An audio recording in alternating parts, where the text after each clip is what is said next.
It all started when a man found himself bored. The online game he had been playing for 3 years had suddenly shut down, leaving a void in his routine. He thought everything felt too easy and casually wished he could find a game that would last for 10 years or more. While browsing online, he stumbled upon something curious, a so-called never-ending game. The concept intrigued him, a fantasy world filled with swords and magic, promising an experience with no end. He figured it sounded fun and decided to try it out. Before entering, he had to choose the difficulty. He selected Hell Mode, which required 100 times more experience points than normal mode and had no level cap. After that, it was time to pick a job.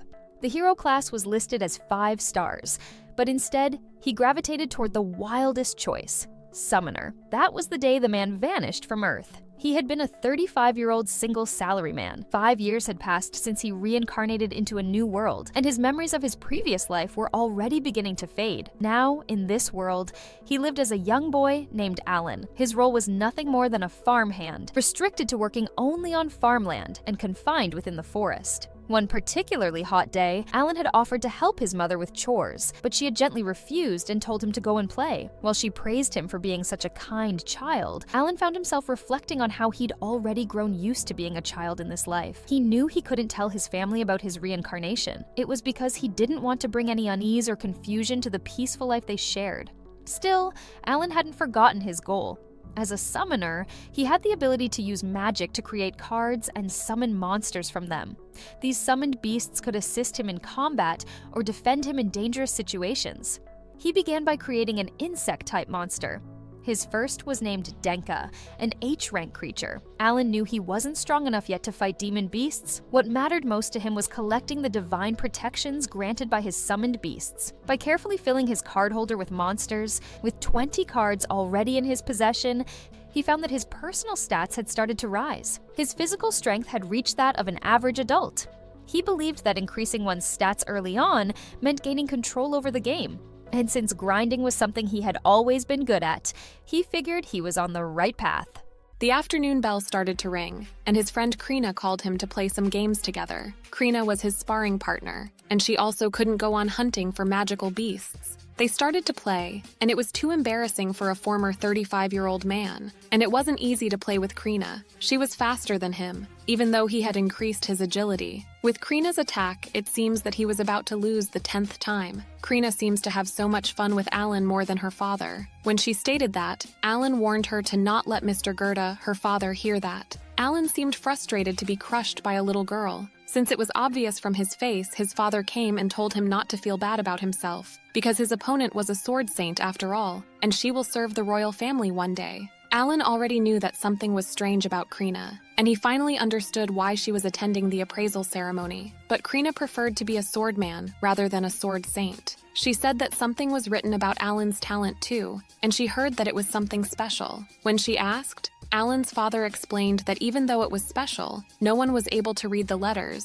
So the priest said that he had no talent. Alan knew that even if someone could read the letters, there would be no change because it was showing errors of garbled characters. He was praying to God to fix the talent system, and because of that, he missed the time to talk about being a summoner. His little brother wondered what was wrong with him as he didn't look happy. His father and mother comforted him by saying that even though he had no talent, he was still their proud son, and they believed that he would grow to be a strong man. The family he was in was so poor that they didn't even have a bath, but he was too glad to be reincarnated to that family. His father was 25 years old, and his mother was 23 years old, which means they were still younger than him. While they were talking, Krina's father came, and it was time to go. Today was the day that knights were coming to meet Krina the Sword Saint, and Alan was her companion. While they were walking, the people who saw Krina started to talk about her respectfully. The caste gap between commoners and serfs was big as always. Suddenly, Alan saw the freckled boy who had been bullying him. The boy didn't think he had anything to do with that, as Alan had no talent. Krina defended Alan, and her father stopped her. When Alan was asked if he was fine, he said that he didn't care what the other kids said. A man announced that the knight had arrived and told people to make way. The kids' eyes sparkled when they saw the leader of the swordsman knights. The leader asked if she was the sword saint, and Krina confirmed him. Unexpectedly, the man said that they had to have a duel to test her talent. False talent was a capital crime. When her father tried to object, the man stated that if she refused, he and his daughter would be sentenced to death. Alan was furious and found that unreasonable. Krina's father was still not pleasant with the idea of that, but she seemed to be fine with it and accepted to do it. Her opponent was a man named Reincarnated, and he was a spear user. Krina's father was worried, but it seemed like she was having fun with a grown man. She swung her sword like it had no weight, making everyone surprised except Alan because he knew that she had been playing knights since she was 3, and her swordsman hip skill surpassed his even in hell mode. He finds a chance to kick her to the wall and creates a huge damage. Krina's father couldn't bear watching that scene, but the soldiers were holding him. Alan wanted to do something, but his current status was too low to fight back. But he didn't want her and her family to die. Suddenly, Krina stood up. She jumped on him to counterattack, and she was successful. She was about to continue, but the leader stopped her. She thanked Reincarnated and called him an old man, offending him. People started to cheer up and praise her. Her father embraced her and asked if she was injured, but she seemed fine.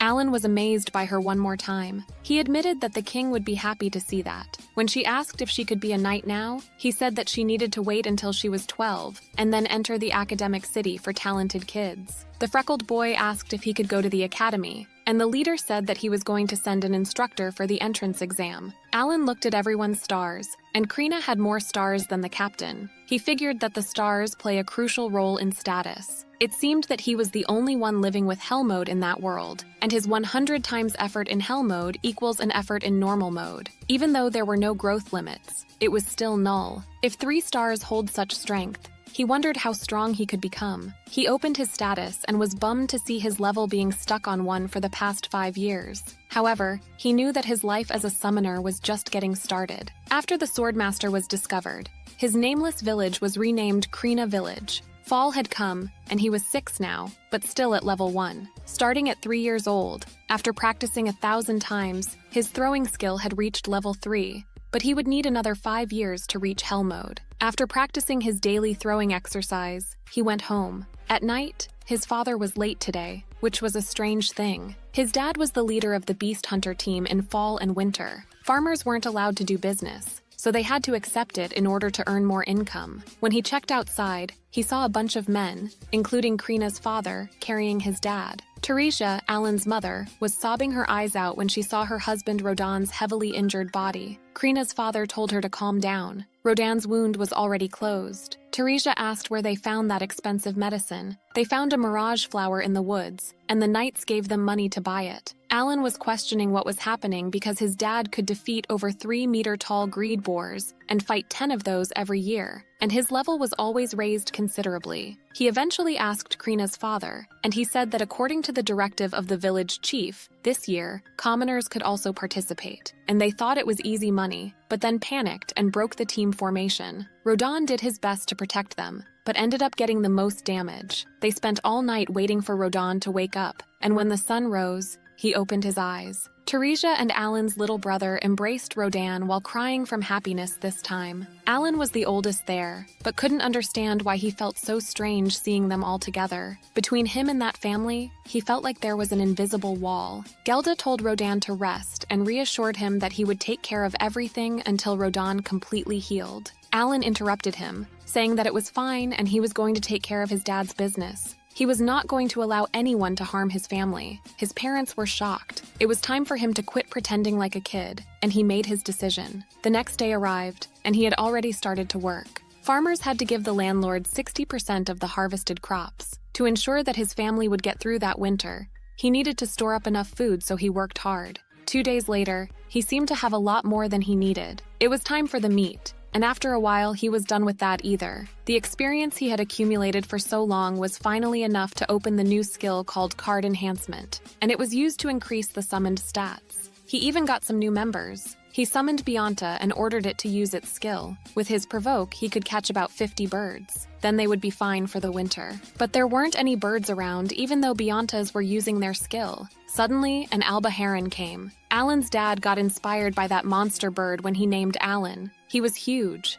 about at least 2 meters tall. He didn't expect that, but it was a once-in-a-lifetime chance, so he prepared himself to hunt his first demon beast. He threw a rock at him, and it seemed that his throwing skill was great, but he wasn't strong enough to defeat it with one hit. He summoned his dogs and ordered them to bite the bird. The dogs started biting the alba heron's body, but 15 dogs were not enough because the bird was a D rank. Alba Heron didn't seem to be affected by the dogs, and it crushed Alan's body with its one foot. Alan was trying to hold it back while thinking of a way to defeat the beast. Then he summoned Chu and ordered him to suck its blood. The pressure was lessened, so it was his chance to counterattack. He was right about using an energy drain in that situation. He used 3 insects and 10 dogs. The bonus stats from Blessing decreased. But most importantly, he tired out his opponent, so he had a winning chance now. He gathered all his strength and swung his sword. With one last move, Alba Heron was defeated, and he received 100 experience points. He shouted happily and was proud of himself. It felt even more awesome than he thought.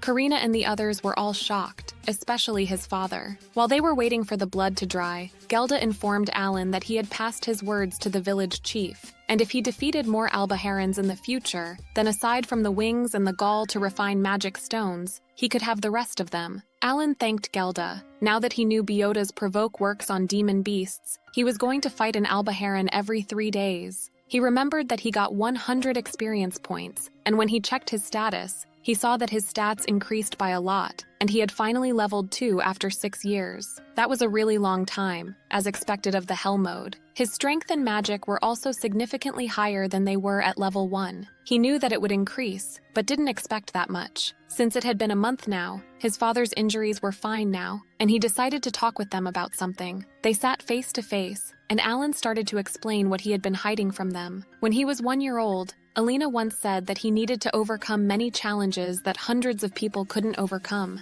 and he had been bestowed with enough special knowledge to do that. While he was explaining, he wondered about their expressions after he finished talking. They seemed quite shocked and didn't want to believe it was true. His father patted his head and said that since birth, he not only had a different hair color from them, but he was also an incredible child, which was why they didn't believe the result of the ceremony, and he believed everything he was saying. Alan apologized for hiding it from them. His father guessed that he had gone through his first challenge. Alan questioned how he knew that, and he said that the small scar on his face disappeared. This made him realize that after leveling up, his old injuries would be healed. Rodin said that he had been given impossible challenges by the ruler of the world, so whenever it gets too hard, he said that he should remember that he had his family with him always. Rodin then asked if Gelda knew about that, because that man was always so proud of his girl, so that was his payback. December came, and Alan and Gelda left the house for the last step. The final step to ensure Alan's family's survival through the winter was exchanging the meat for firewood and salt. While on their way, Alan wanted to ask something, but didn't want Gelda to tell his parents. He asked how a farmer could become a commoner. This made Gelda a bit nervous, but he answered anyway. He said that he needed 10 coins, and the landlord would promote him to a commoner, including the unborn baby inside Alan's mother. His family had 5 members, which meant they needed 50 coins. He decided that before he left Karina village, he was going to help his family become commoners. After a few days of scouting the market, he figured that he needed to kill 500 Alba Herons to earn 50 coins, which would take a few years. He wanted to buy a new weapon, but an iron rod was enough to take down 2 Alba Herons, and he needed to save up for the food and necessities. He heard someone's voice calling him, and when he looked up, that freckled guy was there, asking what he was doing in front of his dad's shop. He was the son of the weapon shop owner. The kid said that he would let him go if he could take a few hits. Alan hated that kind of useless fights that don't give any experience points in games. When he ignored him and turned to take off the things on his back, the kid thought he was running away, but he was just getting ready to fight. Alan said that he didn't need to ask because he would knock down whoever stood in his way. He told him to come at him in a competing manner. The kid seemed pretty mad and immediately went to attack, but Alan easily dodged him. He was nothing compared to Karina. He defeated him in a second and asked if he wanted to do it again. The kid was trembling and sweating in anger and said that he was going to beat him next time. He said that he would buy something next time and left the shop. 9 months passed and little Miura was born. While Tarisha was watching them with the baby in her arms,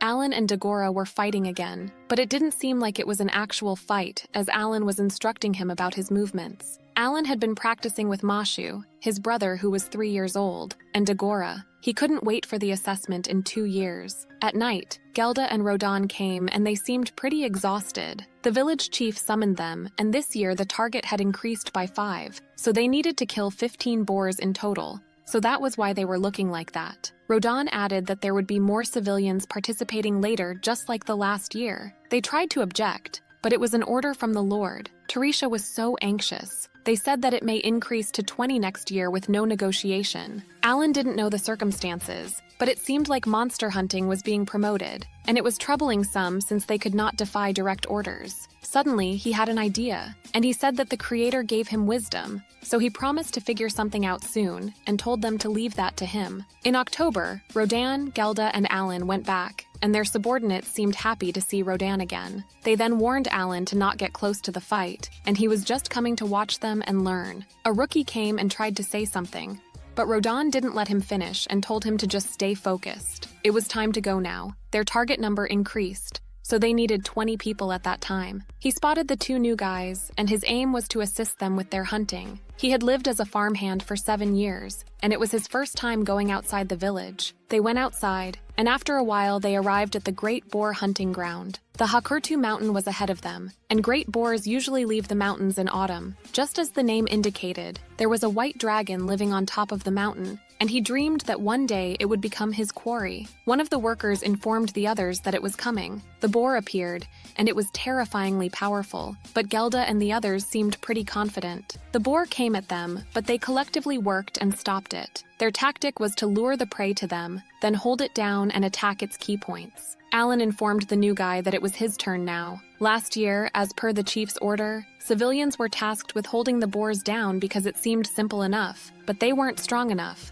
so it caused trouble. As a result, Alan's dad was heavily injured. Right from the start, it was a mistake to let the newcomers charge ahead. They just needed to hide and wait for the opportunity. After the new guys went to help, it was Denka's turn. Denka used his skill, and Rodan defeated the boar with one move. The new ones were shocked and happy that their power was increasing, just as Alan thought their experience greatly increased, and if they kept that up, they were going to be at the front line in no time. They got a bit more combat experience now, so they should be able to kill 15 boars quickly. When he hopelessly checked his status, he saw that he also leveled up and gained 400 experience points. From now on, until he earned 50 coins, he decides to hunt more boars and albiharans for more experience. He believed that his life was going to change once his level was high enough. 5 months later in June, his level was at 4, and his summoning skill leveled up. He had been training his magic every day, and after 1 year and 10 months, he could finally become an E-rank animal.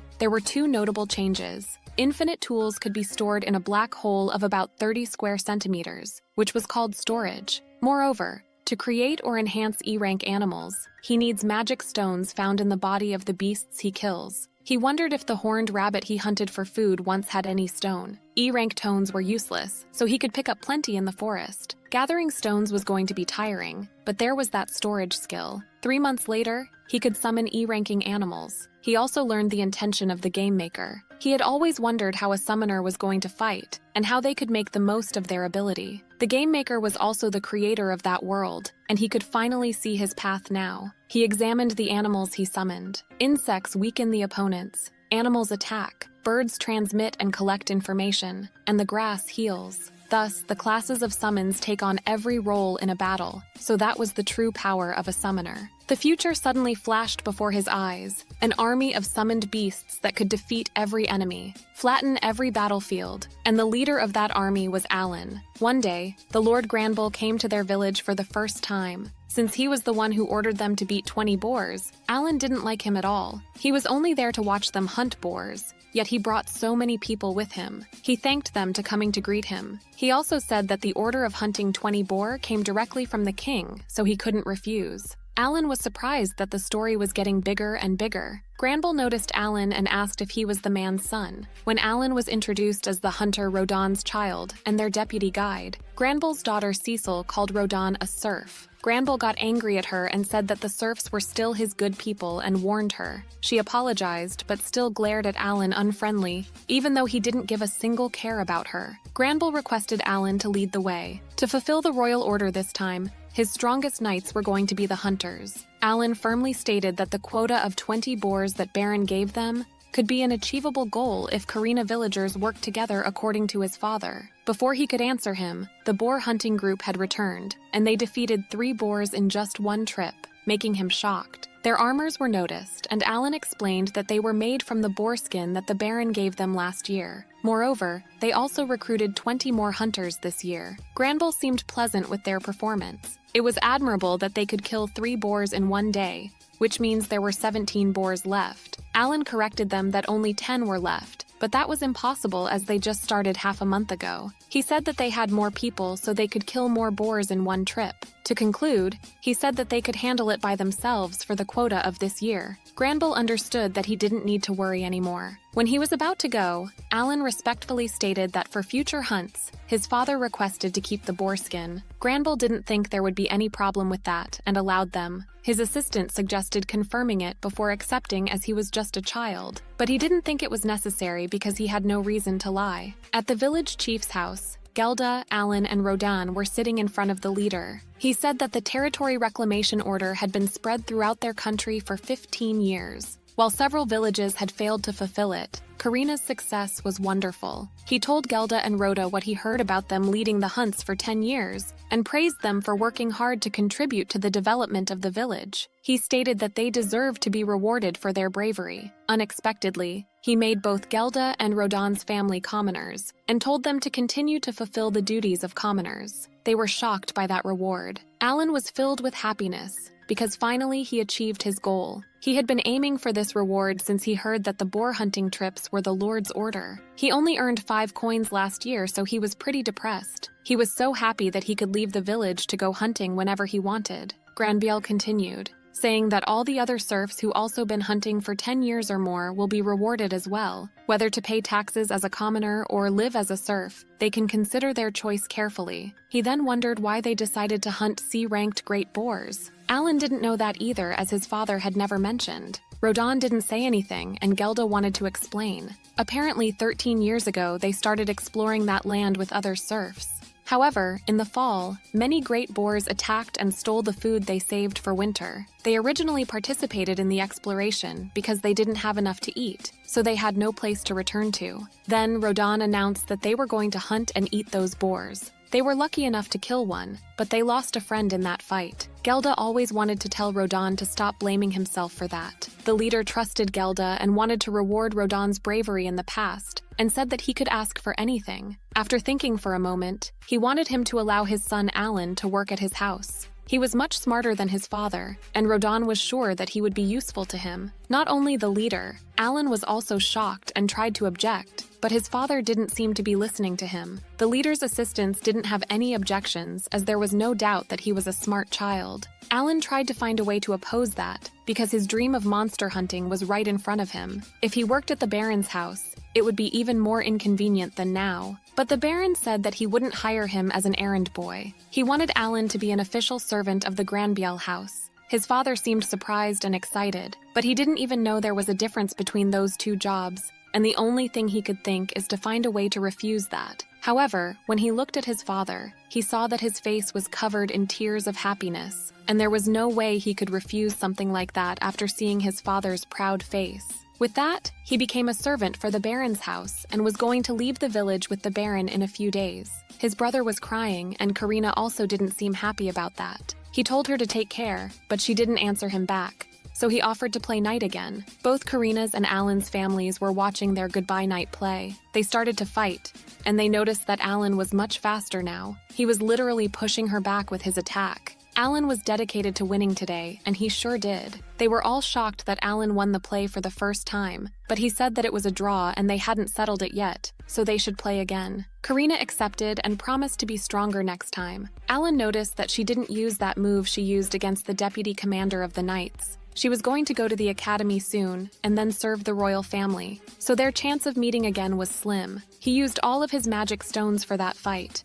but it was good to see her smiling face as a goodbye. Alan was leaving, so he hugged his mother and tried to stop himself from crying in front of his little brother. He told his brother that he had to be strong to protect their little sister. Dogora came and gave him a dagger from their family's shop and left. The carriage arrived, and his life was about to change the moment he stepped into that carriage. His father told him that his future will now end at being a servant forever, as if he read his mind and advised him to make use of that opportunity. After that, he got into the carriage and left Karina to begin his life in the Granville house. At the Granville city, we see Cecil being on Alan's shoulder to pick an apple from the tree. After leaving Karina and coming to the Baron's house, Alan became the personal servant of Cecil at his request. When she tasted the apple, it was so sour, so she wanted to eat Pawpaw to wash out the taste and told him to go to the market and buy some for her. Day by day, he was constantly ordered around by another 8-year-old girl and had no chance to go monster hunting. When he was about to go, they noticed an airship, and it looked like a flying city. Cecil corrected him that it was a magic ship. Her brother was going to return from the academy in spring, as she mentioned. She then told him to hurry up and go. After another day as a servant, he returned to the loft behind the mansion and had a good sleep. He smelled a poo, which ability was restore someone's energy in 5 to 6 hours for 24 hours after smelling its scent. His room was only about the size of one room in a net cafe, but since no one lived there other than him, he could practice magic as much as he wanted. He got ready and entered the mansion. Risco greeted him and asked if he was all right being Cecil's servant. In Baron Granbiel's house, there were 30 servants in total. In this world, a noble house also includes their servants. However, those who had only worked there for a short time wouldn't include it. After having breakfast with the servants, he went to Cecil's room. He had 2 main duties in that house. First, taking care of Cecil and serving meals. The servants' meals were simple, like bread and vegetable soup, but the family's meals weren't like that. He wondered if the Baron family was trying to be frugal. Lady Granbiel noticed that Alan was used to working here now. He said that everyone had been helping him a lot. She couldn't even tell he was a serf because of his looks and intelligence, but Granbiel knew that he didn't have any talent. It was understandable that he knew a lot of things about him, but Cecil seemed surprised that he didn't. She said that she was a sorcerer and her Mihai was a swordsman. Alan was impressed as sorcerer was a 2-star talent. Her father, Mr. Granbiel, warned Cecil to not carelessly reveal her talent like that. He then turned to Thomas, his other son. Thomas was crying because he didn't have any talent either, but wanted to study at the academy like his older brother and Cecil. Talents were more likely to appear among low-ranking commoners and serfs, so it wasn't surprising to Alan. 2 among 3 of their children had talents, which was the real point. He was surprised because it was a rare thing to happen. Lady Granbiel stated that Thomas didn't need to apologize, and Mr. Granbiel added by saying he was accepted into the House of Lords, and he would meet great people without talents there. Lady Granbiel mentioned that she and Mr. Granbiel met at a ball there. Cecil was going to be studying at the academy when she was 12, and start learning like Karina and Dagora. In the next scene, Alan has a day off, so he goes out to the city to collect information. There was no curfew for a servant, so he needed to come back before the next morning. The market was located at the north gate of the territory,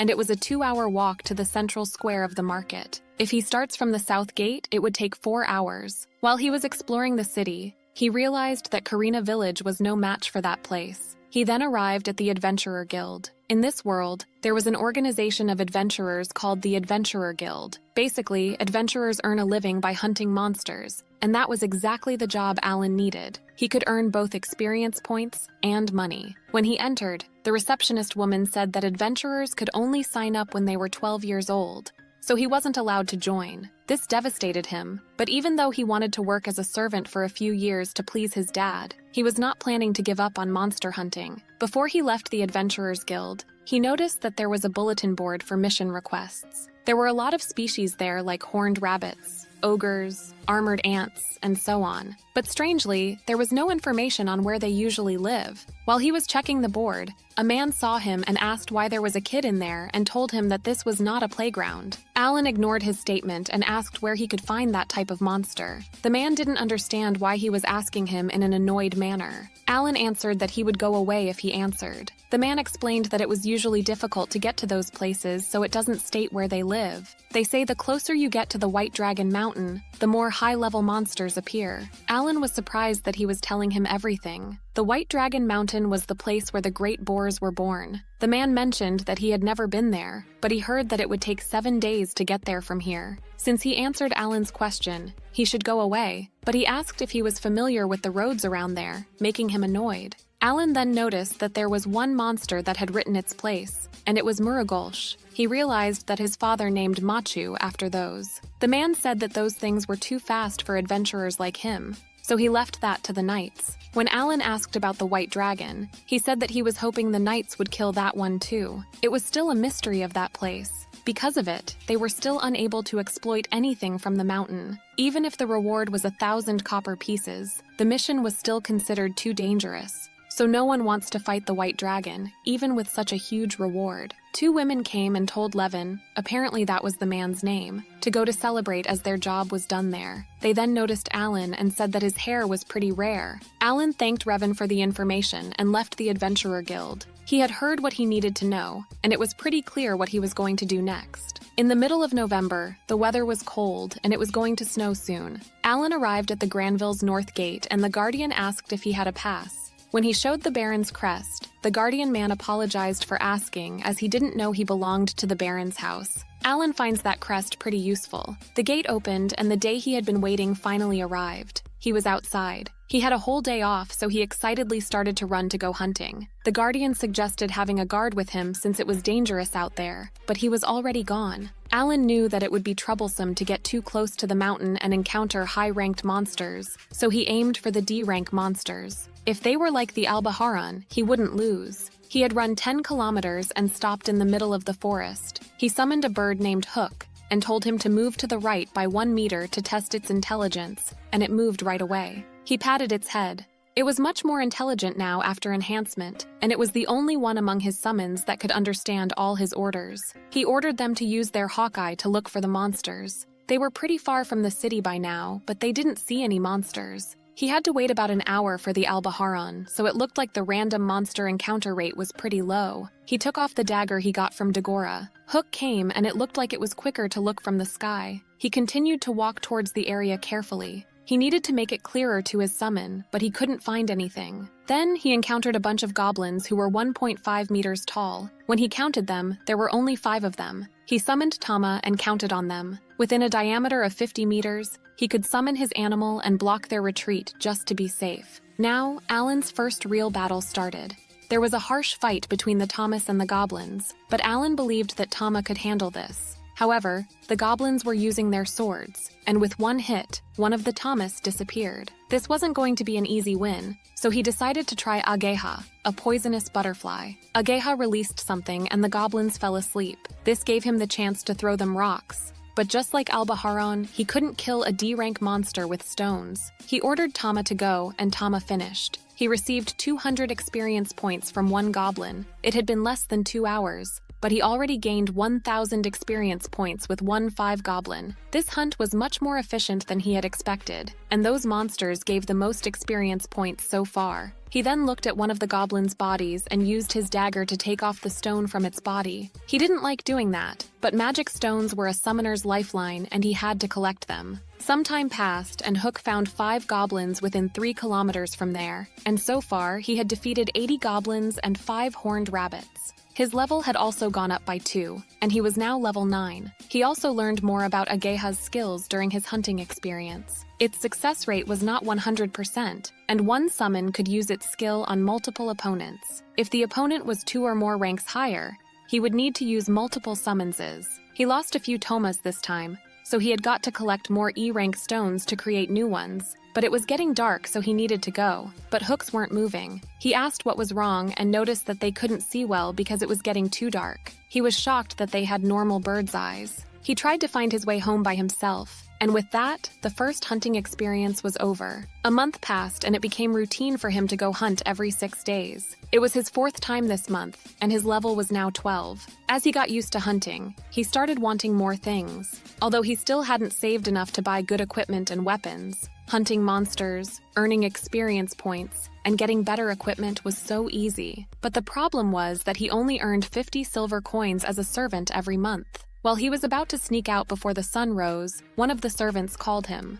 They went to Mr. Granville's room, and he first praised his performance and said that the butler's reports only had praises for him. However, he tried to sneak out before sunrise again, so he wondered what he had been doing on his days off this month. Alan knew that he should be careful with his lies, but then decided to tell the truth that he was going to monster hunting outside the city. They were shocked by his honesty, and he continued saying that he was the son of the hunter Rodan, and it was his family's way of life to hunt monsters. He aimed to sound natural to make his situation understandable. It was normal for sons to want to follow in their father's footsteps. Mr. Granville seemed like he understood him as he was the child of a hero. The butler asked what did he do with the horned rabbits he killed. This surprised him at first, but he found it normal for them to think that he could only hunt E-rank monsters. The butler mentioned that if he was selling them to a butcher for pocket money, he must stop as it would cause rumors. Instead, they would pay him 1 silver coin for each of them. This cherished Alan a lot, as he could go hunting proudly now that the discarded meat could turn into money. 6 days passed and it was his another day off. He was eating his fruit while thinking about his goal for today. He aimed to kill 100 goblins today, and then 5 horned rabbits.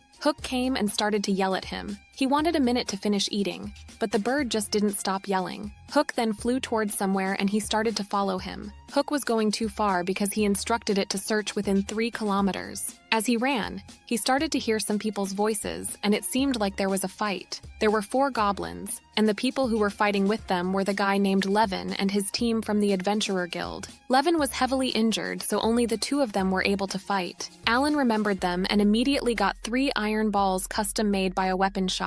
He aimed one of the goblins and shot it with the ball. The girl was shocked, but they didn't have time to chat, so Alan only said that he was there to help. With the number 2, he shot another goblin and there were only 2 goblins left, but they weren't dying or anything. He didn't want to use his summons in front of other people, so he was on his own this time. Before he ran towards the goblins, he informed the other girl that he would take of those on the right. Until now, he had been avoiding fighting the goblins directly just to keep his borrowed clothes clean. He already defeated one of them in a minute and then moved to the next. Meanwhile, the other girl named Marishi killed one of the goblins. But Levin didn't seem like he was going to make it, so she had to heal him because the other girl was almost out of mana. Marishi couldn't hold her tears back. While they were praying that Levin would be all right, Alan already killed 3 goblins and came for their help. The girls were shocked, but he didn't care, and said that he had some herbs on him and asked if they wanted to use them. The girls were desperate and were willing to pay as much as he wanted. He took off the recovery herb, thinking it was probably a health recovery herb. He didn't want to use Levin as a test subject, but there was no other choice. Fortunately, the herb worked, and his wound immediately healed. He even opened his eyes. The girls were so happy that Levin was okay, and Alan was glad that the herb worked. He then moved to Marishi and healed her arm. They were shocked that it healed her arm in a second, and he has the Marazi flower, which was a precious herb. Alan's father didn't heal so fast when he was injured like that. Marazi flower could recover one's maximum physical strength, and recovery herb could only heal to some extent. Levin then realized that the boy who saved his life was the boy that he met at the guild before and asked what was his talent. When Alan said that he wasn't given any talent, they were taken aback and found him pretty cool. They wanted to pay him back for saving them, but all he wanted was for them to not tell anyone about him. He just wanted to go back to the hunt. They didn't mind that, but asked if there was anything else. Alan wanted their magic stones from the goblins and 100 of their E-rank stones, and that was enough for him. When they gave him what he wanted, they headed to the city as they weren't lucky today. After they left, Alan wanted to check before going back to hunting and summoned Hook. He asked why it didn't follow his instructions about staying away from other people. Hook seemed pretty timid. When he noticed its face, he realized that Hook was just autonomous. Summons were supposed to follow the master's orders. Alan thought their stats and skills were for the summon to determine how to use them, but Hook ignored his instructions and prioritized its own will. So those were the type of summons created by the god of this world. He comforted Hook that he wasn't blaming him, and said that next time, he would think about his instructions in case he found someone who needed help again. This time, Hook warbled because of its happiness. A few days after parting with Levin's team, he now knew that the summons had minds of their own, and he had also managed to gather 100 E-rank magic stones. From now on, he didn't know how he was going to progress on his path to becoming a summoner, because hunting was really useful for him. In late December, while he was sweeping the floor, the Knight's commander came and Alan greeted him. The commander stated that he seemed much better after 2 months. He sometimes came to trade information with the Baron, so he was seeing him often. The Knight's job was to protect the Lord, catch criminals, and subjugate monsters. This was not an army created to fight with other people, and it seemed like this country didn't need to worry about being involved in the war, which was a relief. They sat at the dinner table, and while eating their meal, the commander asked if that meat was from the horn rabbits that Alan caught. Cecil said that he caught 5 rabbits in just 1 day. The commander seemed impressed. He informed Alan that Karina Village had successfully defeated 20 great boars. Cecil's big sister and others were amazed by Alan's father. Their brother then wondered why they didn't get to taste it. As he remembered, last winter they got to eat boar meat. That was also strange for Alan because the amount of boars they caught in October should have provided tons of meat. He wondered if it was taken straight to the royal capital because of the king's order. Mr. Granville warned his son to not say selfish things. It seemed like the Baron's kids got to eat even less meat than the serf in Karina. He then asked Alan to catch a white deer this time, but Cecil interrupted him by saying that if he wanted to order Alan around, he had to run it through her first. Her brother whispered something in her ear, and it seemed like she was convinced. Lady Granville told Tomes to not bother Alan like that. White deer was a C rank, just like the great boar. His father's team had hunted those before, so it was time for him to try it himself. When his day off arrived, he went straight into the forest and found a C-rank white deer. He cannot tell himself a summoner if he can't utilize his summons ability. With his brilliant plan, he successfully killed his first white deer and received 2,500 experience points. He had hunted 100 goblins, which gave him 20,000 experience points. He guessed that he would get praised for that, and went back to the Baron's mansion. When he arrived, Mr. Granville thought there was a monster that appeared in the mansion area, and ordered his butlers to pick up their weapons and hold out the monster until the knights came to his aid. However, behind the gigantic corpse of the white deer, Alan was there and informed him that he had captured a white deer. Mr. Granville was shocked, and the kids were so happy, especially Tomes. Tomes immediately informed Lady Granville that they didn't need to worry about the New Year party anymore, and Lady Granville was glad. They thanked Alan, and Mr. Granville was still questioning how Alan was truly a talentless kid. He single-handedly killed a C-rank monster at 8 years old, so he ordered his workers to recheck his background. Thanks to Alan's achievement that day, the Baron family no longer worries about the meat. Once a week, he was going to be entrusted with a new hunting day, which included hunting monsters to get edible meat and helping people who were in trouble with the monsters. His salary was also doubled to 100 silver coins. No matter how much he hunted, his salary was fixed. He was not dissatisfied, but it seemed like the Baron was in financial difficulty. He was glad that he could go hunting twice a week now. March came and the weather got warmer. Cecil woke Alan, who was sleeping in the carriage where they were meeting with her big brother. Alan apologized and wondered why she brought him along with her. Today, they came there to pick up Baron's eldest son, who lives in the dormitory of his school in the city. While Cecil was in a hurry to see her brother, Alan prayed that her brother wasn't similar to her. They then saw a magic ship, and it was so amazing up close. He wondered what was the principle with the fueling. In this world, the clocks were in the duodecimal system, which was quite developed. The people were coming out of the magic ship, and they saw Cecil's brother. He greeted Cecil, and she ran to hug him. He then noticed Alan and stated that he was pretty young and asked if he was a new servant. He confirmed him by saying that he had been a servant since last fall. Cecil said that her servant was a hunter, which the big brother found excellent. Alan was shocked that he was way calmer than Cecil. Cecil's brother then took off a package of gifts and said that he got it from the capital. Cecil thanked him and promised to take care of it. They seemed pretty close, which made Alan wonder how Mashu and Miura were doing. The next scene was the first hunting day since Mihai returned home for his spring break, and Cecil ordered Alan to hunt a lot. So he hunted 5 horned rabbits, big toad feet, and an abarred ori. He wondered if they were having a feast when he returned. His storage was limitless, but those things were too big to be put through the hole, so he had attracted a lot of attention walking like that on the streets. The guardian welcomed him and opened the door. When they went inside the mansion area, he saw that Mihai and the commander were practicing. From what he saw, he found Mihai's movements amazing, and it was his first time seeing the commander using his sword. The commander decided to stop for today and stated that Mihai improved a lot in the past year. Mihai thanked him, but then said that he was 13, so he didn't want him to call him young master. The whole family was watching them, and Cecil noticed that Alan was back. She said that the head chef would be happy for his hunted animals. Mihai approached Alan and asked if he had time to spare with him. Alan seemed surprised, and before he answered, the commander lent his sword to him. The sword was the miserable, as expected of the commander. It was Alan's first fight since that one against Karina. He checked his status, and his status was still in hunting mode, but he wanted to fight seriously. Cecil worried if Alan could use such a big sword, but Thomas wasn't worried as he could defeat a C-rank monster. They got ready, and the commander started their fight. Alan tried not to get hurt and be careful. With their first touch, Alan noticed that something was off as the attack wasn't really strong, and the strike didn't do anything to Mihai. He didn't realize until now that he was losing speed. He went back and made a powerful attack, but Mihai stopped him with one hand. While they were fighting, Lady Granville seemed worried so. The commander comforted her that Mihai had survived through a year in the academy, so there was no way he could lose to someone who had never gone to school. With that, Mihai made his last attack and caused Alan to lose the match. The duel ended there, and Mihai praised Alan's skill, saying that he was excellent for a young boy. Alan thanked him, but was still shocked at how strong he was. Cecil and Thomas came, and they praised how fast their brother was. He said that he had to be fast because he was going to fight in the dungeon during the summer vacation. They seemed pretty shocked. He said that they were going to fight monsters in the dungeon, and he was told to drop out if he can't get through it. His siblings were upset that he wouldn't be home this summer. He said that even though it could be tough,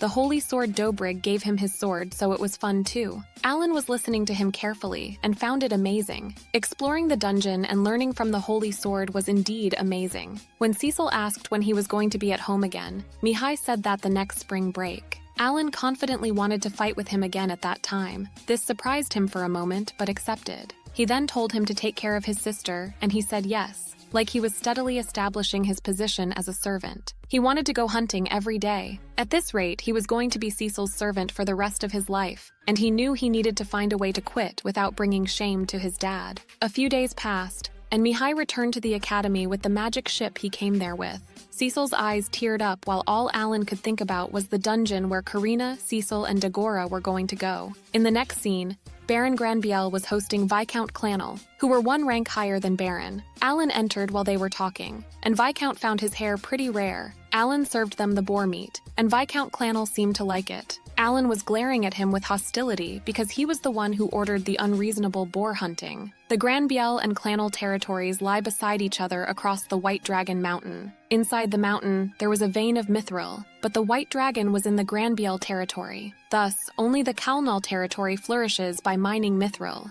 However, 100 years ago, the White Dragon was in the Kalnal territory. The situation was the opposite of now. The two territories seem to have been on bad terms for generations because of the White Dragon and the mining of mithril. Whatever the reason behind Viscount Kalnal's bad personality was, it didn't matter when he told the king to order the boar hunting. Mr. Granbiel required to know what was the reason for him to come there. He said that a few days ago, his youngest daughter attended the appraisal ceremony, and he was there to tell him the result. His youngest was the same age as Mashu. Viscount happily announced that his daughter was talentless. He added that he was sorry for Lord Granbiel, as 2 out of his 3 children had talents. Granbiel seemed annoyed and prayed that he would have a child with talent someday, and he would have to fulfill the noble's duty just the same as him. Alan was confused as to why was it bad to have talent, because the airship was flying proudly in the sky. While the Viscount was leaving, Alan was thinking about how hassle being a noble was. By this autumn, he would have been working at the Granbiel house for a year, and he was now 9 years old.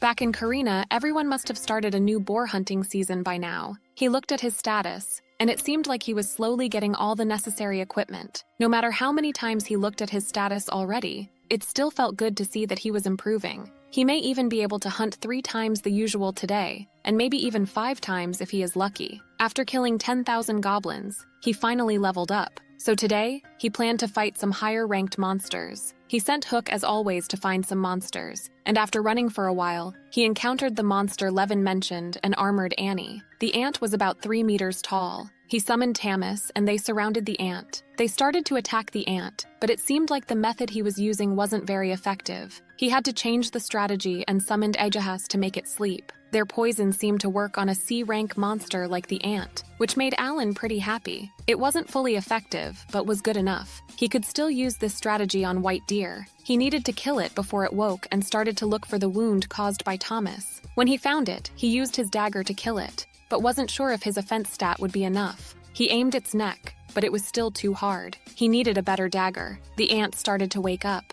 Alan was dedicated to not letting it escape, so he used all his strength. After using his last strength, the ant was dead, and he received 3,000 experience points. He seemed relieved and started to collect the magic stone. But no matter how hard he hit, its skin was so firm that he couldn't penetrate it. With the anger from not being able to collect the magic stones, he decided to look for orcs. After a while, Hook found one, and Alan started to watch it from a distance. It was pretty big, around 2 meters tall, but surprisingly, it was sleeping. Alan's summons were never exhausted, but it seemed like the monsters also needed to sleep. Since it was the right time, he summoned Thomas, and they started to bite the orc. It worked at first, but the orc woke up and took out 3 Thomas in one strike. But it wasn't that important. He ordered them to scratch, and they tore the orc in pieces. He received 1,500 points and successfully collected the magic stones. And it wasn't like the normal ones. It was a C-rank magic stone. He wondered if he would need a lot of this later.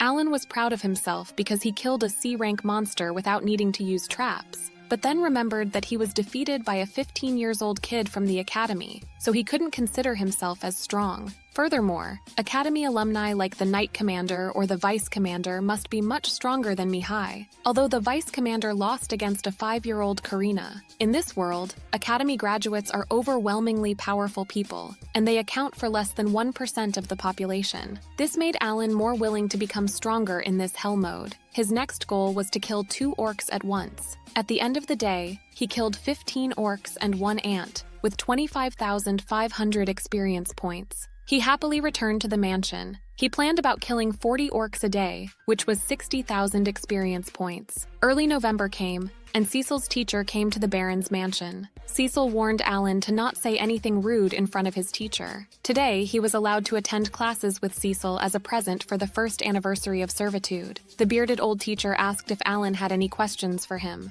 Alan asked if he could tell him the conditions for using magic. With his summoner talent, he made a hypothesis. The creator of the world set the growth rate of a summoner's intelligence at S. That's why when his level went up, it also became easier to learn things. Then he wondered if his intelligence could be used for learning magic. Cecil couldn't understand why he wanted to know that, as he didn't have any talent. The teacher agreed to explain it briefly. The teacher stated that he would need a talent that could use magic. Without it, he wouldn't be able to use any spell. Alan was disappointed. The teacher then mentioned that Cecil could not use magic yet, even though she said she was a sorcerer.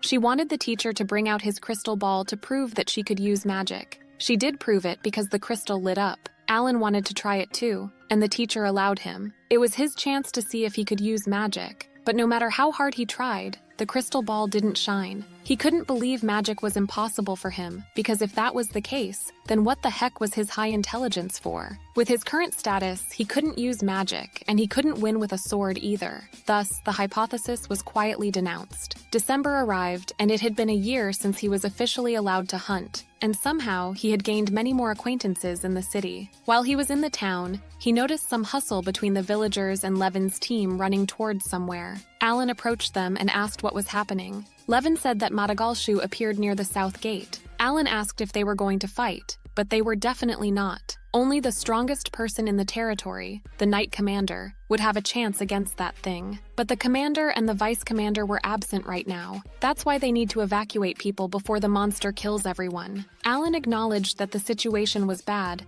because most of the adventurers in the city were talentless, so they wouldn't be able to fight it. Helping those who were in trouble with monsters was the duty of the Granbiel family's hunter, so Alan thought Baron would forgive him for acting on his own this time, and decided to hunt Madagalshu down. People were hurrying to get out of the place while he was going ahead of them. The soldiers were trying to close the gate before it got close to the city. Alan arrived at the gate and saw the enormous presence of the B-rank monster, Madagalshu. He was taken aback by how big the monster was. It was about to eat the people in the carriage he was holding. The man was begging the soldiers to save his wife and daughter in the carriage, but they couldn't even move an inch. Alan took out a ball and threw it to catch its attention. The monster growled at him, and it seemed like his plan worked. He was yelling at him to make him drop the carriage so that the woman and her daughter could run away. The soldiers and Levin were shocked and tried to stop him from throwing himself into danger. Alan looked at his stats, and he needed to speed up because his mana still hasn't recovered yet. He started to run away from the monster, but the monster was too fast. Luckily, he got away from its fits. Alan realized that the monster was not rushing to kill him.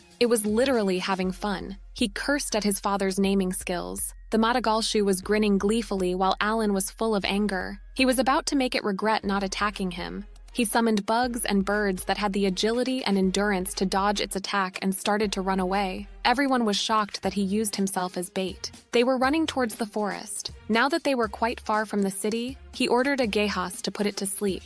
But the monster cut the butterflies like they were nothing. After some time passed, Alan was catching his breath while hiding behind a tree. He knew he lost it because all his debuffs didn't work. He had to get more experience points for now and take his revenge after. He was glad that at least he could lure it far enough from the city. However, while he was walking, the monster appeared behind him with its disgusting, mocking face. He started to run away from it, but then encountered the orcs and armored ants. 3 days passed, and Alan arrived at the gate looking miserable. Before he could say that he was back, he fainted. The soldiers carried him and contacted the Baron. They brought him to the mansion, and after 2 days, Alan woke up. When he woke up, Cecil was looking at him with a concerned face. Alan was surprised to see her this worried, but she said that he was his servant, so it was natural that she was worried. She asked if he was hungry or wanted something to eat, but he was just glad that he came back alive. Thomas and the butler came, and he expressed his happiness about him being okay. The butler said that once he felt better, he should come back and report to the Baron. Alan got anxious that Baron was mad at him for staying out without permission. When he entered his room, the first thing Baron said was to ask him what he was thinking. Alan bowed and apologized for acting on his own, but Baron couldn't figure out why he was apologizing. Protecting the people was the duty of the knights, and on behalf of the knights, he thanked her for fulfilling that duty in their absence. He stated that Alan didn't do anything wrong in this case, and thanks to him, the city only suffered minimal damage. His reward was 10 gold coins and another 10 gold coins from the family on the carriage that he saved. The Baron was so generous with this, he could buy better weapons than iron swords. He knew he was going straight to the weapon shop. Baron also warned him to not go too far from the city next time he hunts monsters.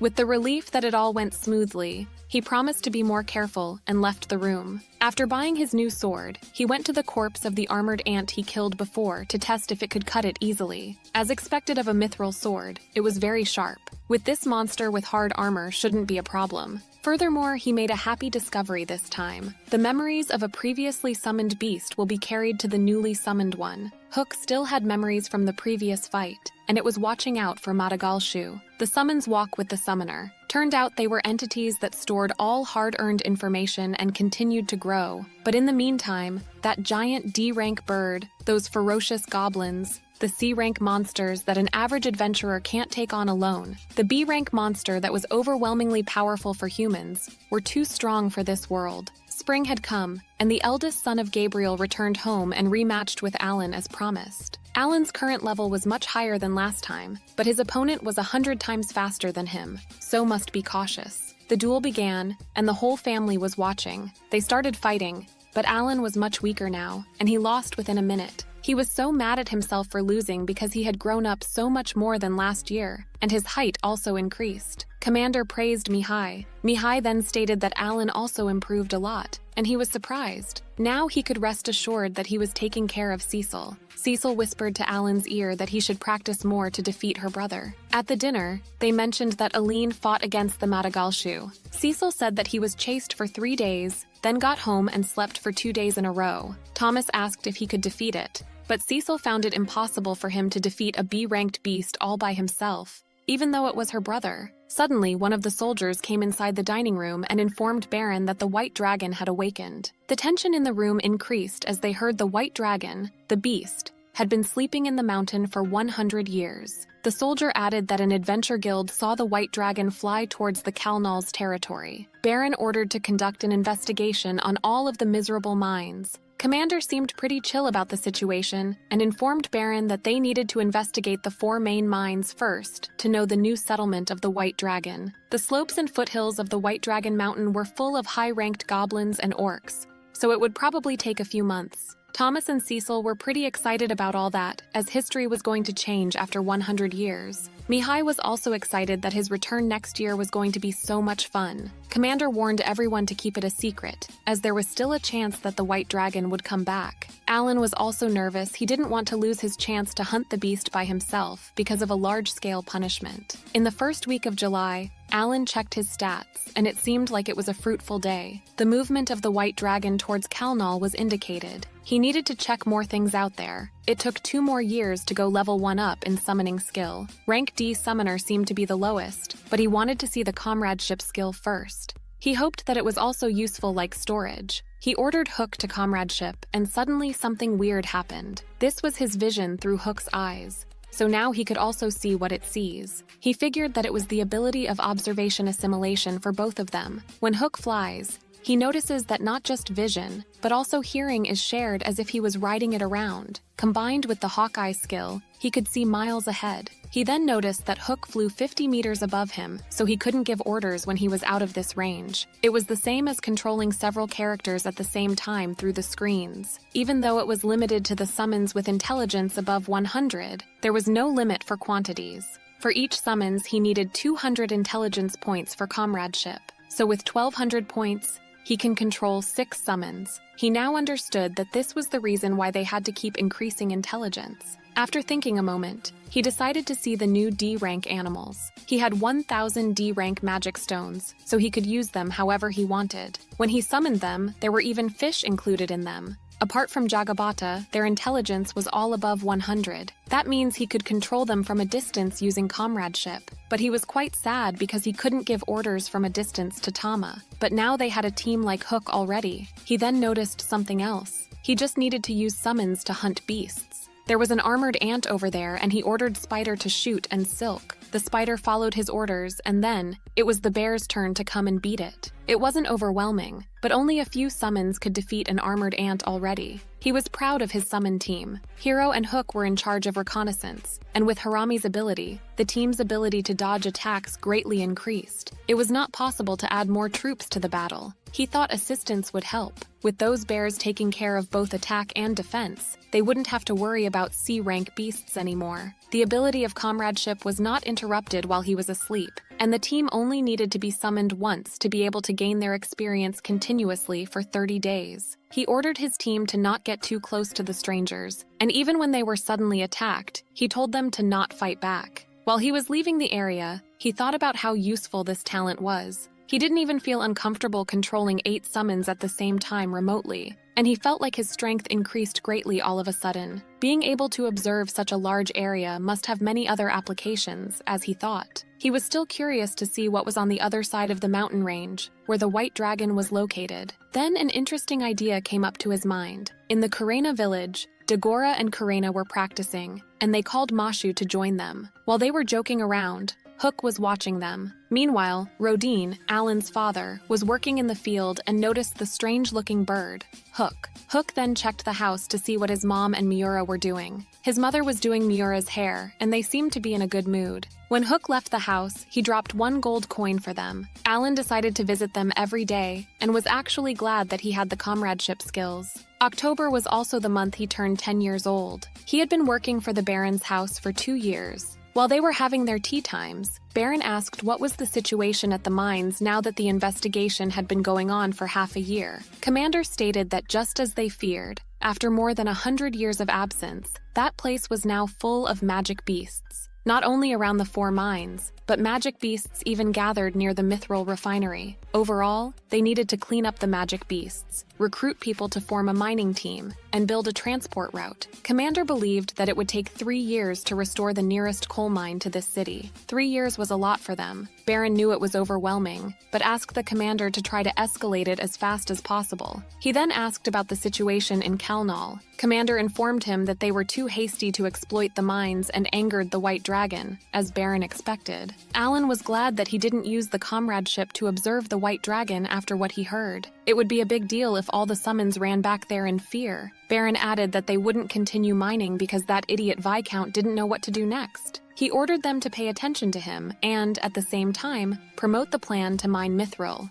With that, the Night Order's punishment had officially begun. Alan checked the situation, and apparently his team defeated 2 orcs, gaining 3,000 experience points. Once Alan was 12 years old, he would leave this place and begin his adventure guild. There were only 2 years left, and meanwhile he decided to help with the reopening of the mines to repay them. At the foot of White Dragon Mountain was the territory of goblins and orcs, and the back of the mountain was the lair of the armored ants. The Goblin King rules over the goblins, the Orc King rules over the orcs, and the Ant Queen rules over the ants. There were also baby goblins, so seeing them made Alan hesitate. While looking with Hook's eyes, Alan noticed something. There were human skeletons in the area. The goblins ate humans and stole weapons. Before seeing that, he usually hesitated when he had to remove an exp supply, but this time he decided to kill all of them without leaving one. He summoned Harami and told it to swing away. The bears were the first ones to attack. Bears were fighting with the goblins, but the monsters were literally using the weapons they got from the humans they ate. They could attack from a distance, so it was troublesome to hide in the shadows and shoot stealthily. He ordered Hook to be careful of the arrows and told Spiders to take down the archer first. They cracked the gate, and there it was, a bunch of goblins. Alan ordered his Barris to go and destroy them all. The goblins were so scared that they attempted to run away, but it was useless as he already developed his troops that way. He already put 20 bears into the battle, so it was an easy win for him, as he thought. Suddenly, the Goblin King appeared. Alan wasn't intimidated at all, and looked like he was waiting for him. Those were the warriors who had defeated thousands of C-rank beasts already, so the King of the Goblins was no match for him. Not a long time later, they defeated Goblin King and received 4,200 experience points. He ordered one of his bears to bring all those goblins in one place as he needed to try to collect all the magic stones from inside their body. After collecting them all, it was time to dispose of their bodies. He took off the torch and his storage and put out the fire by itself. After firing up the bodies, the quest at the Goblin Village was complete. He prayed for the spirits and left the village with 48,800 experience points from defeating 223 goblins. In the next few months, he will continue to conquer goblin villages like that,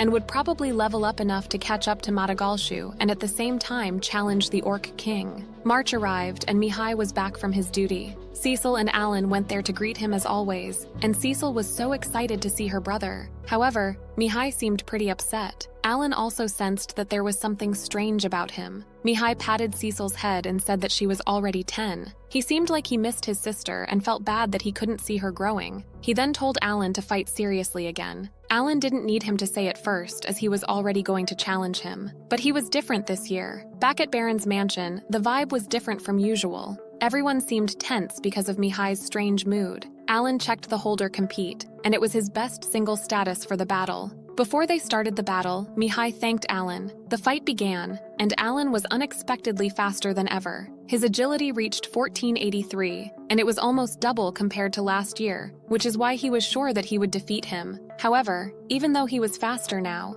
Mihai blocked his attack. From the attacks of both of them, it looked like Alan was faster than Mihai. Cecil and Thomas were shocked that their brother was losing against Alan, but Commander didn't think so. Alan was obviously faster than him, but Mihai still could block all of his attacks, but he was still dedicated to win this time. However, with Mihai's sudden attack, Alan lost the battle. Alan was feeling frustrated. Even speeding up couldn't give him an advantage, and he wondered if it was because he was not precise enough when swinging his sword or wasn't fast enough. While he was brainstorming the possible reasons why he lost, Commander praised Mihai. Something was definitely wrong with Mihai because he didn't shake Alan's hand this time and ignored him. Baron stated that it had been 3 years of training at the academy, and Mihai was so much stronger now. Mihai thanked his father with gratitude. Cecil approached Alan and praised him for how strong he'd become compared to before. She asked if he would like to be Mihai's disciple tomorrow, so that he could teach him the way of the sword, and Thomas would like to join them too. Alan would be honored if he approved. Mihai called for Cecil and Thomas and said that he had something to tell them. He said that he will have to do nobility's obligation for the next 3 years, so he can't go home during that time. Thomas and Cecil were shocked by this sudden news.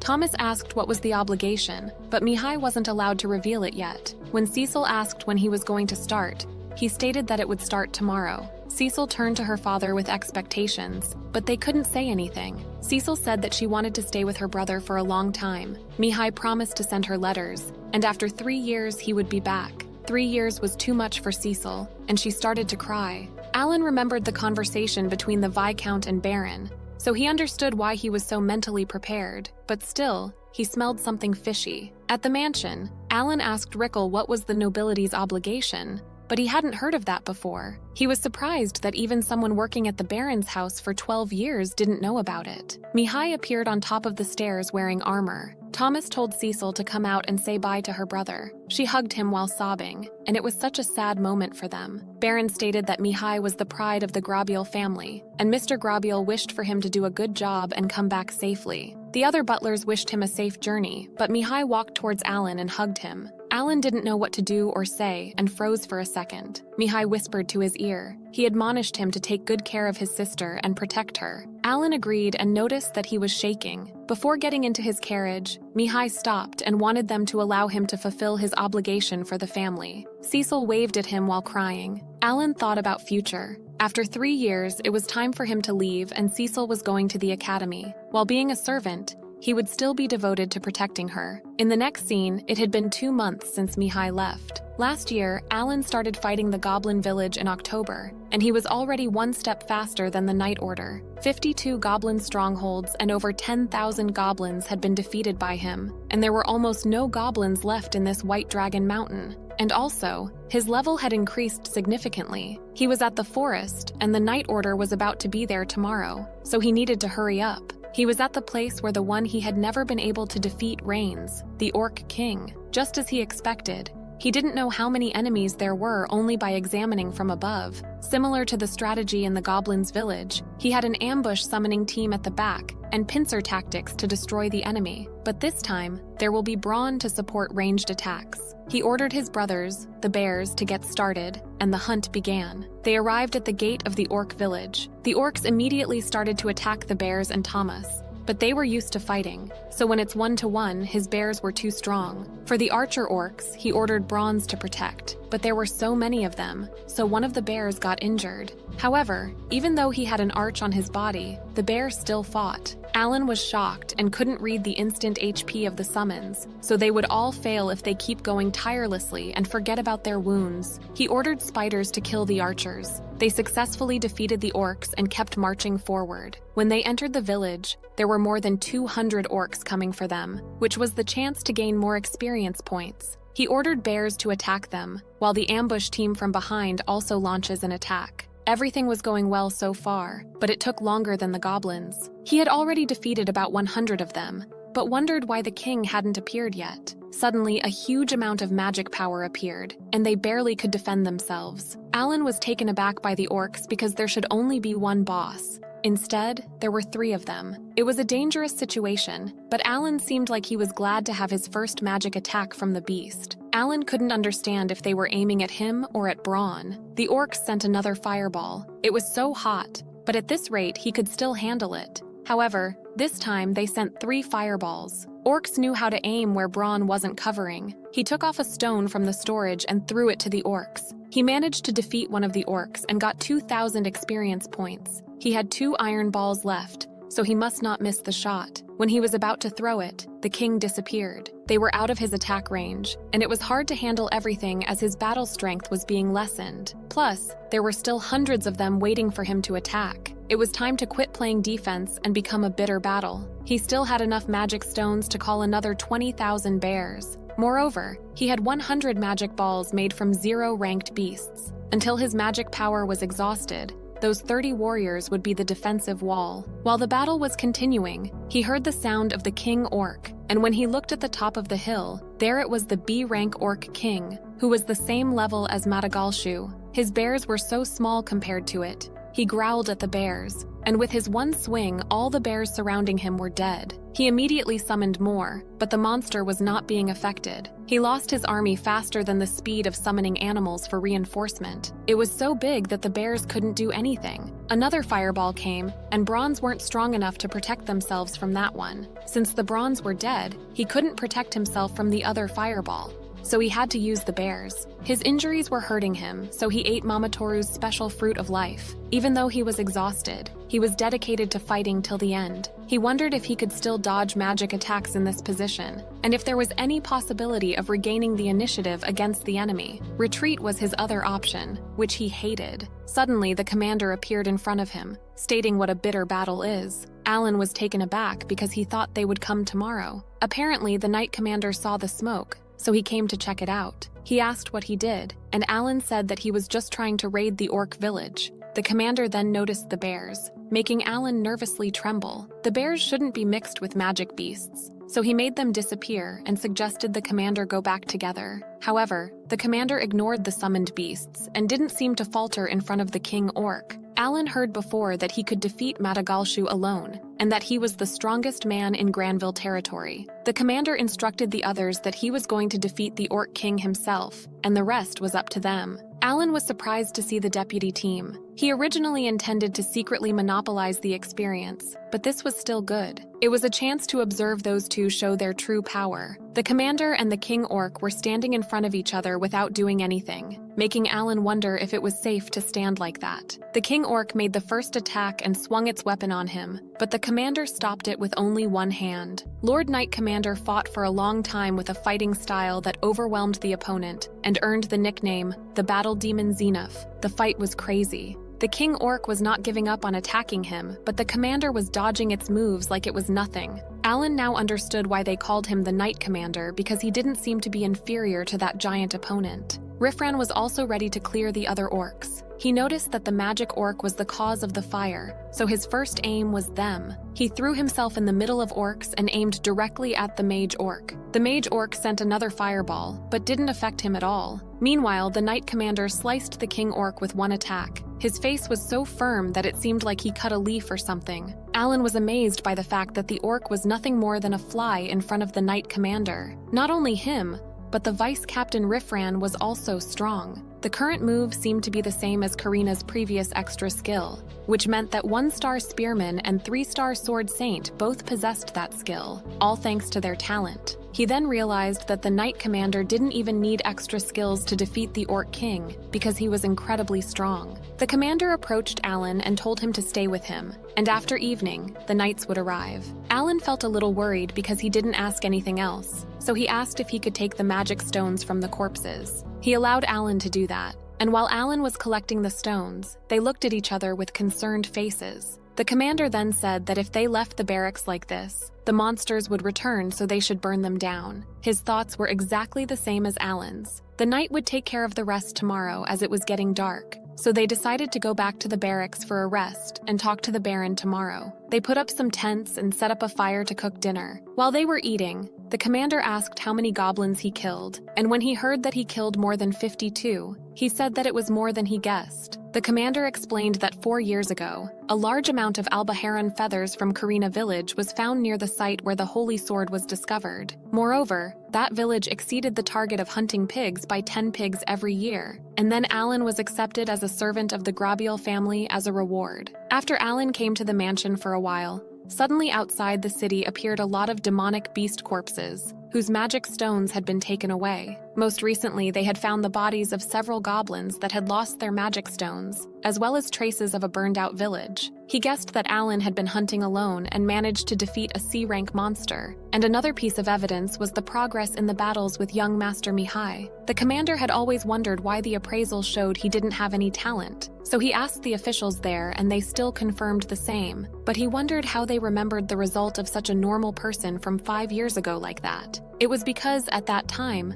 there was a very blinding light coming from the strange boy with black hair and eyes. Then, when information about his talent appeared, they couldn't read clearly, so they had to say no talent due to his low stats. He believed that Alan had his own talent, the ability to fight with animals, and Alan confirmed him. Alan decided to answer honestly, because if he confessed that he had been given special powers by this world's creator, he would get himself into a bunch of trouble. But the commander didn't say anything and continued to eat. He said that this was just the result of his small investigation, and the Baron had already known about his talent, making him shocked. That was the reason why he gave him hunting days. It was true that it was a bit generous for a kid like him. He wondered why he allowed him to be so carefree like that, but the commander said that he can't tell him now, but when the time comes, he will know the answer. The commander promised to not say anything to the Baron about today and to keep it a secret, but in return, he asked him to provide a detailed report on the demonic beasts' hunts. After all, they were having the same goal. Alan accepted his terms because he shouldn't avoid it anymore, as he needed to gain experience points. One of the soldiers came and informed the commander that the bath was ready. Alan felt guilty and offered to wash the commander's back to express his gratitude for saving his life. When he got ready, he entered the bath and encountered the scars on the commander's back.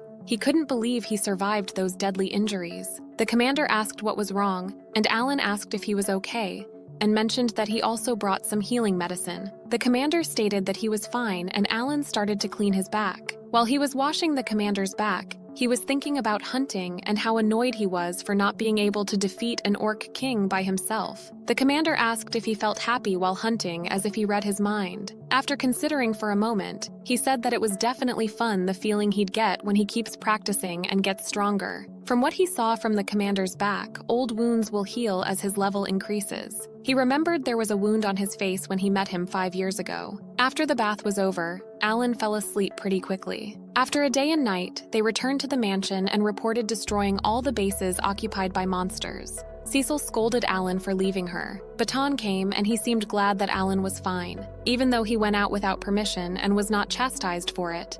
He didn't get mad at him. After 2 weeks since Alan was saved by the Knights, Alan started his 2 Dian orc subjugation and finally defeated the Orc King. At first, he let 40 bears attack from all sides because simultaneous attacks reduce the fastest number of enemies, preventing them from forming a formation, and it prioritizes hitting magical orcs first as well. He then continued summoning additional bears to make up for the number of bears that had been defeated, leading the Orc King's power to be fully depleted. He could keep increasing his forces till the opponent was depleted as long as he didn't get attacked, and the experience points he gained from the orc village were 7 times more than defeating the goblin village. Failure was the mother of success. Even in the game, Alan started to collect the magic stones, and from on top of it, the Orc King was really big. He got his first B-rank magic stone. This time he used over 120 D-rank magic stones. He should calculate more savings next time. October came and he turned 11 years old. Since May, he had destroyed 20 orc villages.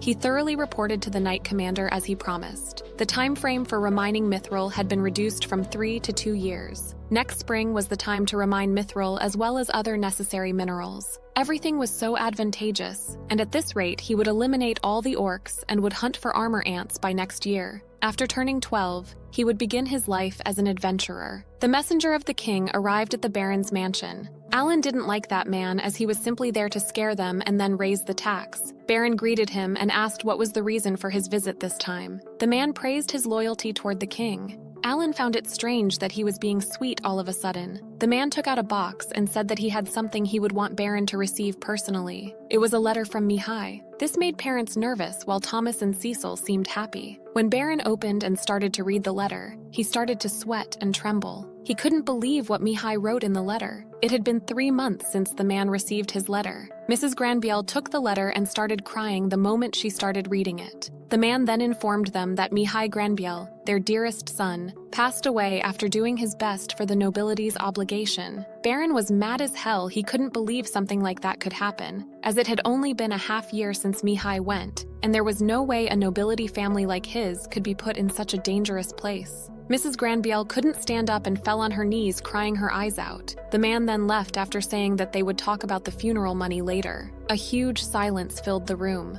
Alan was still shocked. He recalled the memory of Mihai telling him to protect his sister, and couldn't believe he had foreseen this coming. Cecil was still in shock, and asked her father what was going on, and what Mihai wrote in the letter. Baron told everyone to leave the room, including Thomas. Alan found this pretty weird. The door closed, and Alan was in the hall swiping the floor while all the maids were crying about Mihai's unexpected death.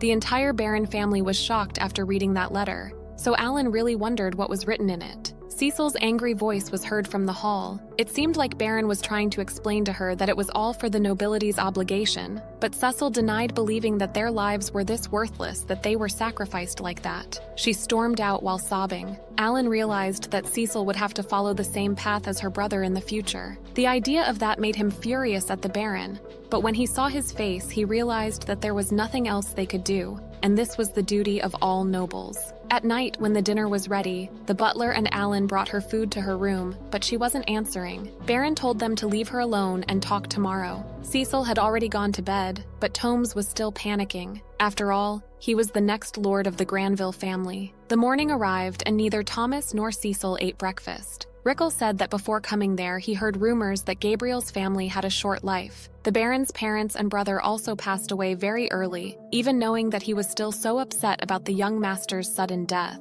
Suddenly, one of the butlers came and informed everyone that there was an emergency. The maids also informed Baron that Cecil was not in her room anymore. Everyone split up and started to look for her. Her room's window was open, so Alan wondered if she escaped that way. There was a possibility that she already left the mansion, so he went outside of the mansion and summoned hooks to look for her. She would have been seen if she had escaped by the main door, so she must have gone through the back door. While praying that she wouldn't do anything foolish, he continued running. In the city, Cecil felt super tired and sat on the floor to catch her breath. She was missing Mihai so much and continued crying. Then she heard Alan's footsteps. She asked if he came to force her back, but he denied, saying that his duty was to accompany her. After all, he was her most loyal servant. Cecil told him to leave her alone, and he didn't have to care about him. But her sentence was interrupted by her growling belly. She got embarrassed and said that it was because she hadn't eaten anything since last night. Alan took out some things and told her to eat them for now. She didn't object to anything and started eating in silence. She was still crying for her brother. Her brother was so strong, so she was sure that she would have to die too.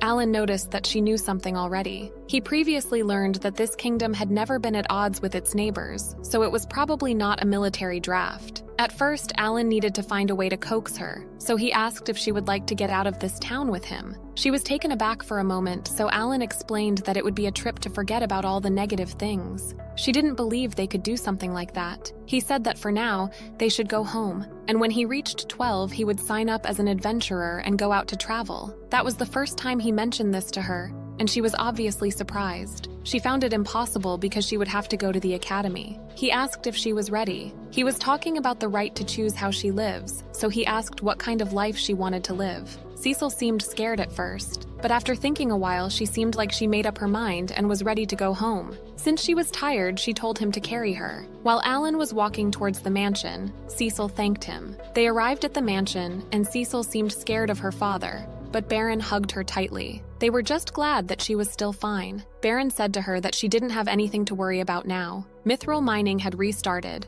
and when they were recognized by the royal family, the nobility's obligation would also be waived. Alan regretted that he didn't start collaborating with the knight earlier, as there would be a chance for Mihai to survive. Suddenly, Cecil said no. She said that she was Cecil Grabiel, and in the name of the family, she was going to fulfill his nobility's obligation. She was going to go on the same road that Mihai did, and will never go away. In the next scene, it had been half a year after young Master Mihai's funeral. The Grabiel family was now returning to normal. The orcs' barracks were all destroyed by the knights, even though he did most of the work. Therefore, they had complete control over the mithril mines. And after the summer, mining would begin. Alan was glad that the Baron could rest now. Now it was simply a matter of keeping an eye on Kalnal, who had just lost his mining rights. He was so quiet, making the commander suspicious. March arrived and we saw Alan climbing on a cliff. Before he went out hunting, Cecil wanted to come with him, but he was so clever and didn't let her go up with him when climbing like that. Everyone knew she wanted to be stronger, but she still needed the Baron's permission to do anything. However, mages could cast magic for ranged attacks. It was tempting to think about. Looked like he reached the right place. Another obstacle in mining next on his menu was the C-rank magic beast armor ant. There were possibly 1,000 in this cave, and a B-rank queen ant was the one who spawned them all.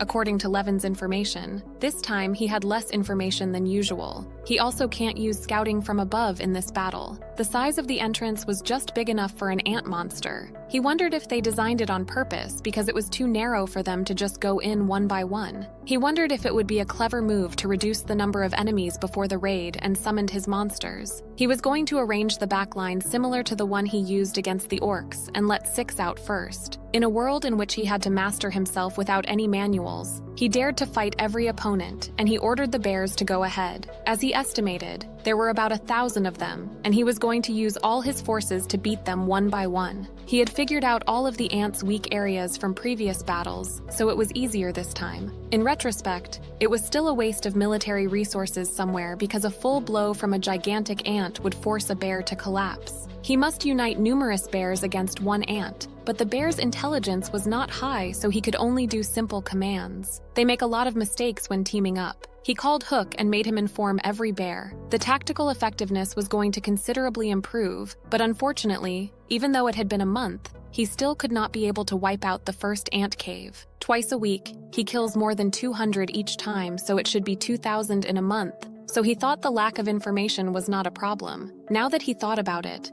something weird happened. A few days more than 200 ants were killed. Their bodies disappeared. He wondered if the queen ate all of them and immediately gave birth to a new batch. Even though he got a lot of experience this time, they kept crawling out, making it difficult to gather all of the magical stones. He had to change his strategy before making another attack on the cave. In May, the Baron had agreed to change the service and hunting schedule. Now he could hunt 2 days in a row.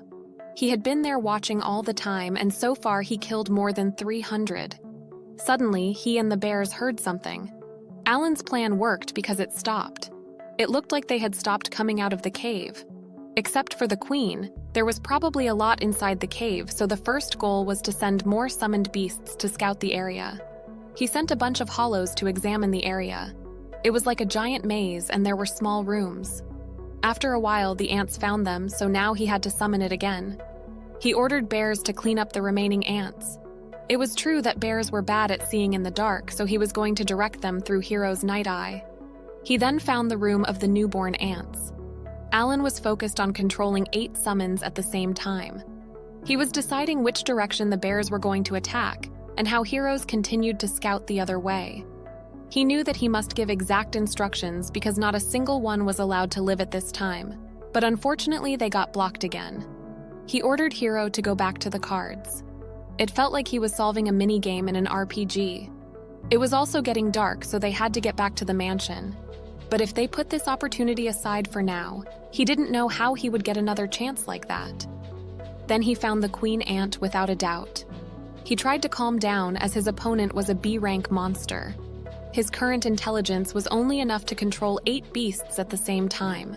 The queen's room was about 5 kilometers west, and there were 10 other ants. He needed to change his tactics to balance his strength. He summoned another hero and started to run towards the queen's room. The bears were ready for his orders, and Alan had been waiting for this moment for 2 months, so he was not willing to let the queen. The queen was really long, about 3 times longer than the normal ants, but the head was still the same size. First, he needed to build a solid defense line, so he ordered the bears to take down the soldier ants. While the bears were killing the ants, he had to clean up the mess in the way first. But the queen ant was also attacking them, and apparently they know his strategy. But it was okay as they acted very slowly. He ordered the bears to take advantage of the enemy's slowness and aim for the abdomen to attack. While the battle continued, Alan felt like they were inviting him to attack. But at the end, the queen ant was defeated by only 20 bears, which made him confused because it was more than 100 when he defeated the orc king. Now he probably won't be able to return to the city in time, so he has to sleep outside again. He wondered if the master would get angry this time, and he cannot get any more help from the knights. He needs to bring back the spoils to provide the reason for his absence.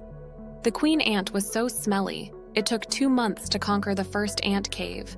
He wondered if that meant while he killed 5,000, 4,000 new larvae were born, which was why the queen became weak. Even a magic beast still needs to eat and sleep to stay healthy, so this time the enemy wasn't in its best condition. He got the magic stone, but then noticed something on the floor. There was another weird-looking stone, but he couldn't understand what kind it was. But then he had an idea. The next day, the Baron seemed annoyed that Alan was gone out on his own for an entire day the second time. He had to order all the knights to find him, so he asked if he had any excuses. Alan asked for his forgiveness and stated that he carried out a mission on the slopes of the White Dragon Mountain, and yesterday he finished conquering the armor ant's lair and defeated the queen. He informed him that he was committed to completing this task because he knew it would assist the Granville family with an assertive tone. Baron was shocked, and Cecil didn't believe him and told him to come up with a better lie. Alan remembered that the news of his invasion of the monster territory hadn't reached the Baron's family yet, so he wanted them to allow him to show the proof. He took out the shell of the queen ant that he killed yesterday. They were all too stunned to speak. He thought they would be happy, but they didn't react at all. The Baron stated that it was a strange color, and it was very different from the normal ant's armor. He asked Zenith, the knight commander, if it really belonged to the queen ant, but Zenith had never seen a queen ant either. They had never thought that they could destroy the ants' lair before, because it was a bit too much for the knights. Alan was surprised to hear that while Cecil was sure he painted it on purpose to trick them, he immediately denied the accusations and said that the Knight Commander should be able to defeat the Queen too. The Commander Zenith stated that he had estimated that they would have to bring a team of thousands to destroy such a giant ant colony. Breaking in through the door was tiring enough.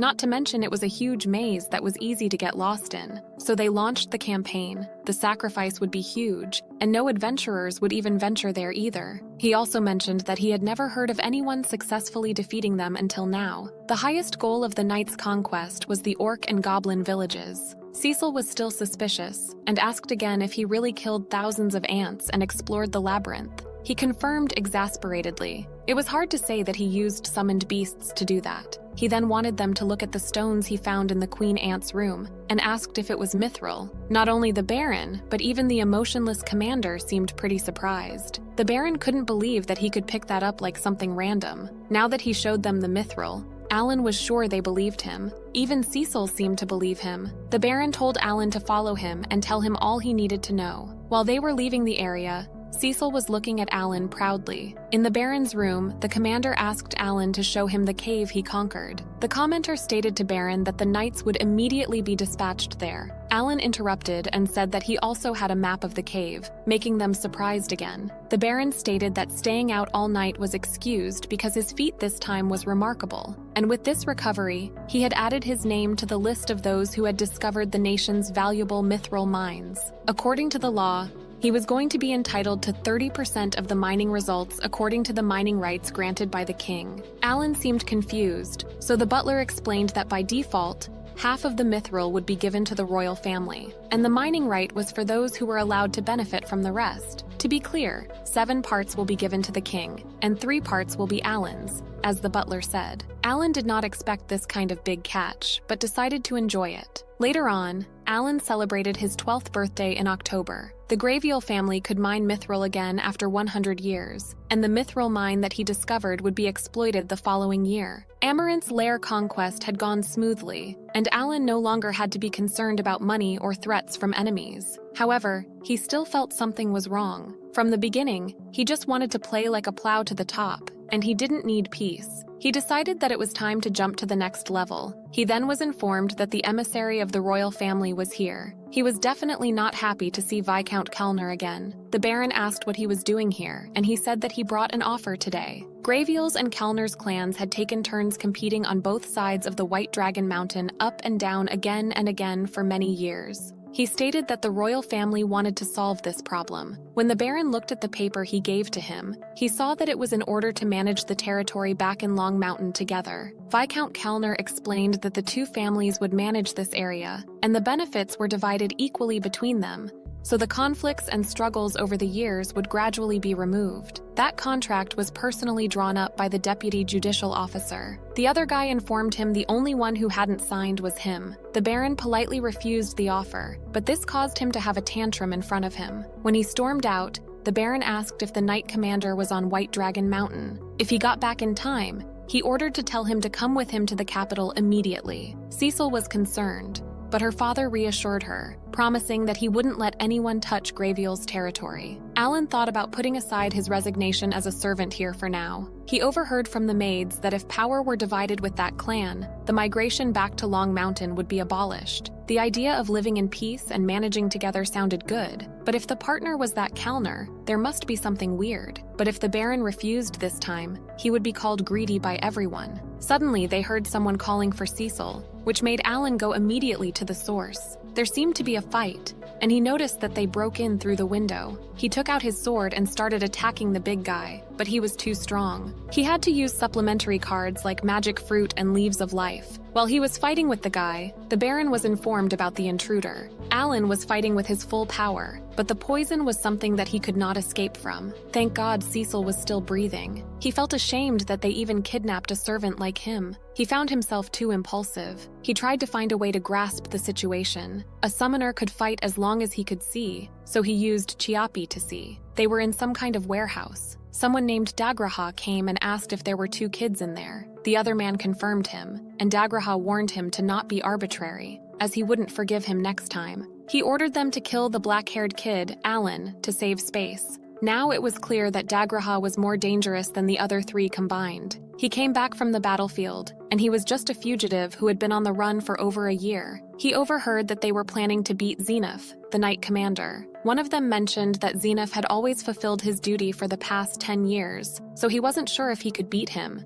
Also, Zenith's soldiers were actually almost all dead, which made them giggle. Alan didn't understand what they were saying, but was sure there was a war somewhere. The situation was that there were at least 4 enemies. He was tied, and these guys seemed to have been hired by someone who targeted Cecil. It was always better to save yourself than wait for someone to save you, so he started to think about a way to escape. But he remembered that he lost his mithril sword and only had 2 iron balls and 1 short sword. One of them went to the bathroom, so it was a chance for Chiapi to explore the escape route. The man was confused that there was a bird on the ship, which meant they were on a ship, but there was no sea near the Grabiel territory. He was in a great ship. It was getting darker. The boat suddenly started wobbling. Someone started to thank for trusting Bahona's service and informed the people on the ship that the airflow was unstable right now. And even if the movement wasn't affected, it would be good to pay attention if the magic airship was shaken. Alan was shocked. He was in a magic airship, and there was no escape in the sky. He decided to stay calm and explore more. He went somewhere too crowded, and it was a luxury restaurant.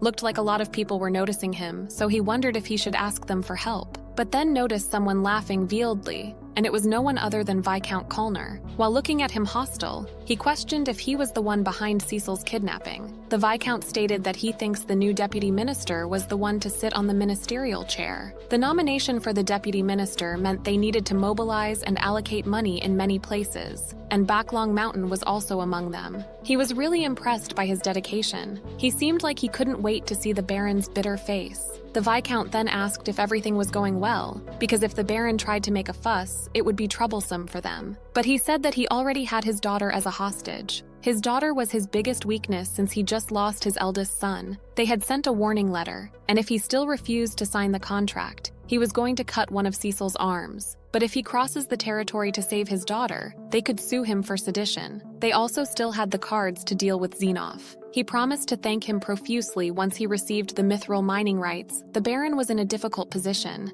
Alan had to quickly figure out a way to rescue Cecil. While he was thinking about a way to save her, she woke up and tried to scream. The big guy noticed that she couldn't use magic yet, so he said that they were about to reach Kalnal City, so she should give up. But she didn't, and she kicked Alan to wake him up. The big guy stood up. Alan noticed that he was going to do something to her, so he needed to act now. The plan to protect the holder had already been prepared, so he started to strike back. When they saw the magic beast, everyone was shocked. The beast attacked one of them only, and meanwhile, Alan got rid of the rope he was tied and was ready to strike back. But they were comfortable, as he didn't seem to carry any weapon. Alan summoned the bears and ordered them to bite and scratch. While they were all in shock, Alan took down one of them. The big guy seemed pissed off by him. He was dedicated to cleaning up before their allies came, so he didn't mind killing him this time. He summoned the brawn and used his shield. He couldn't beat Bear in one hit, so they could buy time this way. He summoned a bunch of beasts, and meanwhile he was going to be on guard if he was aiming for Cecil. He ordered Chu to weaken him and Spider to tie him up. The big guy was indeed taken aback by his ability to manipulate the magic beasts. Alan aimed at his neck, but it was so hard and his sword couldn't penetrate. He then used his fist to knock him out, and it looked like it worked. Then it was announced that the ship was about to land, so he immediately went to Cecil to untie her. At that moment, Dagraha came and stated his surprise about Alan. He kicked Alan in the stomach so fast that he couldn't even see. He attacked him as soon as he turned around,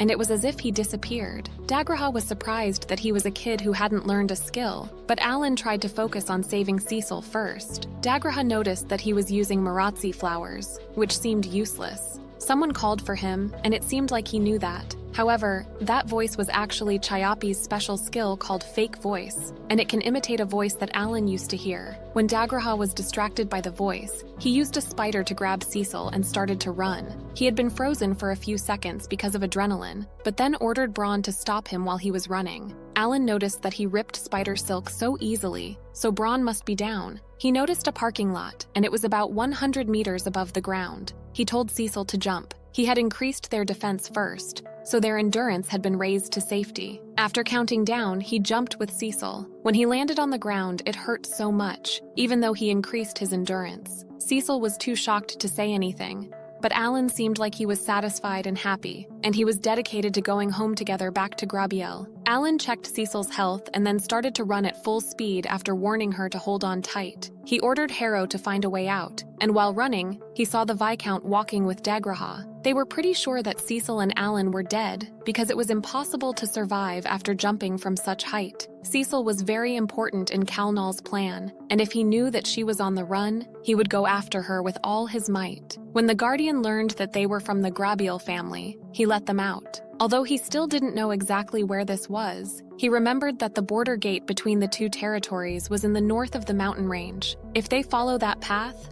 they will avoid a sudden encounter with the White Dragon. He didn't even know how many days it would take. It was so dark that Cecil couldn't see anything, but luckily Alan activated his night vision, so there was nothing to worry about. After some time, they took a break. He took out some food and drinks, and while they were eating, Cecil wanted to confirm that he could talk to magic beasts. He said that all his summoned beasts were very docile. He asked if she was afraid of him, but they had known each other for 4 years, so it was no surprise. Meanwhile, Alan was checking them. Dagraha knew that they were still alive, and shockingly, he was heading straight to the cave where they were resting. He suspected that he had a tracing skill, so he told Cecil that they needed to get out of there. He had to raise the speed stat to lose them quickly. He started to run in a different style to see what his tracing style was. Dagraha probably follows in the exact footsteps he left behind. Thus, his talent may be reconnaissance, the type that was good at tracing the enemy. So he decided to go beyond the trees to not leave obvious footprints. It seemed like his plan worked. Cecil wondered if he was going to fight with him,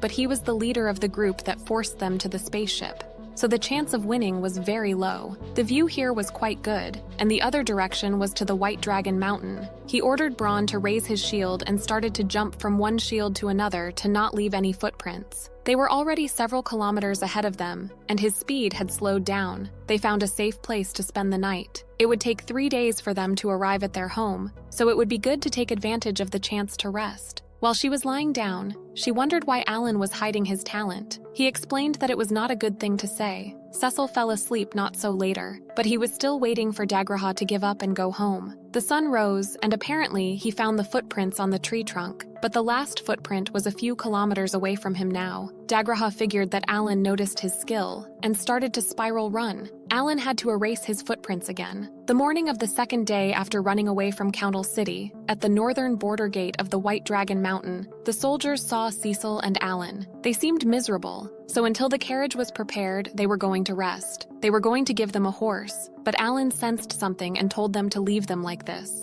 He started to run again, so Cecil wondered why he looked so tense. He said that the summoned beast he sent had lost sight of Dagraha. Just like when they were in the rain, he suddenly disappeared. So there were 2 possibilities. He was fast enough to get past Hook's eagle eye, or he noticed Hook's tracking. Cecil suggested staying with the Night Order, but they would cause trouble for them too, as he was hired to deal with even that night captain. Cecil thought he would be fine if he left her, but he reassured her by saying that he was faster than him anyway, and he had a promise with young Master Mihai that he was going to protect Cecil at all costs. While they were running, he sent 2 more Hook to scout Dagraha. The morning of the 3rd day after leaving Calnal, he was still running with the hope that they would arrive tomorrow. He told Cecil to eat the medicinal herbs. Suddenly, Madagalshu appeared, and it was the one whose eyes he broke 3 years ago. It was dangerous to be chased by 2 enemies at the same time, so he decided to take down the monster first, but Cecil was worried. He comforted her, saying that it was different from that one because it wasn't targeting her. He confidently stood up against the Madagalshu. It had been 3 years since he last fought with him, so he seemed excited. Cecil was worried about Alan, but couldn't make a noise because he warned her to always keep quiet to not let it detect her. He needed to defeat this beast before Dagraha caught them. His strategy was simple. He was going to take full advantage of his army, but he can't just waste them either. So he first ordered Braun to use their shield to besiege it. He was doubting that it would work, but it did. The bears took advantage of this opportunity and started to chew. He decided to use the attack that took one of his eyes, but this time he was dedicated to taking both his eyes. Cecil was amazed by how he fought. He was strong enough to defeat the Ogre King, and Madagalshu was just a B-rank superior monster. However, he was shocked to see that it could jump very high. Alan could manage to use Bronze Shield to defend his attack in the last second. He was shocked by what happened, and Madagalshu got him. When she saw Alan being captured, Cecil couldn't stop herself from calling his name, but he told her to stay away. Madagalshu was enjoying the feeling of killing Alan slowly. He used 2 glasses of life. Madagalshu then held his head and was about to chew him to death. He bit him, but before it could continue, Alan took out his short sword and stabbed his other eye, but he was still trying to eat him. Luckily, Alan changed cards as soon as he was caught by him. Although he didn't know its status, when he hit the bronze without defeating them, it proved that its strength was less than 2,000. He had already created 100 tons of Grass of Life in case he had to fight a death battle with Degraha, so he was going to keep using them until Madagalshu was exhausted. He had a nostalgic feeling while using healing continuously when facing a powerful boss in the game. Madagalshu eventually got tired and died. Alan was proud of himself. Cecil immediately went to him. She was so scared when she saw him in the mouth of the monster and started to cry. He apologized for scaring her, but it wasn't over yet, because Degraha was there, standing in front of them. Degraha was furious and wanted to kill him right there. He didn't expect Alan to defeat a Madagalshu. Alan ran out of iron balls and his sword was still stuck in the eye of the monster. None of his summoned beasts could stop him. He only had a few choices, so it was easy to decide. He told Cecil to step back and that he was going to defeat him no matter what. Before he knew it, Degraha kicked him in the stomach. He didn't even have time to see his movements and he was already kicked away. Also, Degraha seemed to figure out Alan's skills, and the fact that he ran out of magic power now. It seemed like everything was about to end when a small explosion happened right next to Degraha. Cecil somehow managed to use magic skills. Alan didn't have a weapon and his magic power was exhausted, so she felt obligated to save him, even though her father warned her to not use it until she entered the academy. She tried to use Fireball, but missed it. Degraha hit Cecil and teased Alan. Alan reminded him that he escaped from the battlefield after only 1 year, and now he was making a living by kidnapping children. This triggered him, and he kicked Alan once again. Even though he was being kicked, Alan wanted him to get more angry. This idiot. Degraha says everything, and he consumes mana when using skills. Now he understood more about the skill structure of the others. Skills were divided into 3 types. The first type was the type that requires the subject's magic power. Next was the type formed by training from a young age, and the kind of extra skills that he didn't have. Before reincarnating, he was that the people here were originally from normal mode, so almost all of them possess extra skills. He had the inherent skill of a summoner. The talent here was an inherent skill bestowed on each person. So scouts like Degraha would already have scouting skills, and his extra skill was tracking. Even though it hurt so much, he still could block the sword combo this time. Even though he was this strong, his rarity was only 1 star. Meanwhile, he was an 8-star summoner. Degraha couldn't stop himself when he saw Alan grinning and using his sword once again. Alan used another Grass of Life and asked if he was exhausted. Degraha seemed confused. Alan said that from the moment he hit Cecil, he received a death sentence. The Knight Commander was on his way with a little bird on his shoulder. As soon as they arrived at the border gate, he sent 2 of his birds back to the mansion. But Alan was in so much pain. Degraha and Zenith were now faced. Zenith looked at Alan, who was too exhausted to fight, so he told them to let him handle the rest. With a strict voice, he told Degraha that he was going to cut him into pieces in the name of the Knight Commander. Degraha called him a dirty noble for living in peace for 10 years.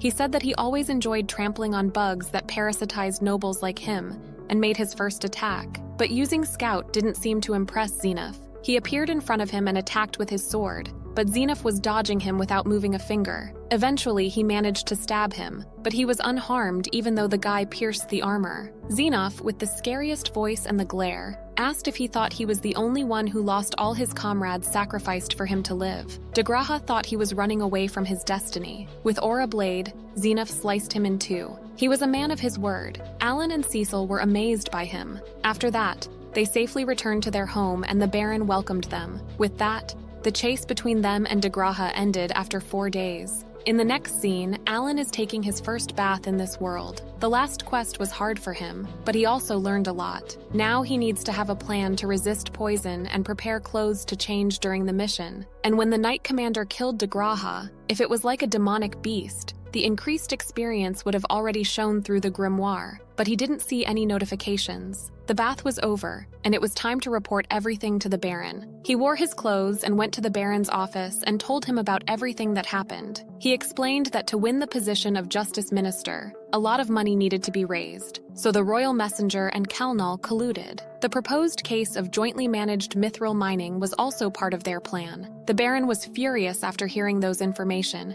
and he decided to report all this to the palace. Alan didn't think reporting would change anything. This case involved even the royal emissary, and it would most likely be handled smoothly by placing all the blame on Kalnal. He stood up and stated that he had an idea. He said that he was going to give his mining privileges and hand it over to the Baron. With that privilege, he would have more weight on the negotiating table to handle this case thoroughly, which means that he secretly bribed the royal insider. Alan mentioned that he was also taken advantage of by them in the first place through the noble's obligations. The Baron was the kind of guy who didn't want to go through the back door, but then there would be a second and third Kalnal to harm him. Alan stated that he and his father Rodin always worked hard with spears and farming tools, but that was all to protect their farmer family. And yet the nobles don't want to fight. He went across the line and asked what was wrong with doing bad things to protect their family. The servant wanted to stop Alan from saying disrespectful things, but the Baron said that it was fine. When the Baron was Alan's age, his father was stripped of his title and passed away, and not long after that, her mother died. Then the successor of the family at that time, his brother, also died after a few years. When he was 16 years old, he had to take over the family with the principles of purity and transparency taught to him since childhood. But as a child who was taught to do so. He apologized to Alan and agreed to take advantage of his mining privilege. Alan was more than glad, but there was one thing he wanted the Baron to explain. He wanted to know about the nobility's obligation. Cecil also wanted to know that too. The Baron promised to have her teacher explain it. He had to prepare to head to the royal capital, and while he was away, they were going to take good care of the mansion. A few days after the Baron went to the capital, the teacher came and stated that it was good to know that Cecil was safe. Cecil didn't want to be an ignorant child and wanted to know about the nobility's obligation. The teacher said that he received a request from the Baron and wanted Alan and Cecil to keep what he was going to say as a secret. It was a long story, so he wanted them to take a look at a map of the world first. The largest land in the middle was the territory of the Zhongying Empire. Their Radashu kingdom was located there at the Yato. The north lies the Jiamut empires.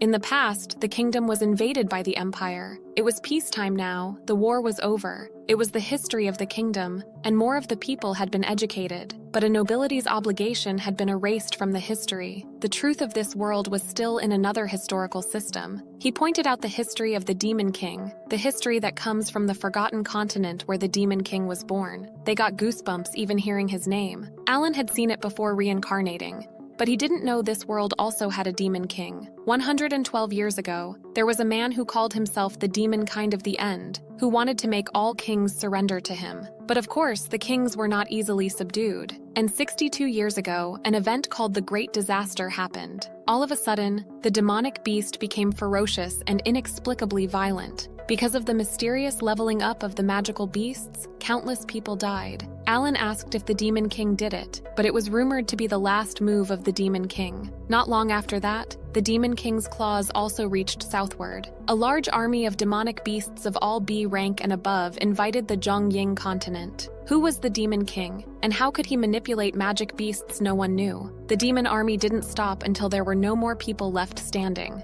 Additionally, the demon army also invaded 2 other continents. In the Vukis continent, they fought back with giant golems, a result of their superior technology. Next was the elves' residence, Roseheim. They also fought bravely thanks to the elemental magic given to them by the Elemental King. Both Cecil and Alan were shocked by every new information they heard. To stop the expansion of the Demon King, the Alliance of 5 Continents was formed. Under the agreement, the countries would share their forces and resources. However, the situation did not improve. The lack of talent, the too many warriors on the front lines were sacrificed, and the Baron's father was also caught up in the war. At that time, the system of 1 academy per country was born. The system gathered all the talented people in the country to train warriors to support the front lines. Even so, it still couldn't slow down the Demon King's invasion, and a quarter of the Gamut Empire completely fell into his hands. At that time, the teacher also fought to protect the world. Most of his comrades were dead, and the situation had gotten worse and worse. However, the world creator Alemia did not abandon humans, and the hope of humans was born. And Helios, the world's first person with heroic talent, appeared. He graduated from the academy and entered the battlefield at the age of 15. He defeated the invasions of the demon army one by one. He took back the territories that were occupied for more than 5 years, and now he was 22 years old and was still fighting. Alan suddenly felt like an RPG game. Their rarity was all 5 stars, so he wondered if those were talents big influencers on the whole world. Their kingdom had never been invaded, so to protect themselves, they must obey the covenants of tribute. Thus, the territory exploration decree was issued, and all resources were prioritized to be sent to the battlefield. Alan realized that all farming areas, like the one where he was born, were to serve the war. It was clear why the Baron accepted the order to increase the tribute, and his family didn't eat wild boar. That was the whole story. The teacher mentioned that it was also a rule in the treaty between the 5 continents. A 3-year battle obligation was imposed on any noble or young royal talent. No matter how noble his position is, he cannot escape. All must go to the battlefield. There was also a place as good as the place where the hero commands, but more than 50% of the people who went to the front lines did not return. And if Cecil was ordered to leave the army, she would probably be sent there too. The teacher didn't want to scare them, but there were still benefits to performing obligations. After 3 years, if you return, you will enjoy leisurely positions with a good salary like him. Just like Cecil, he was a magician, and that was the reason why he was chosen to be her teacher. He promised to teach her everything he could before she joined the academy. Alan had a question. The Demon King had appeared. The world in normal mode had been destroyed. 10 years after the hero appeared, Alan decided to choose Hell mode when coming to this world. There was a possibility that this place was waiting for someone to choose to enter Hell mode. Now the combat power was in balance as the Demon Lord and hero coexist, and he was the one who tipped the scales. The Baron returned to the mansion in November. Having spent a month in the royal capital, he assured everyone that everything was fine now that the matter with Calnal had been resolved, and he would no longer be able to harm them. The Baron summoned Alan and thanked him for rescuing Cecil from Calnal's grasp. He gave him 200 coins for defeating Madagalshu, and another 200 for rescuing his daughter. Alan politely thanked and wondered about the 3rd bag. The Baron explained that there was one more thing. He discussed Cecil's obligations with the king, but given her talent as a mage, she couldn't hide, and the king was completely powerless. Alan realized Cecil's talent was greatly appreciated, and the battlefield was now lacking combat power. The Baron then stated that he wanted to ask him one more favor. He already knew that Alan's lack of talent was just a cover, and for the past 4 years he had considered him as someone he could completely rely on. He handed Alan the last bag and asked him to protect Cecil both at the academy and on the battlefield. Alan didn't expect to have 600 silver coins as a poor noble who even abstained from eating meat. He wondered if he allowed his hunts because of this request. Alan stated that his talent was a summoner, and he indeed hid this thanks to the church's mistaken judgment, and he was going to devote himself to protecting Cecil. The Baron was glad that he accepted it. However, instead of 400 coins, he wanted him to exempt his family and the family of the Holy Sword Karina from tax. The Baron promised to do his request, and he was now ready to go to the academy with peace of mind. He also got the courage to want him to let him stop his service duties so that he could focus on protecting duties. The Baron accepted all his requests. Alan then wondered about the beautiful sword he was holding. The Baron explained that it was a gift from Viscount Granbiel to the family's main guest. Alan was puzzled when he heard that. The Baron stated that thanks to him, the Granbiel family had been promoted to Viscount. It was more like he bought the position. But the servant stopped him and stated that thanks to the full power to mine minerals, he could manually regulate many things, but it was better to not talk about it too much. Alan congratulated him and accepted the sword. In January, at the Karina village Pippi, the main bird came, but it looked like there was no mail today. Suddenly, Alan showed up and corrected them that that bird's name was actually Chiapi. They were all shocked, and his mother couldn't stop tearing up. However, his little sister couldn't remember him,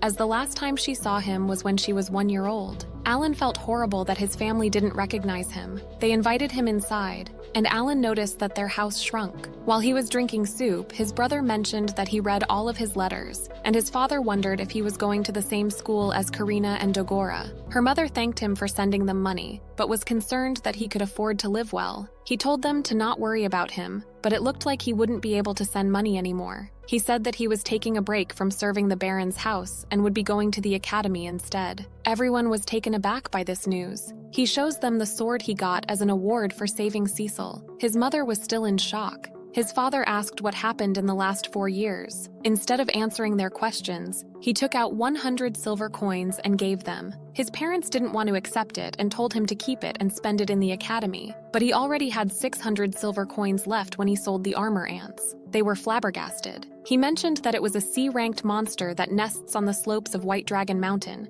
and he even hunted orcs and goblins. His little brother was amazed by him. When it was time to go, he said goodbye to everyone and promised to send Chiapi whenever he needed to contact them. When his little brother told him that he was going to attend the academy when he was 12 too, Miura came and wanted to join him, but she had no talent. She was holding the letter Alan sent and hugged him tightly, making him cry. March came and Alan was swiping the floor when Cecil came and said that he hadn't discussed anything with her, and he was daring to quit serving on his own. Alan explained that he was going to continue serving her until he got to the academy. Even though he was still her bodyguard, she still seemed angry. Cecil then asked him if he really wanted to go to the academy when he could choose to return to the village to live freely. Alan said that he really wanted to go, and this made her even angrier. She said that he had no obligation to go to the battlefield. Cecil then noticed that the holy sword Karina was right behind him. Alan introduced the Axe Master Dagora too, and with that, they reunited after 4 years. When Cecil's brother appeared,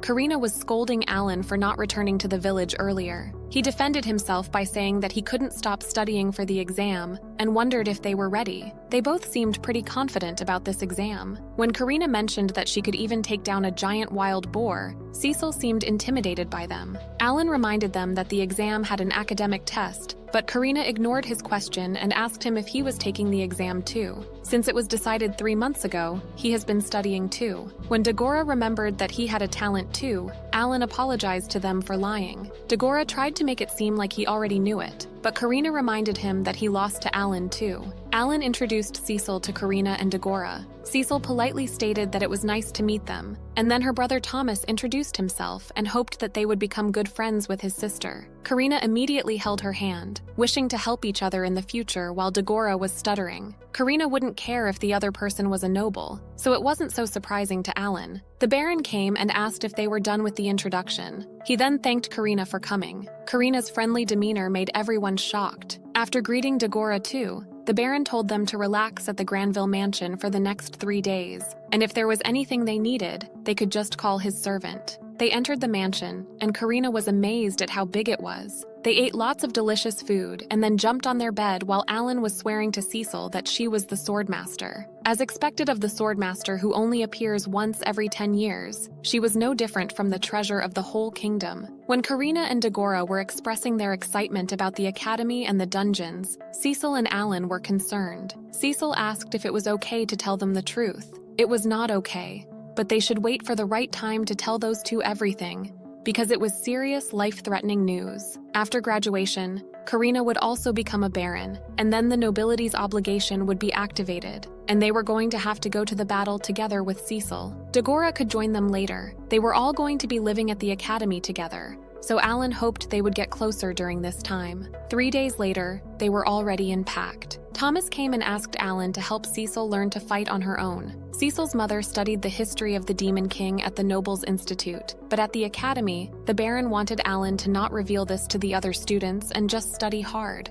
The Baron was glad that Alan had great friends that he could rely on. The reunion of the magician and swordmaster in the same generation must not be just a coincidence, and Alan wondered if this was the beginning of his quest in this world. Aaron got the guts to tell the Baron that he would definitely defeat the Demon Lord together with Cecil. The Baron was flabbergasted and told him that this wasn't what he asked, but it was time to go so they couldn't discuss this. Every employee and family member was there to see them off. With that, their journey to the Academy City started. At the north of Zhongying continent Jamut Empire's territory, the hero was informed that the magic train had arrived, but the Elemental King this time had a prediction that was difficult to understand. To him, the hero, the hope of humanity, has another forecast of hope. The hero smiled and wanted to go see for himself. Meanwhile, Alan was looking at the Radishaw Kingdom, the Academy City. They were all amazed by how big the city was. When they landed, they noticed that there were a lot of people also flying just like how they got there. Cecil wondered if those flying boats were made by dwarves. So Alan explained that all the magic tools in this kingdom were made by them too, especially since they share currency and technology with this place. They then, for the first time in their life, saw a train. Alan went to get the tickets like he always used the train, and they went inside. While the others were shocked that it was moving, Alan was appreciating the civilization in this place. They arrived at the academy, and it was pretty crowded. Alan heard that there were about 20,000 applicants every year. Cecil didn't expect there to be so many talented people around her age. To go to the battlefield 3 years later, they had to pass all the tests first, raise their level, and get that thing in this city. They got in line and were welcomed by a woman.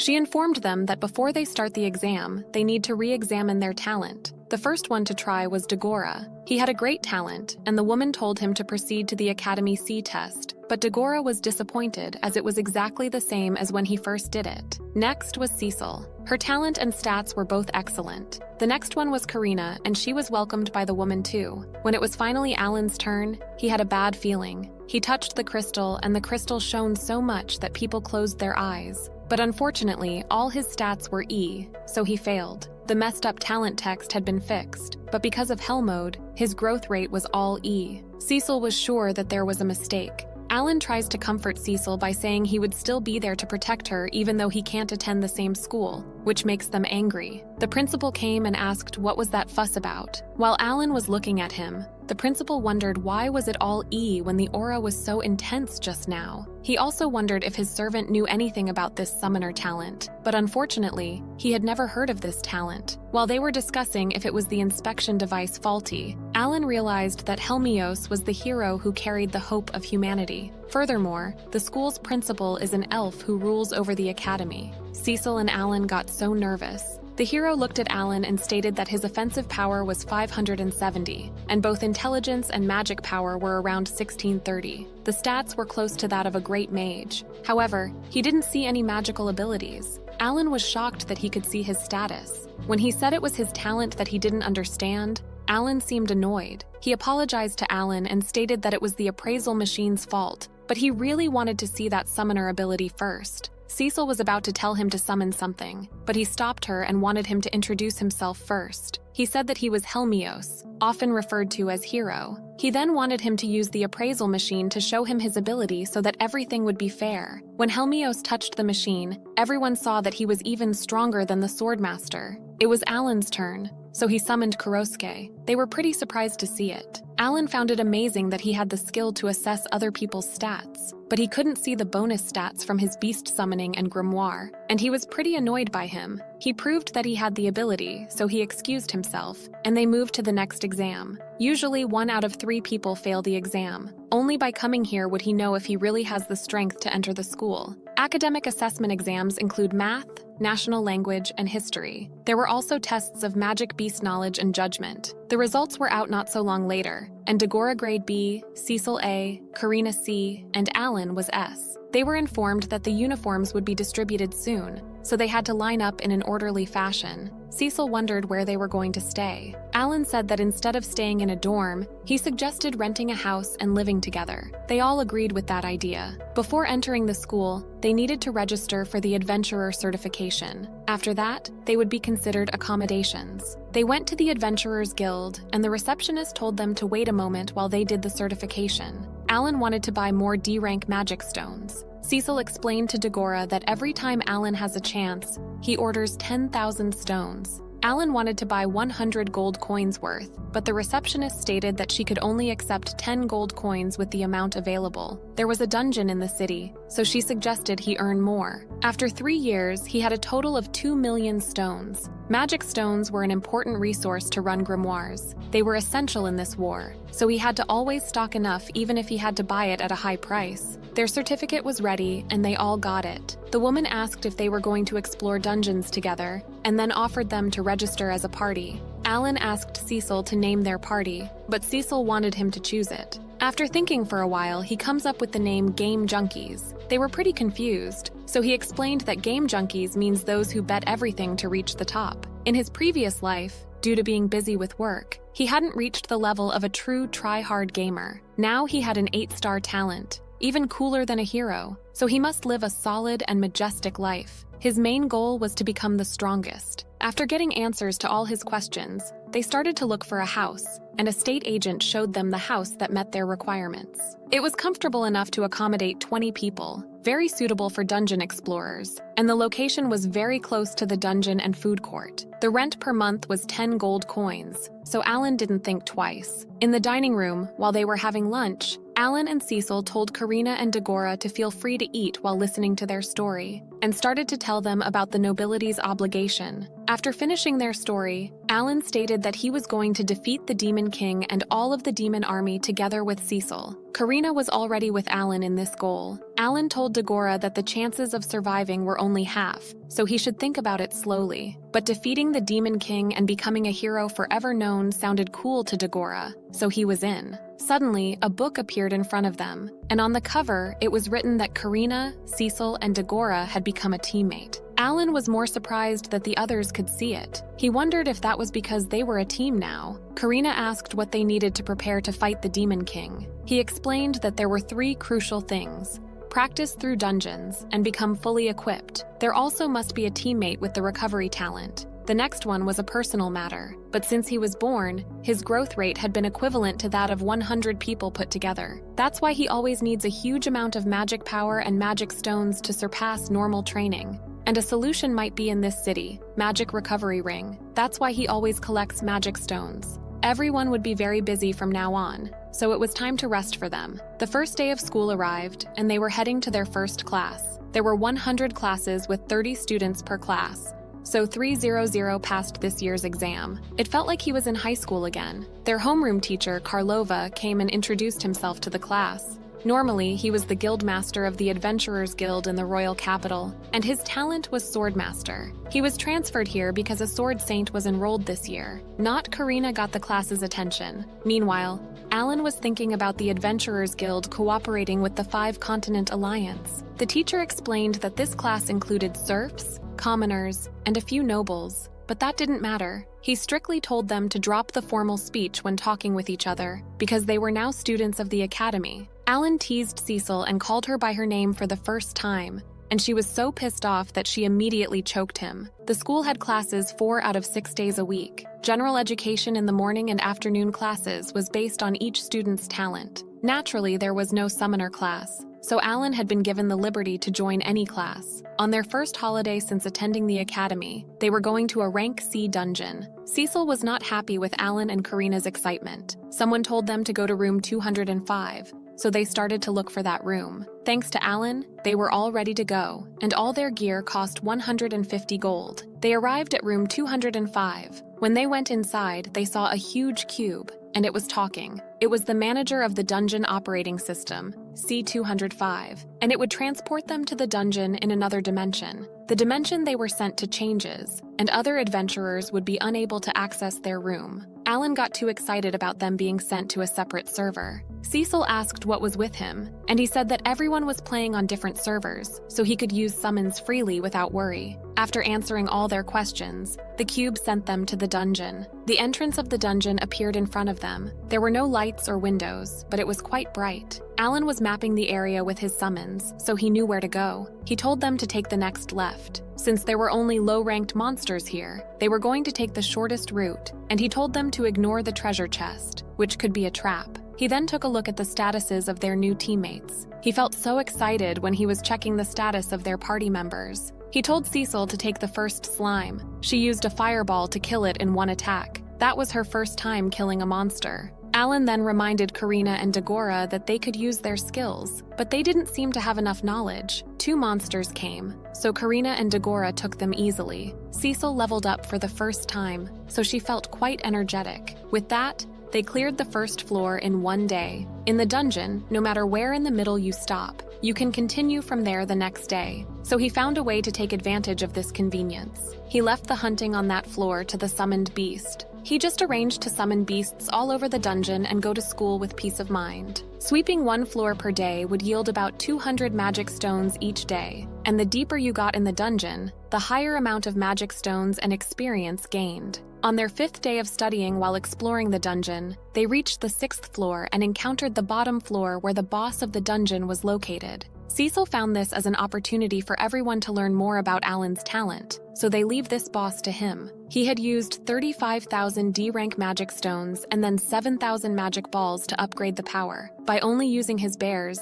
he easily took down the boss, and they won in one attack. They also got a steel sword as a reward. Alan offered to take it to the weapon shop and see how much they could get. The sword cost 1 gold coin, which helped with the cost of living. Dungeon bosses only appear once a day, so they were going to go at the end of the school day. Come to think of it, the dungeons were pretty convenient, but its most convenient part was the space teleport feature. Cecil felt tired, but it was fun to practice non-stop, and she felt happy to see her level keep increasing. In May, teacher Karlova came and informed the class that in 3 months after the summer break, there would be a dungeon exploration test, and those who failed was going to be expelled from the school. They will each explore one dungeon in groups no bigger than 8, and they can't ask anyone outside the school or any of the upperclassmen to join. Last year, 20 people died. The students were shocked when they heard this, but not Alan's team because they already knew about the Demon King. The students started to surround Karina asking for partnership, and since she couldn't say no to anyone, she looked at Alan helplessly. He told his team to stand up and turn to class. He stated that their team needed a member with expertise in support and recovery, and added that they already cleared 2 sea-level dungeons. The students were surprised. Alan continued by stating that they currently run 2 expeditions per week, and the condition was that they must be able to attend at least one of the 2 sessions. He warned them that dungeons were dangerous, so they needed to have faith in their teammates' abilities. He added that rewards would be shared equally, and by limiting the number of members, each person would get more. One of the classmates seemed concerned, so he said that they could feel free to bring them their concern. Alan was awesome, but no one had applied yet as no one in this class was good at healing. While they were having lunch in the dining hall, one of the classmates came and introduced himself as the classmate with the cleric talent, and wanted him to be more specific. Alan wanted to discuss his while eating, but he said that he doesn't eat lunch. Alan figured out what was happening, so he gave him 2 silver coins after saying that it would be awkward if they were the only ones eating. The boy went and got himself some food, and Karina offered him more of her food. He asked if he could get a decent income from dungeons. When Alan said that each time they explored, they got about 20 to 40 silver coins, which seemed a lot for the boy. He asked if he could participate, and Alan accepted. The team was so happy that they had a new member, and they started giving him more food. They had to wait for such a long time to get a cleric, so they must give him a warm welcome. The first day of exploration after Kill joined the team came, and they were in a sea-level dungeon. Kill was wondering if the practice was effective as he didn't do anything. Alan stated that if they fought with their teammates to defeat demonic beasts, they would become strong together. Alan told them to take care of the front line, and he firmly covered the back. 2 weeks later, on their 3rd day of dungeon exploration, they arrived at the bottom floor, and this time Alan left those to Cecil, Karina, and Dagora. Kill seemed amazed by them. After defeating the boss, Kill healed Dagora's arm, and Alan asked if he studied magic at school. He said that he knew it before coming there, and he worked as a healer at the church. They envy him because he could use his skill. Suddenly the treasure came, and he was so fast that they couldn't even see him going there. The reward was a mithril hand shield, and it was worth 15 gold coins. He gave Kill his part of the award, and Kill asked if he could officially join their group. When they shook hands and made it official, the notification appeared, which startled Kill. While looking at Kill's status, Alan informed Kill that they had rented their own house as a base, and asked if he wanted to move in. Kill strictly refused his offer and started to run. Cecil figured from his name that he wasn't a noble, so he didn't have to go to the battlefield. But his healing talent was needed to fight the demon army. He was always alone at school, so they wanted to get closer to him. In June, Alan woke everyone up in the middle of the night. He finally succeeded in unlocking that awakening skill, but wondered what was this skill doing, and if it was worth wasting a lot of magic stones. After 3 years, he finally had a new summons. He summoned his new beasts. There were various monsters, and one of them could even talk to him. It could also go through walls. Next, he decided to test out new skills and summon Denka, a bug. His stats didn't change, only an awakening stats was added at the end. He tried out the skill and was surrounded by bugs. It was a pretty terrifying technique, so he decided to see how the others would awaken. He went home and introduced them to their new comrade Maria. Cecil seemed annoyed, but Alan didn't bother. He was looking forward to using the new skill in the dungeon. 2 days later, the academy was welcoming a special guest. This was a yearly event to raise the morale of the students, and the guests were Swordmaster Doberg, Hero Helmios, and Swordmaster Sylvia. The first question was from Karina. She asked Doberg how she could use her skills. Their teacher explained to Doberg who Karina was. Doberg asked her why she wanted to use skills so much, and she said that she wanted to get stronger, and Alan could use his skills, so she wanted to use it too. Hero Helmios mentioned Alan before. Doberg told Karina to come over there, and she followed him without any worry. Doberg told her to come at him and be conscious of her skills. Alan and Cecil seemed concerned. Karina attacked Doberg, but of course she didn't damage him. He reminded her to try using her skills. Karina attacked Doberg over and over until she got so tired. Doberg triggered her by saying that she would be able to use her skill maybe in 1 more year. She continues attacking her. They continued to fight until it got dark outside. Hero Helmios offered to have a friendly match, but was rejected immediately by Alan. It had been 8 hours, and Karina would probably reach her limit very soon. Doberg asked once again if she had given up, but she refused. Since long ago, she always noticed that Alan was always thinking about something. Since Alan had a big dream, she was dedicated to being stronger. Doberg told her to focus on how to use the skill and charge for the last time. One last slash and Karina succeeded in using her skill. Everyone was speechless. Doberg told her to not forget that feeling. Karina was too tired to say anything, and she just passed out. Alan held her and gave her his healing potion. Helmios asked Doberg why he didn't use the skill and taught her how to do it. He said that it was useless that way for someone like her. Hero Helmios then wondered what Alan's big dream was, but Alan politely stated that he was going to tell him when he could completely trust him. At the start of the next chapter, they were at the sea-level dungeon 3rd floor. Alan said he had been waiting for exploration day. He told them he would show off the new beast summons today. Then he ordered huge birds to come out, and then a couple of huge birds appeared. Everyone was in shock. They asked Alan if they were birds, and he said yes, and told them that they could ride them. Each of them got on a different bird and set off. The birds were quite fast. As they advanced, an enemy appeared in front of them. As soon as Alan said there was an enemy on the left, Karina stood ready to test her new skill. As soon as she approached the enemy, she swung her sword and cut it in half with a single blow with his flying sword skill.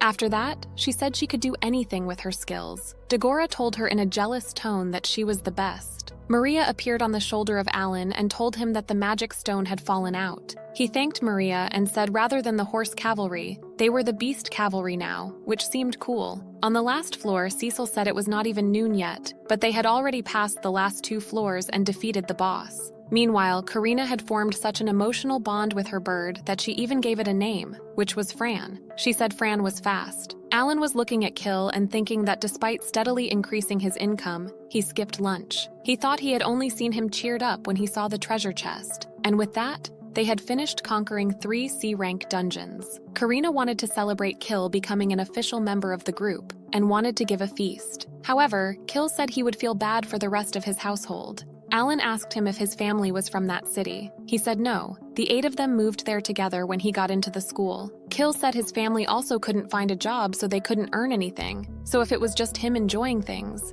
it didn't feel right. Cecil told Alan that it looked like the right time. Then Alan told Kill that they were actually looking for someone to take care of the housework at their place, and asked him if he and his family would be willing to move into their house together. He said there was plenty of room left, and of course, he would still pay them. He told him that they were a team so he wouldn't let anyone suffer. Cecil also wanted to convince him, so she told Kill that they would divide the treasures found into 6 parts. She said 1/6 of the salary for the Kill family to take care of the house, and instead the magic stones would all go to Alan. Karina said Alan needed a lot of magic stones to level up. They all gave theirs up to him. She asked Kill if that was fair. He apologized and also thanked all of them. Then Alan wanted to hurry up and prepare a welcome party for everyone, so he pointed somewhere on the map and ordered them to gather at that station. The party started, and when Kill and his family arrived, it was a bit late, so Kill apologized for being late. Alan said that wouldn't be a problem. Alan asked Kill where his family was because they all looked so young. Kill's sister was the one who introduced herself. She said her name was Nina and she was his younger sister. She said it was an honor to meet everyone. Kill told Alan that he knew he was wondering about his family, and he said he would tell him later. Alan said okay, then they all went home. Cecil said there was a lot of food, so she wanted everyone to eat to their heart's content. Kill again wanted to thank them and told them that helped him a lot. Besides, Kill told Alan that he didn't need to be so formal with him. He just wanted to talk casually like with the other three. Alan was okay with that request. Cecil asked Kill if he must have been a noble. Kill said it was all in the past because his title had been removed. So now he was living with the servants who also didn't have a place anymore. Cecil said it was a pity. He said it was okay because he was used to civilian life. But when he was thinking about Nina, things were changing. Nina told her brother that she would try her best to help. Cecil told Nina that she and Alan both had a sister about the same age as Nina. Alan said speaking of their backgrounds, they were both peasants who were recently promoted to commoners. Kill said Alan didn't look like he was from that kind of background at all. Dagora said people used to say that in the past. Kill said at first he thought Alan and Cecil were both nobles. Cecil asked him if he knew that she was a noble. Karina said they were all from the same territory. Kill said he was a little jealous seeing them who had known each other since childhood, so asked them where they four came from. Alan said Granbiel territory. Kill asked Cecil if she was the young miss of the Granbiel family, and there was something strange in his eyes. Kill's family held Nina and told her to step back. Suddenly, Kill's eyes filled with anger and told Cecil that it was her who defeated House Calnal. Kill said his father's name was Cabroni Calnal. Dagora asked Alan what was going on, and Alan said it was about the dispute with the Calnals late last year. Kill was a bag of nerves and asked Alan if it was all that he was going to say. Kill said he heard from a royal emissary that it was all a trap from the Granbiel family. He asked in anger what they even did to them. Alan told Kill that he didn't expect to meet Calnal's son. Alan said the royal emissary said before that he was glad to have a child without talent, and said it must have been Nina. Then Kill was the child with talent, so he became a viscount because he brought down the Calnals. Cecil said she understood and wanted to explain everything. However, Cecil said first she needed to talk to Kill privately. She asked others to exit. Cecil and Kill were in the same room alone. Kill told him now that he was the only one. He asked her to tell him everything. Mr. Calnal was the only one who hired a group of assassins in a plot to take the right to her mithril from the Granbiel family. She said they kidnapped her and her servant Alan. She said thanks to Alan she escaped safely. Her father brought the whole matter before the royal court, and the Calnals received the appropriate punishment. She said she heard that Mr. Calnal and his wife were under house arrest at the Forbidden Palace. She said her father was indeed the one who brought down the Calnals, but she had nothing to be ashamed of. She told him if he didn't believe it, then he must have gone to the capital and asked about it himself. She said there would be a lot of evidence. Alan asked Kill what kind of person his father was in his eyes. Kill said until he was 5, he cared for him, and that kind of feeling was really good. He said things changed since the talent appraisal ceremony. He said that was all the memories he had left of his parents. From then on, he said, they let him live alone in another town with a few personal servants, so he didn't live like a noble ever since he was a kid. He had been used to an ordinary life. When he was 10, a tutor was sent to him. His father said it was to prepare for the academy, so he was happy. After all, he had an obligation to the Clanal family, but last October, suddenly a bunch of servants were fired. The cost of living stipend was cut, and he was also evicted from his own house. Nina also came after his palance went missing. He said that from then on, he started working at the church, and then a royal emissary came and told him the Clanal family was ruined like that because of the Granville family. As punishment, the noble's duty, that is, fighting magic beasts, would be raised from 3 years to 5 years. He said His Royal Highness told him to take pride in his achievements to resurrect his family. He apologized in the name of his father and told them he was going to leave the team. However, he said his family and he still needed a place to return to. He said he would definitely resurrect the Clanal family in 5 years. Alan asked Kill if he also had a duty of his own, and if it was the case, he suggested to go together because they had the same destination. Alan said they needed you, and they were a team because their talents complement each other. He said behind the evil demon army was the mighty demon lord. They must have been strong together to defeat him. Even though Clay said he would use them for his own purposes, everyone wanted to continue regardless of their goals. The next day, Kill's family apologized for all the things that happened yesterday and told them from now on they were in their care. Suddenly, Maria again appeared and welcomed them. They were surprised, and Nina held and hugged her. Karina said it was from Alan's talent. Alan told them that living together had become more exciting. Alan did not doubt Kill's wish to return to being a noble, but he wasn't sure about the words from that royal emissary. He thought he had to do some research to find out what Kalnal would do about Kill's future actions. Nina came to her brother Kill and asked him if he was going on an adventure that day. Kill told Nina not to worry because her teammates were strong. Alan said today they would enter the B-level dungeon. In the next scene, they were at the B-level dungeon. Dagora said it felt like a C-level dungeon, but Alan said the time it took to clear was twice that. That dungeon had 12 floors, and Alan hoped they could finish it within a month. Alan warned them there would be many traps along the way from now on, so he wanted them to move carefully. He wanted them to take the antidote first, which was valid for 1 day and priced at 3 silver coins. The scouting team was back and started to explore the B-level dungeon. When they arrived at the 4th floor, they found the treasure. Cecil warned Kill while he was trying to open the treasure box because there would be a disguised monster. Then Alan wanted Maria to check out for himself. When Maria opened the box, a mimic appeared. Then Maria destroyed it with the help of psycho skill and acquired 20,000 experience points. The treasure was a mithril spear, which sold for about 50 gold coins. Alan warned Dagora because the beast was approaching again. Then Dagora tried to use his full body armor skill and took down the monster. He was happy that he could use his skill. It was July and they were at the B-level dungeon bottom floor. Kill told them that was the boss of that dungeon. Karina said it made the great boars look small. It was a huge B-rank boar. It was about 5 meters tall.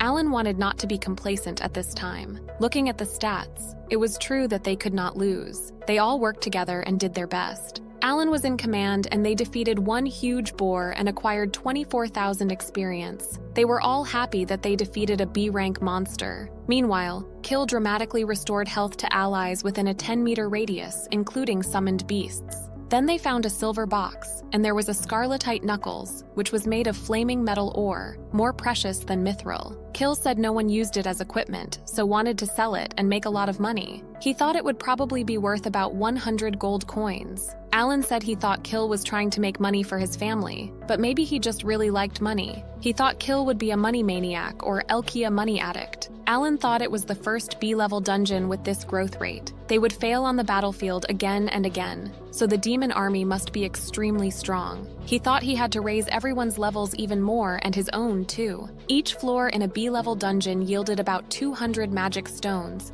so Alan thought if he divided the summoning team into 3 groups, he would get 600 magic stones per day. A month had passed, and the amount of magic stones accumulated was quite significant. Using C-rank magic stones as capital, he wanted to add 310,000 D-rank magic stones to the guild. With the bonus, he built more stables, 50 gold coins, and bought a magic watch to use in the dungeon. August had arrived, and they had a 2-month summer vacation. Alan used his Papo's skill, which could transmit Alan's voice to targets and others, except the target would not be able to hear it, to contact his father. He sent Papo to Karena village, and Mr. Gelda was also there. Alan told his father that he was going to talk with him through Papo. There were letters from Alan, Karena, and Dagora. Miura, Alan's sister, had no talent like their palants. Alan's father said his village was assigned mining, so he was chosen to be the new village head, and mining would start in April next year. Alan congratulated his father and said that he had also been the leader of the team for nearly 10 years, of course. He would be elected. Dagora's father and Gelda were also going to help. Alan thought his palants were both over 30 years old. They had been working very hard to raise them. Alan asked his father if once he had become village head, he would learn how to read. His father smiled and Papo came to Granbiel. Alan also talked with Cecil's father and said regardless of Cecil and Kill, he would be counting on him. He asked if the Kalnal family would revive the subject after completing the 5-year service. The Baron said if the king said so, there would be a possibility. However, he said, that could be a conspiracy since Kill had the cleric talent. When Kill successfully returned from the battlefield, he would be used by the king. More than half of the nobles thought this was a way to advance their children, and the Baron was also glad to have a healer next to his daughter. The Baron said most of the people who could heal were farmers or commoners, mostly working within the country. So on the battlefield, the elves became the healers, but elves wouldn't move for personal reasons. He said that was why he wanted to take advantage of having that healing noble as a protection amulet for his child. it was possible that even if they completed their duties after 3 years, they wouldn't be allowed to return. He said Clanel kicked Kill out of the house because he considered his son only as a pawn who didn't need education or love. Alan told the Baron, so the royal emissary tricked Kill into doing his duty even though he was a commoner. The Baron approved that and said Kill loved his family very much and always tried to save and earn money to take care of them. If he wanted to give up his job and return to being a noble, he said, he had a way to help. Alan told him there was still a way to go until the battlefield and requested him to wait patiently for news. Alan told everyone that everything he talked about was with Cecil's father. Dagora thought that the royal messenger must have been the enemy. Alan told him that was not, and the story of the family revival was still possible. Cecil wanted to wait and see how her father's report went in the royal capital. Kill thanked everyone and said no matter what the outcome, he still needed money to rebuild his family, so he wanted to try to explore more dungeons. In the next scene, they were at the A-level dungeon, and it saw September. They were finally challenging an A-level dungeon. Karina was wondering why the dungeon looked so deserted. The man at the entrance of the dungeon told them that it was because fewer than 10 teams could reach that level, and was shocked that only 5 people were there for that level. He said it was said that they were monstrously strong compared to other young adventurers, but it was still better to be careful. Alan was thinking that the bottom floor was an A-rank boss that he had never seen before, so he would have to prepare a new strategy. Besides, he realized that ever since Kill learned the truth about the Imperial emissary, he had been sad, but he continued to join their party. He was a good big brother. This dungeon had a lot of branching and complicated paths. Even though Alan sent a scout team to scope things out, he still couldn't find the end point. Moreover, there were a lot of traps. Fortunately, they allowed sleeping in the dungeon while exploring, so Alan had already summoned beasts to guard them, so he could sleep in peace. The deeper they went, the more B-rank monsters they met. There were 2 Orc Kings and 1 Cyclops ahead. Karina took down hers and went to Dagora's help. 2 Orc Kings were defeated and 20,000 experience received. Now only the Cyclops remained. Kill realized a trap and immediately warned Dagora and Cecil. It was a teleport trap that forcibly teleported them to any location in the dungeon. Alan left the Cyclops to Karina and left to carefully prepare healing potions and magic fruit in case of any accidents. But there was a limit to how much he could prepare, so they had to find them quickly. The first was to recall all the summoned beasts planted in B-level dungeons. Alan wanted Maria to take those 2 awakening-skilled mana seeds and a leaf of life. 30 minutes later, Alan saw Dagora and Cecil while they were under attack by 2 dragon-like monsters. Alan ordered Maria to head over to them and then wanted Kill and Karina to hold on tight to their fans. When Alan arrived just in time, they were safe. Cecil told everyone to be more careful now, and Alan wanted to focus on how to avoid traps. When the end of September came, they said that day would be the day they conquered the last floor. When they arrived at the bottom floor, they faced the Great Warrior who was about 10 meters away. Alan told them if they thought about it the other way around, it was lucky their first encounter was an armor type with strong physical resistance. He told them if they could defeat it,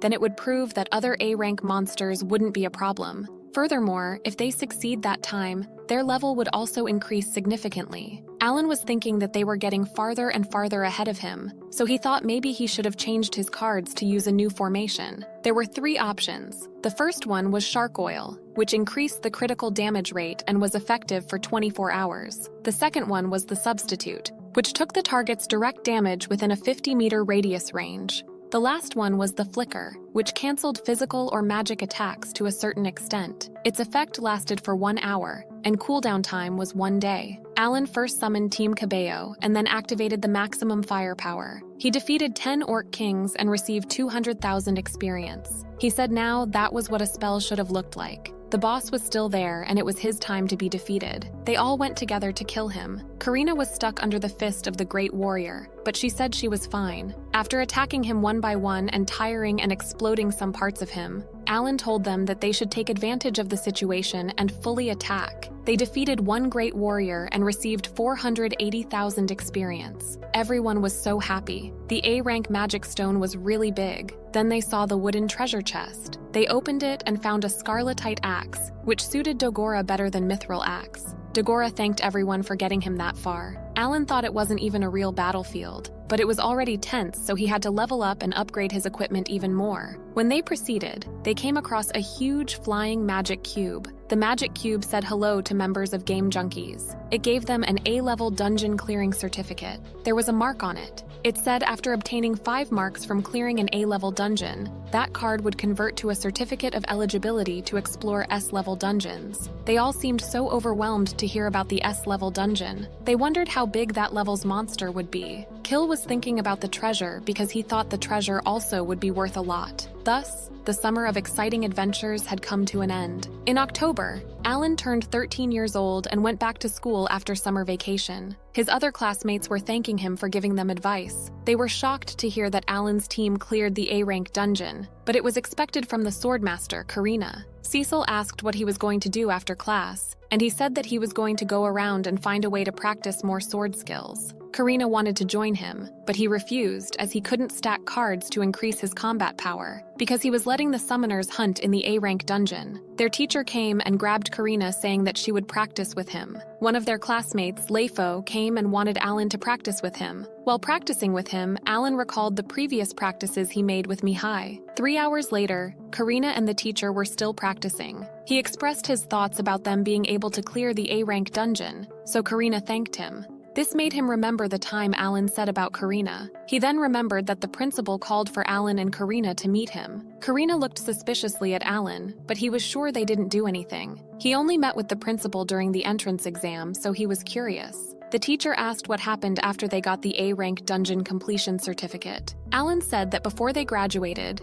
they were going to finish S-rank. There were 4 ranks in the Academy City, and there was another one in the Kingdom. Alan wondered if the teacher explored anything yet. He said that he had only cleared 3 A ranks, but his abilities stopped there. In the last few decades since Mr. Doberg completed an S rank, no one else had ever done it, so the teacher believed that he would be in the history books. They then arrived at the principal's office. He thanked them for coming and told them to sit. Karina asked if he was an elf. He confirmed her and stated that even though he looked like this, he was 1,000 years old, and he had been running the academy since 43 years ago. Alan figured that was the reason why he couldn't read his mind even a little. He said that he had something to tell them since they created an A-rank dungeon. He wanted them to join the School Martial Arts Festival convention next week. Karina seemed pretty excited, but Alan seemed nonchalant. He had never heard of it. So the teacher explained that it was only announced from their second year onwards, and 16 people excluding magicians would participate in one tournament. The principal added that many distinguished guests, including the King Radishu, would be there. Alan thought Dogora would be more suitable than him, but the axe user wasn't a candidate. The principal recommended him for his skills. Alan figured he wanted to see the summoner's full potential, but refused. He said that his summoning skills cannot be shown to the world, and even if he forced him to participate, he would intentionally lose the first match. The principal didn't insist on Alan and mentioned that the champion would be able to challenge Swordsmaster Doberg, so Karina was excited. He decided to finish the registration for Karina only. One day before the festival, 3 guests came to their house. Kill and Nina seemed pretty nervous. The Baron noticed that there was some resemblance to the Viscount Kalnal. He stated that he had already asked His Majesty about the revival of the Kalnal family, and apparently he said that he had never promised it. He then showed something. It was a contract that allowed them to revive their family. The condition was to dedicate 5 years to the battlefield,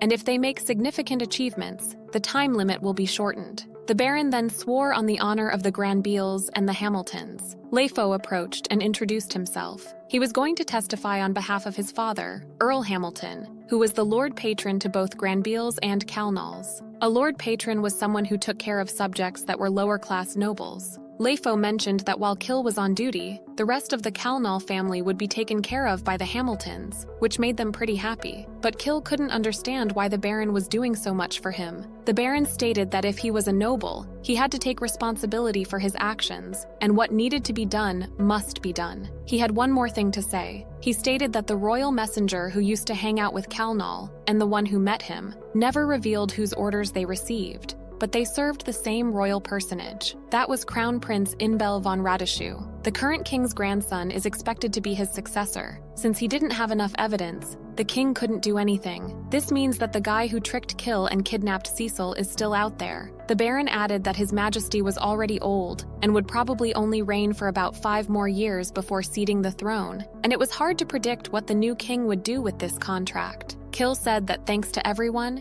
his hope was no longer at zero, so he was determined to finish what he needed to do. The martial arts festival was tomorrow, and the Baron mentioned that he was looking forward to Karina's performance. The next day, many people came to the martial arts festival to see and judge the warriors who would fight the demon army. The Baron showed Alan the crown prince. Alan glared at the prince for a while. Meanwhile, Karina was beating everyone up. It was unbelievable that a first-year swordman defeated a third-year participant. Her next match was against Doberg. Doberg always took down the champions of the tournament, so everyone was excited for the results. They took their places, and the match started with Karina's flying sword and King of Thunder. However, Doberg was a man hard to defeat. He was dodging all the attacks Karina was making and also kicked her in the stomach. Doberg was triggering Karina by asking her if she wanted to give up. Karina got even more ambitious, and their battle was so fast that it was hard to follow their attacks. Eventually, Karina's power was gone, and she fell to the ground. The match ended with Doberg's win, and they got Karina to be treated as she was badly injured.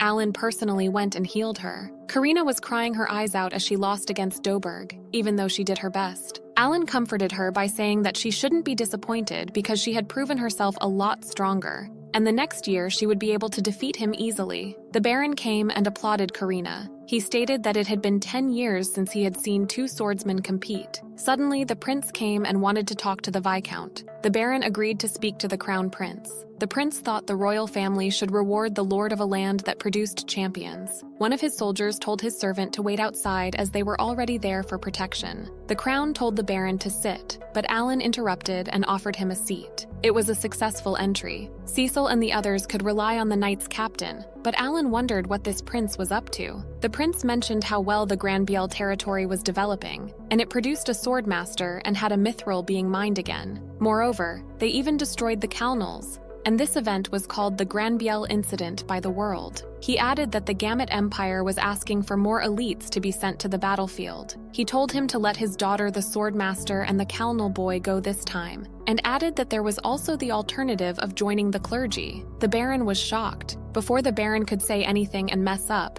Alan stated that he was the captain of the members he just mentioned, and he had to protect Cecil no matter how dangerous the situation was. The prince seemed to be pleasant. The Baron understood the situation and decided to not object. He should be grateful to Alan for stopping him from messing up just because he loves his daughter. It had been 3 months, and since then, Alan's enhancement skill had reached level 7. They cleared their second A-level dungeon and obtained many treasures, including weapons and armor made of scarletite and adamantite, and a newly introduced stat boots ring. Today was the day they challenged the boss of the dungeon. It was Heavy Dragon, the strongest boss they had ever encountered. Luckily, it didn't have any other monsters next to it. Cecil asked Alan what was his plan when the people at the guild warned them to not fight it, but they didn't even consider something like that. That was what he looked forward to the most when exploring dungeons. He placed his cards to optimize attack power. He decided to take the first shot and told them to be careful with the dragon's breath attack. As expected, Cecil's preemptive attack was the most suitable. He used Cabio Bomb Rain as his first attack. Something unexpected happened and the dragon spoke. While they were shocked, it called them ignorant. Alan sent another Cabio Bomb Rain. With that, they had somewhat reduced its power, but they made him mad. It was time to fight. Karina made an attack, and Alan noticed that Karina's attack was useless, but couldn't figure out if it was because of the hardness of its skin or if it had physical resistance properties. The dragon seemed pretty mad, so Alan noticed that he was about to fire, so he warned everyone. He used Teku to protect them. Successfully, Alan blocked the Git, but it wasn't over. Karina, Cecil, and Maria attacked all at once, but this time the dragon was taking his time to blow that fire. Alan realized that he was going to put more energy into this attack, so he told everyone to step back. The dragon's one hit killed all 4 Teku. He was sure Cecil and Kill would be dead if they got hit by that, but he didn't have time to summon more, so he had to only protect Kill and Cecil. Kill immediately started healing everyone, but there was another attack coming. Alan told everyone that they still had a chance, and this was going to be a tug of war. He told them to stand in a line behind him, but Karina didn't seem to listening to him. She wasn't answering anything, and she suddenly started running towards the dragon while it was preparing for another blow. Karina didn't seem to be in herself, and she took the whole blow, but it didn't stop her. She sliced the dragon with one attack, awakening her extra skill. Everyone was puzzled by Karina's unexpected strength. Dagora and Alan saw this extra skill when they were 5 years old. Alan noticed that all the stats went up to 3,000, and there was also a super recovery of physical strength. She was recovering 1% every second. The dragon was furious and made another attack, but Karina was faster. She defeated the dragon with her sword. Everyone was once again in shock. She returned to her friends smiling like nothing happened. Everyone started to praise her. Cecil wondered how she could use it all of a sudden, but she couldn't give a proper answer. Kill noticed the golden chest and told them. There was a ring inside of the chest. They hoped that it was the magic healing ring he had been looking for, but unfortunately, it was just a stamina cover ring. It was a bit sad, but they still had hope. Cecil wondered if they could defeat the White Dragon, the legendary creature rumored to be in the Granbiel territory. Karina and Dagora seemed excited, but Alan was sure that they couldn't take it down yet. This time, Karina accidentally awakened her extra skill to win. Moreover, if they defeated the dragon, it would be hard for Kill to return as a lord. Kalnal was now under the royal family, and it was just an ordinary territory that had lost the right to mind Mithril for 100 years. If the White Dragon was also defeated, the royal family would not hand over the land to Kill. But after Kill becomes lord, they are going to defeat the White Dragon. Their next aim was to defeat the heavy dragon with their strength. 3 months later, they had cleared the 3rd A-rank dungeon. Karina leveled up, and from now on it stopped, unexpectedly even though they were only 13 years old. Everyone except Alan had reached the level limit. Dagora was anxious that they couldn't get stronger if they had reached the level limit. Alan told him that they still had a lot of work to do. Firstly, they needed to master the extra skills themselves, and then collect as many support rings and powerful weapons as possible. They got 1 gold chest since then, but they felt empty now that they couldn't level up anymore. Alan remembered that some games set a threshold to break the level limit. If so, it could be expected that this world would also have the conditions to continue to level up even more. But the hero and Doberg were both level 60, so Alan needed to find another way to make the whole team stronger, because they had 2 years left until they went to the war. In April, end of the spring break, 2,600 outstanding students had passed the tests to enter Year 2. The teacher informed them that the former class members remained unchanged after class, and at the same time, they were going to welcome new students into each class. There were 3 new students. Those 3 were from the kingdoms in the northwest and northeast of the Zhongying Empire. They started to introduce themselves. The first girl was Sophia Roni from the Kingdom of Elves Rosenheim. The other one was Fomal, the guardian of Princess Sophia Roni, next line to be queen. The class was so excited to have Sophie as their new classmate. Meanwhile, Sophie and Alan made eye contact, and she seemed a little surprised and blushed, so Alan thought she found his black hair weird. He found her a troublemaker and was sure the guy next to her wasn't 13 years old. The next girl was Maruru, and she was from Vukis Kingdom. She was a dwarf, and she was 13 old too. Since Alan's team was the only team that didn't have 8 members, the teacher sent those 3 to his group. He told them that they would talk more during a lunch break, but was pretty nervous in his head because adding 3 people to the group at once wasn't great for sharing experiences. He wondered how much the 3 of them knew about the Demon King. At the canteen, Alan decided to introduce his group. He introduced himself as the captain of the Game Junkies team and stated that they camp within the dungeon every day. Sophia still wanted to join their team and stated that she had cleared all the C-ranked dungeons in Roseheim and that she was an elemental spirit mage. Formal was an archer. Maruru's talent was magic statue. Elemental spirit mage and magic statue were the talents that Alan had never heard of before. Cecil wondered if elemental spirits were the same as Alan's ability. Sophia got excited that they had the same skills. Malulu said that she wanted to go to the group too, but she had some personal problems so she couldn't help right away. But she still wanted to be stronger. They all seemed to know all about the war with the Demon King. The rest of the group members were enthusiastic about them, and this made Alan relieved. Suddenly, the principal appeared and told Alan that he was a bit worried about Princess Sophia. The principal was a high elf of the royal family, but Princess Sophia's position was much more than that. Not only was Formal tasked to protect her, but now Alan was too. He wanted him to keep an eye on her, and Alan took this job. 4 days later, there seemed to be a fest in the house.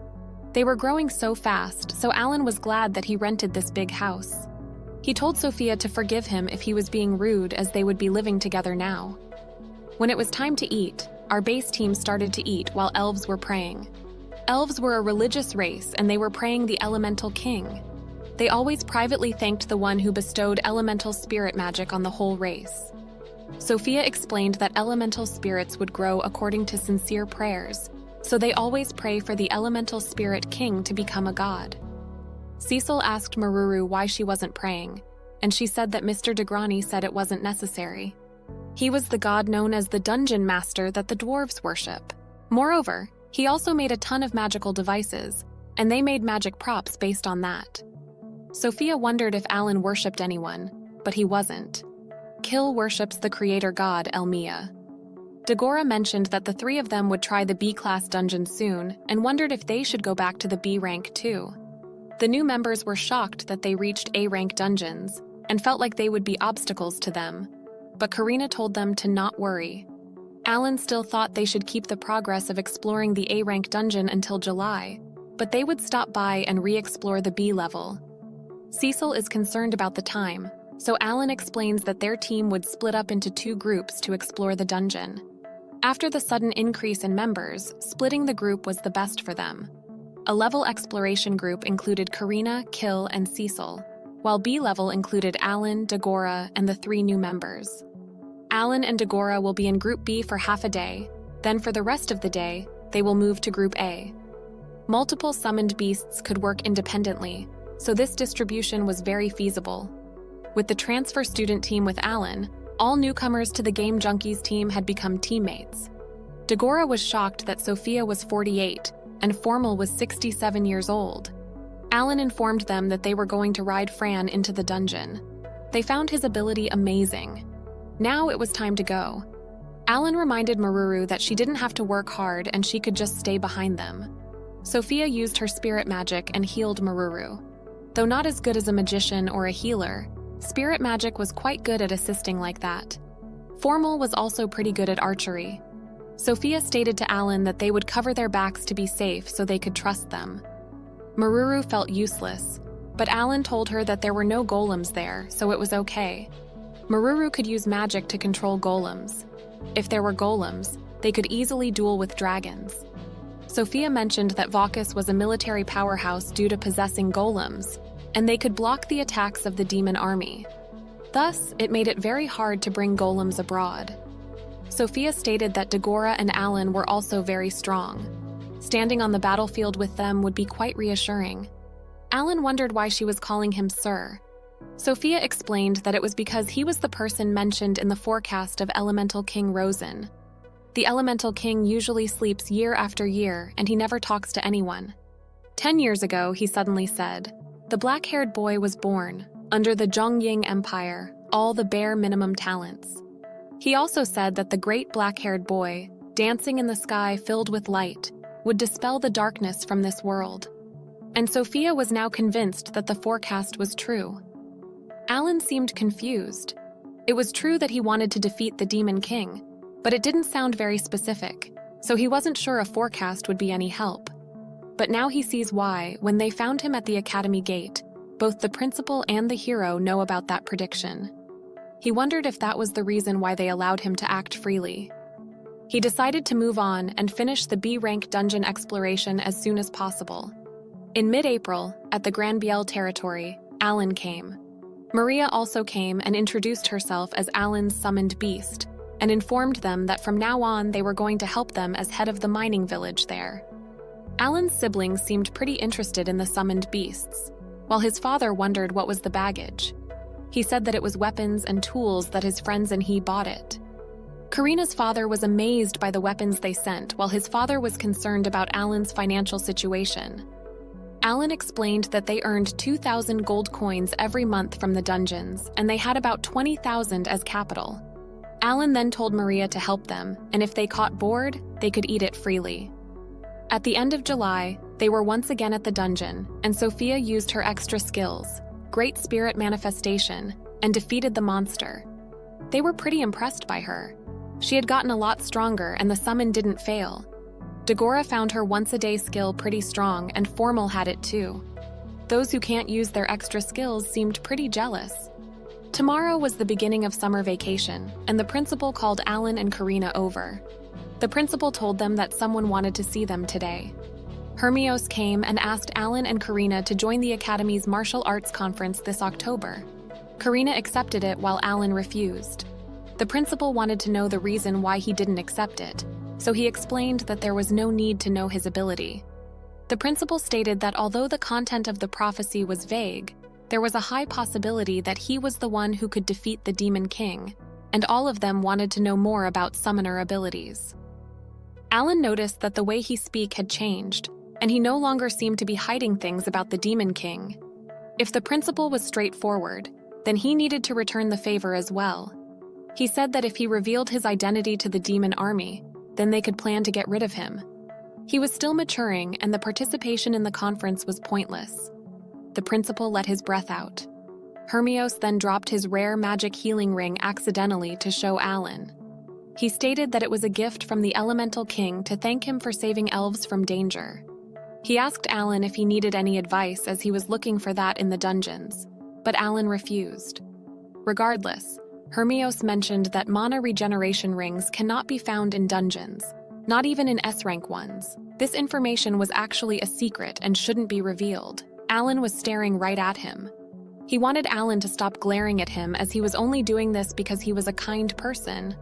He said that the dungeon master can't make magical recovery items because he met him and asked him directly, but he mentioned that it was possible to obtain orichalcum weapons in S-rank dungeons, but he advised him not to go. He knew everything Alan was looking for. Alan asked why he shouldn't go there. Hermios comfortably stated that some members of his group would die. Alan thanked him firmly for giving him such important information and asked what he wanted in the end.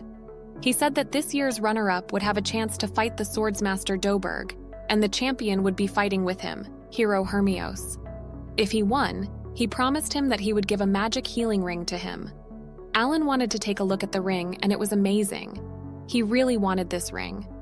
Hermios then asked if that was enough to make him join the conference. Alan thought about his priorities. He questioned which one was more important and decided that both were necessary, so he decided to join the conference. He asked if he could use items in combat, and Hermios confirmed him. He told him to prepare well as it was only 2 more months left. Alan was dedicated to crushing Hermios in front of the entire royal family and audience, then getting the ring. After that, Alan and Karina went home and gave everyone the news. They surely weren't expecting this. Sophia found it as an opportunity to show his abilities, but he was actually wanted to avoid that.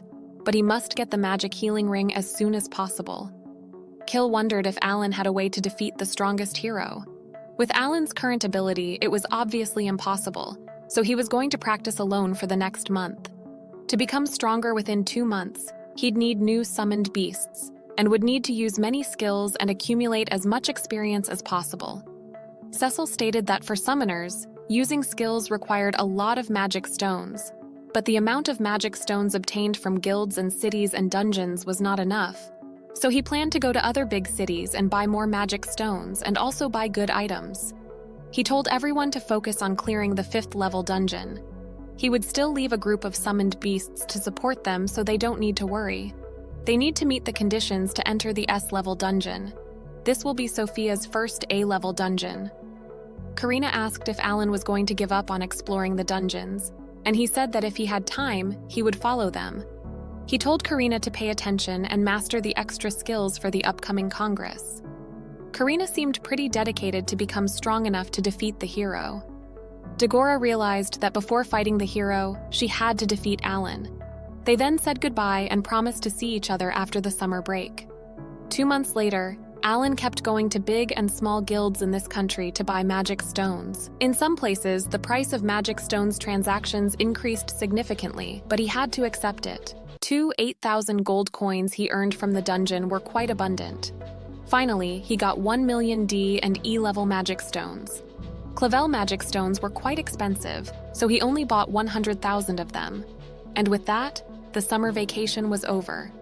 His summoning skill reached level 2, and with his new powers, he was also able to summon some B-level beasts.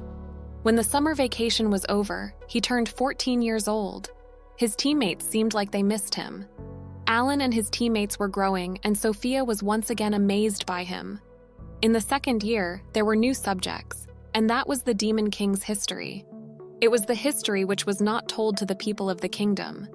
The existence of the Demon King, the hero, and the fierce battle with the demon army in the northern part of the central continent. His class had 3 nobles and the holy sword, Kurena. Those 4 would definitely go to the battlefield to fulfill their noble duty. There was a meeting to decide if they would go to the battlefield with their group. Some people wanted to stay in the country as adventurers or soldiers, and didn't want to go to the battlefield, and the ones wanted to increase their achievements by fighting for 3 years. Against foreign parties' domestic talent management policies, the academy itself also has its own program for those who didn't have to do noble duties and still wanted to join the battlefield. Mihai also went to the battlefield with such friends. After everything was revealed, the teacher also announced the academy's martial arts congress.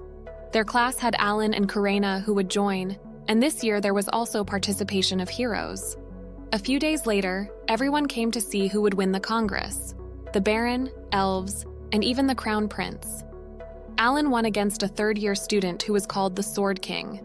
It had been a while since Cecil saw him use that sword. He was indeed pretty strong, but he must have something very strong to use against the hero. Hermione also noticed that he was hiding his true talent as usual, but a status like that can't be hidden forever. Now it was time for the dramatic final, Kurena versus Alan. Both were members of the famous Young Adventurers Guild game Junkies, which had successfully cleared all 5 A-level dungeons. Kurena told Alan that she would not hold back this time. Alan felt nostalgic as it was 6 years from their last battle like this. The battle started with Kurena's flying sword. Alan managed to protect himself, but Kurena told him to summon the beast to protect him. However, Alan was still avoiding this option. Kurena still hasn't unleashed the extra skill, but was attacking him non-stop. The audience was sure she would win. In terms of smash power and durability when attacking, Kurena was better, but Alan's offense and speed were superior. Kurena's still laughing and playing while hitting Alan, and he was doing his best to defend. She told him to use the summoned beasts, and even if he summoned them, they would be taken down immediately. Kurena then used the executing strike, but Alan was too slow. She then used red flame breaking, and Alan was on fire. The other team members were worried. Kurena also seemed worried, but Alan was fine. Since she dropped her guard down, the winner of this congress was Summoner Alan. The team members were trying to figure out if he was unharmed, or if he had a summoned beast with a hidden protection skill. Alan told Kurena to not be sad because there was a match against Doberg, and she had to pay off last year's debt.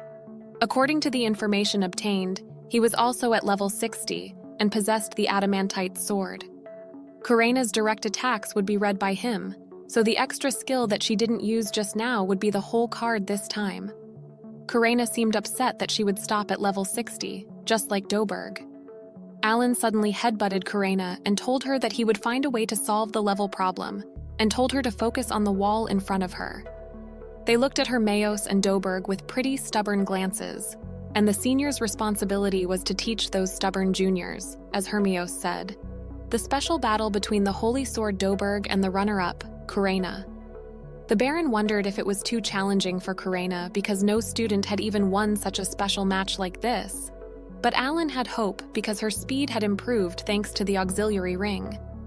Kurena remembered what Alan said to her about the special skills before starting the battle. The match started with Kurena's Thunderbolt. Doberg's speed seemed to overwhelm Kurena, so Alan wondered if he had any here that he didn't know about. Doberg also noticed that Kurena got a lot stronger, but that wasn't enough. He was starting to read her, which wasn't a good sign. Doberg made another attack that made her fall to the ground and told her to get up. Alan noticed that Kurena was breaking her limits and awakened her extra. Doberg was shocked. She was attacking him over and over, and he seemed like he was about to lose. Doberg was on the ground and people thought the winner was Kurena, but the battle wasn't over. Doberg was furious. Alan noticed that he was going to go all in and worried if Kurena could hold out. With Doberg's last attack, Kurena's sword broke and Hermione came and stopped Doberg from killing her. He was shocked. Hermeos explained that just now his skill had him under its control while the opponent was just a teenager. Doberg realized what had happened and got on his knees, accepting Karena's win. He then handed his own sword to Karena and apologized for breaking her sword. The people knew that Doberg had an obvious chance to win, but still, a 13-year-old student was able to drive him to the limit. Her performance was a treat for the eye, but Karena still seemed off. Hermeos noticed Alan's worried face. Alan thanked him for protecting Karena. Hermeos always kept an eye on Doberg because he was very competitive. Alan noticed that Hermeos was wearing the golden armor, which was the most powerful gear in the world. In this world, the existence of heroes was incredibly special. While millions of people were being slaughtered by the army and every kingdom fell to its destruction, heroes were the saviors sent by the gods. Hermeos went to war at the age of 15, and now he was 24 years old. He was the hope of mankind. But this didn't matter now, because Alan was surely wiping that winning smile off his face and taking back the recovery ring. Hermeos was sure that he would be famous after the tournament. That would be annoying for Alan for sure. Alan stated that he hates being dragged into those unnecessary fights, and if he takes a loss now, he wouldn't have to suffer any pain. This made Hermeos laugh, and he told Alan that no matter how hard he trained or what kind of tricks he hid, he shouldn't ever think of beating him. The match started, and Hermeos came at him with a burst of speed. Unexpectedly, Alan blocked his attack, but Hermeos was holding back because killing wasn't allowed there. Alan knew that if he was any slower, he would be dead now. Hermeos was incredibly strong, even without using any skills. Hermeos was also surprised because he thought Alan wasn't supposed to be able to deflect his attack. Although he had not yet activated the extra skill since they met, he had a wide range of skills. He wondered the reason behind that, which made Alan realize that he couldn't read through the summoner's blessing with his assessing ability. Hermeos made another attack. He made fun of Alan for looking miserable. Alan had caught up with his pace, but usual counterattacks wouldn't work for the hero, so it was time to use a new skill. He summoned Doradora, his dragon, to attack Hermeos. The hero was so surprised that Alan managed to hit him. The crowd had gone wild, and now it was Alan's turn to be the cool one. Surely Alan surpassed everyone's expectations by summoning a dragon. He wondered if he hurt Hermeos, but according to his response, the dragon might not be sufficient enough. While some of his supporters were amazed by him, the other ones were just trying to figure out what he was trying to do. The Crown Prince seemed pretty nervous. Alan wanted him to use his skill, so he tried to force him by using Doradora's Awaken skill. The fire of rage burned Hermeos, but unexpectedly he started flying. He then used his healing magic to heal himself. Alan seemed to understand his status now. There would be 6 skills in the normal mode, and the other one must be the attacking skill. Meanwhile, Hermeos couldn't read the summoner's status. Meanwhile, he could read the magic beasts. He told Alan that he couldn't hit him anymore because he flew faster than the dragon. But Alan was laughing. He used Team Kebio to surround him and explode. Hermeos thought he could get away with it, but Alan once again surrounded him. The audience was freaking out because they thought Alan was about to kill him. Alan noticed that his 7th skill, the high-speed summons, worked. Up until now, it took him 10 seconds to summon an individual. He could now call back a team in less than a second thanks to this new skill. As long as he focused his imagination, he could summon anything regardless of the number and type. All 70 cards of summoned beasts in the holder could now receive his call instantly. It still depended on the number of magic stones and power, but the fact that they can be summoned before the opponent takes notice was an advantage. Hermeos realized that the situation wasn't good, so he attacked Alan from above, but he easily dodged him. Alan then summoned Korin, his 3-headed dog. Hermeos felt like he was fighting an army of beasts. He cut the dog, but it didn't bleed.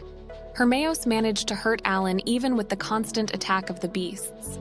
While they were healing themselves, Hermeos decided to not hold back and warned Alan that he should surrender if he didn't want to die. But this was what he had been waiting for, the hero's attacking skill. Hermeos used his Red Sparrow skill while the beasts were running towards him. He managed to cut the beasts and was about to hit Alan. The moment before he was about to get sliced by Hermeos, Alan summoned Mira and defended himself.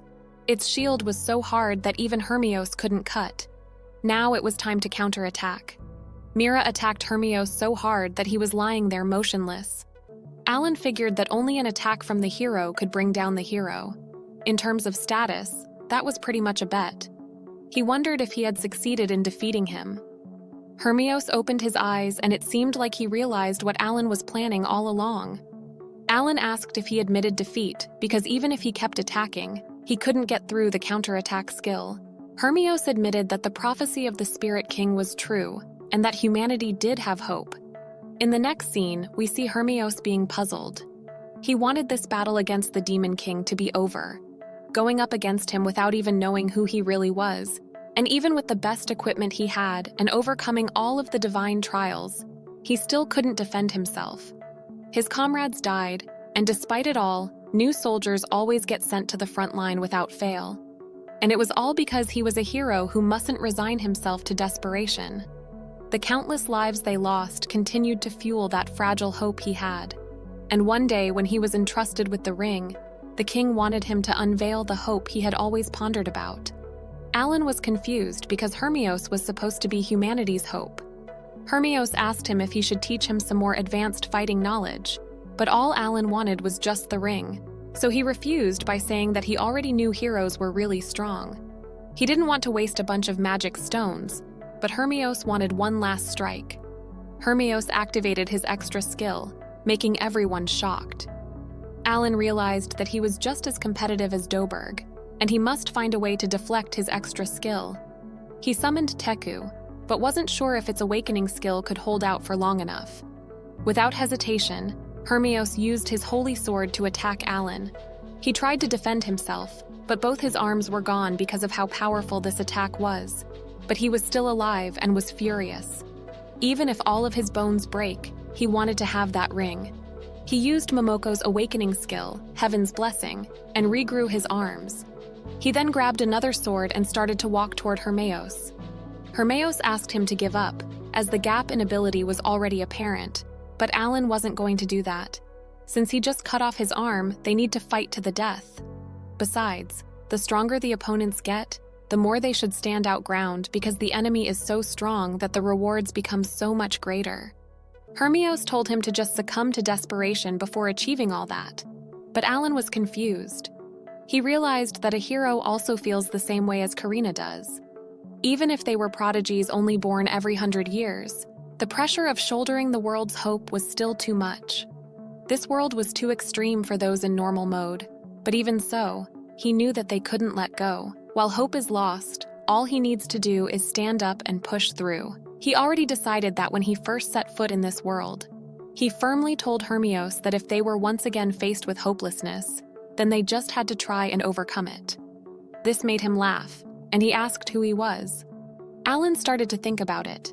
Demon King called himself the demonic king of the end. So in this case, he was Alan's summoner of the beginning. Hermios seemed impressed and surprised while Alan only came up with this at that moment. Hermios approached him and gave the ring just like that. Alan was shocked. Hermios explained that the Elemental King himself asked him to give it to the summoner of the beginning, which meant that all he had to do was just come up with a nickname.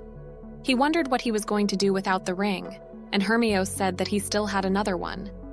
Hermios wanted to continue the fight, but Alan forfeited and admitted his defeat because there was no reason for him to fight. The audience wasn't expecting something like that, nor Hermios. With that, the special battle had ended and the winner was hero Hermios. His teammates immediately came beside Alan and supported him. Alan did much better than everyone expected. 1 week later, a celebratory banquet was held at a hotel. They were greeted by lots of people and people were talking about Alan and his skill a lot. Meanwhile, the Crown Prince seemed pretty scared and told him to stop. His guardian informed him to be more careful because security here wasn't entirely guaranteed. Alan noticed that he was being extra cautious because he was now seen as a danger. The Crown Prince started his speech by stating that they all had amazing fights and told them to use the strength they had displayed in support of the nation. But the strong wouldn't neglect, so they must show patriotism. Alan was glad that he kept his speech short. The prince then told Alan that his battle against the hero was eye-opening, and he could say it was the pinnacle of all duels throughout the Academy's history. The Crown then laughed and stated that Sir Granville should have been promoting him long ago. Before the Baron was about to say something, Alan took a weapon out of nowhere and stated that he was a main guest of the Granville family. The tension in the room increased with the existence of the weapon. Alan continued, stating that he had gotten countless opportunities to grow thanks to the Granvilles, and no words could describe how grateful he was to them. The smile on his face was erased, and he stated that whenever necessary, he would become the guardian of the Granvilles, ready to destroy whatever harm there may be. The prince was startled by Alan's words and allowed him to leave. At the Guillemette Kingdom, Helmios returned. His friend asked him about the E-rank boy he mentioned, and he stated that he somehow gave him hope. December arrived, and the game junkies were in the final stage of A-level dungeons. They had defeated the heavy dragon without using Karina's skill, even though it took a bit of time. Now that they had B-grade summons, A-level dungeons became so much easier to explore. Merle was at level 58 while Alan was 55. Sophia and Formal were already 60. The treasure appeared and it was a ring again. But it wasn't made from auriculum, which means it was true that they could only find them in S-level dungeons. A voice congratulated them and granted them the passes for S-level dungeons. Alan asked where were S-level dungeons, and the voice stated that they were at the Janpani Monastery of the Bacchus Empire. They thought Merle could know something about it. She said that she had never gone before, but she knew they worshipped God de Grigny, the one who created dungeons in the credence of the dwarfs.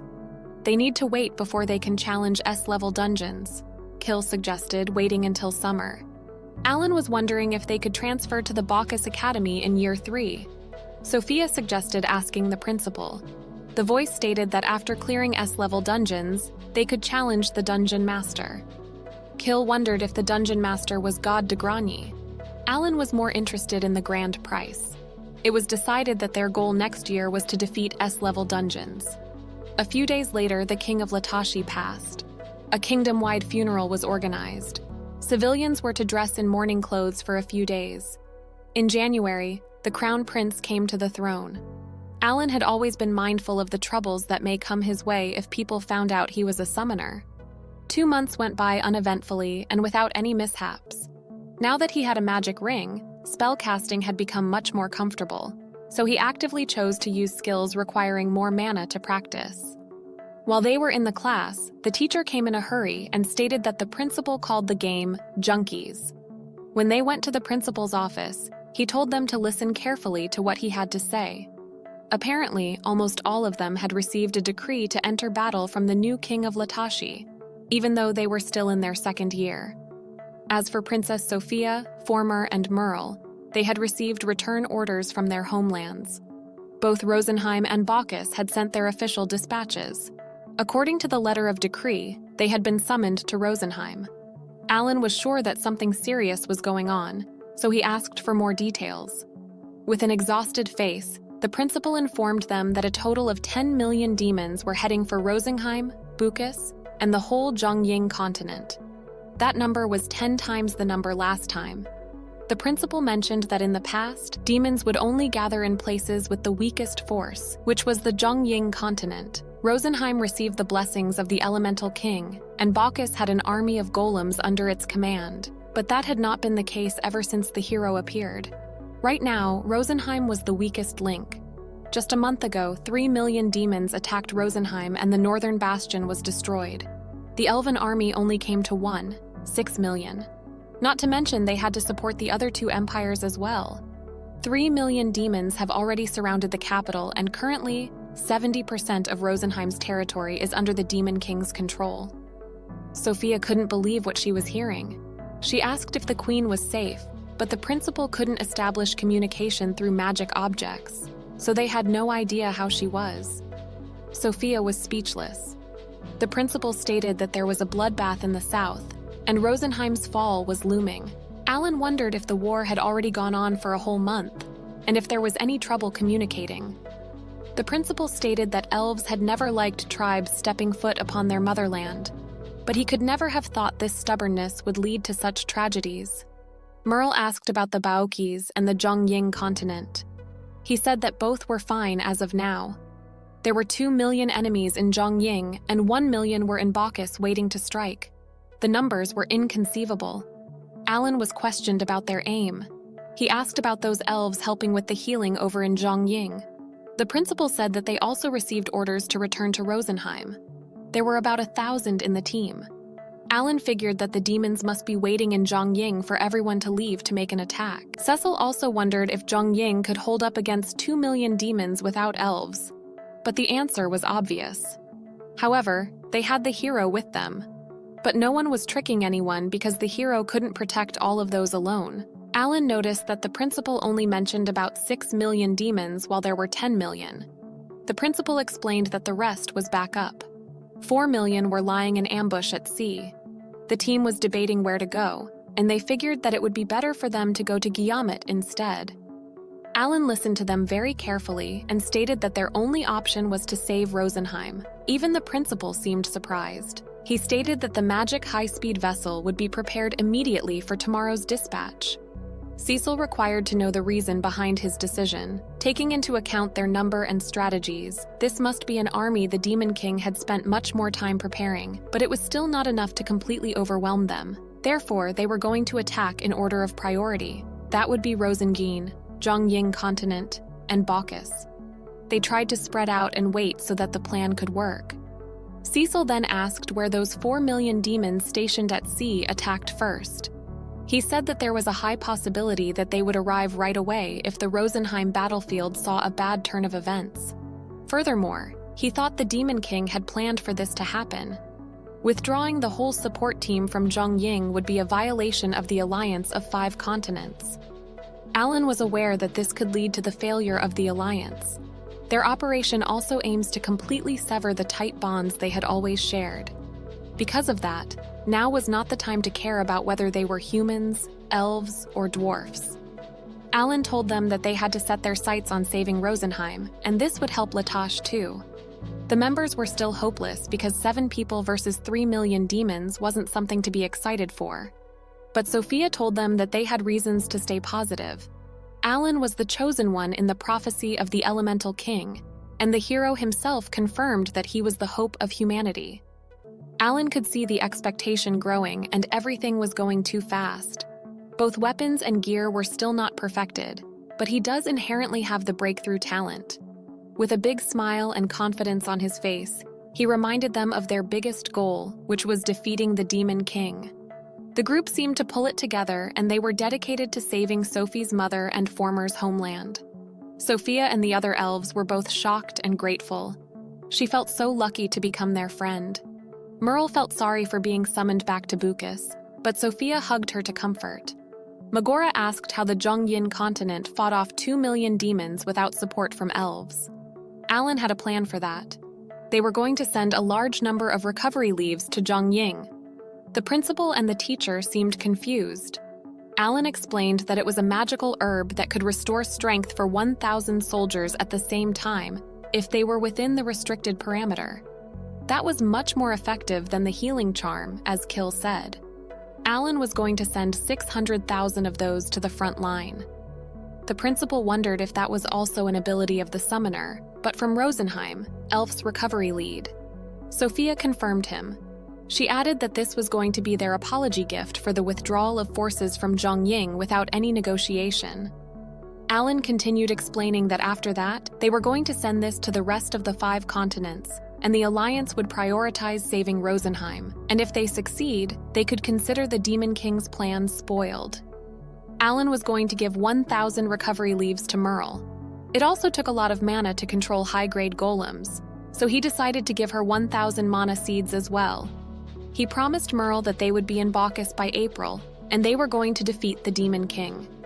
Merle told them that she was going to wait for them at Bacchus, and would definitely show them her golem-controlling ability.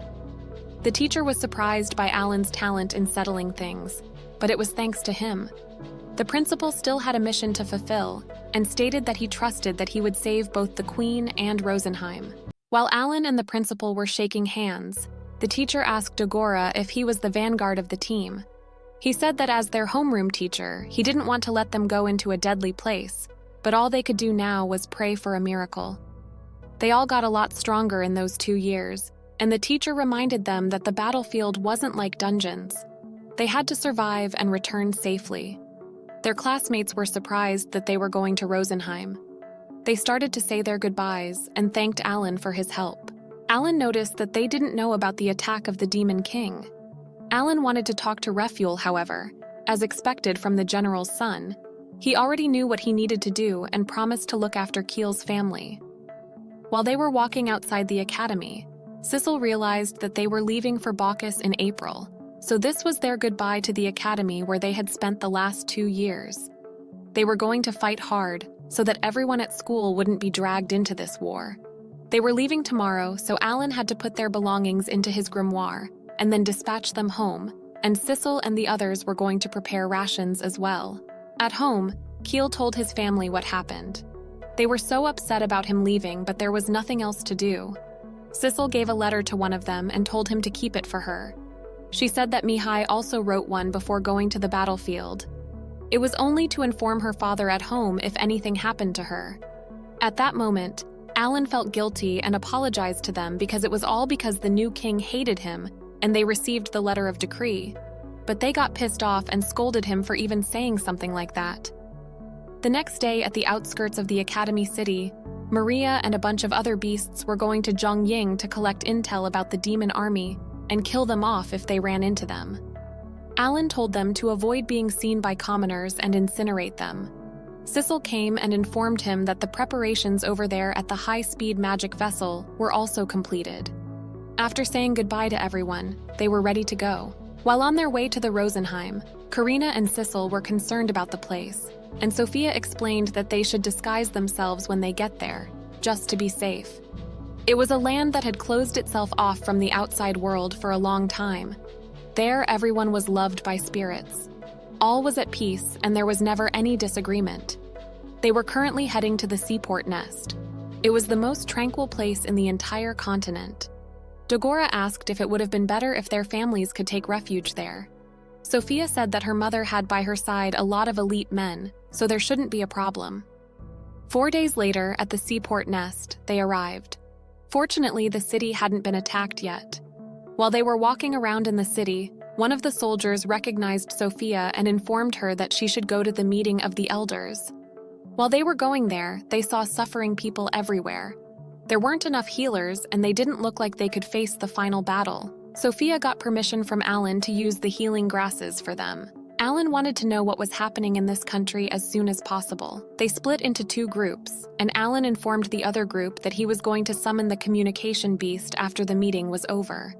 They arrived, and the first thing Sophia asked was the queen.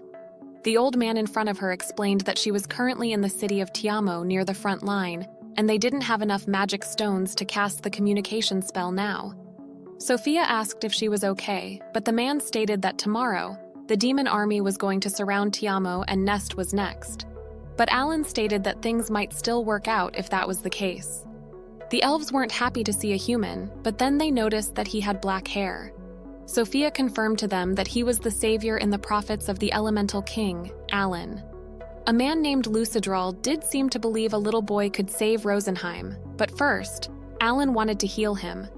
He seemed to have given up on his wound, but still let him do his thing. Alan used Heaven's blessings to treat his wound, and his arm regrew again.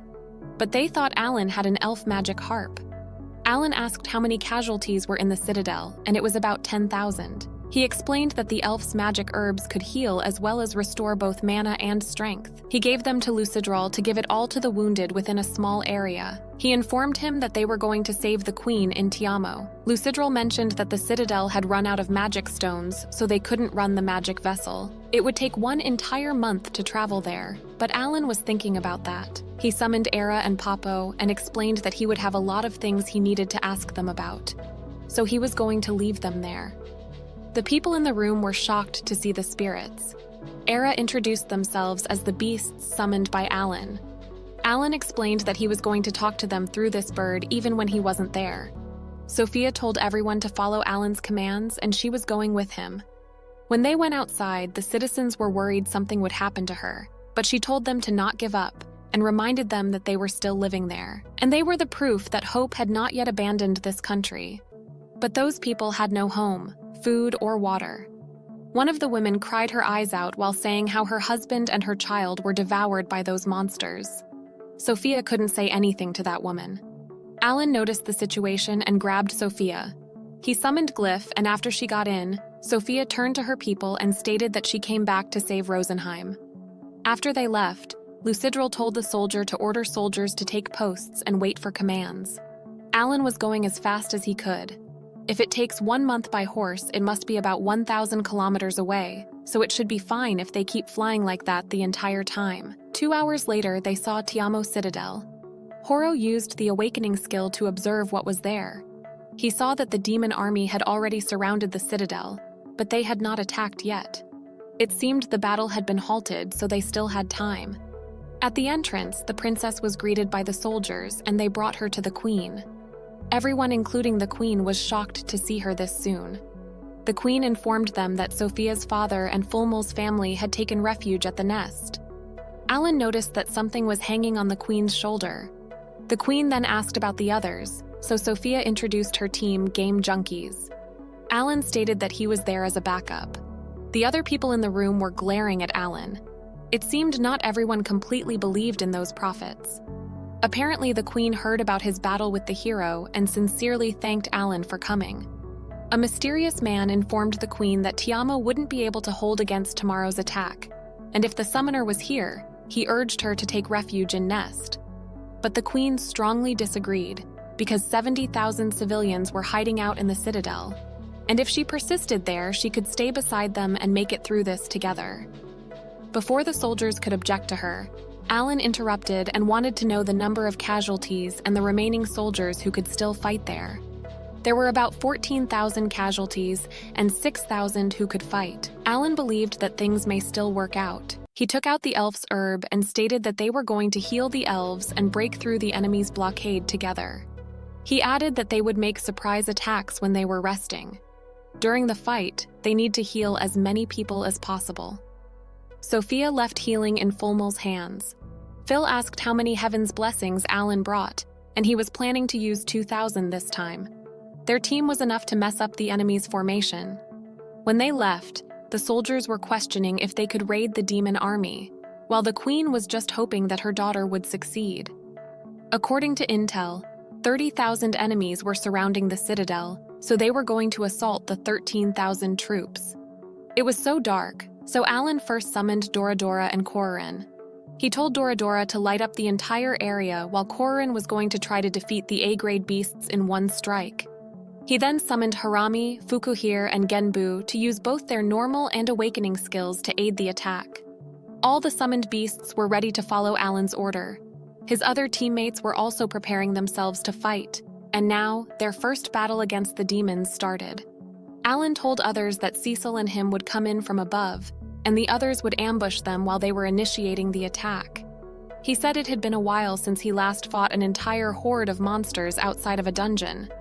It had been 1 month since 3 million demons advanced on Rosenheim. The number of elves sacrificed also came to about 3 million. Alan thought those monsters also needed to eat and rest, meaning they had devoured all those elves that lost in the fight. He wanted to make them regret all that they had done. While Cecil and Alan were still flying through the air, Cecil cast a small meteor spell and it worked. They defeated 1 gargoyle, 1 orc king, and 1 wyvern and gained 76,000 experience with just 1 shot. Now it was the others' turn. They started to attack, and Alan was thinking so that was what a sorcerer was capable of doing. The dungeons were always cramped before, so they didn't have the chance to witness such overwhelming power. Some beasts could heal, so Alan with Cecil decided to kill them first. Alan thought the last attack, along with the dragon's onslaught, had thrown the enemy into disarray, so he had to make use of nighttime to reduce their number as much as possible. About 3 million enemies were already heading that way, so they all needed to hurry and meet up. Cecil wondered if the ambush succeeded, but it wasn't yet. It seemed the healing for the elves was still underway. Alan said they would redirect and make a surprise attack from the south as everyone could continue. Then they defeated more than 40,000 enemies in just 1 night. The queen appreciated them and said they had also established the elven army thanks to the restoration that left them gifted. Alan told the queen that those demons were currently in quite a frenzy, so they wouldn't be attacking for some time. The queen said they had worked hard, so wanted them to rest and make themselves comfortable. They thanked the queen and she left. After the fall of the capital, the elven army split into 4 to hold ground at 4 different cities to hide the queen's whereabouts. 120,000 demons also divided their forces, so defensive efforts had been made in all 4 cities at the same time. This was the elves' last struggle in the face of 3 million demons. Alan was so sleepy, yet was thinking of the fact that every city got an equal share of 500 restoration leaves each. Summoned beasts were also distributed accordingly. Now they could take control of the situation. Besides the cities, 30,000 soldiers had also made a complete recovery. Alan thought he had to use up all of his heaven's blessings and an additional 2,500 B-grade magic stones. There were still 26,000 enemies surrounding the citadel, excluding the amount that the elves defeated. There would still be at least 2.8 million demons all over Rosenheim. However, for Queen, at least their attack had been delayed for a day. Alan and his team had helped them see the light of tomorrow. The queen said she really could not think of a good way to thank him. Alan said all he wanted to do was to go straight to sleep, but before that, he had 2 things to ask the queen. Firstly, Alan said he needed more magic stones, so asked her if he could take all the stones from the beasts they took down. The queen was okay with that, and told them they were the ones who defeated them. Secondly, Alan told the queen that he wanted to meet the elemental king. Sophia intervened and told Alan to excuse them. They still hadn't told him, but speaking directly with Sir Rosen was almost impossible. Suddenly, Sir Rosen appeared and asked Alan what he wanted to ask, and called him Summoner of the Beginning. Sir Rosen was a flying squirrel, which wasn't expected. Alan thanked him for making the magic ring, and Sir Rosen said it was already a long time ago, so there was no need to talk about it. He asked Alan what his plan was for this time. Alan said he wished for him to grant him a special gift for getting Rosenheim out of danger. He said it wasn't about material, he just wanted Sir Rosen to bring his whole group into Hell mode. He said all of his friends had reached their maximum level, so wanted to switch them all to Hell mode so that their levels weren't restricted anymore. Sir Rosen wanted him to wait while he confirmed some things. Sir Rosen said he had just asked creation god Elmia and that it seemed not possible to switch modes. He said a half-god like him could not convince them even if he tried. He said a half-god was still quite insignificant in the world of gods. Then Alan asked him if he could let his friends have higher-ranked roles from swordsman to master, for instance. Sir Rosen said now he was changing the roles, but that was bothering god Elmia too much. Sir Rosen told Alan that it was all because he suddenly wanted to become the Demon King that they created such a higher-ranked summoner role. Originally, 6 stars was already the highest, but the god gave him 8 stars because he wanted to change his mind. Alan thought it turned out the god just arbitrarily made the 8-star summoner as an exception. Then he asked Sir Rosen to help them switch roles if it was possible because elves could do that. Sir Rosen also didn't accept that. He said the blessing of the Elemental King could grant people powers even from birth anyway. However, he thought Alan was asking too much of him. He said Alan had to pay a heavy price not only for the safety of the elves, but maybe even for his lifespan. Sir Rosen said instead of lifespan, they were willing to trade in all the experience points they had gotten until now. Sir Rosen couldn't believe what he heard, so asked Alan if he knew that losing all that would bring him back to level 1. He said if they could get better roles, then that was not a problem. They could still keep things like sword skill. Sir Rosen said, however, they were moving up only 1 rank, so he was not making them all 5 stars, and those who weren't there wouldn't get to switch. Alan was thinking and saying in his head, "Damn it, Mururu can't then?" Sir Rosen said he could read his thoughts, so Alan pardoned his rudeness. Sir Rosen said he already knew what he was thinking, so he gave her sister Mururu a 1-star talent. Alan thanked him and told him that his sister would be very happy. It was settled. Alan said he would also put his heart and soul into rescuing Rosenheim. Sir Rosen said he had to succeed. Then Alan said his sleep deprivation had reached its limit, so he went to rest. The next morning, the others were prepared to interrogate Alan as soon as he woke up. Cecil told Alan that it must have been nice being able to sleep so early yesterday, and Alan asked him what was that talk with the Elemental King all about. Alan told them right from the start that he had always pretended to be a mere farmhand child with strange abilities. However, now he said, he thought he shouldn't have hidden anymore. He said he was from another world and was chosen to become a summoner when arriving there. God Elmia helped reincarnate him into their world. Yesterday, he was talking with the Elemental King about some things from his past life. Sophia said God Elmia picked out the savior of this world. Kill said they were so lucky that Alan didn't choose to become the Demon King. Cecil asked Alan how old he was in his world. He said 35. Dagora said when they were 5, they were playing with a 35-year-old uncle. Alan told him not to call him uncle, and he was only telling this because they were all teammates now. He said even their parents didn't know about that yet. Alan said that it was great that until they defeated all the demons, Dagora would switch roles 3 times. Cecil said God would only allow them to ascend 1 rank anyway. Alan said yes, but he didn't say how many times. Every time they max out their levels, they would go up to a better role. When Alan wanted them to get ready for battle, they must have completed this ascension quest. He said they had the blessings of the Elemental King. They must have protected the Queen when they started to battle against dragons. One of the soldiers took down a dragon so easily, so it was all thanks to the blessings of the Elemental King. Now Alan was thinking it was time for Alapon to shine, which was an ant whose status levels were half of the current Alapon. Alan ordered Alapon to show them what he had gotten. The next chapter starts with the war between Alan's team and demons. Alan thought the distribution of the elf's magic herb was complete. Arranging that defense was eating up his B-grade magic stones. From now on, Alan had to make sure to collect those stones while fighting. While they were fighting, they agreed to follow Karina. They all were doing their best, casting spell after spell. Sophia yelled that she was the princess of the elves, so those who dared to taint Rosenheim should have burned to ashes. Then Sophia's Highness's element appeared. He said his name was Ifrit, and their low lives would perish in flames. The giant insects and the dragons were all their allies, so the commander ordered not to let Sophia roam down. There was no S-grade there. If the enemy kept things up like that, surely they would win soon. Alan thought Arapon was the true trump card in that fight, and he would let them breed more tomorrow. With just 1 Arapon, they would have an entire army of 3,000 antlings after 30 days.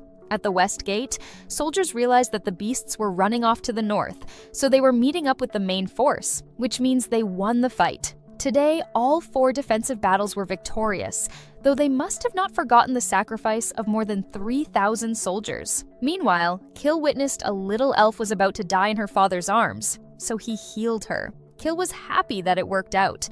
Alan told him that was an amazing skill, but Kill said all he could do was revive 1 person. Alan told him that was already a lot. When they returned to the Queen, they reported to her the outcome of today's battle. They said about 10,000 demons were defeated, and 7,000 were completely taken down at the South Gate alone. Someone with his hood over his head told the Queen to return to Nest City as the dangers at the South Gate were no more. However, the Queen said she would stick to the decision she had made. The boy got angry, and the Queen said his name as if in warning Gertruga. They wanted Gertruga to stop giving Her Majesty a hard time. Gertruga said it was not his intention. Alan said it was the first time he had ever seen a formal so straightforward. Sophia said the person was his relative after all. He was the strongest man of Rosenheim, the only spirit mage ever chosen to become Her Majesty's guardsman. Cecil said he must have been as excellent as a swordmaster in Radichu.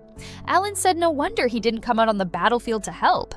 If he showed up, he would have risked revealing the location of the Queen. As the soldiers promised, they had gone through 7,000 monster corpses. Currently, they were collecting the first 3,000 magic stones. Cecil said it was up to 7,000. There was also the lot we defeated at the South Gate during the ambush last night. The summoned beasts were also helping collect them. The Guardians said they had almost got enough for the magic vessel. Armies that were recovering at the nest would also be stationed back at the front line. The Queen said the defensive lines were being revitalized and stabilized continuously. It had only been 2 days, but the battle situation had improved so much. She asked Alan if there was still enough Heaven's blessing. Alan said he was currently preparing more. He said that just counting today, the entire Citadel had used up 400 of them. He said if she wanted them replenished from there on out, and wanted her to provide more magic stones. Cecil said that was putting profit on the table for negotiation. The Guardians said they would try to have that arranged. Alan wanted to say one more thing. He said he had received intel from his summons outside the Citadel, and the demon army had retreated from all 4 bastions and were meeting up north. From now on, the game junkies would chase after the enemy to scout as well as use that opportunity and take out 1 fleet at a time. The Guardian said it was true that only they could do that. As for others, the Guardian wanted Alan to order forces from nests to return. Alan said at the right time, they would meet up and charge towards the north. The main goal was to reclaim the capital. The queen asked if he wanted to go from defense to an all-out counterattack. Alan said he wanted to destroy the remaining 250,000 demons. The next day, they were on their way to go after the demon army. Taking down a fleet of 3,000 demons went quite well, and magic stones were quickly collected. If this went on, it would have only taken nearly 100 days. Even if there were up to on the third day after leaving Tiamo, Alan thought if they kept moving towards the north, there would probably be a bastion. Cecil asked Alan if there was something wrong, and if he realized something. Alan realized their true intention and the Guardian, and he decided to return to the city for now, as they wouldn't be able to take them on. The Queen was shocked that 1 million enemies were heading towards Tiamo. Alan said they planned to retreat from the 4 bastions at the same time and gather together at the north with the support fleet. Then Alan said they would charge there and pull an all-out attack on Tiamo, and it would probably take 2 days for them to arrive at Tiamo. He thought and told the Queen that maybe they had deduced Her Majesty's location from previous fights. When they analyzed retreating, gathering, and charging, it was quite a speedy army control. One of the elves said it was what he was also fearing. He said the enemy's commander was much more skillful than what they had thought. Alan said now they had to make extensive preparations for that fight, and Tiamo must have been ready to go up against the grand army of the Demon King. He wanted dear all elven soldiers to lend him their strength. One of the elves said it was impossible to evacuate 70,000 refugees in 2 days. He said all of them would fight alongside Alan to the best of their ability. Alan asked him to prepare a scouting team for him. The elf said there were 3,000 people in that citadel who could do that, so he said he would make arrangements to gather them. Alan appreciated that and told him that after relaying their operational plan to them, they would be on their way to holding back 1 million enemies. Alan wanted him to try to reinforce defenses as best as they could. The Guardian Elf said if the troop movement back to Nest went well, they would have 30,000 soldiers protecting the citadel. Then, Alan and his team left. Alan and his team are fighting against a mega army. Alan wanted Karina, Cecil, and Sophie to use their extra skills and take down the enemies. All of them used their extra skills, and when the enemies kept going, their troops were getting exhausted. However, the Demon King still had about 400,000 demons, and Alan only had 9,000 magic stones. He said he was using up 290 stones every minute, so he would be out in less than 30 minutes. Karina was injured, and Keel was trying to heal her. Karina said she was feeling fine, and she continued to fight. Alina saw the fact that delegating all those A-rank beasts to Karina and Dogora was taking a toll on them, and he thought that plan would soon prove effective. At the close of Northgate, a 1-star scout appeared. He was carrying a huge bag and put the magic stones in a well, and then Alan's magic stones were getting refilled. The reason why Alan wanted to work with the elves this time was so that after they took down the first 400,000 demons, a fleet of 3,000 scouts would collect the magic stones from the enemy's corpses. Now Alan had 300,000 magic stones. They kept up the attack and destroyed them with flames of rage. The demon army was getting pushed back. It was the power of humans. Some hours later, the demon army had temporarily retreated from the front of the Tiamo citadel. The Elemental King hadn't abandoned the elves, so they thanked and appreciated Sir Rosen also. Alan arrived at Citadel, and Alan said even if they let 200,000 escape unscathed, they still took down 800,000 enemies. Everyone had worked hard. The Queen appreciated them for saving their homeland. She said, as the Elemental King had predicted, Alan was their savior. Alan wanted to send his thanks to the scouting team, as they had contributed a lot to today's victory. One of the Guardians asked Alan if he had thought about the next steps. Alan said there were still 1.7 million demons left in Rosenheim. He said they could not let their guard down, and the demons might have been planning to meet up with the reserve fleet and attack together. The Guardian Elf said 400,000 demons were waiting near the Zhongying continent. Alan said they needed a stronger fortress to continue that resource-consuming strategy. The Guardian Elf said they were trying to get the Rapulka fortress back. Alan said the fortress north of Tiamo was a vital base. The elves' commander said the demon army had only just taken it over, so they probably hadn't installed a defense mechanism. Alan said if they only stayed in Tiamo, they wouldn't have any chance to win. He said once they met up with those 1 million reserves. The elves' commander said he would quickly arrange for half of the army, consisting of 300,000 elves, to retrieve the fortress. One of the elves said reorganizing the army as well as preparing a magic vessel would take about 5 days. He said it would be another 5 days to get Rapulka. Alan said this was a battle against time, and in the next 5 days, they would hunt down the remaining enemies who had escaped. Their plan was ready, and they wanted Alan to rest now. The next day, they were at the Rapulka fortress, which was surrounded by mountains. Alan said it would be difficult to attack, and he said he could see the shadow of the World Tree from over there. Alan's summoner called Eri had never gone out in a fight. Since both the outside and the inside were brimming with monsters, it was time to bring Eri to fight. Alan disguised as Eri asked what the matter was, and the pig-looking servant said Sir Grasta was asking for him. He told Alan to bring that tea in for Sir Grasta. Alan wondered if Grasta was their leader or Rosenheim's boss. He took the tea, and while he was going in, the servant told him he would kill him if he kept up the straggling, and ordered him to hurry and move his feet. It was so annoying. Its intelligence was quite high for a pig. Alan went in, and there were 3 demons in human forms. He wondered which one was Grasta. They were arguing about how they lost the fight. Grasta didn't understand why they lost the fight. Another one said it might be that the elemental King Rosen evolved into a god and boosted the elves' power.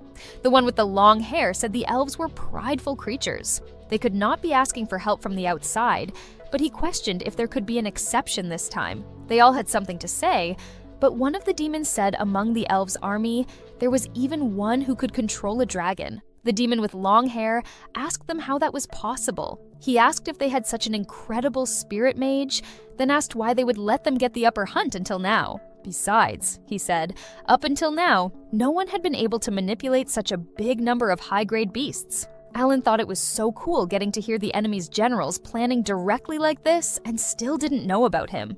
It meant they didn't have much insight into the elven army.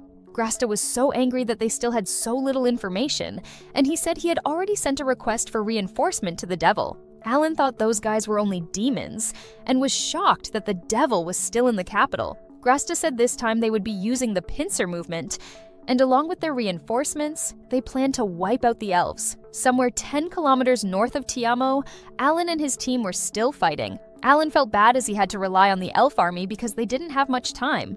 When Cecil asked what was wrong, he told them about what he saw. He was almost sure that Grasta was the boss that took over Rosenheim. As far as Sophia knew, the devil had never appeared in this country.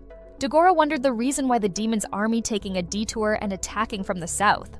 Sophia and Alan realized that southern Nests seemed like they intended to attack the city food supply from Tiamo. Nests was also where the 2 million refugees were located. Karina was panicked. Alan informed Karina and Dagora that he wanted to give them a task. He wanted to use their extra skills. Karina said that she could use other skills while she was in limit break. Kill wasn't sure if that was even possible. Karina wasn't either, as her mind just got filled with nonsense ideas when she was using it. Suddenly, Alan squinted her face and gave her a speech to encourage her, and it seemed like it worked. Cecil confirmed Alan, stating that when she used her limit break, her stats could match him. When fighting against strong enemies, they are going to need a strong power move, so even if it's unreasonable, they need to be going through lots of training to master it. Alan's next step was his problems. He had gotten a lot of experience points from the battle and was now level 63, and yet there was still a skill he couldn't use. He thought level 60 would be enough to unlock it, so he wondered when he would be able to use it. Either way, he could only fight with the cards he currently had on hand, and he started to consider preparing something that could cross the ocean. Meanwhile, Eri, who had infiltrated the demon's army, had confirmed their activities. The demon's army in Rosenheim totals 4 million, and all preparations were completed.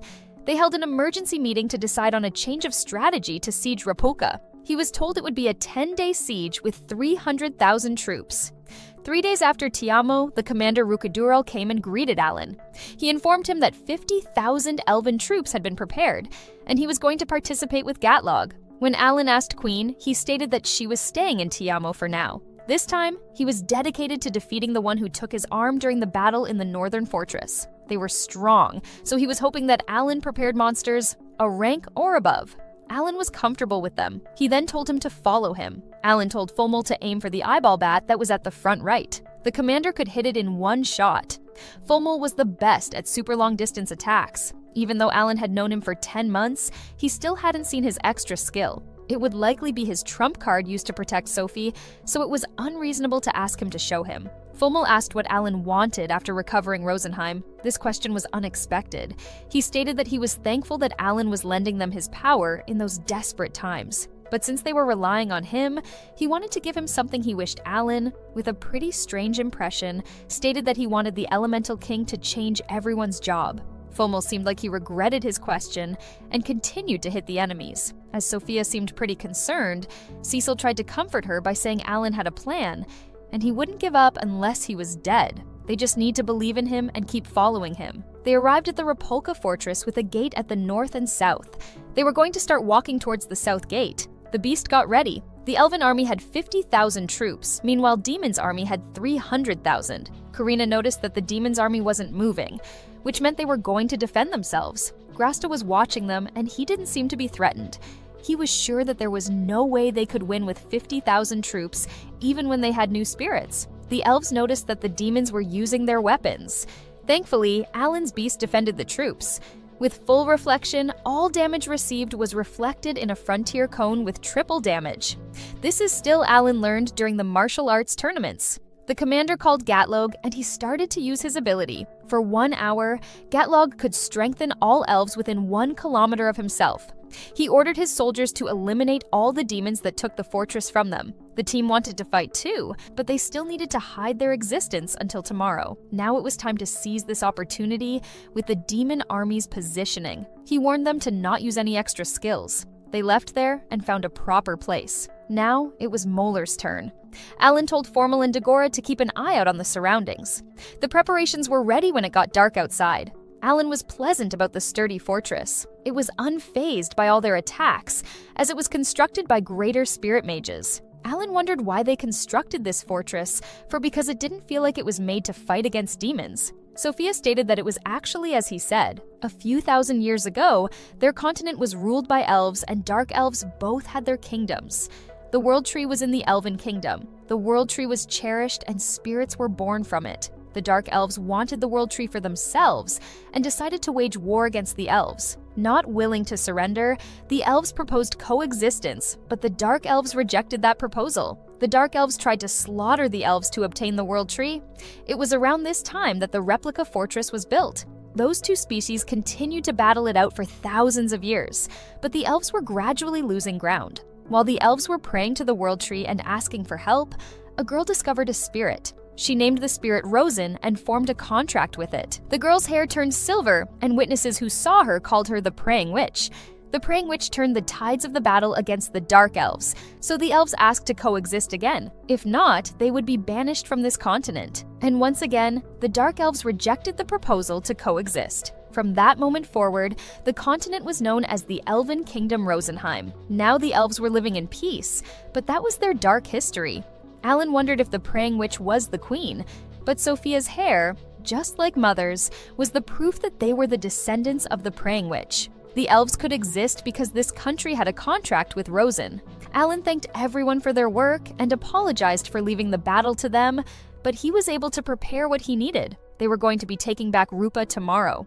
The demon's army was quick on their feet. In 3 days, their reinforcements would arrive there. Depending on how the 4 million troops move, he would be changing plans accordingly. It would be a tough battle, but if they were to be defeated here, Rosenheim wouldn't have a future. They were going to follow Alan's plan and fight together. The time check was completed, and now it was time to take back the Rapolka fortress. They were going to split up. Alan's team arrived at a tunnel that Alan made it. He made this tunnel under the fortress yesterday, and from there, game junkies and 5,000 elves of the detached unit would infiltrate the fortress. Once they got inside, they would focus on opening the gates for the main elven army to enter the fortress. Based on their analysis, the chances of success were very high, even though it looked pretty scary. They entered the tunnel and walked until noon. When it was almost noon, Karina opened the gate. The demons were shocked when they saw them. There were a lot of them, so Alan told Sophia to use her extra skills. Alan summoned the necessary beast to protect the elven army.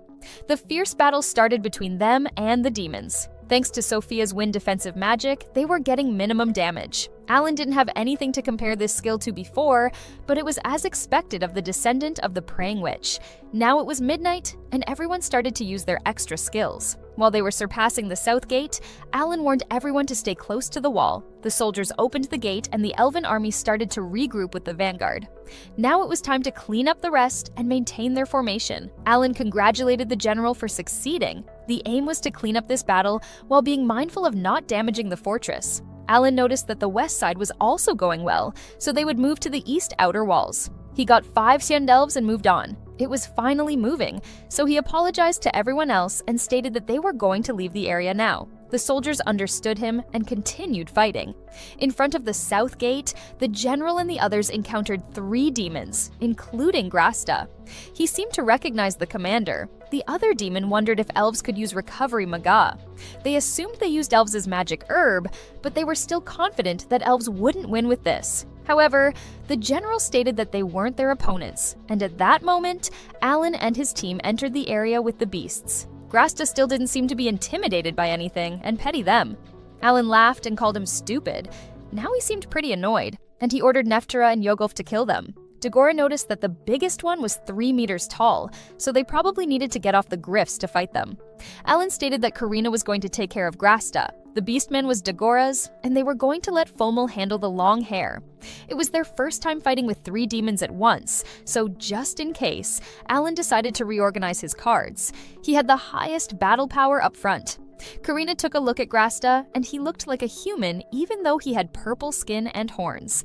But he was a part of the Demon Lord army that killed elves, so she knew she had to defeat him. Grasta couldn't believe his opponent was a kid, and he got annoyed that they were underestimating him. They all started their battle, and Karina seemed like she was struggling, so Alan told him to keep him occupied for a bit. He wanted to defeat that mage first, but they guard him well, so they were going to attack the Beastman first. Dagora was attacking it, but it wasn't enough. Sophia continued after Dagora and then Alan with his Dora Dora and Kororin. The long-haired mage wasn't expecting a dragon and figured that they had a spirit user amongst them.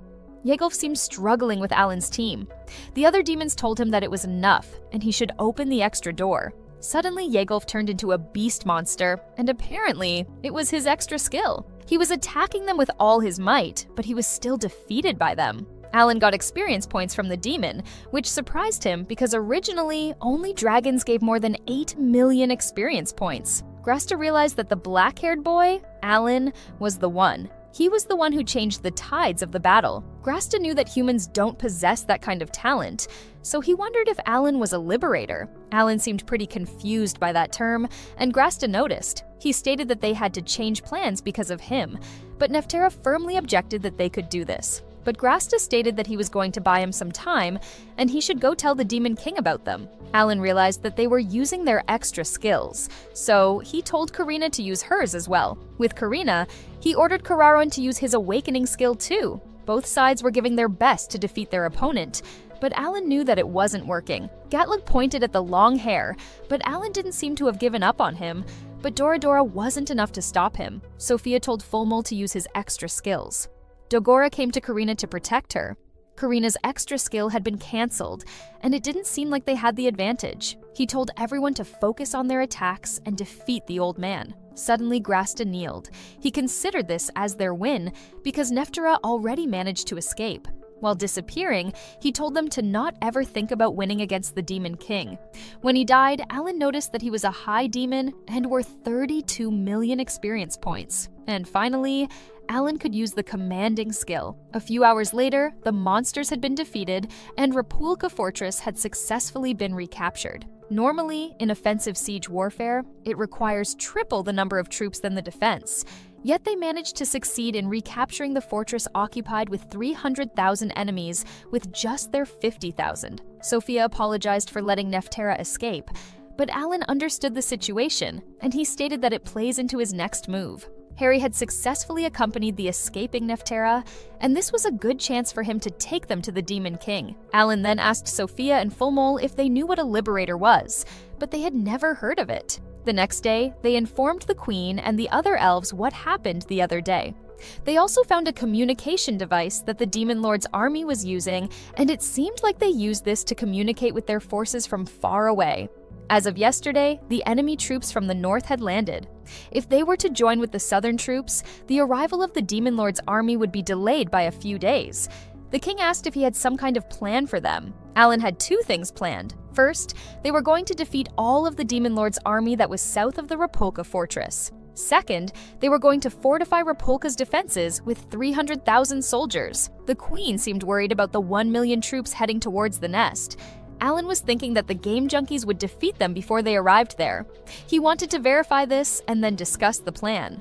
The game junkies seemed pretty confused and mostly annoyed that he was planning this because it took them 3 days to barely repel their 1 million troops when they were defeating Tiamo. The queen stated that it was time, and suddenly, the elemental king was floating. Rosen stated that thanks to everyone, the prayer time had been filled. The queen asked if it was time for him to become the elemental king, but he fell asleep in mid-air while grumbling that he needed a little more time. Alan didn't seem interested in what he said, as he didn't get any answer for the definition of a liberator. He wondered what the Demon Lord's next move was going to be, and hoped that Eri was doing well. A few hours later, Neftera arrived at the capital Fortenia. Alan was amazed by how huge the World Tree was. This was where all the elves were slaughtered, but there were no monsters or demonic beasts there now. Neftera entered the Demon King's room and stated that he had returned. That was the first time Alan saw Liesel, the Demon King. He looked somewhat like a demon, but something looked different. Neftera stated that he had come back to provide a report to him. He gave the news about the fortress, but suddenly Liesel stopped him and told him that he could see the World Tree. Alan and Neftera felt the pressure, and he immediately got out of his way. Liesel asked him if he had considered the reasons why they lost, and before he answered, he pointed right at Eri and said that the reason was him. Neftera couldn't see him, but Liesel could. He figured that he wasn't a monster, a demon, or a spirit, so he asked what he was. Eri removed her mask and stated that she operates under the one who rules the world. This made Liesel giggle. Eri didn't seem so pleasant by his reaction and wanted to purge him. While gathering his power to his fingers, he told Eri to tell her master to come and then made her disappear. Eri came back and she seemed pissed off by him. Alan related to her anger, but mentioned that they got valuable information. He was inviting Alan, so this could mean he wasn't going to move. Sophia asked how Fortenia and the World Tree were doing, and he said that the devil was obsessed with the World Tree, so it was safe. He also mentioned that the devil wasn't planning to leave Fortenia, so they had more time. He wasn't moving from the castle, it was just like a boss character from video games. Considering their military strength, that was convenient for them. Alan decided what he was going to do next.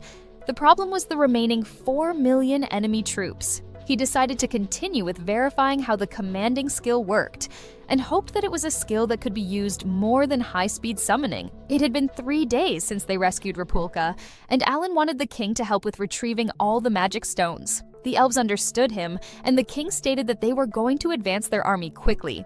Nest will have 100,000 stationed troops, and the elf king asked Alan if he was still planning for game junkies to eliminate the remaining 1 million enemies. Alan's plans had changed. His companions and summoned beasts were going to stop the million enemy forces at Rapolka, and he planned to take on the 1 million coming through the ocean alone thanks to the commanding skill. The queen and the king were taken aback by his plan.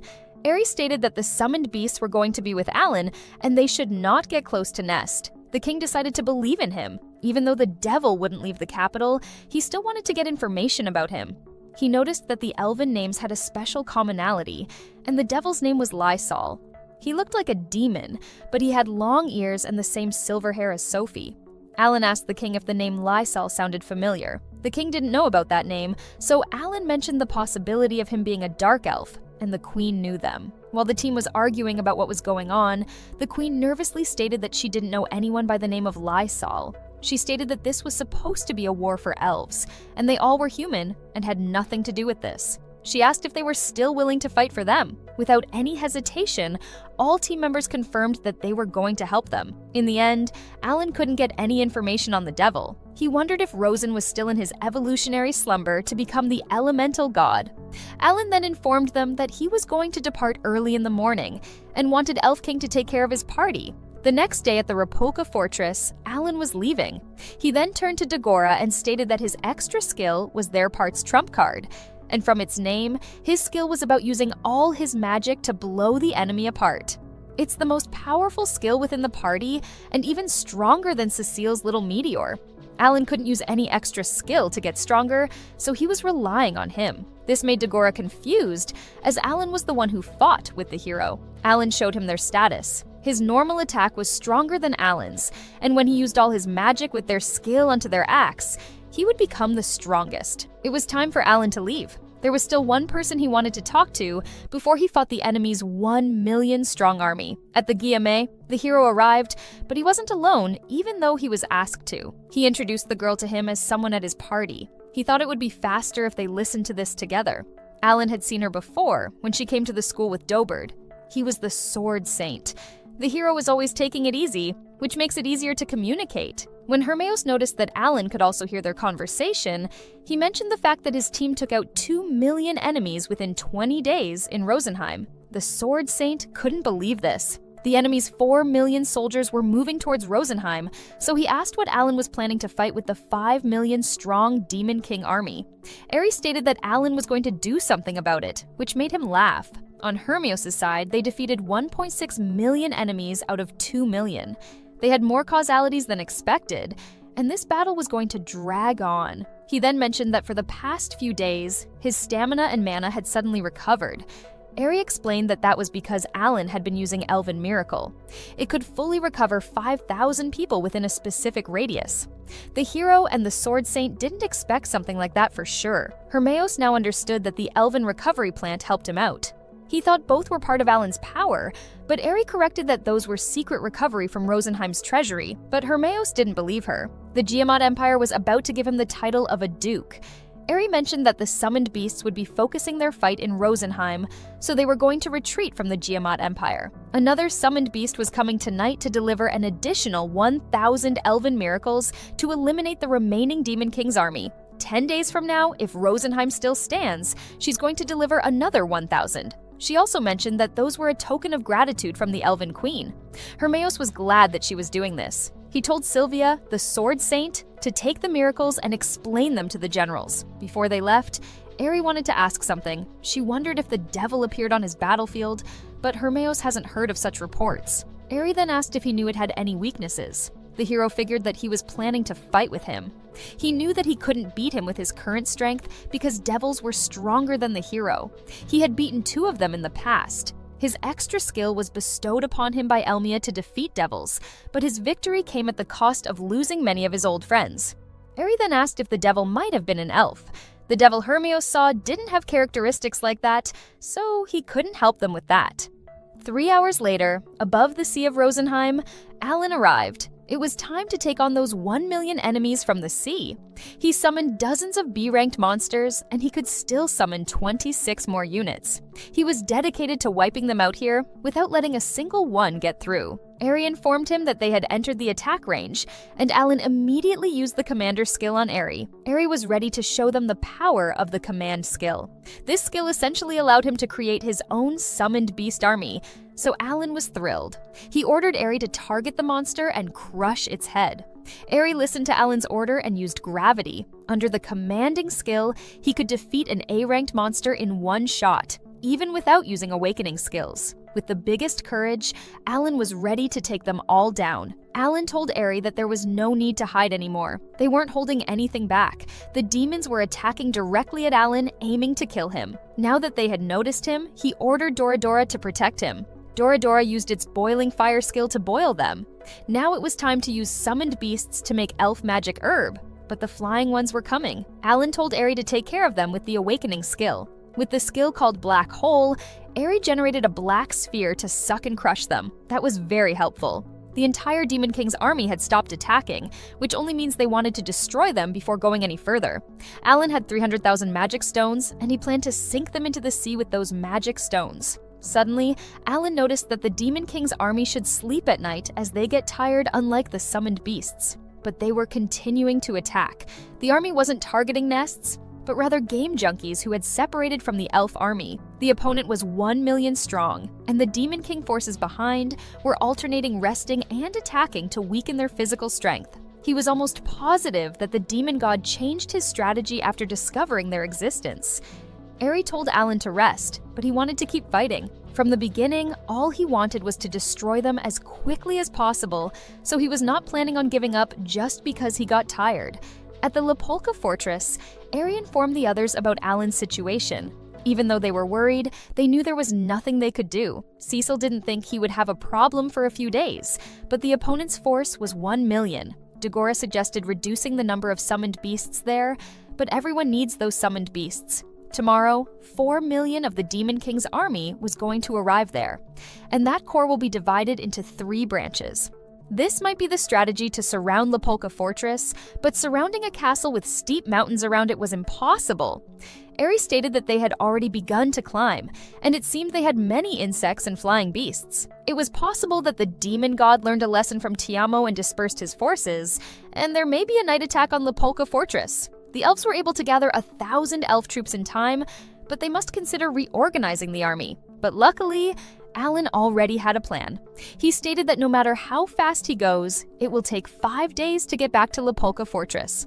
They need to defend the base for 5 days without adding additional summoned beasts. Eri showed them the layout of the Demon King's army, and it seemed like they were surrounded, and then showed them the summoned beasts they had now. As expected, they were going to be very useful there. Eri then mentioned that the summoned beasts would bring wood and 2,000 bottles of elf magic herb. The next day arrived, and just as Alan predicted, they were surrounded by 4 million troops. On the east coast, Dora was ordered to clean up the magic beasts flying in the sky. After boiling them all with its fire, Dora seemed to enjoying its situation. The soldiers had to defend the base as Alan wasn't there. Dora told them to use every skill possible. On the west side, 2,000 child elipons were increased through laying eggs. First, they were going to reduce the enemy's defensive power by using formic acid, while soldiers were protecting the beasts. Alan turned on buffs and didn't let the number of child elipons decrease. B-class magic beasts had about 1,000 attack powers, so even without buffs, there was still a 6-fold difference compared to a mirror. Even magic can be countered, but Horo's reflection can only be used 10 times a day, so he was hoping the south and north would be suitable for a defensive battle. At night, Alan was once again right, and they were continuously attacked by the demons. It was time for Karina and Cecil. Everyone continued to attack at night to deal with the Demon King's army. 100,000 soldiers fighting, 100,000 soldiers were in preparation, and 100,000 soldiers were resting. They applied a system of 3 rotating shifts of 8 hours each. The role of soldiers in preparation was to react when the fighting position of soldiers was broken. This was a strategy made possible by the combination of abundant elf magic herb, unchanged command in the presence of powerful summoned beasts, and a strong fortress to hold onto in a defensive war. With all this, he was hoping that everyone could survive until he returned to the fortress.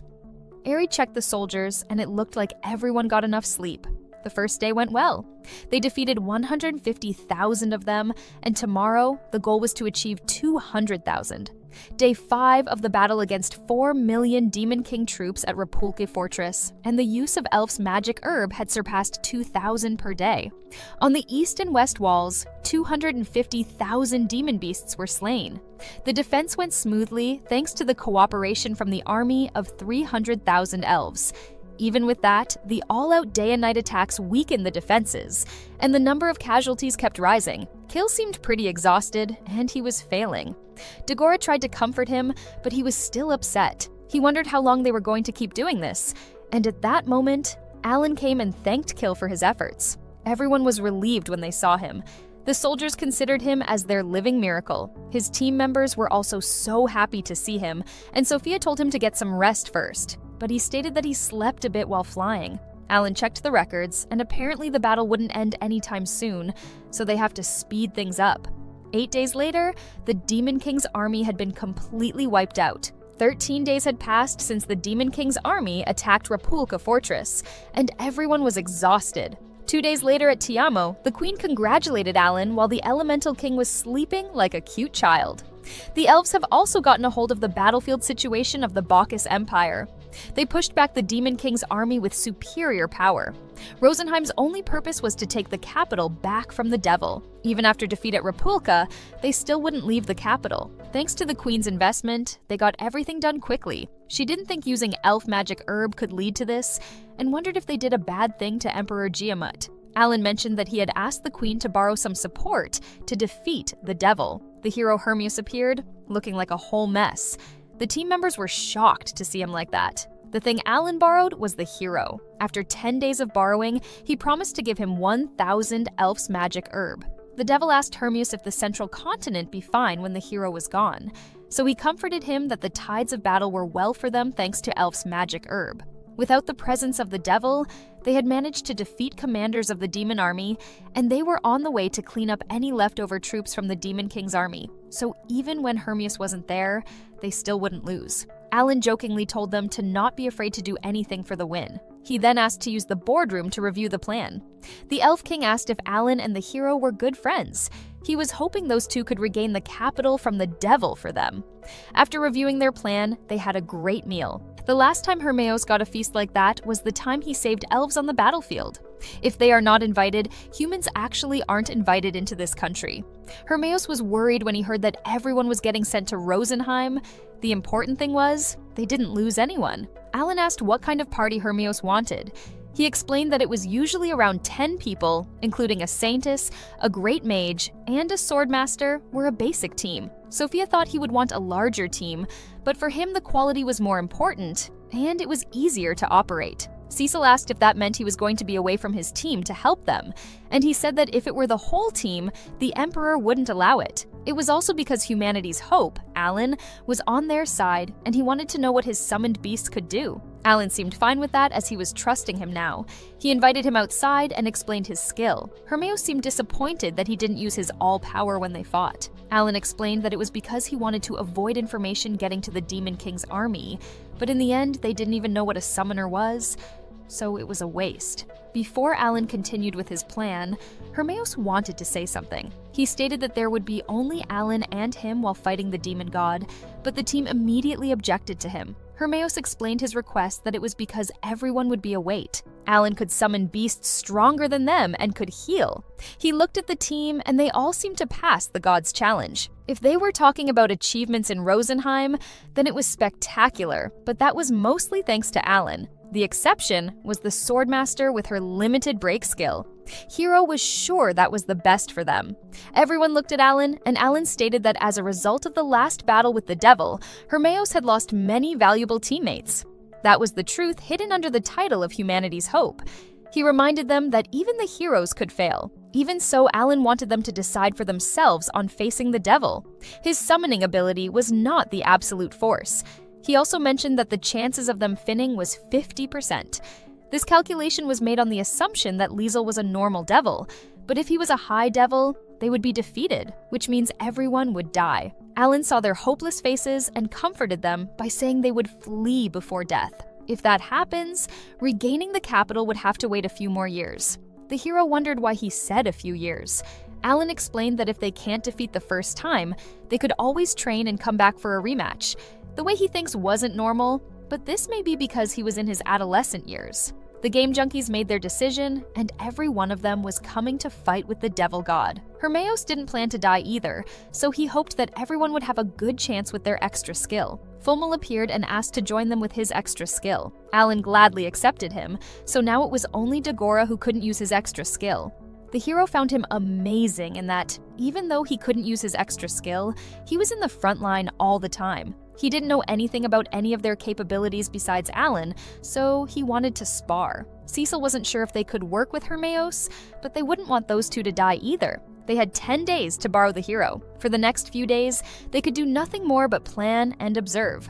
3 days later, on February 26th, Hermias kept practicing with Karina and Dagora and was teasing him. However, Dagora wasn't planning on quitting even though his attacks were ineffective. He wanted to fight at the front. The others seemed impressed by his deduction. The hero then explained that in the case of swordmaster or axe users, there were known stories of people not using their heads, or simply put, they were idiots. Yet they were faster to learn their extra skills compared to normal people. Dagora was surprisingly an understanding and serious man, as Syl said. The hero asked Alan if he still wanted them to fight, but there was no need to analyze their powers, so they were done for now. The attack plan was finally here. Tomorrow, they were going to Fortania. In the morning, Gthurba asked Alan if he needed to fly too, but he responded that there was no need, but he needed to be ready in case something happened. The queen told Sophia to be careful with a worried face. She then asked where Hermeos was, and Alan stated that he sent him on the night express. He then mentioned that there was a chance that there wouldn't be a stone left under, turned after they stormed the capital. The queen understood the situation and stated that the most important thing was to save their country and their people. She blessed them with the spirits, and they were all ready to go. After a while, they arrived at the city. Syl found the city so beautiful that he felt bad for destroying it. Alan noticed that Fomel wasn't acting formally today. He wanted Alan to take care of Sophia. The silence in the city was annoying. Alan thought they would be greeted by the remnants of the unkilled monsters, but there were none. They entered the Devil God's room, and the Devil God was waiting for them on his throne. He asked if Alan was the messiage of men, and Alan responded by saying he had come to kill him and take Fortania from him. The Devil God didn't seem to be triggered by him, so he decided to provoke him a little. He stated that he came here because he enjoyed killing the demons. When that didn't work, he told him that he knew he was a dark elf.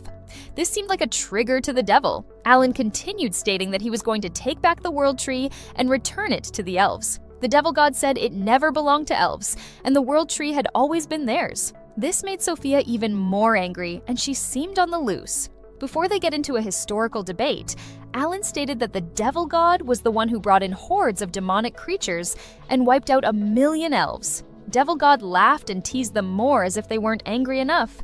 Alan made the first move, and he summoned lots of beasts at the same time. The first blow was Doradora's Hellfire of Wrath. Neither tried to use his cure ability, but the flame was too strong and he died there. However, the Great Temple didn't survive after this attack. The Devil God was standing there unharmed, but he was surprised that Alan killed him just like that. Alan noticed that even with the command skill, there was no visible damage to the devil. Hermeos said even he couldn't estimate the archdemon's status, but it looked like his stamina was over 30,000, which means the hero's extra class attack wouldn't help either. However, the game goes on. He ordered Clenidogoras to finish him off, so Karina and Doradora attacked simultaneously. But the Devil God was so strong that with one move he injured Karina badly and broke Doradora's bones. His attack was impossible to survive. Ellie and Doradora attacked at the same time to gain some time. Alan knew that he was just wasting rocks, but while he was having fun, they had a chance. Karina used her ulta and started to exceed her limits. It was time to formalize. Fomel heard him and used his ability called Arrow of Light. When he sent his arrow, Karina attacked the Devil God with all her might. The Devil God got injured on his head and neck. He indeed wasn't expecting something like that, but was still confident enough to keep his calm. Karina didn't stop and continued to attack him, but even that didn't hurt him. The difference between them was becoming more and more obvious. Cecil told Karina to stop it, but she didn't, and the Devil God crushed Karina's head with his one hand.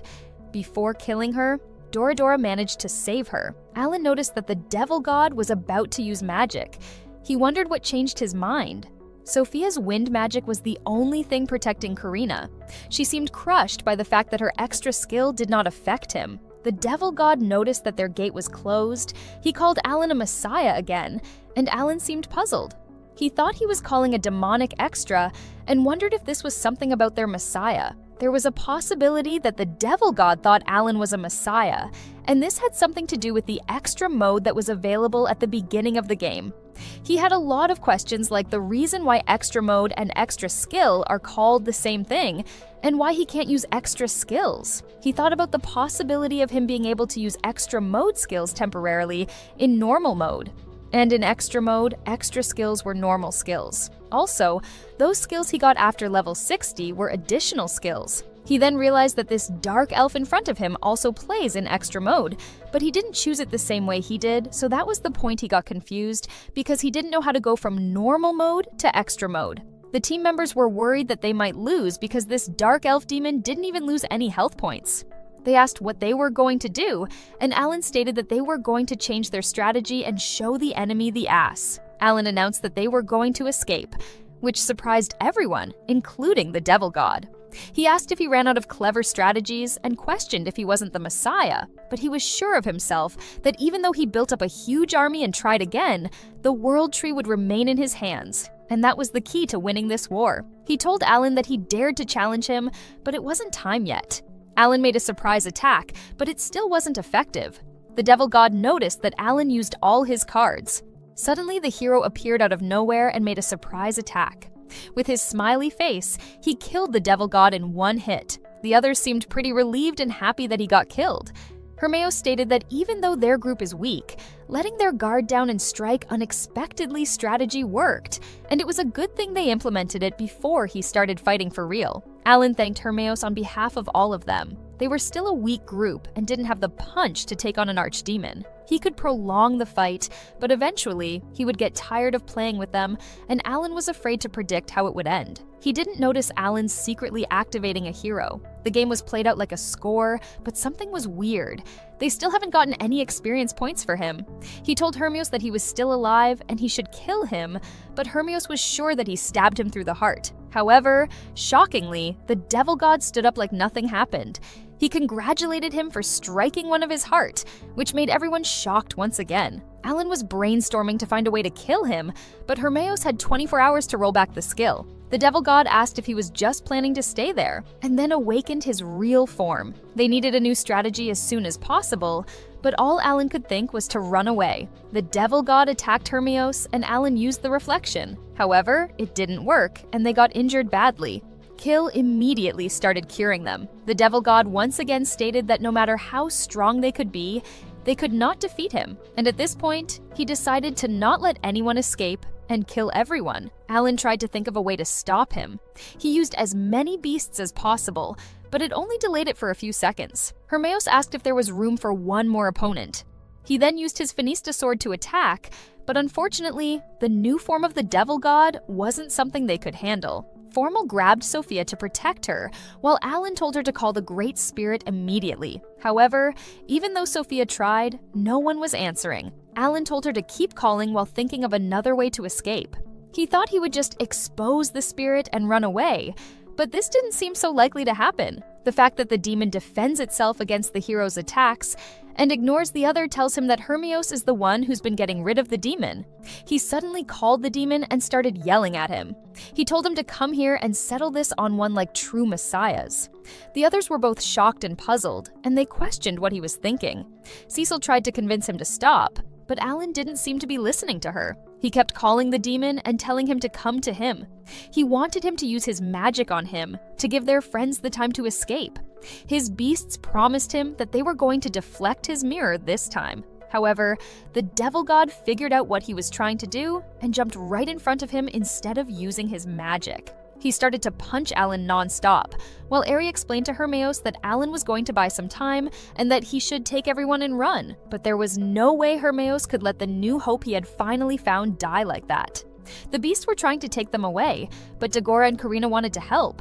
Dagora was so mad at Alan that he was trying to protect them like that. He always felt like he was behind him as Alan was too talented and seemed to know everything like a 35-year-old man. Dagora found him inside the mess and helped him to get up. He asked what they were going to do now, but Alan couldn't even see because of the blood on his face. He told Dagora to tell his parents that he was sorry. The Devil God decided that it was time for Alan, the black hair kid, to die and started running towards them to kill him. Dagora ignored Alan's calls and started running too, and the most unexpected thing happened. He unlocked his extra skill and injured the Devil God. The whole crew was so happy to see him finally using his extra skill. However, the devil was not so badly injured, so he was about to hit him. Alan tried to warn Dagora to dodge his attack, but it was too late. He passed through Dagora with just one finger, mortally wounding him.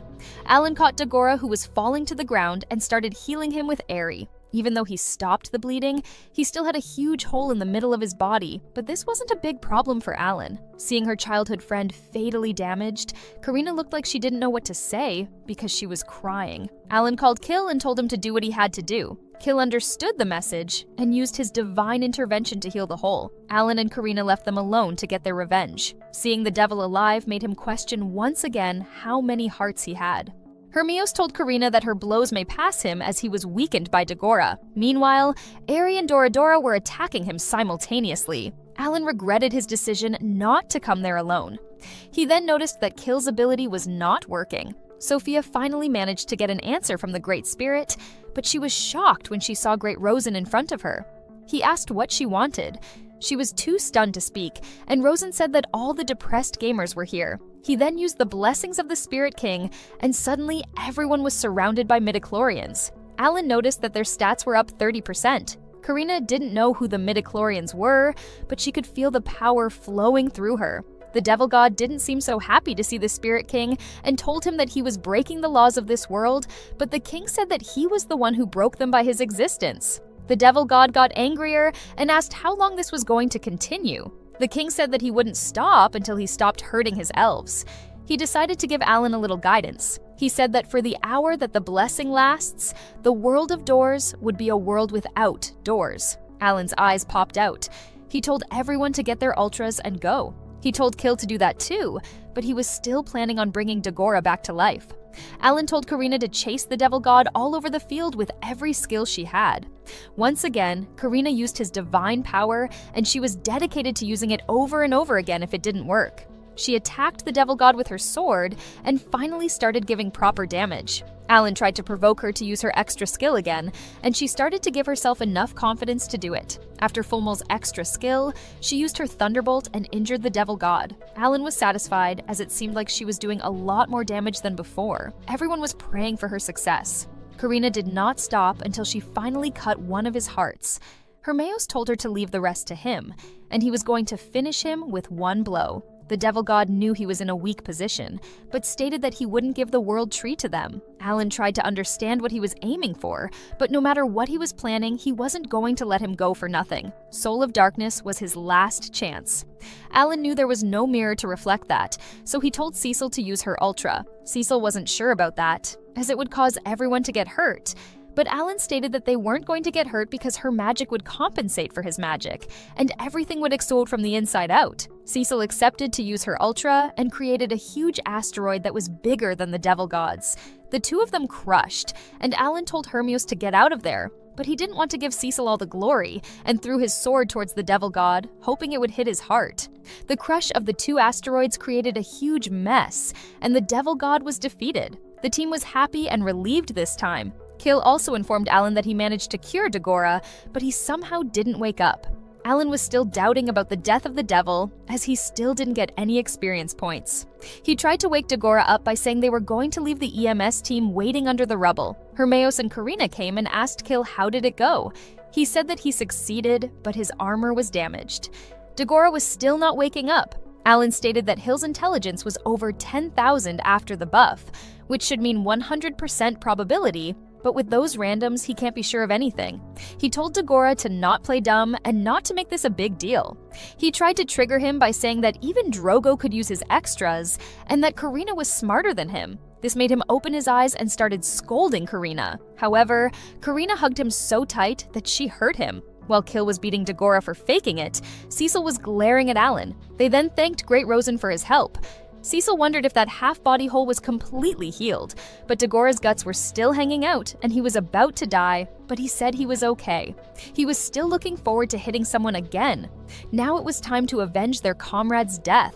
They looked at the city, and a third of the city has been demolished, and on the other side of the globe, tsunamis and volcanic eruptions were happening. He didn't know what was going on with the demon, so he decided to proceed with caution. The demon was lying on the ground with Hermeos' sword on his heart. He asked if Alan was there to admire him, and then stated that he couldn't see a world tree. His body started to disintegrate, and it looked like the outcome of the battle was a done deal. The devil god said that it may not be that bad to die in the promised land, and he wished he could show it to his people. Before he disappeared completely, he told them that even if he died, there would be a second and then a third, and the cycle would never end. Alan noticed that they tried to give this boss some kind of backstory, which was as bad as ever. His stats changed and his level was up, but there were no experience points. He wondered if the reward for defeating him was just a one-level increase.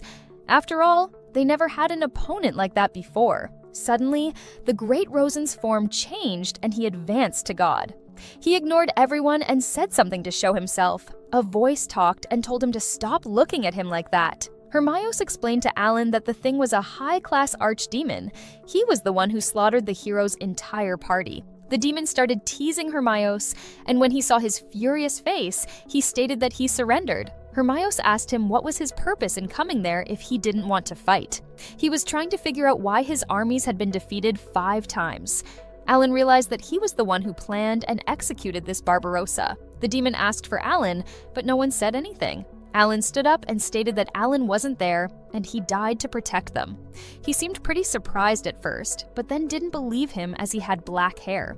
The demon didn't seem too intimidating, but he knew he had killed so many elves, so Alan didn't want to be nice to him. The demon said that he looked at him, and now he was going to leave with a promise that he would be back. Not only Alan, but everyone was confused.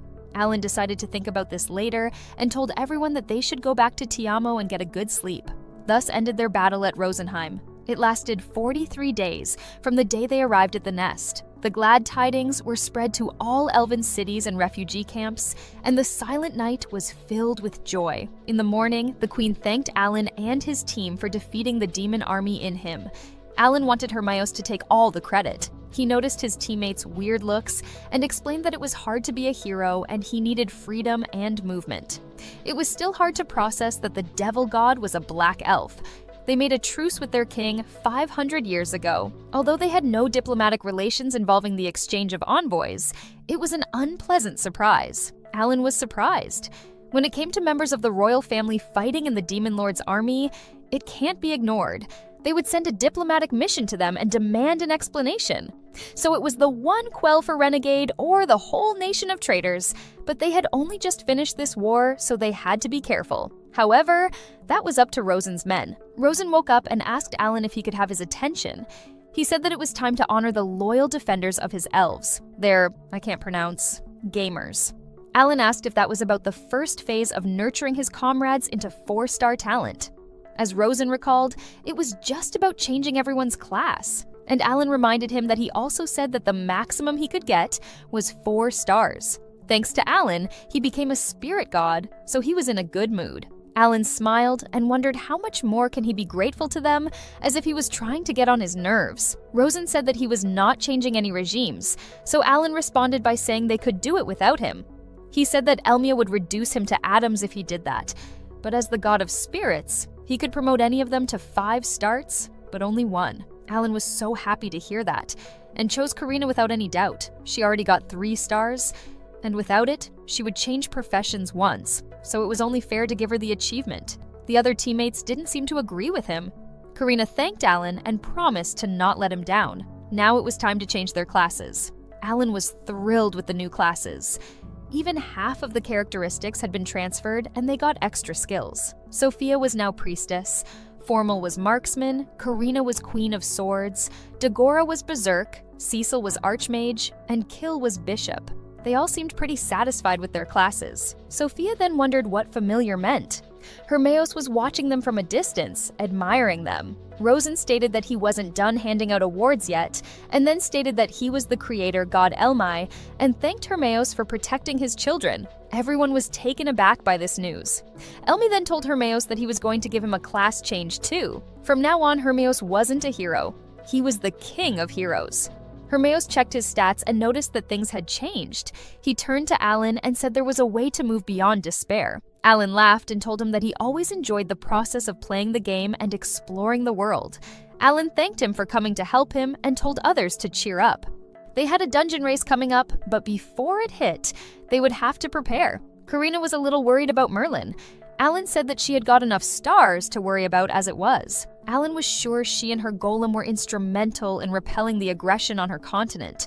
The important thing was that she was safe. Now, their next target was the Bacchus Empire to see how their Merle was doing. A few days later, after the big war, the Elves Queen announced to the world that their country had ended this battle, and the game junkies returned to the capital and shared their joy with everyone. Not only the people, but even the spirits were happy that the battle ended. Alan noticed that fruits grow in the blink of an eye. Sophie explained that they were the fruit of the world tree, the spirit's favorite food, and it was used to make a true elvish potion. Alan knew that it would be hard for elves to rebuild the country, considering how poorly elves reproduce. Losing Sophie, the heir to the throne in the war, would be the final blow. The Elf Queen told Alan that she heard from Sophie that his goal was to defeat the Demon Lord and stated that they believe in Rosen's prophecy. She told Sophie and Formal to follow Alan wherever he goes and fight for peace without end. They agreed to do this without hesitation. The Queen then gave Sophie a bag of jewels worth 1,000 gold coins in here as a small thanks from them.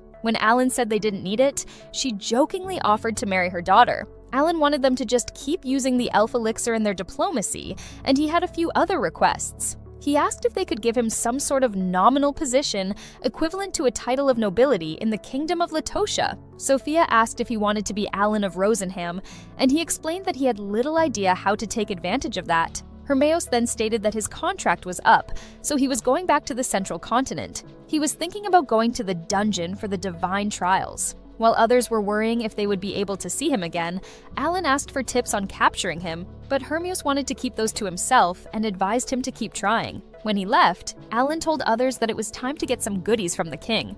Cecil claimed that Karina could be made a baroness, nominal. Dogora wanted to be a knight, and Karina joined him. Alan told them that they were going to consult Viscount Granville first. When Sophia asked about Cecil, she said that she was already in the privileged class and exempt from all taxes. But Alan mentioned that he already knew what to demand from their golden saint with an evil smile. At the end of March, the Central Continent declared victory in the war, and they had to get back as they needed to finish the academy. 10 days later, they had an audience with the king at the capital of Latasha. Alan found the city pretty simple, while Kill denied it as more convenient. Kill was worried that the king would be angry at this insolent demand, but the others comforted him, saying that they should be demanding twice as much and get what they deserve. They entered the king's palace, and firstly, the king thanked Elf Princess. God of Spirits also spoke and thanked them for their wise decision to save his sweet elves. Everyone was shocked that this little creature was the god of Rosenheim. The old elf explained that if the arrival of the hardcore gamers had been delayed even a day, they wouldn't be standing here in front of the king. The king said that this was because of their priority of saving Rosenheim. Sophia stated that they would repay his service. The old man passed on the words of the queen. The letter started with thanking Alan, and then it stated that as a token of gratitude and appreciation of the entire elven people for his outstanding services in the war, Alan was given the honorary position of Elven NGH. Lysidral informed them that NGH was the second most important position in the army, and he advised the Secretary of Defense and Command, the generals and marshals. The people, including the king, were all shocked that they would give this title to a kid. To become a nobleman, you must have the king's approval along with all that goes with it, vassal oaths and loyal service. And now he could do nothing without waiting for a decree of noblesse oblige, which is why he wanted a non-binding position. It was worth helping Rosenheim. The old elf also mentioned that they wanted their countries to exchange embassies. He, Elder Philomel, would gladly serve as Rosenheim's ambassador. The king stated that they could use the help of elven healers. Philomel was happy that they had reached an understanding and then stated that they had a favor to ask. From now on, they intend to fight against the Demon Lord with triple their strength. For this process, Sophia Luna and her companions intend to conquer a dungeon in the Bacchus Empire. The king couldn't help but show his surprise. Their holy Mecca was priceless and they can't risk this. Philomel said that if that was true, diplomatic agreements were out of the question. The king stated that they would let the whole company go to the Bacchus Empire. When he added that they were going to establish good friendships with the people of this country, which includes their audience, they were all shocked to hear this. Alan reminded the king of the promise the previous king made. It was a promise to revive the Carnelian family of 5 years of honorable service on the battlefield or other high military achievements. When he was told that it was the king who would consider this or not, he stated that he was speaking to them as the NHS of all of Rosenheim, and it was up to him to decide how much help the elven healers would provide. Chancellor was shocked that he dared to say this, but Alan did not step back and requested him to consider their petitions carefully. He showed the official record of Gia Carnell's exploits on the battlefield. After reading it, Chancellor stated that he had a very distinguished merit. But what Keel's father did was unforgivable, and in front of other nobles, he could not show how easily forgiven a crime was. So he was going to be returned to half of the original Carnelian estate with the title of Baron. Afterward, balls and other events were held for several days to mark the beginning of diplomatic relations with Rosenheim. Kill wanted to get his title and estate back, so his family had a place to come back to. But when the White Dragon came, he heard there were a lot of people who were homeless and foodless now, so he knew he needed more gold to help them all. Cecil stated that this is why he was their golden saint, and Alan comforted him.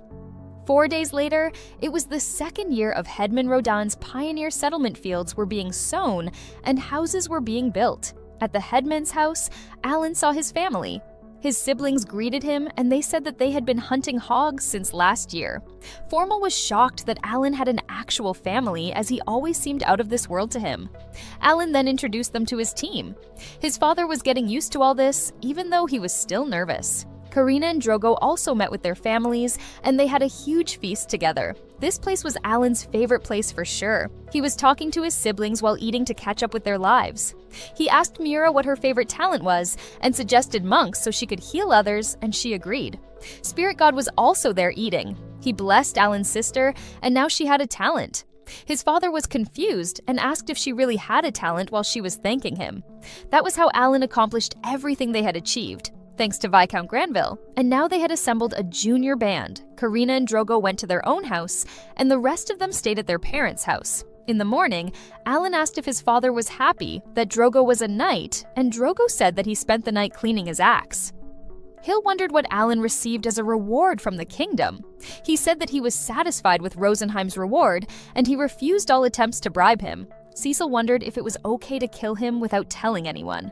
They were at the White Dragon Mountains, Baron Carnell's domain. They saw the White Dragon, and it was so huge, twice the size of any dragon they had ever seen, but the design was as peppers as ever. Now it was time to defeat the creature that had been plaguing their land for hundreds of years.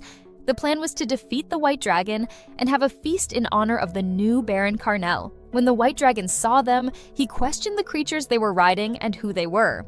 Alan suggested Cecil and Kill announce themselves as they were lifelong enemies. When they did, the dragon was surprised that Granville and Kleiner were working together to take him down. Apparently, he had been waiting for this battle for hundreds of years. Alan told everyone to stay on their ground and reminded them that they had the levels to win. The first attack was from Drogo and Karina. Drogo was having a hard time adjusting to his shield. Alan noticed that he was using the breath attack, so Cecil received it with an ice ball. However, the White Dragon was so strong that her magic got pushed back. Alan then ordered Fomal to use his extra skill on its mouth while it was open. While he was doing that, Karina and Drogo attacked simultaneously. When the dragon said their tricks wouldn't work, Sophia asked if they should ask for the spirit's god power, and Alan agreed. The plan was to restrict his movement and then defeat him with Karina and Dagora's extra skills. Sophia called the Great Spirits, while Alan was grateful that they had Rosen on their side. White Dragon wasn't expecting this move. Alan acted and used Dora and the other beasts to restrict its movements. Now that he was confused, it was Dagora's turn. Dagora used full body, full soul, but it did not work. Alan told Dagora to get back and told Karina to use her extra skill. Following the limit break, she used Heavy Slash, and this time it worked perfectly. They were all relieved and even started to observe it chopped off. Alan noticed that he could see through his intentions. When he died, they received the same amount of experience points as a high demon. Karina and Dagora leveled up quickly. Kill thought they couldn't defeat it, but the White Dragon seemed easy now that they were stronger. Cecil agreed and wondered how happy the people would be when they told them this news. At the capital city, Kelner, the people who saw them coming with a dragon panicked, but Earl Hamilton, an acquaintance of the Granville and Kleiner families, told everyone to calm down and expressed his surprise. Alan said that it was slain with minimal destruction. Now they were going to dissect its body while putting their head on display in the town square. Alan told Dagora and Kill to get dressed. The people were surprised that a young boy like Kill was the one leading their new lord. They admired them a lot. Alan noticed that no one was saying anything negative about Kill's father, and from Granville's standpoint, he was an enemy. But that wouldn't mean he was a tyrant of a lord. At Kellner's house, Alan and Cecil were impressed by how big their house was. Kill's sister was glad to see her brother okay. Alan noticed that the royal messenger was there. The royal messenger congratulated Kill for restoring the Kellner family and killing the White Dragon. He mentioned that the Majesty would be very happy and he must dedicate this to the royal family. The atmosphere changed after this statement. They were all shocked. The messenger claimed that it was their duty to offer their profits as a noble. Alan called Earl Hamilton and said that they should be repairing the mining site and start hiring laborers, and profits should be what they earn after deducting the necessary funds to maintain their land. If there was any profit, they would gladly offer it up. Though he mentioned that His Majesty just got thrown, so he understood why he would want something to show for his authority. He then questioned why he wouldn't just buy the dragon's head in that case. On top of that cost, when they got annexed into the royal territory, the royal family sent a conquest task, and he stated that he would be glad to claim the prize. After Lord Messenger left, Lethal could not stop but laugh because Alan made the royal family pay for the head while also receiving the task's payout. Kill thanked him for watching over the kids for him and hoped that he would continue doing that. He gave him 1,000 gold coins and a bunch of elf's magic herbs as a thank you gift. They were honored to do that for the hero who defeated the White Dragon. Lethal mentioned that they had already picked a good judge to be the lord in his place, so there was nothing to worry about. He then expressed his surprise that Dagora became a knight for Hamilton. Earl Hamilton heard from Viscount Granville that he was aiming for a larger fish, so he would be glad to send him away. Dagora blushed and thanked him. Kill called everyone and thanked them for allowing him to return home. Later that day, they stayed overnight at the Culners before getting approval to leave the country for the Bacchus Empire. They gave the dragon meat to the pioneer village and got the greetings from the Granvilles, and they were finally off to the Bacchus Empire. They were now on their magic ships towards the Bacchus Empire. While they were eating dinner, they were talking about the number of dwarves in there. Suddenly, Alan said that his summons that he left in the mountains to kill the remaining monsters found another white dragon, a baby one. Cecil remembered that dragons lay eggs. Alan wondered if that was what they called retaliation repop in his previous life. When Karina asked what he was planning to do with the baby dragon, Alan decided to raise it and named him Haku. He didn't think killing it would help if one more was going to pop up. Also, they could learn something about the Demon King's power. He said that the Demon King increased the rank of every demon beast in the army, so they should take this opportunity to learn if it was born immediately or if it would turn aggressive after a certain period. There was another and quicker option that somebody could just tell them, which was the spirit god, but he told Alan to not rely on him and he wouldn't answer anything.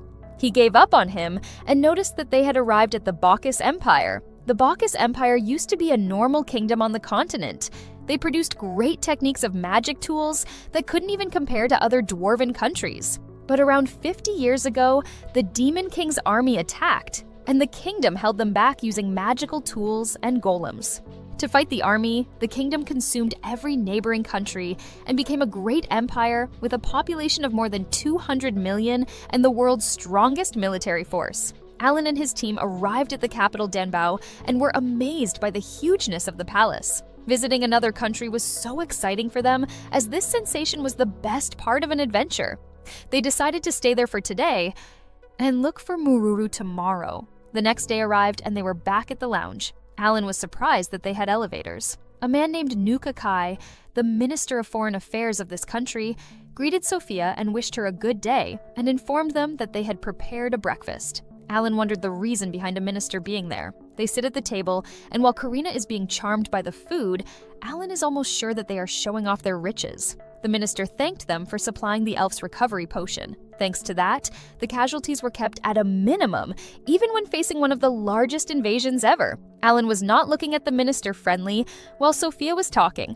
To express their gratitude, the minister stated that they were planning to supply the elves with the necessary magic tools to restore Rosenheim for free, although the maintenance afterward would be charged. Alan knew that they were trying to scrape the maintenance fees like merchants. Sophia was sure Her Majesty would be pleased with this. The minister then said that he heard they were here to challenge the S-rank dungeon, called the Tower of Trials. He wanted to remind them that it was a dangerous place where half the challengers would lose their lives.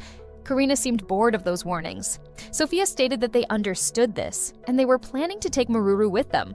The minister said that she had contributed actively to the war and had graduated from Bacchus's academy so she could join them. However, the emperor would be worried sick for her, so their country would wish for something of equal value in return. Sophia said that money would be a problem because she can't afford Mururu, but the minister said that it was much simpler than that. They had learned that there was a stronger healing called Elf's Magic Herb and wanted that. Sophia didn't say she would not consider, but the amount was quite limited. They wanted to have what was available. She said that she would try to prepare some for the benefit of their friendship. Their conversation ended there, and the minister told them to wait in this room while he went to get confirmation about Maruru. Dogora and Karina were worried. Cecil also had a bad feeling about this. Sophia heard that the Bukus Empire was infamous for always seeking profits and national benefits, but from a tradesfold standpoint, that was a good negotiation.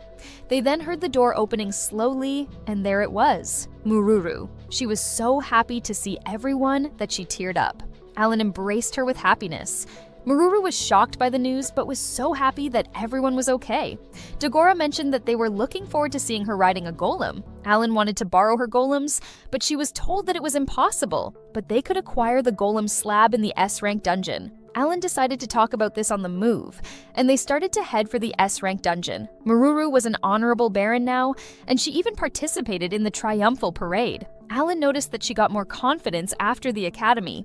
Her status also confirmed that Maruru was a 3-3-star talent. She got stronger, but her attack didn't change much. Perforation Fist means like a punch that drilled through walls. Alan was excited about the golem slab. They saw the Tower of Trials, which was much bigger than the World Tree. They landed, and it was crowded. Karina pointed at the Beastman. He seemed like an adventurer. Dagora had never seen one on the central continent. There were a lot of beastmen there. Alan assumed that they probably came from the beast country to the south.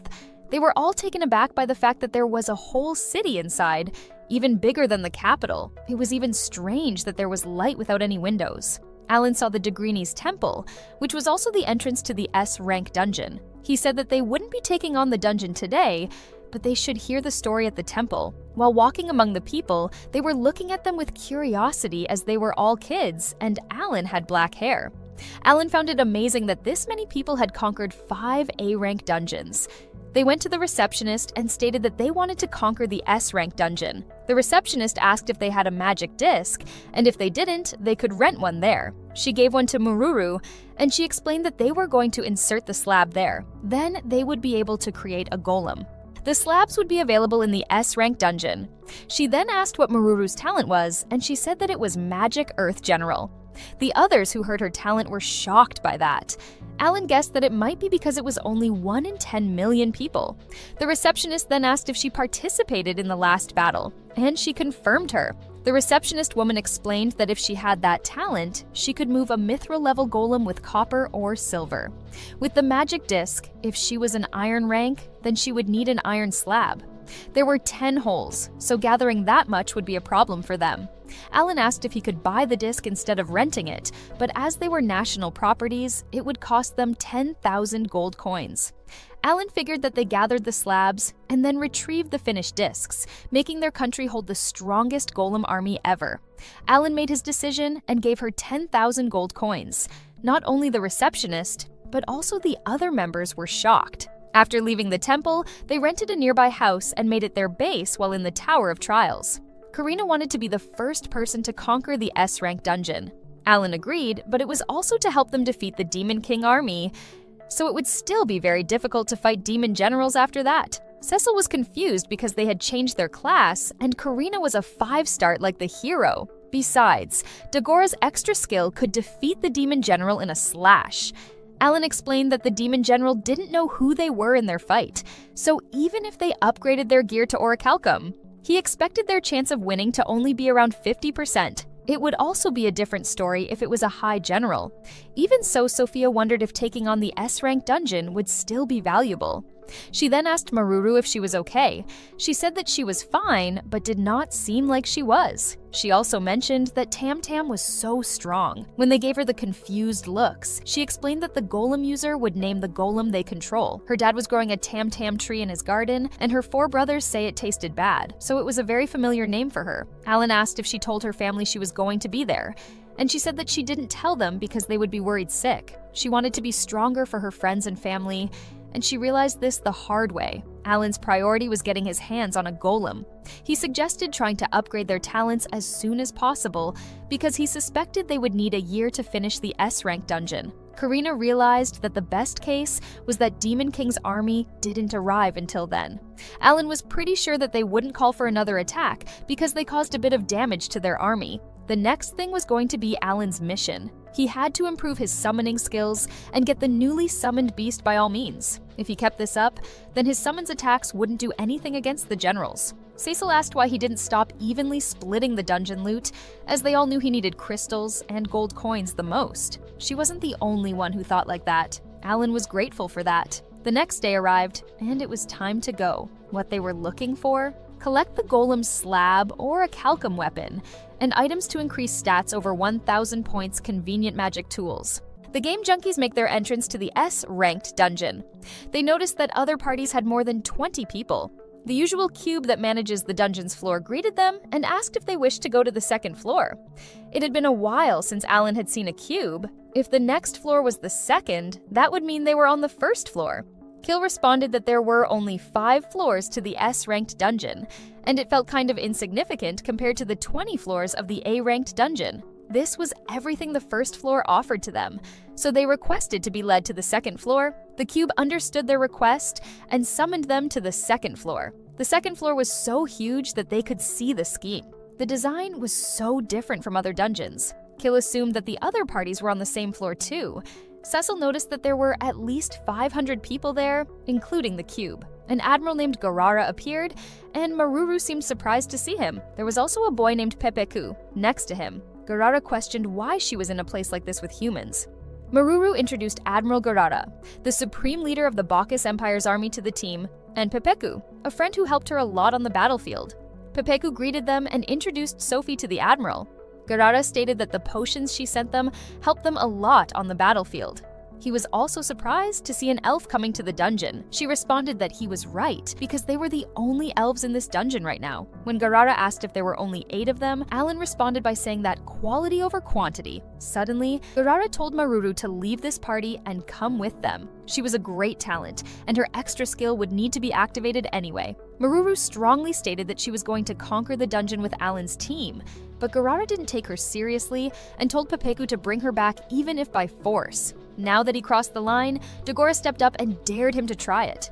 Garara asked if they were planning to fight them, and Maruru told him to stop it. She said that she wouldn't forgive him if he hurt her friends. Garara seemed to obey Maruru's words, but didn't forget to warn them that if they dared to run away while using Maruru as their shield, no matter where they were in any realm, he would find them and kill them. Pepeku apologized on behalf of Garara, and they took him to the 3rd floor. Maruru apologized and explained that he was usually friendly, but his words inspired Alan. He realized that Maruru could actually be a tank.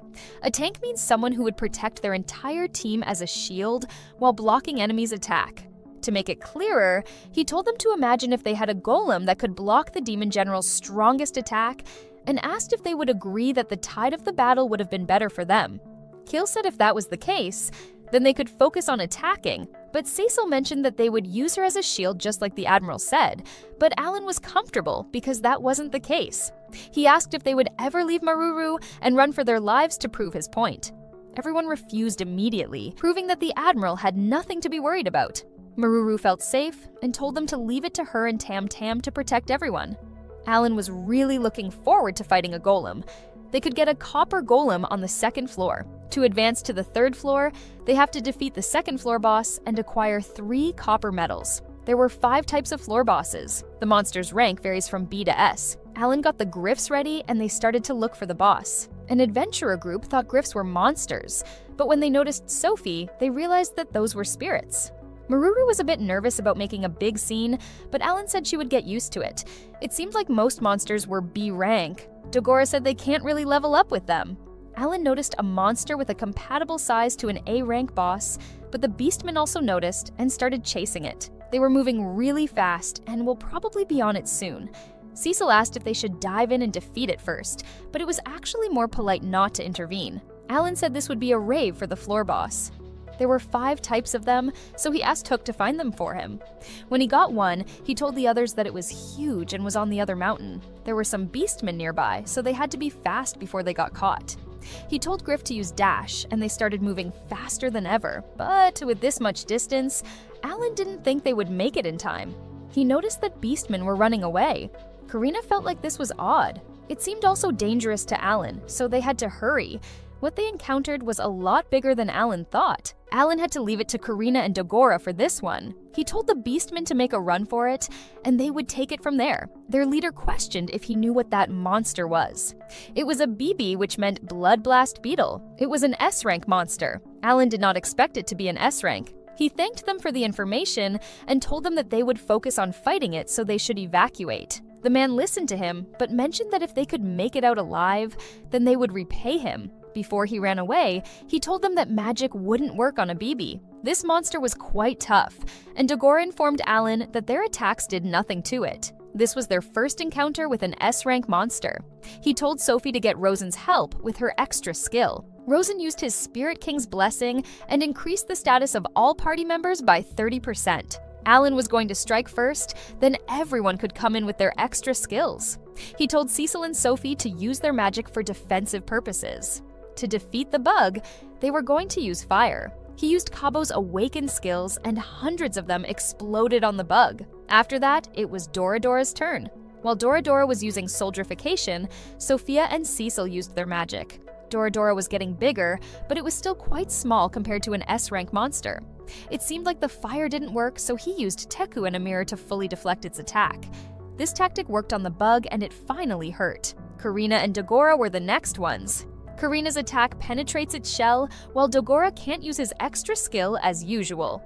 Dogora seemed like he was having a hard time attacking, so Formal used his Arrow of Light and helped him. Alan asked Dogora if he could still fight, and he said that he wouldn't be caught again. He backed him up and they continued attacking, but suddenly they noticed something weird. The energy was being sucked out by the monster. Alan immediately told Doradora to return, but it was already too late because the monster used Doradora's energy to heal. Alan realized that this was too strong for a second-floor monster and told everyone to run away. After escaping from the S-rank monster nicknamed BB, they spend the next 6 hours defeating other floor bosses and acquiring 3 copper medals. There was so much competition around that it was like a brand new hunting ground. The next day, Alan cannot wait to get off this floor.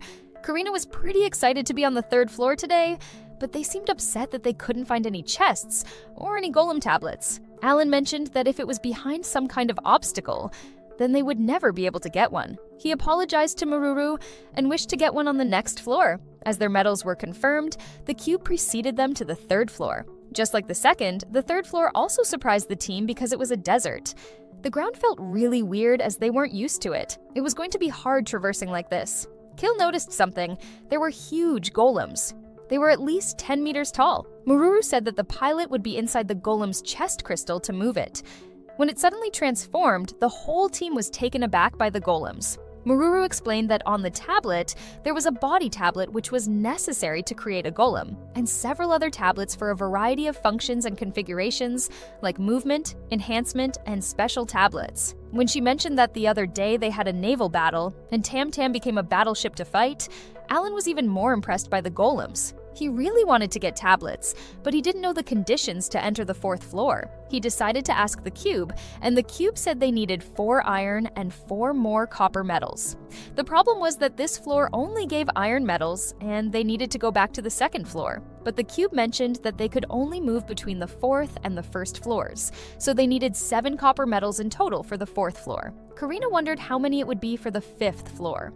Sophie mentioned that they also needed golem tablets. That was a lot to gather for one dungeon. Dagora responded that they had planned for this dungeon to take a year, so they would surely find all they needed by then. Alan said if they returned to the base, it would be quite difficult to collect the medals. Cecil worriedly asked if they could possibly conquer this while occasionally resting at their base.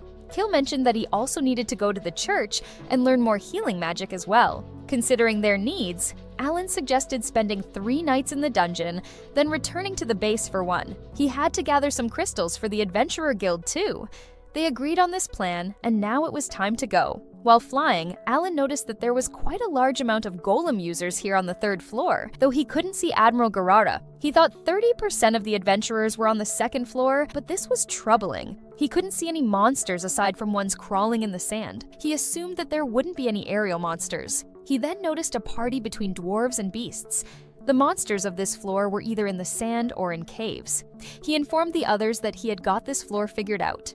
He called Eri and told her to investigate the caves, but when she did, nothing was there. Maruru mentioned that it wasn't guaranteed that there were monsters in these caves.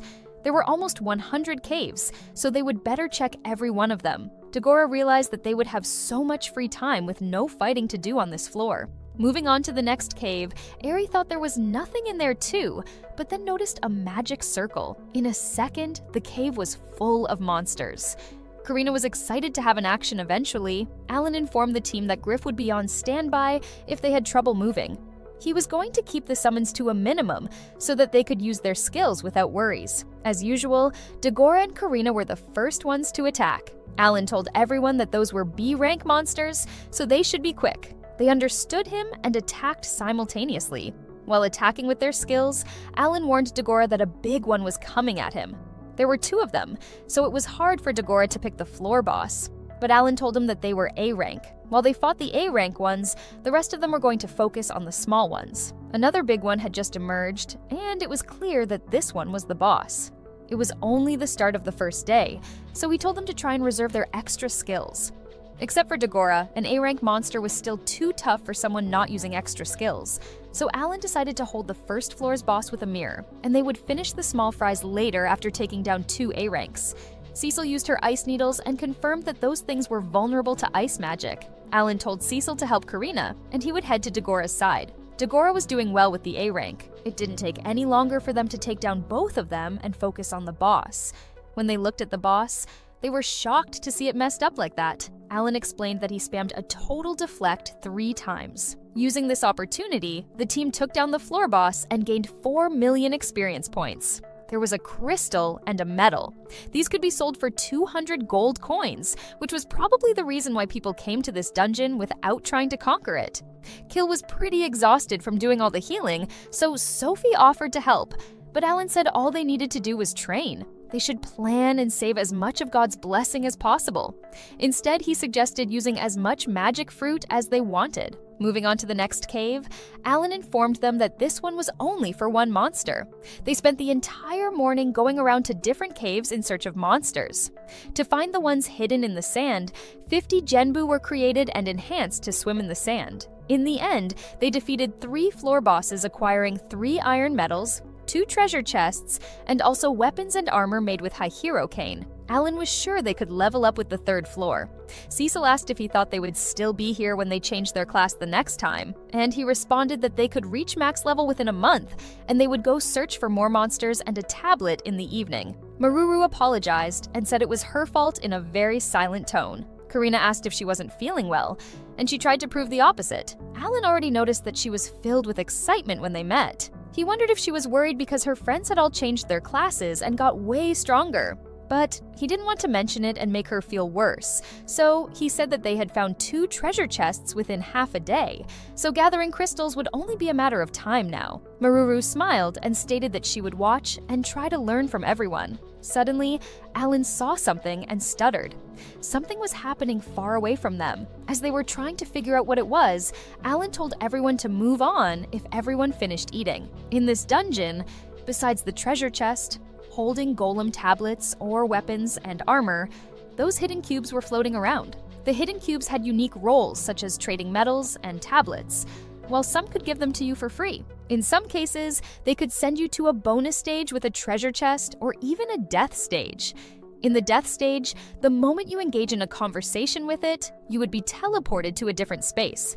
This is a dangerous place where you'll be surrounded by many A-rank monsters and killed. Not engaging with a hidden cube, even if it has no ability, was common sense among adventurers. This S-rank dungeon had so much endgame potential that Alan thought Degrani might be closer to a god. Alan told the others to not get blown away, and he would do the talking. The cube greeted the game junkies and stated that it was the reward trading system in Dungeon S302. It asked if they wished to trade their tablets and medals. Dagora seemed relieved that it wasn't a trap, and Alan responded that they would like to trade. The tradable tablets and medals must be iron, and they could trade with either of the 2. But they could only trade once with 3 medals or 1 tablet, and they would be given a random body tablet in exchange. Alan decided to trade his medals for a tablet. Trade confirmed, and the cube told him to retrieve the tablet. They got the head part, and only 4 left to go now. Maruru was so happy. Since they already got one on the second day, Dagora assumed that the rest should be a walk in the park. The cube disappeared after finishing the task. While informing the team about the next cave, Alan noticed that something was wrong in his view. He asked if Genbu was flying right now, but Kill didn't even know that Genbu was supposed to be swimming in the sand. Cecil was worried that it might be a monster attack, but a size like this could indicate that it might have been the S-rank boss that people talked about. The tension in the cave increased after hearing the S-rank boss. Alan said it was close by and he wanted to see what kind of monster it was. They left the cave and encountered the boss. It was red, just like the BB they defeated. Its name was Scarlet Sandworm. Seeing Alan's confidence, Maruru wondered if it was really safe to be fighting something this big. It was most definitely not, but he said they were going to try their best. The other members seemed influenced by his confidence. First things first, Alan told them that they would be dead if they got caught in that mouth. He told Karina and Dagora to try aiming for its body with their extra skill. The backline team would aim for its head, so he warned them to not get in its range. After settling the plan, they started attacking. When Karina attacked the boss, it surprisingly got a lot of damage, but without letting them figure out the reason, it started regenerating. Cecil was shocked and confused because their combined magic did a lot of damage. Alan figured that it probably had low defense, yet high natural regeneration, which was pretty rare. Now, even a minute later, the monster was fully healed. Cecil asked Alan if he had any plans for this. He said that they'd just have to outdamage its regeneration. They told them to forget reserving magic and go all out. The magic spells were flying in the air, and no one held anything back. When he decided that it was enough damage, Alan told Cecil to blast it with her extra skill. Using small meteor, she crushed its head, but it wasn't over. Alan told Sophie to cast the Spirit King's blessing. Before they knew it, the crushed head was back in the monster's body again. They were going to try again, and this time he wanted them to launch a full attack with a 30% status boost. 30 minutes later, they decided that they didn't have enough firepower for that thing. Everyone was exhausted, and it was time for them to flee again. A few days following, after searching for treasure chests and hidden cubes, while also leveling up on the 3rd floor, they returned to the base to organize their stuff. They traded at the Adventure Guild while also getting some rest. Their objective to secure golem tablets went smoothly. Though they were still missing the right arm, it had only been a few days. 20 days later, they were still on the 3rd floor, and were praying that this time the cube would give them the right arm. Kill asked if he should do it as he was quite lucky. Even though he didn't believe him, he let him do it. Right before Kill did it, he tried to stop him because he might succeed this time as he failed his pulls. But to his surprise, Kill got the right arm on his first try. Even though he was freaking out on the inside, he tried to smile and act like he was so happy for Maruru. Maruru couldn't help but tear up a bit. Karina asked if she was okay and would like something to eat and worry. Alan poked Karina's cheek and told Maruru that she could show them the power of a magic earth general now. They left the cave, and Maruru calmly summoned Tam Tam.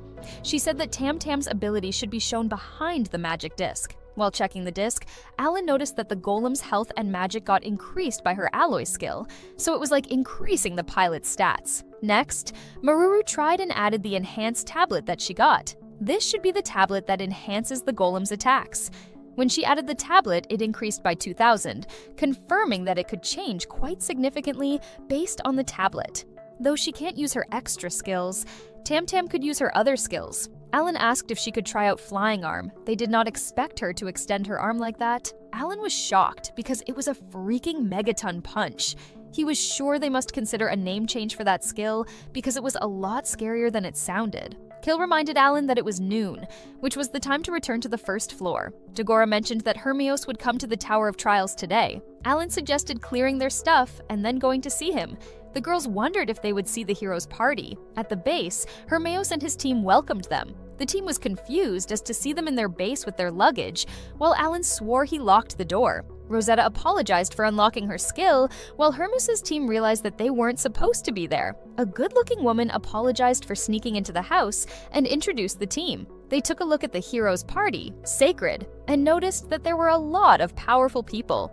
While Karina was surprised that Doberg was also there, Alan noticed that Hermios had a whole harem with 8 women adventurers and only 2 male members. He told them that they had some spare rooms, so they didn't mind them staying there. though they would like their share of the rent. The women members thanked Sophie for her supply of Elf's magic herb for their last fight. Hermeos suggested leaving the luggage and heading out to eat something. He left their stuff to the servants and maids, and they all left. Hermeos took them to a warm restaurant, and even Admiral Garada was there. He informed Alan that he regularly met the Admiral there. He asked why he was hanging out with those kids, and he responded that they were the ones who helped him defeat the demon general in Rosenheim. Garara asked if he was going to the dungeon right after the fight because of the strategy. He explained that they were going to train on the 4th floor. He assumed that the Admiral also came without any rest. He confirmed him and stated that the Emperor's command asked him to conquer the dungeon after all, and being under a greedy narcissist was truly a pain for him. Pepeku stopped Garada from swearing at his superiors. When they sat at their tables, Hermeos shocked the game junkies by mentioning that all 19 members of the Admiral's part were Magic Earth generals. That would mean every Magic Earth general in the country was here, which also means that they just met the strongest party in the capital. Hermeos also informed them that Admiral Garada, the party leader, was the only Magic Earth king in the Bacchus Empire. Alan realized that the Empire was seriously aiming towards conquering this dungeon. Hermeos wanted to strive for their long-pursued goal. They were going to live together, and he wished to get along with his roommates. While everyone was cheering for that, Alan wondered if he could get some information on the strategy. Rosen was also there, and Doberg stated that he would like to request a class change. Hermeos wondered about the reason for the request, while Alan already found it reasonable because he would want to do that too if it would make him stronger. Doberg explained that he had been told he could do it if he paid something in correspondence, and that was the reason why he was here with Hermeos. He wanted to take it even if he only left him with 1 year left to live. He was comfortable giving him his life and asked if that was enough of a price. As Karina objected to this request immediately, Rosen responded that he had heard about his life from the creation god, Elmia, and he was grateful that he had come all this way, but he kind of changed the Game Junkies' classes without clearance, so everything was still a mess. The God's Realm put some weight on the everyone is equal, so he would have to wait. Doberg calmly stated that he understood him and thanked him for hearing him out. Alan found it amazing that everyone could have their class changed, though if he only had 1 year left, he would use it all just to level up. So he wondered why he was so hasty. Someone entered the restaurant and was informed that the black hair boy was in this room. It was a big beast man, and the boy Alan and his team saved was right next to him. After confirming that it was this kid, the man introduced himself. His name was Zuven Albahar, the second prince of the Beast Kingdom of Albahar. Alan recalled that Beast Kingdom Albahar was an ally in the Five Continents Alliance, but he was curious to know what the prince from the largest country was doing here. Zuvan stated that on behalf of his people, he was here to express his gratitude and asked if he wished for anything. Alan had nothing in mind yet and asked if a debt would be okay. Zuvan asked the reason, and he responded that he wanted him to help them if they got in trouble while they were conquering the dungeon. He then asked if the Jemut Empire was considering taking on this dungeon, but Hermeos told him to not worry because they were not related to Jemut. He repeated that they weren't aiming to conquer the dungeon, but he couldn't be sure of that. He said that if he came up with something, he should come to him because he was going to stay here for a while. Alan thanked him. Hermeos would also be operating here so Van could call them if he needed anything, because they were together. But Van responded that he didn't need any of their help. When they left, Kill warned Alan that he couldn't be talking evenly to a noble like that. Alan asked Hermeos if he was going to help the prince. He said that there was something he had to tell him. He didn't like walking on the eggshells here. There were a lot of children in the Radishu kingdom, and another member of Hermeos' team suggested telling Alan about that. Hermeos explained that if the first prince of the best kingdom, Beku, inherited the throne, the Beast Kingdom would launch an attack on the central continent. Everyone was shocked. Alan asked if that meant they would destroy the Five Continents Alliance. Cecil questioned the reason for that, because this was the time to come together to defeat the Demon King's army, not each other. Hermeos said it was normal for them not to know, because history was buried for an alliance. The Jemut Empire once dominated the Beastkins. The Beastkins were subjected to horrible racist discrimination in the Empire. Hatred burned for many years against humans, and still burns even after their independence 1,000 years ago. And that hatred was shown clearly by the beast Prince Beku. Alan figured that this was the reason why he told them about the Radishu Kingdom. If it was him, he would break the alliance right when the Demon King's army was attacking the Empire. That way the central continent would be attacked from both sides, and the southern half of the central continent would have to fight the Beastkins as if they were a defensive wall for the Empire. Not everyone was expecting an evil plan like this to come out of Alan's mouth. When he wondered about that whole thing about siding with the Beast Prince Zu, Hermios explained that the Guillemot Empire believed that if Zu became the next Beast King, then he wouldn't break the alliance. Some were also supporting the warrior princess, but any option was better than the Beast Prince Beku. Alan didn't know about the warrior princess. Hermios stated that she was the youngest child of the Beast King, but was rumored to be a princess with excellence in both personality and fighting, though he hadn't met her yet. So there were 3 candidates for the throne. He asked why Prince Zu was here, and he said that he had been there for a couple of years for unknown reasons. He wanted to find out too, but as someone who was from the Empire, he couldn't just simply ask him that. Cecil started worrying because she didn't know how they would even fight the Demon King's army if the central continents got destroyed. Not only Cecil, but the others were also equally worried. Alan firmly stated that if that was the case, and the Beast Kingdom were to attack, they would just have to eradicate them along with the Demon King's army. To lighten the mood, Hermios laughed and stated that they would try to not let that happen.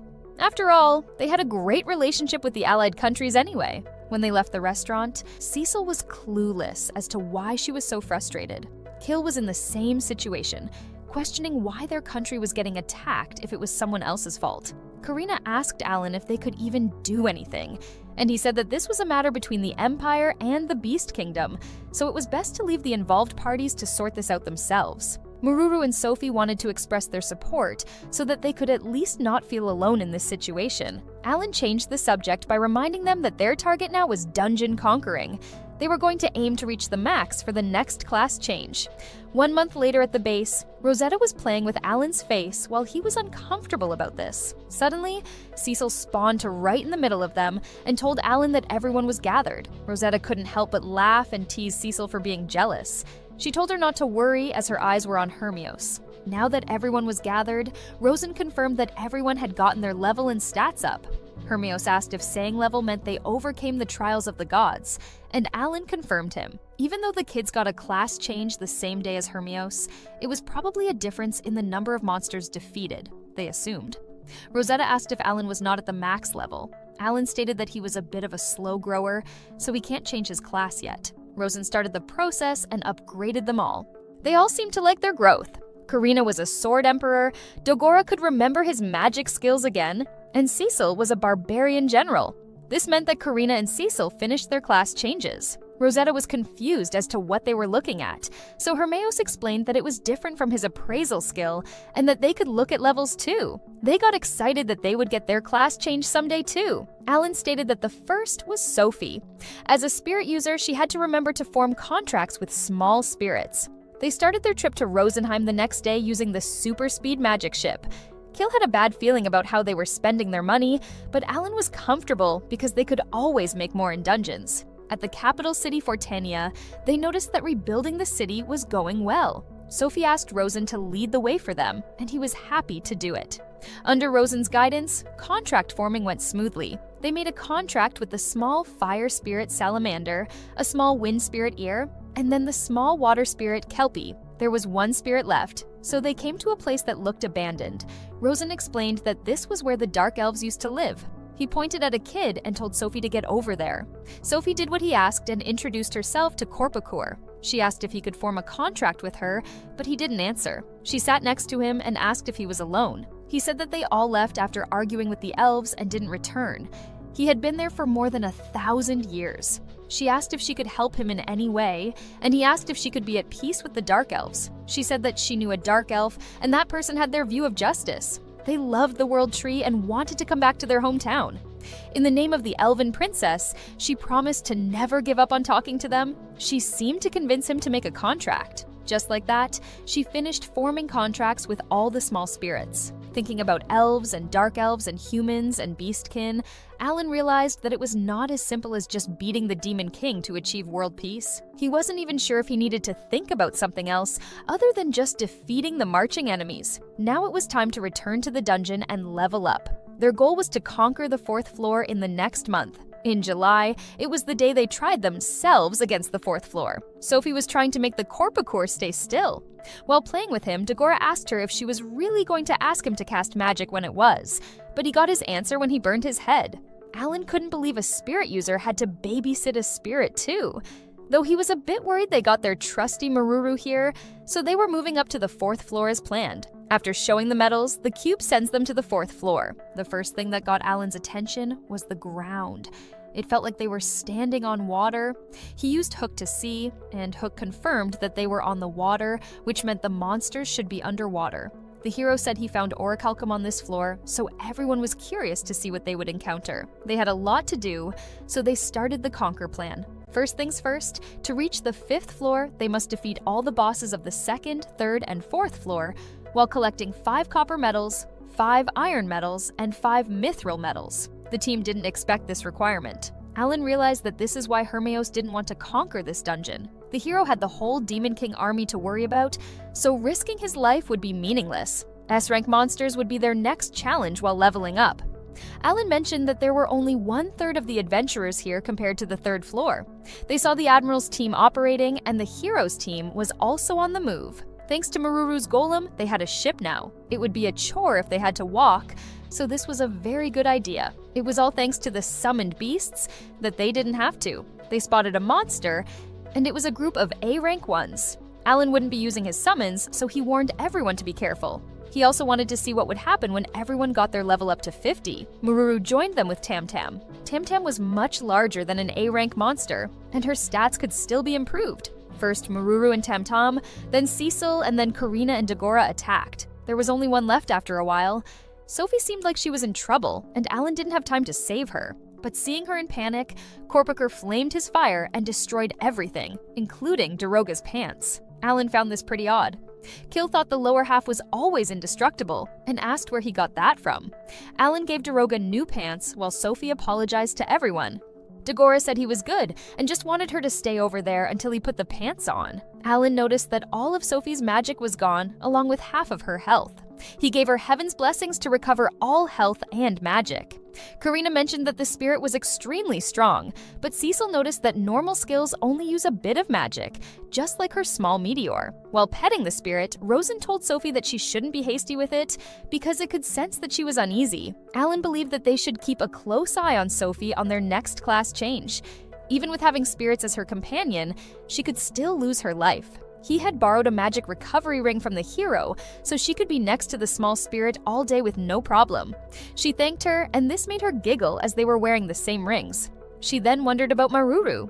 She said that she could fix Tam Tam if it was only this much and it didn't do her any harm.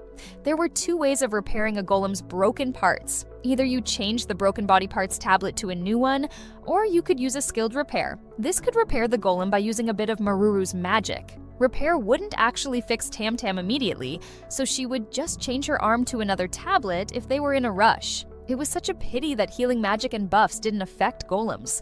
Dagora noticed a treasure chest and a knowledge ring was inside it. It was a high-level ring after just entering the 4th floor. So according to the plan, this would be kills, but they were actually going to improve Cecil's overall attacking power, so it was hers. At this pace, they would get Auriculum in no time. August came and they were at their base. Dagora was waiting for his turn to train with Doberg. Meanwhile, Alan was inside and taking care of daily stuff. Sophie seemed to have a problem with the water spirit. Sophie named it Kelpie, which made her remember Alan's past life because it was like his name in the past life. Once again, Rosetta poked Alan's cheek and teased him. Cecil sensed her and asked Hermeos how someone like her ended up at the hero's party. Rosetta overheard her question and responded that they met 3 years ago. She was still in the bandit crew when Hermeos told her to be his teammate. Hermeos continued to explain that with Elmira's trust, Rosetta was said to be the person who held the future. Cecil was taken aback. Rosetta leaned on her and stated that that was the reason why she was Hermeos's one and only special person. Hermeos mentioned that if she were fine with it, she would like for her to trust them more. Alan had a question. He asked if they could even find Auriculum on the 4th floor. He responded that they found some inside a shell on the ocean floor. Rosetta found it with her skill. Alan asked if her skill was something that detects the treasure within a certain range. She seemed uneasy about him knowing this much. Hermeos said it was only once, but thanks to her he did manage to acquire an orichalcum sword. As Rosetta continued to praise herself, Cecil seemed even more sick of her. To eat dinner, they went to the same restaurant they always go to. Uru was also there and he greeted Alan. He asked if he would like to dine with them. He told the beastkin next to him that even if he was a human, he was still his savior. Alan didn't turn down his offer and sat at their table. Uru was shocked that he was on the 4th floor already. Alan mentioned that they were planning to spend another half a year on the 4th floor. Meanwhile, he was wondering if he could get some information from them. He was quite curious about the motives of the Beast Kingdom. Uru said they had to enter the S-rank dungeon for 1 year under the order of the Beast Prince. They would be jailed for treason if they refused, so they had to finish it. Alan wondered if they were preparing for the way, but just commented that this was practically forced. Uru agreed, but also stated that death was everywhere here, so they were mentally prepared to never return. But when they arrived in town, there was Zu right in the front. Even if he was aiming to conquer the dungeon, he also took good care of them. Alan concluded that he also wanted to conquer this dungeon, and he confirmed him. He also said that he was doing this to become the Beast King. Alan commented that this would be quite tough. He agreed and added that with a task like this, you would need a strong party with you. Zu wanted to be the king, but Prince Beku was not letting him. So it was kind of tough for him not being able to be with a team. Uzu then realized that he went on a ramble there and asked if he was also aiming to finish this dungeon. He responded that he was hungry for the conquer reward. They could find orichalcum in this dungeon, so there must be a lot more treasures up ahead. The next day on the 4th floor, they aimed to search for orichalcum in the ocean. He used Jembus for this duty, but even if they spent their half-day searching and destroying 1,000 shells, they got nothing. Karina suggested asking Rosetta, but Cecil didn't want to owe someone like her. Alan wondered if he should be changing his approach now, but then noticed a big, strange shell. Genbu couldn't destroy it, so he sent the Eri team. When Eri left, they spotted enemies coming at them. It was an S-rank floor boss. The red body that was approaching them was nothing other than a Crimson Kaiser sea serpent. The Eri team got destroyed quickly by the little ones. Alan didn't plan to face an S-ranks today, but he wanted that shell. So he decided to hold off the Crimson with his summons.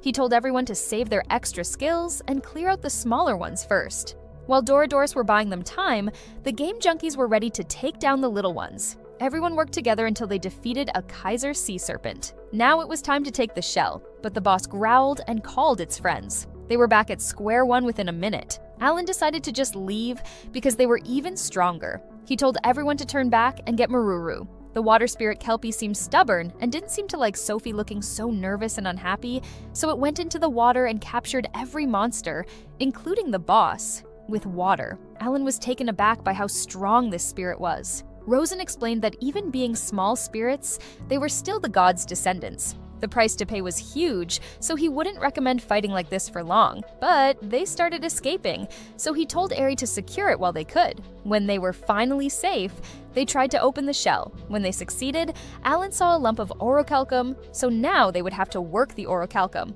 Alan had already decided on the first thing, which was to use this to make a great sword for Coriana. Coriana was amazed. 3 days later at the base, Hermeos was shocked to see the orichalcum. Alan said they only got one for now. Rosetta seemed annoyed that he was so comfortable with talking like it was easy. Meanwhile, Coriana was just happy that she would have a sword from that. Because of its name, or of the gods, orichalcum couldn't be forged by any normal blacksmiths, so Hermeos promised to get them in contact with the one who made his sword. The next day, Hermeos brought them to a place that used to be called the Land of Fire. It had been 3 days, and they arrived at Gouverne. He took them to the workshop where he went to make his sword, but then noticed that there was no smoke coming out of it. He saw the owner Habarak and greeted him. He didn't have a dominating aura like Alan imagined. Hermeos introduced Alan to him, and Alan stated that he was there to ask him for a sword crafted out of the orichalcum they found in a dungeon. Hearing the word dungeon, Habarak started attacking him because he was blaming them for not being able to forge orichalcum anymore. Alan was confused, but didn't do anything back.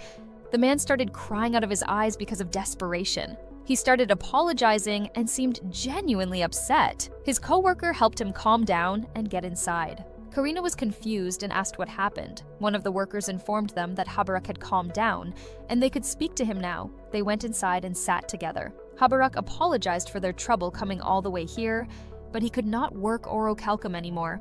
Not long ago, the fire in his furnace went out, and now he cannot feel the blessings of Freya anymore. Alan asked if that was because of Degrani, the dungeon master. According to Haberek, that was the only explanation. Ever since this continent merged, the Empire had pushed worshipping him to sell magic tools. He asked Karina if she was a follower of his, and she had to tell the trust.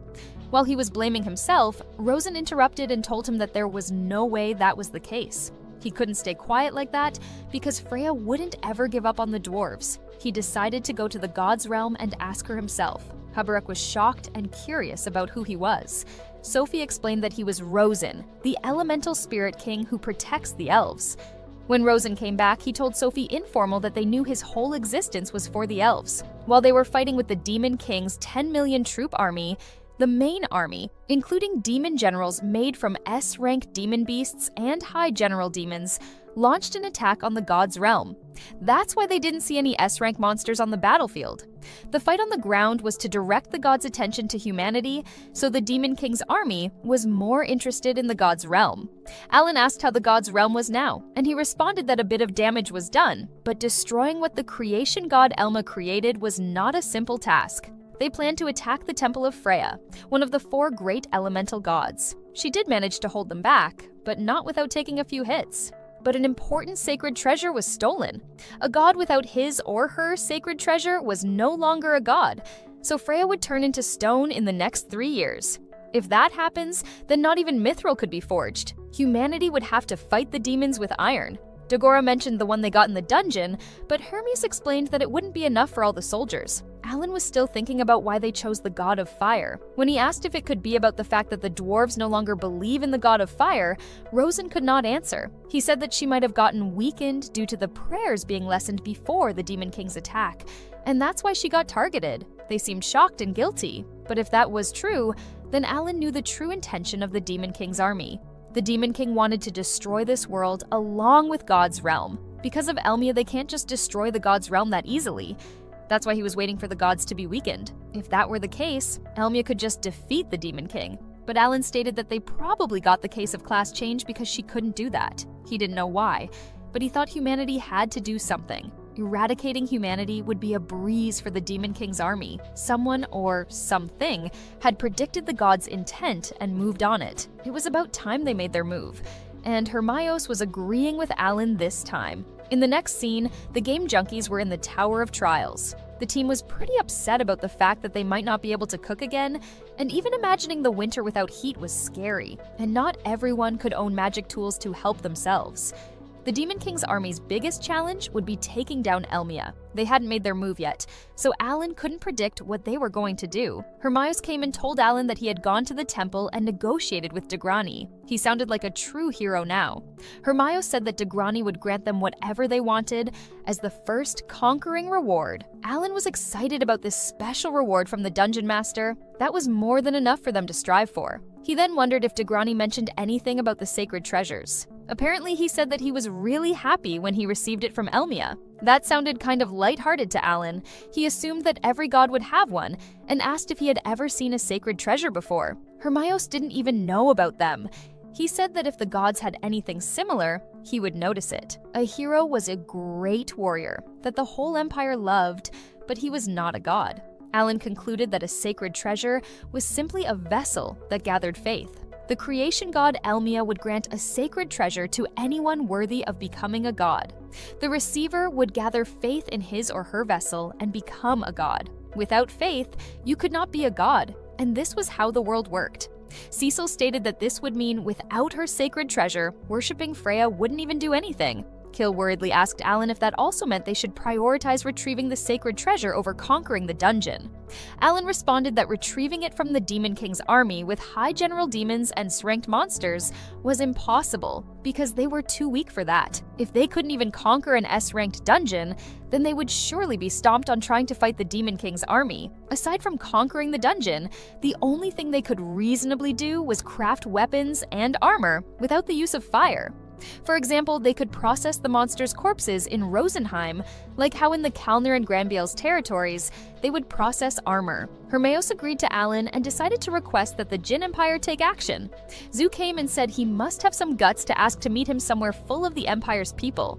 Alan calmly stated that he had something important to tell him. Alan told him about the Demon King's army attacking the god's realm, but Uru wasn't sure if they were reliable. But there was no choice but to tell the truth, as the spirit god was right there.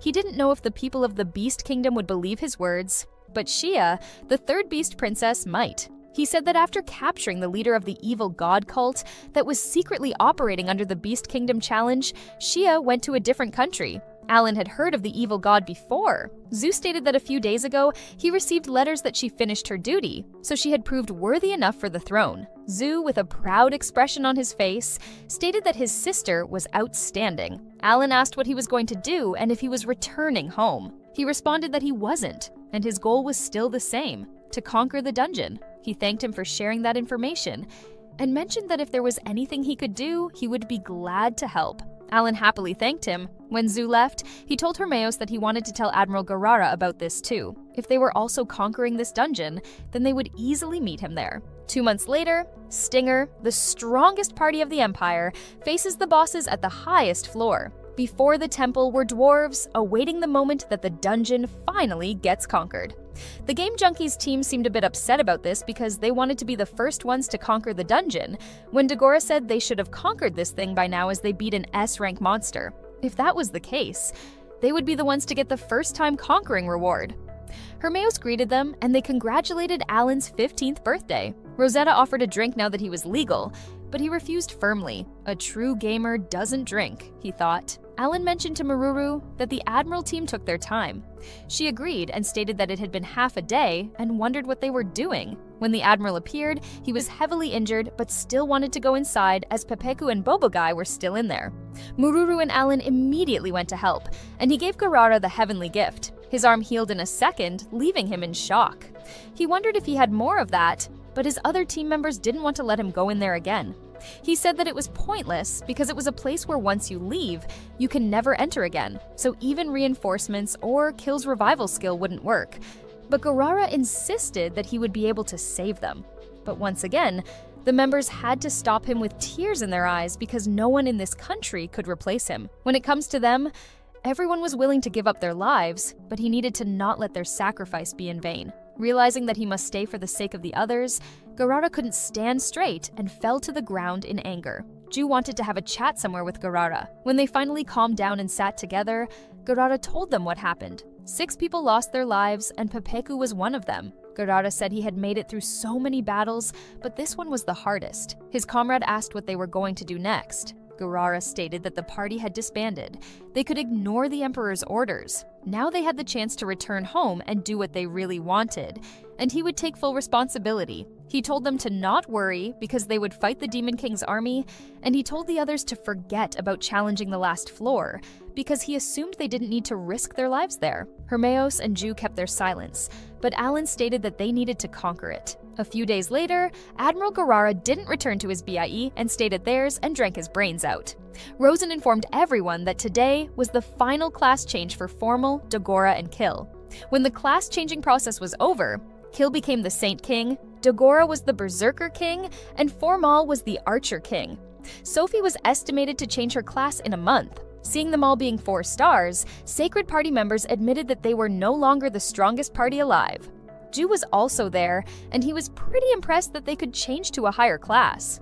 They reminded him of the 10 great beasts in his country. They were strong beast warriors that he wanted to invite to his party. Alan figured that the Beast Prince must have stopped him.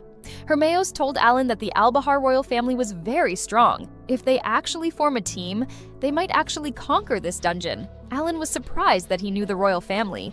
Hermeos comfortably stated that he spared the current Beast King and lost. Meanwhile, drunk Garara was telling them to forget their plans, because whatever they did, there was no way anyone could defeat the boss on the top floor. Even though the team was shocked, Dagora responded that they wouldn't know until they tried. Garara insisted that even if every one of them tried, they would still die in vain. He also told them to leave Maruru out of it if they wanted that ending. The next day on the 4th floor, they were still thinking about the cold words that came out of Garara's mouth. Admiral Garara was the pioneer now, so they shouldn't underestimate his words. When Alan was an office worker, the information on forum boards helped him a lot. Just like Garara helped them like that, Maruru joined the conversation and stated that she was going to fight. Alan thanked her, and then they found a hidden cube. Karina wanted to be the one interacting with Today. Because they had 3 levels, Maruru and Karina were going to lead the way. When Karina interacted with the cube, she successfully summoned everyone to the death zone. Maruru chose Tam Tam and started attacking the A-rank monsters with ease. By using the giant tablet and enhanced tablet, Tam Tam's size was increased by 2.5 times and 3 times the stats. And she also increased her stats by 3,000. Maruru easily defeated 2 of them. Now it was time for the others to join, because there were a lot of them. The team was pretty confident and dedicated to defeating all those monsters, and Alan was excited to do the one thing he needed to. 4 days later, they returned to their base from the death stage. Hermeos and his team were shocked that they went there. Alan mentioned that they got 3 people to max level thanks to that, and kind of massacred 1,000 A rank monsters. Rosetta commented that the hidden cube didn't sound that appealing after all. The others came and brought a bunch of stuff. Alan asked if they could borrow his name for a bit. Hermeos was puzzled, but still let them use his name. The team went to the Adventurer Guild, and the receptionist girl asked if they were there to buy weapons and crystals. Alan confirmed her and mentioned that they also had something for them from the hero himself. Seeing what they brought, the girl was shocked and wanted them to wait a little. When she returned, she brought the head of the guild. The head of the guild asked if that was really from Hermeos, and Alan said yes. That was information about the S-rank dungeon, and there was also a map layout of where the treasure chests and hidden cubes were on each and every floor. The woman also showed that there was a map of the death stage. They couldn't believe their eyes, but it was real because everyone worked for 2 months for those. Alan explained that Hermeos was providing that for free so he could share it with everyone. He mentioned that he also wanted to decrease the mortality rate of the S-rank dungeon to below 10%. The head of the guild wondered about the reason behind this. Alan responded that it was because he didn't want to lose any more great adventurers. Alan actually didn't want his fighting power to stagnate, so he wanted more weapons and armor to be collected. The price of that information was humanity's survival.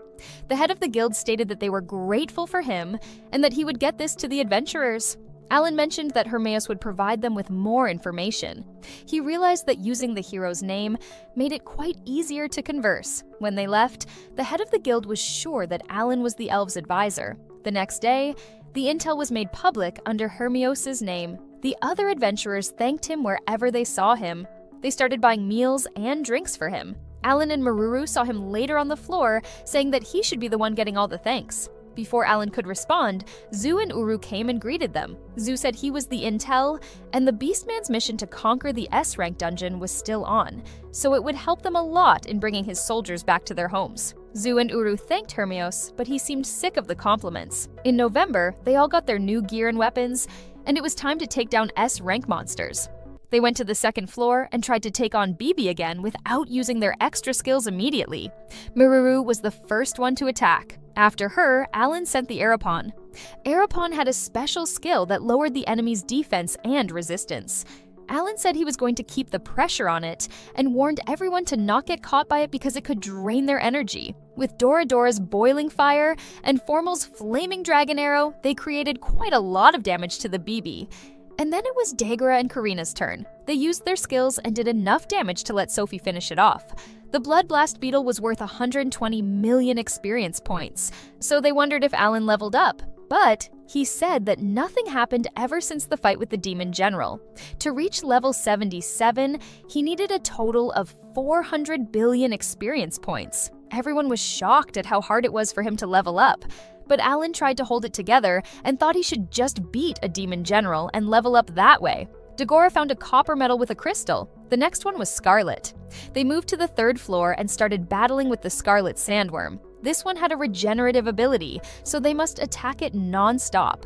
Cecil was pretty excited to be able to fight with a monster, but it only took her 3 hours to lose that enthusiasm because that thing wouldn't die. They were back to square one. A few days later, after bonding with some small spirits, Sophie got her final class change and she formed some new contracts with the spirits. The new ones were Air Spirit Gale, Tree Spirit Dryad, Earth Spirit Pigment, and Water Spirit Nymph. In December, they tried to defeat the Sandworm Scarlet one more time. This time, Alan was dedicated to defeating this thing, and he wasn't alone. Dagora maxed out his attack power for today. Alan told Kill that recovery would be slowed for a moment, so he should be careful. Cecil started with her small meteor. Next was Mururu with Tam Tam. She was going to show them Tam Tam's newfound strength. With a beam sword, Tam Tam started slashing the worm. Alan noticed that when Tam Tam sliced its tail off, it stopped regenerating. Alan was relieved, but now it was trying to burrow to escape. He told Sophie to use her extra skill to stop it. She called Gnome Spirit and pinned the monster to the ground. Now that it couldn't regenerate anymore, he told everyone to attack. Together as a team, they all attacked it and successfully defeated it. The whole team was relieved and happy that they finally did it. The feeling of challenging a strong opponent and finally defeating them was great. It was all thanks to Mururu cutting it in half.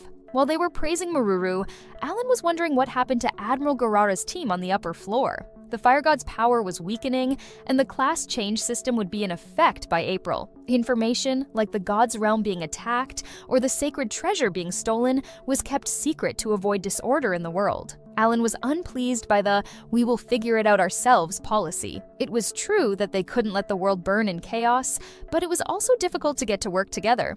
He couldn't wait until April for the class change. They had to conquer the S-rank dungeon as soon as possible. A few days later at the base, Alan was screaming in happiness because the synthesis skill leveled up.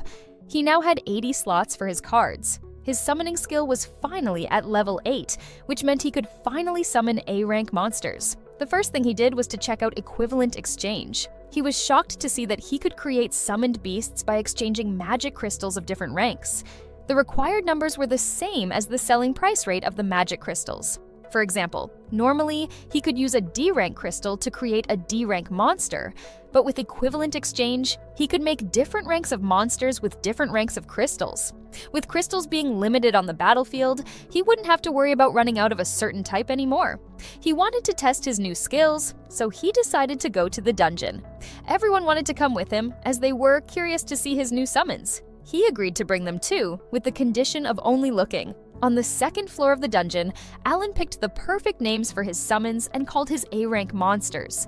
There were so many different types of monsters, such as a spirit, a bird, a grass, a fish, a rock, and a beast. And there was even a giant bug that amazed everyone. He also had a 3-headed dragon named Orochi. This dragon wasn't just a giant monster. It could also reach its stats to 10,000 without any enhancements. They all had blessings and 2 special skills. He couldn't even imagine what would happen if he made them commanders, but then noticed that he couldn't use that skill. It was only for B-rank monsters, so he needed kingship skills for the A-rank. The seal for commander skill was taken off when he reached level 65, and he was 76 now. He had no idea when he would get this kingship seal. Cecil noticed that there was one he hadn't summoned yet. He responded that this one seemed to be special, so he held back. It's had its name since the start, and he couldn't change it either. Its name was Maris, and when he summoned it, an angel appeared. Every stat of Maurice was 2,000, which was insane. Maris opened his eyes and realized that Elmia listened to his prayers.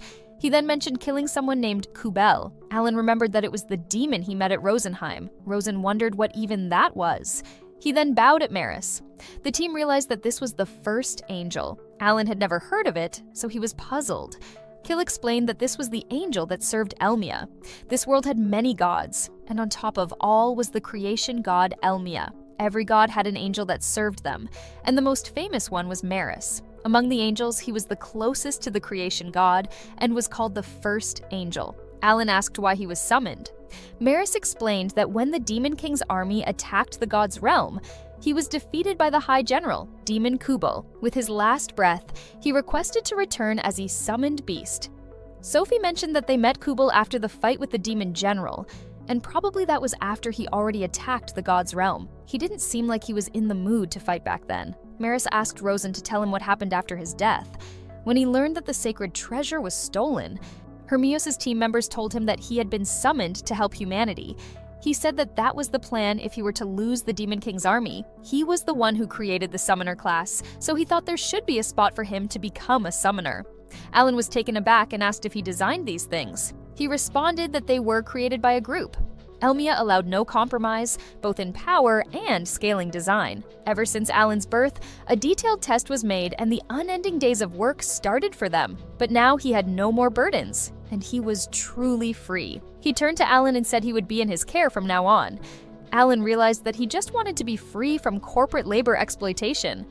Maris wanted to try out his strengths as a summoned beast, so Alan suggested jumping an S-rank monster. A few hours later, on the 4th floor, Maris defeated a sea serpent by himself without having any difficulties. While the team and Alan were feeling a bit down that he could defeat one all by himself, when they spent so much time and effort to defeat one, Alan noticed that he couldn't create more than one Maris. He would be the strongest thing ever if he had 80 Maris. Maruru comforted him by saying that one was cool enough. He beat BB and Crimson.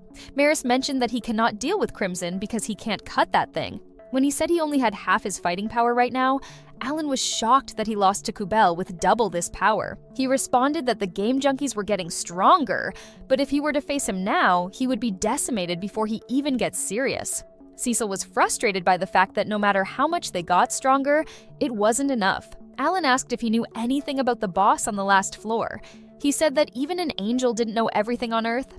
If he did, then they wouldn't have been attacked by the Demon King's army. He was going to help him to the best of his abilities as a summons, but there were things that he couldn't answer for him. After saying that, he said goodbye to him and disappeared. Alan realized that he couldn't have him as his guidebook to the world. Sophie tried to be the optimistic one by saying that they had so many trustworthy teammates. Karina wondered if they would get along, while Kill said they gathered enough. Alan agreed with Kill and stated that they had finished gathering the medals, which meant they could head to the highest floor. 10 days later, everyone was at the base.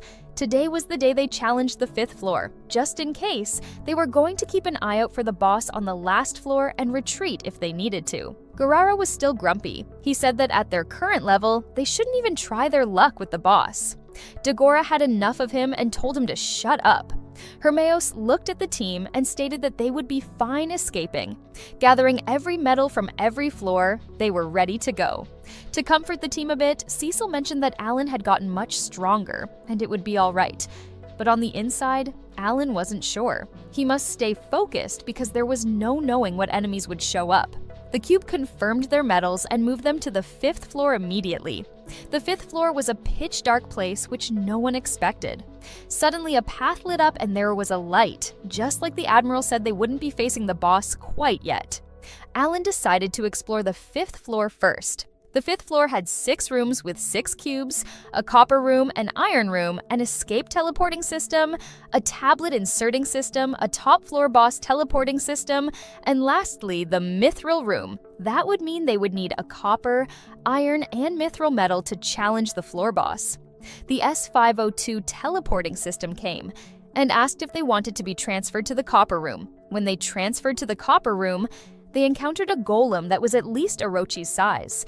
Alan figured that there were mid-bosses in an S-ranked dungeon. Ignoring the 21 summons he stationed in other countries, his collection would look like that. He summoned his beasts, and he told Maris that he left making an opening to him. When they started attacking, the golem transformed. It pushed away Maris, who was enhanced, so it must have a good amount of attack power. Maris seemed pissed off, so he used his angel's halo power and summoned Orochi.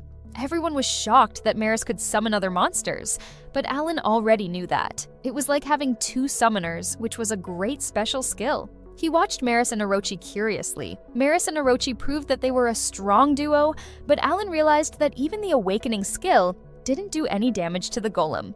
He told Kill that he didn't need to heal Orochi because his recovering health was at a rate of 1% per second. Alan told them that that was just a test run, and now it was time to create a defense line. Everyone understood their role and started attacking the way Alan ordered. They did everything Alan said, but their attacks weren't doing anything. Karina asked if she should use her extra skill, but he told her to hold on. He asked Maris if they were ready, and Maris responded that they should wait a bit, as it wouldn't be 100% effective. He used his attribute granting. This special skill grants an attribute corresponding to the enemy's weakness, and may also grant an attribute to Ali's weapons. Apparently, this golem's weakness was lightning.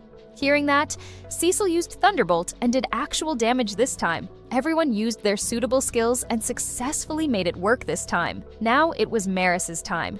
He told everyone to move aside and used his Thunder of Judgment. It was a very powerful attack, but it was still not dead. The extra skill restriction was lifted so they could start kicking its ass. It didn't take them so long to defeat it. A treasure chest and an S-rank crystal appeared when it was dead. Kill was disappointed when the chest had only a copper golem medal and a mithril tablet. Alan pointed out that this was just a wooden chest, so that was the reward for conquering the dungeon's boss. That meant there would be a silver chest and a gold chest, but Cecil knew there was only a 10% chance of a silver chest happening.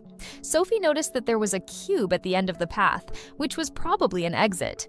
They decided to call it a day and get some S-rank medals. 3 days later at the base, they report what happened to Hermios. There were 3 more bosses aside from the floor boss. Even the copper golem was only a bit weaker than the demon General Liesel. This was a bit intimidating to know. Guerrero was still talking bad about the game junkies, saying that they would only beat the copper one at the beast. Before he stormed out, he told them that there were 2 iron golems, and if they were that caught up defeating one, then they would all be damned to hell if they even tried to go further. More importantly, they were the ones who said the world was in danger, so he told them to stop playing in dungeons and drag their currently alive bodies back home already, including Hermios. Hermios could feel that they were getting tired, but realistically, they had been searching far and wide for the sacred treasure. But what came back was a mere nothing. Chances were it's on the lost continent, but they were most likely not equipped enough to try and go there. That was true. Alan called Maris and asked if he knew anything about Freya's sacred treasure. He said he saw it once, but that thing could change appearances. Even if he sees it now, he wouldn't recognize it. Dogara was unpleasant with their situation and said if the gods would cooperate with them, this would be over by now. Maurice responded that the gods put a great emphasis on balance. If he could bring balance by helping them, then he would, but humanity had strived from their strengths. The gods may guide their path, but would not intervene, though there were exceptions for each god. Dogara asked if he was saying that for the sake of the balance, it would be fine if they all got eradicated, and he confirmed that. He said that if there was a race aside from humans that could strive and prosper, then that would be very well in his book. He asked them if they thought that no race had ever been deleted. Alan had no idea. He said that a few in the last thousands of years were deleted. He then asked if he knew why the beastmen's names had 2 sounds. They were once subjected to a fate worse than cattle in the Jimut Empire, and they were named with only 2 sounds. Even after 1,000 years have passed, they still hold that grudge. Therefore, the Beast Kingdom ruled that all names must have 2 sounds. If they were to intervene, they should have passed judgment down on the humans, the racist race who mistreat other races. The tension in the room increased the more Maris talked. He said that those demons, humans, and the Demon King were all from the same world. If the scale of the balance does not tip, the gods would accept a certain degree of chaos. If Alan wasn't born in this world, then he would have reincarnated as the Demon King. Maris continued that, even if that was the case, the gods' realm had expected the demon race to destroy the balance of the world. About 50 years ago, the god of conciliation was sent, but the matter was not resolved. The god of conciliation was a god that judged those who upset the balance of the world and had the permission and power to judge, even if it was another god. Moreover, Alan's existence was of great concern to them. The team rooted for Alan. He thought that the number of summons he could use to fight had increased, so they must have edited it against the Demon King's army. There were things that not even Rosen could tell them. And this made him wonder if Maris being his summon had anything to do with God's will. Everyone had high hopes for Alan and Hermios, and were all gladly helped if they needed them. The next day on the 5th floor, they transferred to the Iron Room. The room was like the Copper Room, except there was a cube at the end of the path too. This room's monsters were 2 giant iron golems. They got ready to battle it out with them. In the Iron Room, Alan informed the game junkies that this will be their first battle against 2 S-rank monsters. Everyone, including the monster, was ready to battle. Alan figured that the monsters could transform too, so he told Maris to test it out. When he went to attack, the 2 monsters transformed, and now they had a spear and shield.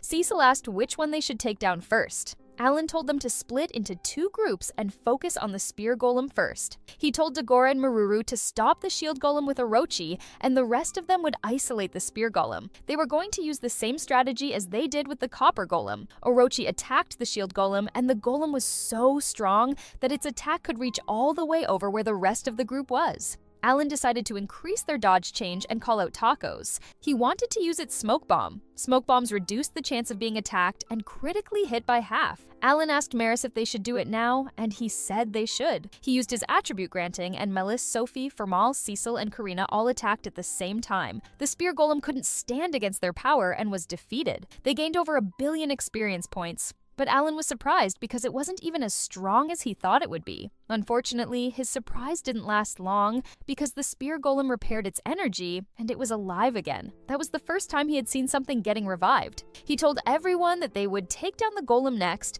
and instructed Dagora and Mururu to switch sides. Maris changed the shield golem's attribute for him. Alan told everyone to beat their friend up. They did defeat the other one, but it also repaired its energy and was reborn. They could try taking both down at once, but that was beyond their capabilities. The best case was to try and prevent their revival process. Alan wondered if the trick was a usage limit or a range limit. He told everyone to head to the right-hand passage and told Orochi to halt the golem's advance. Karina asked if he was going to flee, and he said he wasn't. He told Sophie to ask Nomu to hold the spear back. Sophie called Nomu and asked him to aid them. The next room was exactly like the other room. Alan told everyone to defeat this one before the spear golem arrived. When they were defeated, the golem didn't revive again, so they confirmed that the way to prevent this was distance. Now that they knew they could easily defeat the spear golem, they went back to kill the golem and saw the golem stuck in there. After easily defeating it, they opened the fourth chest. The chest contained an iron medal, a mithril tablet, and a health ring. Alan was silent, so they were worried, but he said that those things produced infinite experience points,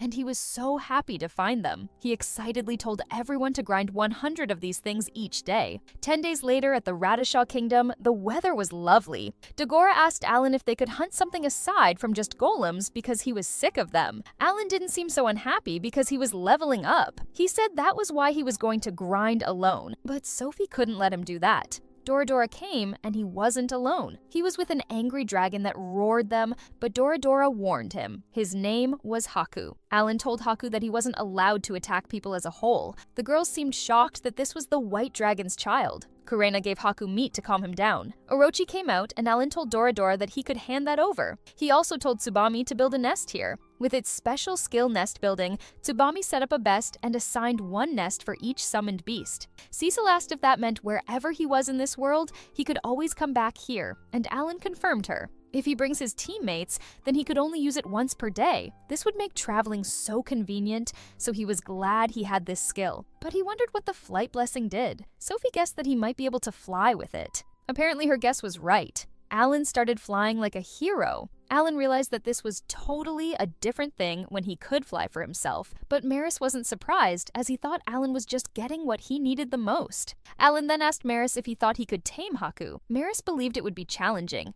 He said the Demon King had granted these things the power to be able to control them as he wished. The demons said they had the power to make monsters yield to them. He wasn't sure about the details, but he might be using a servitude skill. If he was using it on individuals, then Haku wouldn't be safe here. That meant they should keep Haku hidden and raise it as their own. Kill said Orochi would be fitting as its caretaker. The magic ship arrived, so Alan decided to head back to the village first. In Roden Village, Alan, Kurena, and Doradora were greeted by their parents and loved ones. They were so happy to finally see their parents. When Kurena pointed at the magic ship, Alan's father asked if he bought that for the Viscount. Alan explained that he helped them a lot, so he did buy it. The Baron was also there and thanked his father for inviting them today. After that, they went to see Mururu's family. Mururu's father apologized for starting the party without them, but they were just so happy that she was back. Her brothers mentioned that she told them a lot about Alan and thanked him. Kill said he wished to celebrate their coming-of-age ceremony with everyone here. They all raised their glass for the game junkies. While everyone was eating, Alan was grateful to have this big feast just for coming home. The Elf King thanked Alan for giving them such a valuable thing and informed him that the Queen was over the moon since they could focus on rebuilding. Alan was happy to hear that, and he gave them 2 beans. One was a special skill called Silver Beans, and the other was an awakening skill called Golden Beans. Silver ones would grow after planting and prevent B-rank monsters from entering a 1-kilometer radius, and the gold ones could prevent A-rank monsters. He gave them to Rosenheim because the Demon King's army was still scattered about. The elf reminded Alan that Rosenheim wouldn't forget his contributions and told him not to hesitate to call for the elves if he needed their help. Alan thanked him. After that, he started chatting with Mashu. He asked if he would be enrolling in April, and Mashu said he was. He was so excited and couldn't wait to face some dungeons. He was aiming to be a great adventurer just like Alan. Alan smiled at his brother. He didn't want to tell his family about the Demon King's army because he couldn't have them living in fear. He then showed the rings he found in the dungeons and mentioned to Mashu that there would be some quite dangerous missions, so he better take something. Mashu saw the rings and declined him because he wanted to get stronger all by himself. Alan was surprised that he turned it down, but he didn't give up and told him that there were lives out there he failed to protect, even when he fought with everything he had. He didn't care how he won or lost, he just wanted his Mashu to live, so he gave him the rings forcefully. He said he would have some teammates in the academy, and Lily would enroll next year. He told him to use the rings if he could do everything with his strength and be a man that could protect his loved ones when it comes to that. Mashu's eyes teared up and he thanked his big brother. Seeing Mashu cry, Lily worriedly went to him and asked if he was all right. Alan looked at everyone and realized that he wanted to protect everyone there. After 15 years here, everything about his past life was getting blurry except for gaming memories. What was important was all right there with him. He decided to make sure that nothing would get in the way of his happiness. In the next scene, they returned to their base, and they were going to try their luck with the Mithril Golem. Admiral Garara once again told them that long-range attacks would wipe them out before they even scratched the golem and left. Dagora was so annoyed by him, so Alan reminded him that Admiral Garara had always been like this. The layout of the Mithril room seemed to be the same, so they weren't really surprised by anything yet. Alan told everyone that they would try to attack from range first, and he would reinforce their defenses. They only needed to scout it for now, so he told everyone to stay cautious. The first abnormal thing about Mithril Golem was that it could fly and had cannons. Maruru and Doradora were the first ones to attack, but the golem was so powerful that Maruru's arms were broken. Dagora and Kirena decided that it was time for them to attack, and they simultaneously started attacking. Maris joined them, but the golem was so fast. That thing flees away if they approach it, so they can't keep up with it. The battlefield was so harsh. Everyone was doing their best to defeat the golem. Sophie and Kill were healing the other members while they fought. Cecil told Alan that magic attacks couldn't even hit it properly and questioned if this would be enough scouting for him. Alan agreed with Cecil. This was a new type of enemy, and that attack wave was enough. He told everyone to stay back and summoned Rokanel. Rokanel successfully stopped the attacks with his special skill called Absorption. It absorbed magical attacks. Alan was worried because recovery magic and items couldn't heal Rokanel. He started to realize that one wasn't enough, but then Rokanel healed himself. It seemed like another special skill of his activated. Alan told him to use his awakening skills. With Back from the Dead, the damage he had absorbed had doubled, which means the firepower of the awakening skill was doubled. His awakening skill was called Convergent Bombardment, and it was basically attacked with the absorbed magic power. With his amazing skill, the Mithril Golem was defeated, and everyone received 1.6 billion experience points. Alan was so glad that he finally had a cool attack skill of his own. This time, the monster dropped a silver chest, which shocked Kill. Unfortunately, even though the chest was silver, it contained only one attack ring. Everyone already had one like this, so they were kind of sick of seeing one. They finally had enough medals though, so they decided to see where it would lead them. The top floor boss teleported and told them that each medal would be placed on its relative station and asked them if they would like to challenge this with one party. They were confused,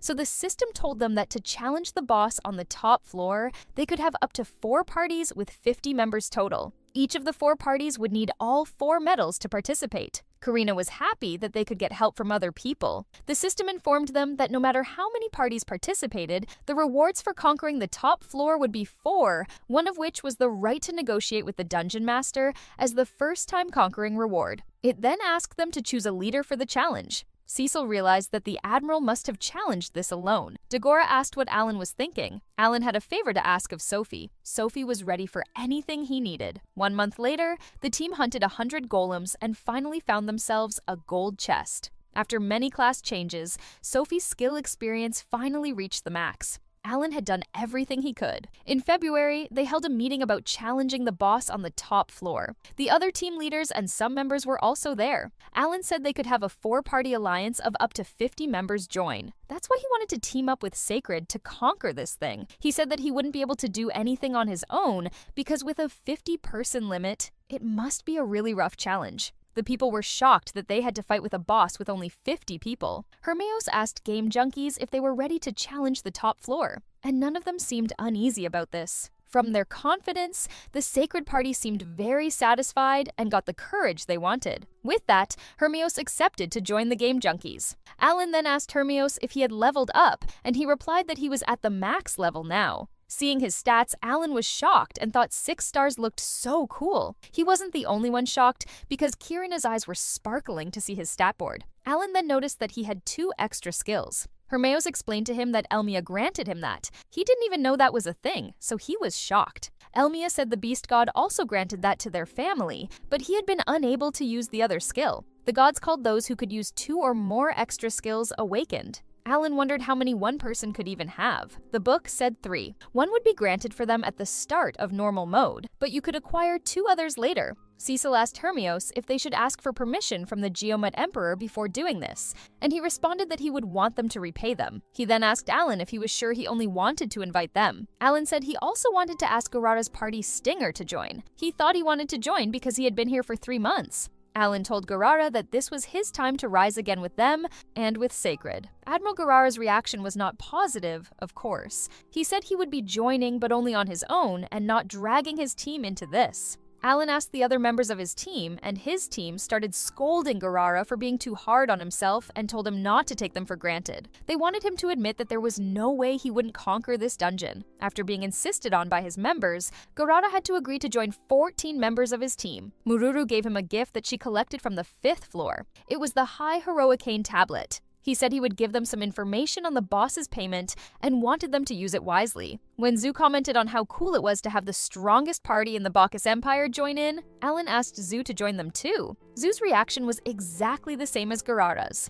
He said he promised his maiden that he would conquer the dungeon and become the new king, but he wasn't planning to do that using a handout. Alan corrected him that it wasn't a handout. It's a tough opponent that they can't defeat without help from the mighty beast Prince Zu. Zu's voice started shaking because the point was that he didn't have a party that could reach the top floor. Alan seemed to have a plan for that. 10 great beasts arrived in the room, and they all seemed pretty excited to see Beast Prince Zu. They were glad to see him safe and sound, but they weren't so happy to see humans. Zu was still in shock and asked how they were there. Alan explained that they were here to fulfill the roles of the Beast Prince Zu's party members. Zu couldn't believe what he was hearing. Alan said he would explain everything as the official advisor of Rosenheim. He said that to capture the remnants of the Demon King's army lingering around Rosenheim, he called for the aid of the 10 great beasts. In return, he offered 3,000 elf's magic herbs, and that's why they were here. It was true that those things were valuable, but Zu wondered how that could be enough to get the strongest force in the kingdom. Alan responded that they asked the Crown Prince Beku to help make that decision. In the case that the Beast Kingdom Albihar defeated the 5-continent alliance and attacked the central continent, Rosenheim had promised in secret to not do anything for a month. Zu questioned how they were fine with that. Alan said if someone like him becomes the next king, then that promise would harm no one. Zu started to sweat because there was no way he could return home in one piece after they lied to the crown prince. Alan asked if he was sure, because he had heard that the Beast Prince Zu had the wits to outsmart the king, while also having enough reputation to form a team consisting of people from many different kingdoms. And he was also the first leader in history to conquer an S-rank dungeon. Zu was shocked that he was saying he would be the leader because Alan was the one who planned all of this, but Alan told him that he was fine with whoever or whatever. Alan even went further and asked if he didn't want to be the king for his wife. Zu said Shia still had a chance to take the crown. Alan responded that it had been 5 months since the Beast Princess Shia captured the evil god's cult leader, yet she didn't seem to want to make a move on the crown yet. Her achievements do show that she had what it takes to be a general, but what he needed would be what it takes to become a king. If she gets frustrated that he schemed something up against her, then it would be like saying it was her fault for getting deceived. While Zu was processing the plan he made, the other beasts started laughing because they were quite satisfied with how shifty Alan was. Zu couldn't see one reason for Alan to go this far, so he wondered what his plan in all this was. Alan said that the party who made the plans wanted the first conquering rewards. He then smiled and told Zu to be patient and wait for his throne. The beasts were so happy about this because it was a perfect opportunity to show the world their military's might. It was time to do something about the king constantly calling Zu weak. Zu knew it was hard to join people from the Geomut Empire, but if it was for his own sake, he was willing to fight together as one. Alan was glad everything went smoothly after gathering all these people for a month. After settling that, Alan wanted to discuss the world's crisis. They carefully strategized, aiming for conquering, sharing personal abilities, and practicing to see if they could follow the plan accordingly. Garara promised Alan that even if they got defeated, he would stay until the end.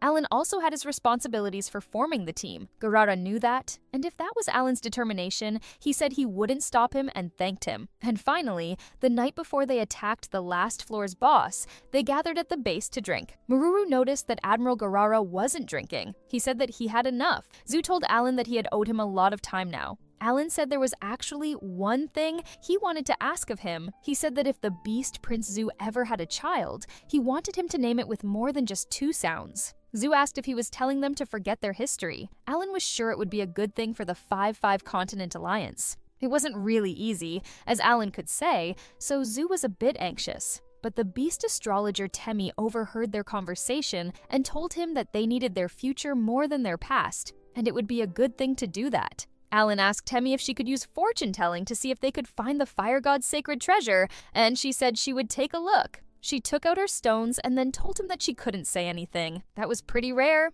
It was a vessel hidden by a god, so he asked how to activate Dagora's extra skill. This time, she could see something. She said that if he headed southeast, he might find his answer, but she warned him that there would be a challenge that may take his life there. After hearing this, Alan told Dagora not to use his extra skill tomorrow. The next day arrived, and people greeted the strongest team in existence. Everyone was so excited to see the S-rank dungeon being conquered today. They were sure about that because Stinger was making their turn, Hermeos and his sacred team were there, and the Beast Prince Zu would be the one who changed the world. Dagora wasn't so happy about the situation because he thought Alan should be the one who got credit for this. But they told him that you can't hide what makes him a hero. Based on states, game junkies were the strongest, so all hopes were on them. On the 5th floor, the system asked if the leader would be Zu van Albahar, confirmed it. After confirming the leader, the system moved them to the boss's room. Looking at the golems on the top floor, everyone knew this would be the toughest battle they would ever have. Admiral Garara's team was not backing up because this battle was the revenge for those who had fallen. Alan looked at everyone's stat boards and knew that everyone was stronger now. He told them to get the buff going first. Sophie, Kill, and the other team's healers started chanting to protect the members. This was Alan's first time fighting with a team of multiple different races. They all felt so energized. Now it was time to start. The golem's name was Gordino, the guardian of the Tower of Trials. Garara had been thinking about defeating Gordino, and now it was time. Garara went into Gararapa and started running towards Gordino. Gordino recognized him. Kill wondered if they could hold up against those things. Alan told everyone to move into the hallways as a tactical retreat. Gordino called them cowards for retreating. The golems started fighting. That was too much damage. So Alan wanted Admiral to use his extra skill, even if it was early. As the head, the Admiral told dwarves to assemble. 5 pieces of the golem assembled and transformed into a super fusion extreme union golem. The battle started between the dwarf golems and the bosses, and Alan sent Rockanel for help. 2 Rockanels were enough to defeat 1 mithril golem. Unlike the last time, Alan noticed that the golem was still there. The golems told them not to think they would win from just that and repaired their energy. This time, Alan observed that it was more of a healing skill than a reviving skill. This would be tough considering there were 2 golems who could use that. He figured it would just revive everything, even if he defeated Gordino. Alan told the Admiral that they must retreat and rally up. Gordino ordered the other golems to chase them. Gordino was having fun with them, but it seemed like Alan's group successfully lured them in. Alan asked Maris if they were ready, and Maris responded that attribute granting and the nest were ready. It was time for their attack now. He ordered Subamin to go, and everyone started attacking. By using human instinct skill, he captured the Gordino and the other golems. Hermeos told Gordino to prepare for a beatdown. Gordino found their tricks cheap, but was still unable to move. Alan told his team members that it was all theirs. Karina and Dagora were the first ones to attack. Zu and the 10 Beasts joined them, and everyone started attacking. Hermeos was there too, using his lightning destruction sword. The hero's second extra-skilled Emperor's talent turned other people's extra skills into his own. Using a variety of skills based on the situation was so neat. Gordino seemed sick of them and attacked Admiral Garara's golem, but they stopped him at the last second. Alan decided that it was time for the Admiral team's retreat. Even though the battle was so harsh, everyone noticed how Kill knew exactly when they needed to recover and realized the real power of the Saint King. That was a technique that could only be achieved because you memorized everyone's movements, so Kill had fully bloomed in Alan's eyes. Thanks to that, Sophie could now unleash her attacks. Now, because of everyone's efforts, the tides of the battle have turned. Alan cut off their revival users. He told Gordino that he wasn't bringing anything back on his watch. Gordino didn't realize that this was his goal. He ordered Iron Golem to come to him, but Alan used his homing instinct again. While they were attacking, the 10 beasts felt the need to show them what they were capable of. They used their best skills to prove that, and the Iron Golem was down thanks to them. Hermaeus was impressed. As the Admiral said, those things wouldn't revive again. Alan told everyone to take the other one down next. Sophie and Cecil attacked the other one and were defeated. There was only Gordino left. Dwarves started to think that they could actually win this, but this one was on a whole different level, so they needed to be cautious. Gordino said they had done something. He called 4 of his parts, and the golems they had defeated started assembling him. Everyone was shocked and realized why they didn't disappear. Gordino was now a lot bigger and stronger. He ordered them to tremble in fear and die in despair while laughing at them. Alan had to admit that this was a perfect villain monologue. Worried, Cecil asked what they were going to do next. Alan didn't seem like he was going to give up. He told the backline to prioritize defense and the Admiral team to constrict Gordino's movement. Hermaeus didn't seem so scared either and was dedicated to fighting this thing off. Gordino started to get mad and he attacked from both his front and back. The barrage was so powerful that Alan had to ask Maris to bring him more Rockinelle. He ordered them to focus on the cannons. Rockinelles used convergent bombardment, and it seemed like it was working a bit. But the problem was that Gordino healed himself immediately. Alan realized that this was the Iron Golem's power. That meant they would have to crush both their legs, and they would be here forever. He ordered the front line to prepare for their extra skills, and he was going to deal with the cannon rain. He told them to aim for its legs. They heard him and started attacking Gordino's legs. After attacking simultaneously, Hermaeus' team member told him to end this. Hermaeus used his holy sword power and attacked him with all his might, but it just fixed itself right up. People started to worry about their situation after Hero's attack. Alan said he would be up next. Cecil told him to be careful, because they can't leave if something happens to them. Zu stopped Alan and told him that this was his challenge, and that he wanted to open a path. Alan was confused because Zu didn't use his extra skill. Zu recalled the memories with Rena and started to pray for the whole beast god to grant him the power he needed to heed the promises he made to Rena. With that, he opened his Beast King mode. Alan was shocked, because that was the second extra skill that he said he couldn't use.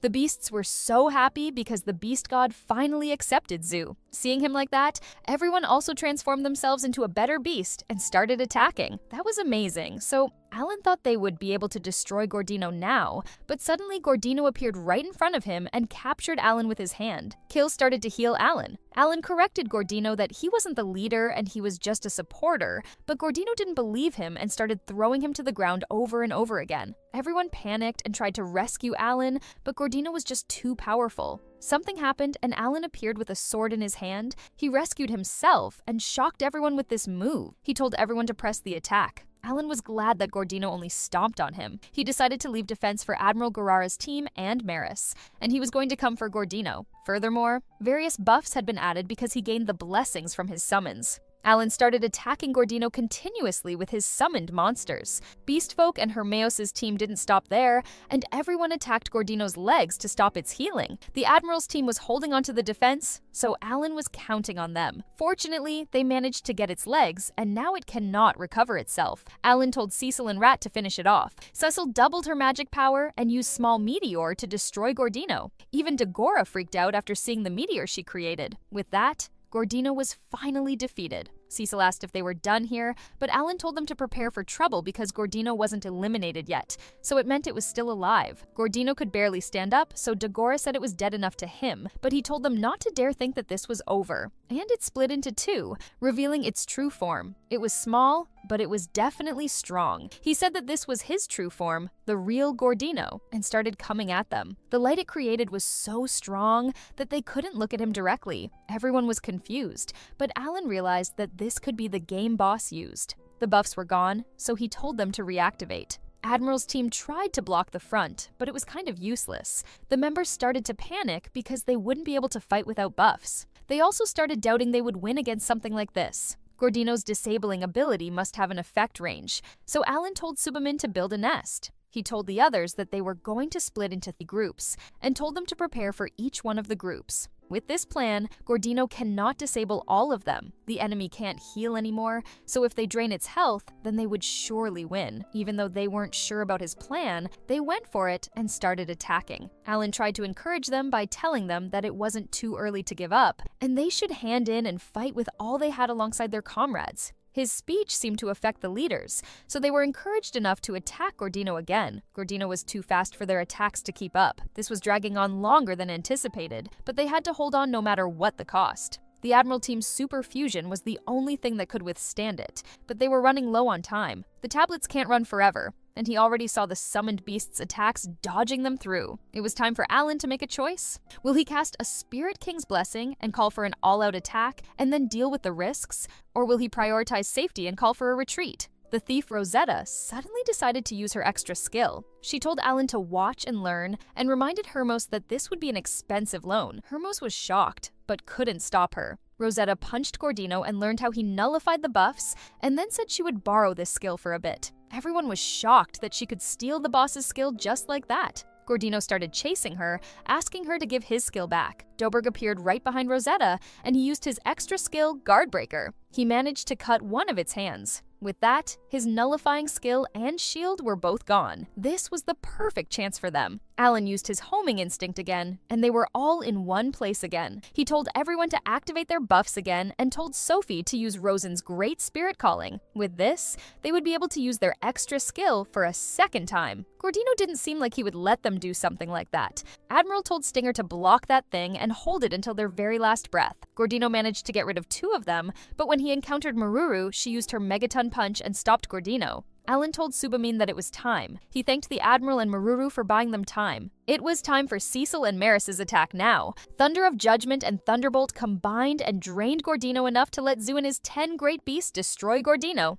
Everyone jumped on Gordino, and it was almost confirmed that this was Gordino's end. The last attack was from Hermios and Karena. They defeated Gordino, and everyone received 4 billion experience points. In the next scene, the Stinger team was crying out of happiness because they finally got their revenge. Alan had 5 S-rank crystals in total and said they should split them evenly. Dagora seemed annoyed again, so Alan teased him by asking how his extra skill was coming along. Kill joined him and commented how unfortunate they couldn't see him at his maximum potential. Alan told him not to worry because he could not be more forgotten than Fulmul. Dagora yelled at them that he was going to show them what he could do as soon as they headed toward the southeast. The system appeared, and it congratulated them for conquering the S-rank dungeon. It gives them their certificate and then the rewards. There were 3 chests. One was gold, one was silver, and the other one was a rainbow chest that they hadn't seen before. The silver chest had a magic tool item storage, the gold chest had an adamantite tablet for the main body,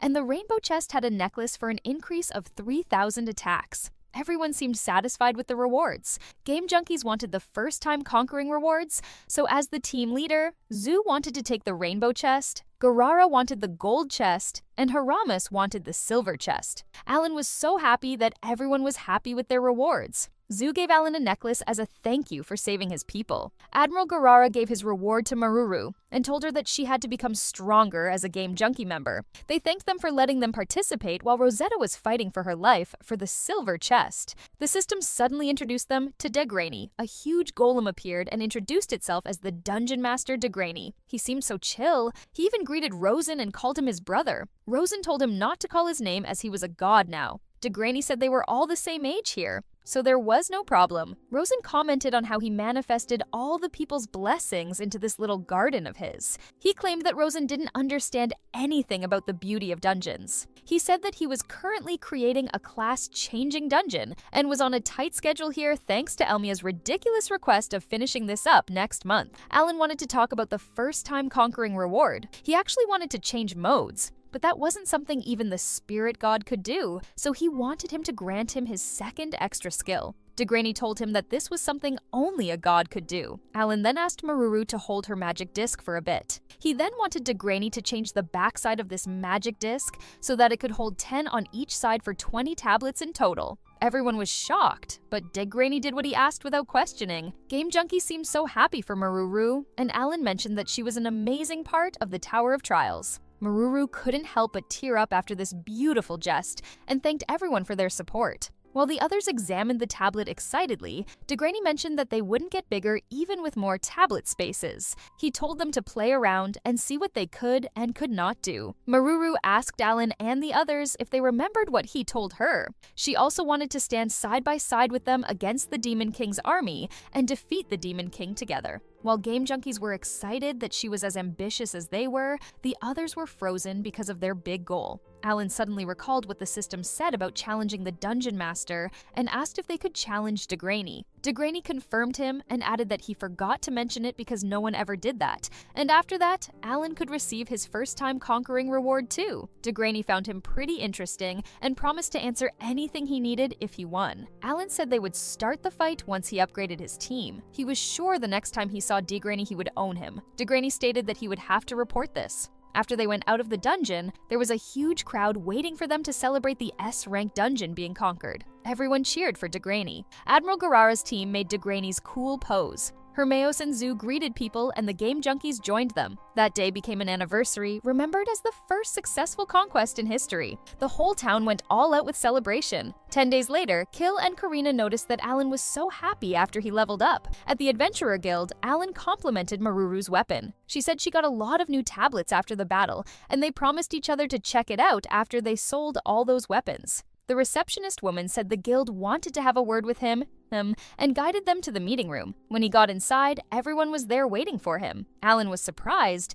so they explained that it was because they were summoned there. A bald-bearded man appeared and introduced himself. He was Macallan, chief of the Adventurers Guild. He was here to see them, the team that conquered the S-rank dungeon. Alan was a bit surprised that he had come all the way across the continent from Geomet headquarters to meet them. Macallan heard Beast Prince Zu was the team leader. He said that the Adventurer Guild would like to honor the commander for achieving this great feat. They had elected to appoint him to be an S-rank adventurer. Everyone was shocked because even Hermeos was still an A-rank. Zu said he was looking at the wrong person because the man who took the lead was actually Alan. Hermeos backed him up and said if he had to pick someone, then it was definitely Alan. One of the chief's men mentioned that he was the center of attention for everything that's happened in the Tower of Trials for the last half year. Drogo realized that just like what Doberg said, you can't hide what makes you a hero. However, Alan comfortably turned them down. Macallan asked the reason, and he said he was not keen on getting extra attention from unnecessary titles. Macallan then mentioned that this title would help with his goals. First off, there were only 2 S-rank adventurers in the world, one of whom was Macallan himself. Hermeos reminded Alan that Macallan's title was God of War, and apparently his party was quite legendary. Macallan said he was just an old retiree now. The other S-rank adventurer was Bask. He was chosen to be an S-rank 20 years ago, but he had been missing for the last 10 years. He was always a troubling child, so they weren't surprised. Macallan then explained that S-rank adventurers didn't have any responsibilities, yet they would be granted the same authority as the deputy chief of the Adventurers Guild. Alan started doubting his decision because this was practically being a country-level authority figure. Besides, he didn't think they would give him this much benefit without a catch. Macallan assured him the position was more beneficial than being Rosenheim's advisor, the country with a weaker diplomatic scene. This was simply a system to grant benefits and a title to those who held great power. If he truly wanted to operate at his own free will, Macallan suggested becoming an S-rank adventurer. The adventurers started to whine about how long this topic was going on and told him not to be so hesitant. Karina told him that it felt good to have their leader Alan as an S-rank adventurer. Alan finally agreed with them and stated that he wanted that rank. Macallan suggested that his title should be Summoner of the Beginning, and they were all okay with that. Macallan had something going on, so he was going to leave first. So he told Alan to give the guild advice and terminate monsters occasionally. After that, it was time to celebrate. The Beast noticed that Beast Prince Ju wasn't around. Meanwhile, Ju was furious to see someone. It was Reyna. She was here to scold his brother about why he wasn't home yet. Ju said he had a promise, but she knew he had already conquered the dungeon, and she hadn't seen him in literal years. She was actually more than upset about not seeing her brother for so long. Ju comforted her that he would be back after the audience with the Emperor and told him to wait for him at home. 10 days later, an audience with the Emperor of the Bacchus Kingdom begins in the capital, Dongbao. The royal palace was so shiny that everyone was amazed.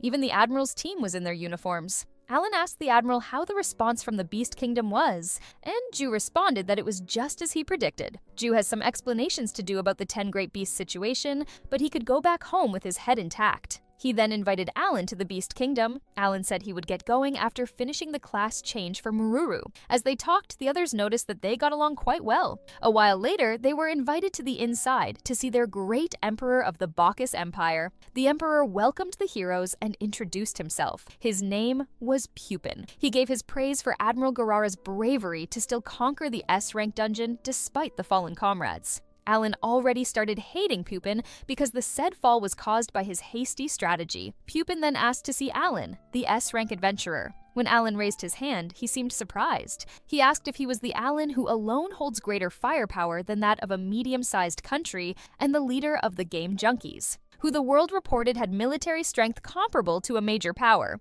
Alan confirmed him by showing his ID card. He thought this was a bit too much, but then decided to earn his trust to operate freely now. Sophia added that that wasn't the extent of Alan's power and told the king not to underestimate him. The king seemed pretty excited and wanted to see a summon because he had never seen one of them before. Alan summoned a bunch of adorable summons and showed him what they looked like. He then thanked him for allowing Mururu to enroll in Ratashu Kingdom's academy. Thanks to his decision, he got to meet an important teammate that he valued in his adventures. The king was so happy about Alan's politeness. Suddenly, a soldier came and informed the king that they had received distress signals from the Church of Elmia. The capital of the Hold Land, Teominia, was on fire. Everyone was shocked because that was where the headquarters of the Elmia religion was located. Zhu mentioned that Teominia is where Shia had stayed for the last 6 months since she caught the cult leader. The king asked what exactly he meant by Teominia was on fire. The soldier said, according to the testimony of a priest who fled from the capital,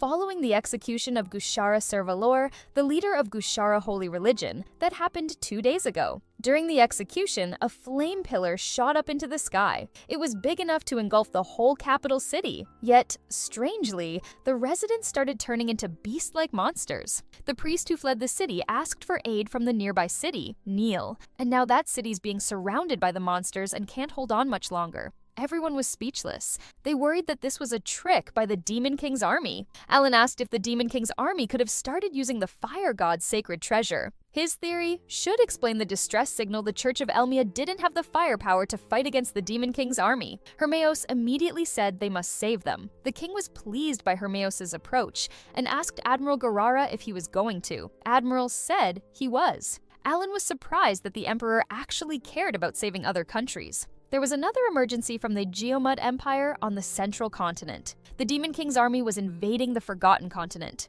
Their estimated number was 2 million. If it was like any other year, they should expect 100,000 of them to start invading their country. They can't just ignore the 2 million troops, and that was probably their intention to begin with. They wanted to keep them from going to Elmia. Alan started brainstorming ideas. He wondered if the Game Junkies could possibly save both continents at the same time. Subamin had set up more than one nest around, so if he utilized the mobility properly, it didn't seem so impossible. Ju asked Lepi the reason why they allowed him to leave the Beast Kingdom in the first place. He said that their job was to clean up the remnants of the Demon King's army in Rosenheim. Ju then told everyone that it was time to fulfill their promise and fight the Demon King's army. 10 of them were so excited to finally get to fight the actual Demon King's army. Karina seemed worried because she had heard that His Majesty was calling for his return. Ju responded that he was the one who would decide where he wanted to go, and he wouldn't be a pawn in the king's gambit. That was a relief for them. Ju didn't think Shia and her subordinates were dead, so he told Alan to save the Church of Elmia. After shaking hands, Alan told Pupin that they would like to depart as soon as possible. Pupin approved them, and Alan told Admiral Garara that they should go back to the Tower of Trials and pack up their stuff. However, the Admiral said they would stay here, because as long as those magic discs were still standing, they were standing. Alan said he would send support items here later, and left them there with his team. At their base, Hermeos informed the others that they planned to return here someday, and asked if they could extend the contract. Kil asked if he could send word to the city's church that he wouldn't be here. He had heard that the local adventurers were very grateful for them. Cecil mentioned that Kil hangs around there to practice his healing and embarrasses him. Alan told Hermeus that he would get him support items and 10 summoned beasts as soon as he could. After wishing them good luck on the central continent, Hermeus' team left. Game junkies decided that they should go too and went to Rosenheim. They went to see the Queen. The Queen thanked Zoo and the 10 Great Beasts for coming to Rosenheim's aid, even though they had deceived them. Zoo said a promise is a promise,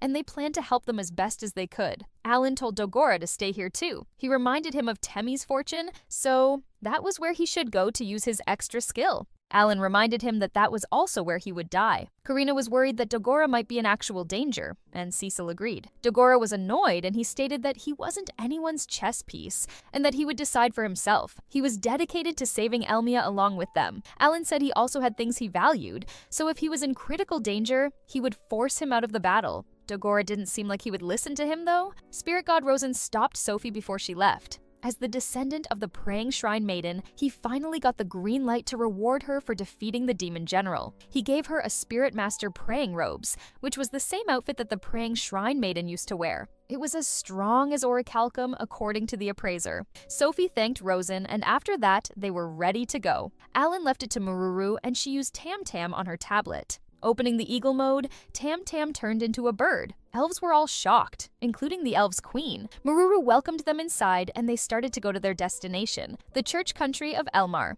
At Tam Tam's cockpit, Alan asked Maruru if she knew where to go. She said that she got the map tablet right there, so it was easy to go. She said they were going to head straight south. With this speed, they would be on the continent by morning. Alan noticed that her magic was decreasing dramatically, so he advised her to equip a magic recovery drink. It would be nice if they could use autopilot, then Maruru could rest. Maruru said they had private rooms there, and she would sleep in the cockpit in case of an emergency. Alan suggested taking turns resting to make sure that there would always be someone in the cockpit with her. Tam Tam was so reliable now that she could hold 20 tablets. While they complimented Maruru, Dagora felt bad that everyone was so strong. That made him want to achieve full body, full soul even more. Alan asked Maruru if he could insert the map of Elmar Church Country that they got from Rosenheim. She said that would be great, and they could head straight to the destination then. The name Church Kingdom Elmia came up when he was researching about beastmen. It is a place south of Rosenheim, a country that is one of the allied powers that make up the continent,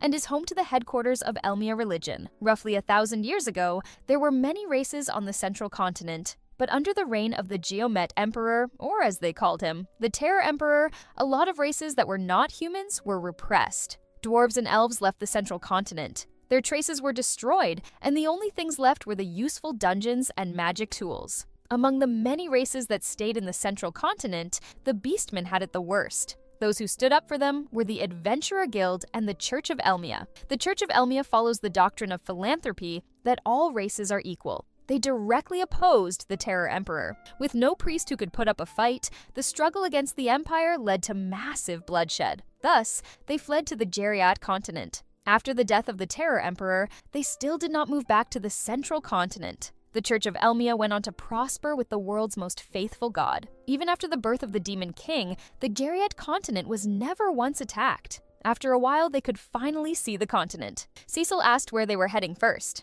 Alan responded that they were going to Neil City, where the priests fled to. Kill seemed angry and asked why they would do that. Alan responded that 3 days have passed already, and Theomenia was beyond saving. To Kill, this didn't matter. Alan told him that he was going to send Maris to Theomenia. Their priority was the search for survivors, so he wanted him to understand his point here. Now they must move quickly to Neil City because they might still be holding on with their last breath. Alan asked Maris if he could rely on him, and he said he had been there a few times and there was a light beaming from the city. They didn't notice that, so Maruru zoomed in. As Maris said, there was something that looked like a fire pillar. Without waiting any longer, Maris took off. There was a neighboring town in the same direction, so he asked Maruru to speed up. In Neil City, people were trying to kill the monsters while holding the gate with all their might. The B-ranked trolls were upon them. The soldier told the others not to falter and protect the motherland. Someone made a holy cleansing spell with exceptional effect on undeads and zombies. A yellow light appeared from the sky, and it was the young man Kill and the Oracle.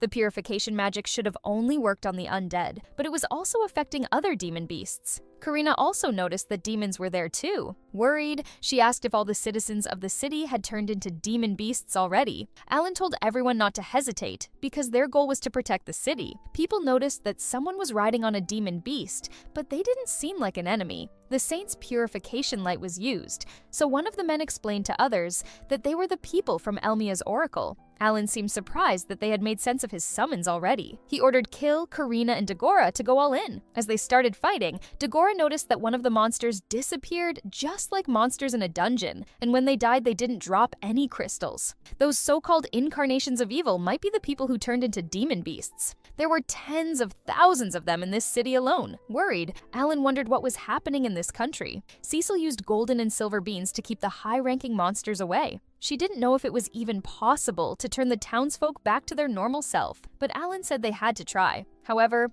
it didn't work, so they had to change their priorities. They were going to take down the ones outside the city. He told Sophie, Folmul, and Maruru to turn clockwise. They all listened to him immediately, and the townsfolk noticed that they were mowing down the beasts to save them. Next up were Alan and Cecile, but first, he increased their firepower. He used Hatch because it could control the demon beasts and could probably control that incarnation of evil, but it didn't feel right doing this to them. Hatch used its awakening skill, and then Alan told everyone to use egg-laying. The monsters he summoned looked like a real army. This skill was best suited to the battlefield for a reason after all. People were very puzzled to see demon beasts fighting demon beasts. In 1 hour, they had managed to defeat all the ones outside the city wall. It wasn't as tough as Rosenheim's war zone, and they had gotten stronger since then. It was time for Hayate's return, so Alan told them to focus on rescuing nearby cities and villages. Sophie asked Alan how everything was in Theomania. He responded that it was filled to the brim with those incarnations of evil.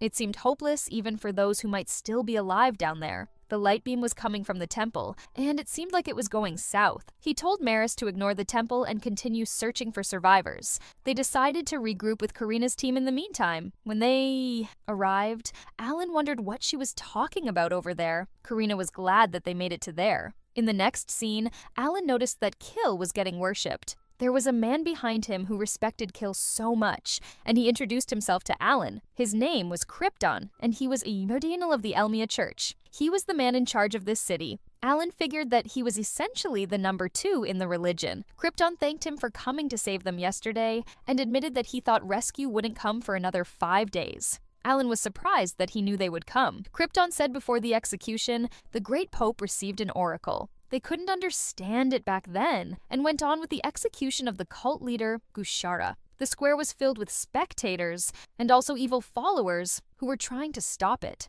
Then, right before it happened, the cult followers turned into monsters, as did those who got bitten. In the blink of an eye, the city was engulfed in hell. Krypton told the Pope that they must make an escape. The Pope responded that the raise your voice part in the oracle was intended to be a distress signal sent out to the world, instructing him to lead his people to safety. That was how he managed to evacuate 30,000 people. Along with the 600,000 citizens, there were also about 1 million cult followers gathered in the square. He could only imagine how many had fallen. The Great Pope stayed back in the manor to help them escape, and Krypton came to beg Kill to go help him. Kill was pretty uncomfortable with this situation and asked for Alan's help. Alan stated that he had already started the rescue by sending summoned beasts to nearby areas, including Theomania, if he was wondering. He said they were going to be on rescue missions, so he wanted him to prepare to shelter more refugees. It was faster talking to someone in command, so Alan was pretty relieved. Maruru was worried that her friends would turn into those monsters if they were bitten. Thinking about 1 million followers and a zombie-like infection,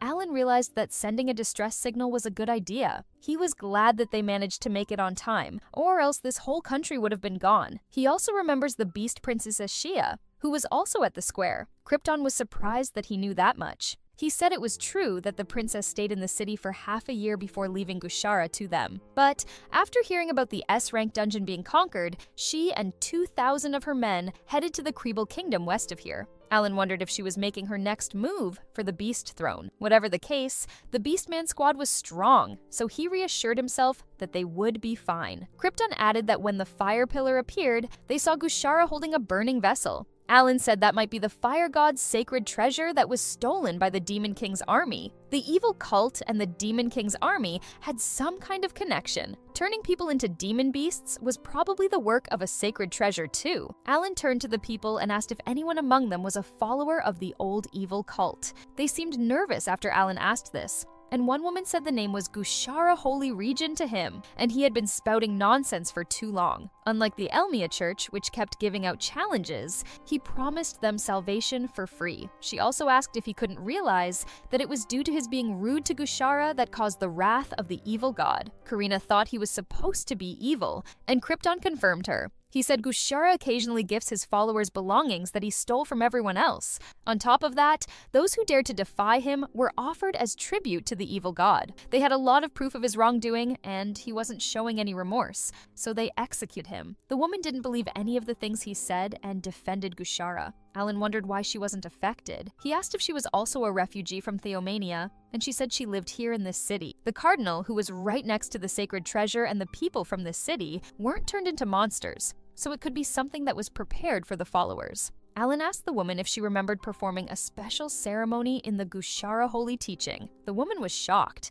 Krypton said they had already investigated that. He believed they all drank some kind of holy water. Alan wondered if that was what made them different from people in the city. He had an idea and used his awakening skill that recovers all abnormal statuses on the woman. Something came out of the woman's body, and everyone started freaking out. Alan explained that the so-called holy water had been removed, and she wouldn't turn into a monster anytime soon. By executing the cult leader, he had managed to gather 1 million of his followers and turn them into demon beasts all at once. That was Gushara's plan. Everyone was shocked. The city people started blaming the woman for causing all of this. Kill told everyone to calm down. The followers weren't exactly at fault here, but that was an appropriate reaction for sure. Krypton asked what that was, and he explained that he used the precious fruit of demonic repellent from Rosenheim. Alan said they need to have everyone in the city use this fruit and asked for his help with handing it out. Krypton was more than willing to help. He told them that if someone had a shadow appear above their head, they should quarantine and keep an eye on it just to be safe. They were also victims of this, so they should be cautious. He also said the summoned beasts would help them with this. Meanwhile,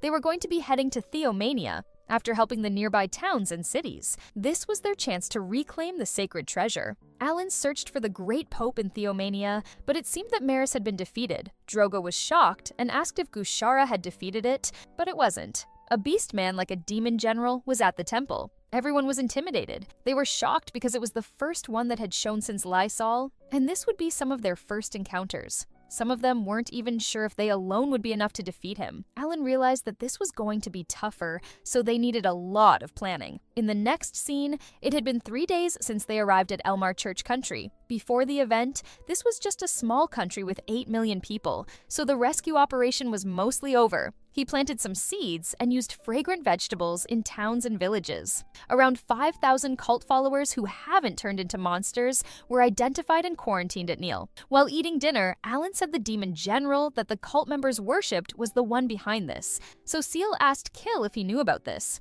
He said he hadn't heard anything about it. Maris stated that he was once a god, long banished from the god's realm. He didn't have a sacred treasure anymore, so worship was pointless. The god's realm knew about the shady activities of the evil god cult, but it was never considered an actual problem. Once again, Alan confirmed that those gods were still as unreliable as ever. Their only choice was to directly ask him what his goal was, so Alan told everyone that they would be off to Theomania tomorrow morning, and then they were going to fight with the demon general. Maris said the Pope was not found alive, and they also didn't find any sacred treasures normally found in the church capital. The demon general at the temple was not a high general, but still, Maris wasn't his opponent. Seal asked if they could ask for help from the hero, but Alan said they couldn't do that. They were already in a bloody fight against the Demon King's army. As expected, the Demon King's army had begun its march and started waging wars everywhere. Seal wondered if they could alone defeat a demon general. Drogo said he would join. He used his extra skill the last time they faced off against a demon general, and he was almost sure this time would be the same. Alan said he had prepared Subaman for a retreat plan, an extra skill or not.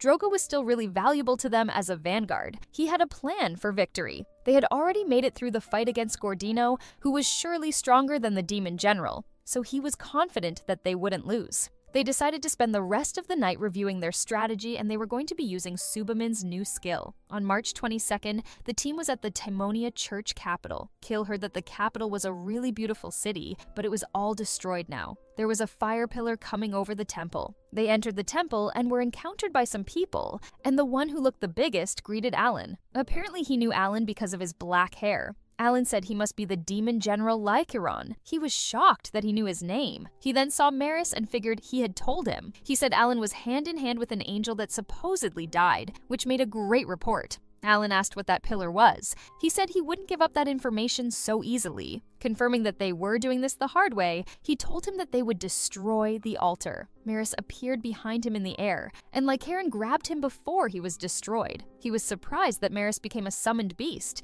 but was also interested in Alan. He attacked Alan and threw him to the wall to kill. Alan was fine and said he was fast, but his attack potency was not that impressive. He told everyone to press the attack, and the fight had begun. Cecil attacked the demon general with her fireball. Karina joined her with her sword, and the others kept attacking the general continuously. Sophie summoned Gale, and the most effective attack came from her. When talking about attack potency, Sophie was above the rest. The demon general was confused, trying to understand what was going on. He realized that they were stronger than what was reported in Rosenheim, and he couldn't believe they could change their classes already. He wondered what had happened in the span of 1 year. Alan informed everyone that they were doing scouting and gave Cecil and Sophie to do as they planned. Sophie summoned Nymph, and Cecil used Blizzard. With the combination of those techniques, the demon general was impressed, but not intimidated. He said he would show them that a little strengthening didn't mean anything. Alan noticed that he was definitely trying to protect the altar. He told Maruru that they were done over here.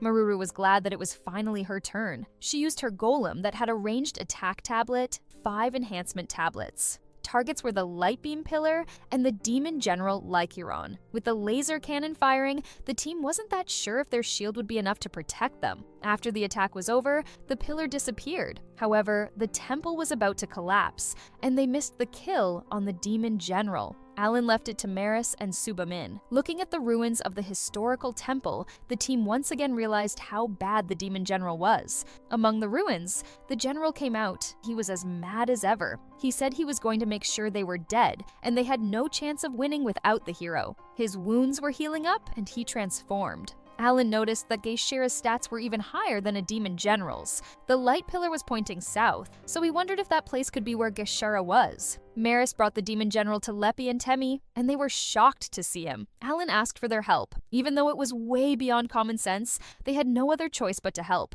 Alan told everyone to use their extra skill. Dogora wanted to help, but Alan told him to stay back. Karina used the King of Swords technique, which made her look like she was stronger than the hero himself. After getting that hit from Karina, Maris and Formal attacked simultaneously and pissed him off more. Alan then told Subamin to use Homing Instinct. Using Subamin's skill, they managed to get him outside the city. The demon general had fallen into Alan's trap, and Alan left him there. Meanwhile, everyone started using their extra skill on him. Even though he used all his power to defend himself, the demon general was defeated. The difference in this success was the fact that they had zero help. Alan told Subamin that everything went well. He also made a new use of the homing instinct that he discovered. He could move an enemy that he made contact with to a nearby nest within a 1-kilometer radius. But knowing it worked against a demon general was another fantastic discovery. Cecil couldn't believe he risked his life just to test out a theory. Alan thanked Temmie and Lepi for their cooperation. They asked if he could return them to Rosenheim. Sophie asked if the Elven army was working with the guerrilla squad,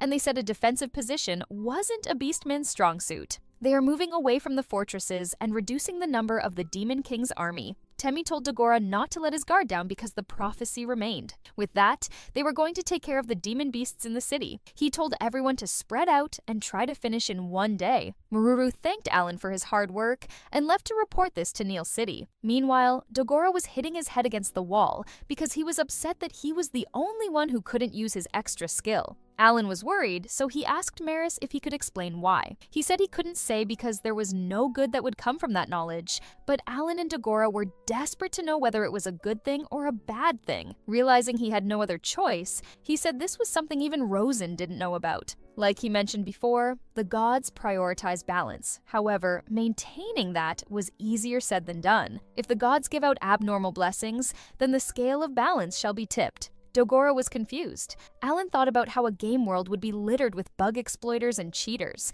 He asked if there wasn't already a balance before the Demon King's reign, and wondered if they couldn't fix the state of the world. He said there were limitations to fixing, and there would surely be people who would love to find loopholes. And in the case that the world was deemed to be engulfed in chaos, the representative of the gods, the angels, would destroy the world themselves. Everyone was shocked. Maris stated that he had been saving humanity for the better part of 100,000 years since he was created. It was well beyond the casualties left by the Demon King over the past decades. This world shall rebuild itself with the few mortals that were left. The cycle of destruction and recreation shall continue, he said. Sophie said this didn't make them any different from the Demon King's army. Maris said he didn't wish to destroy the world, and he could say that now that he had become a summoned beast. Alan realized that Maris's distancing himself from them might be because he had killed humans in the past. Karina started to freak out that both angels and gods were their enemies, but Alan told her that humanity wouldn't survive without the gods.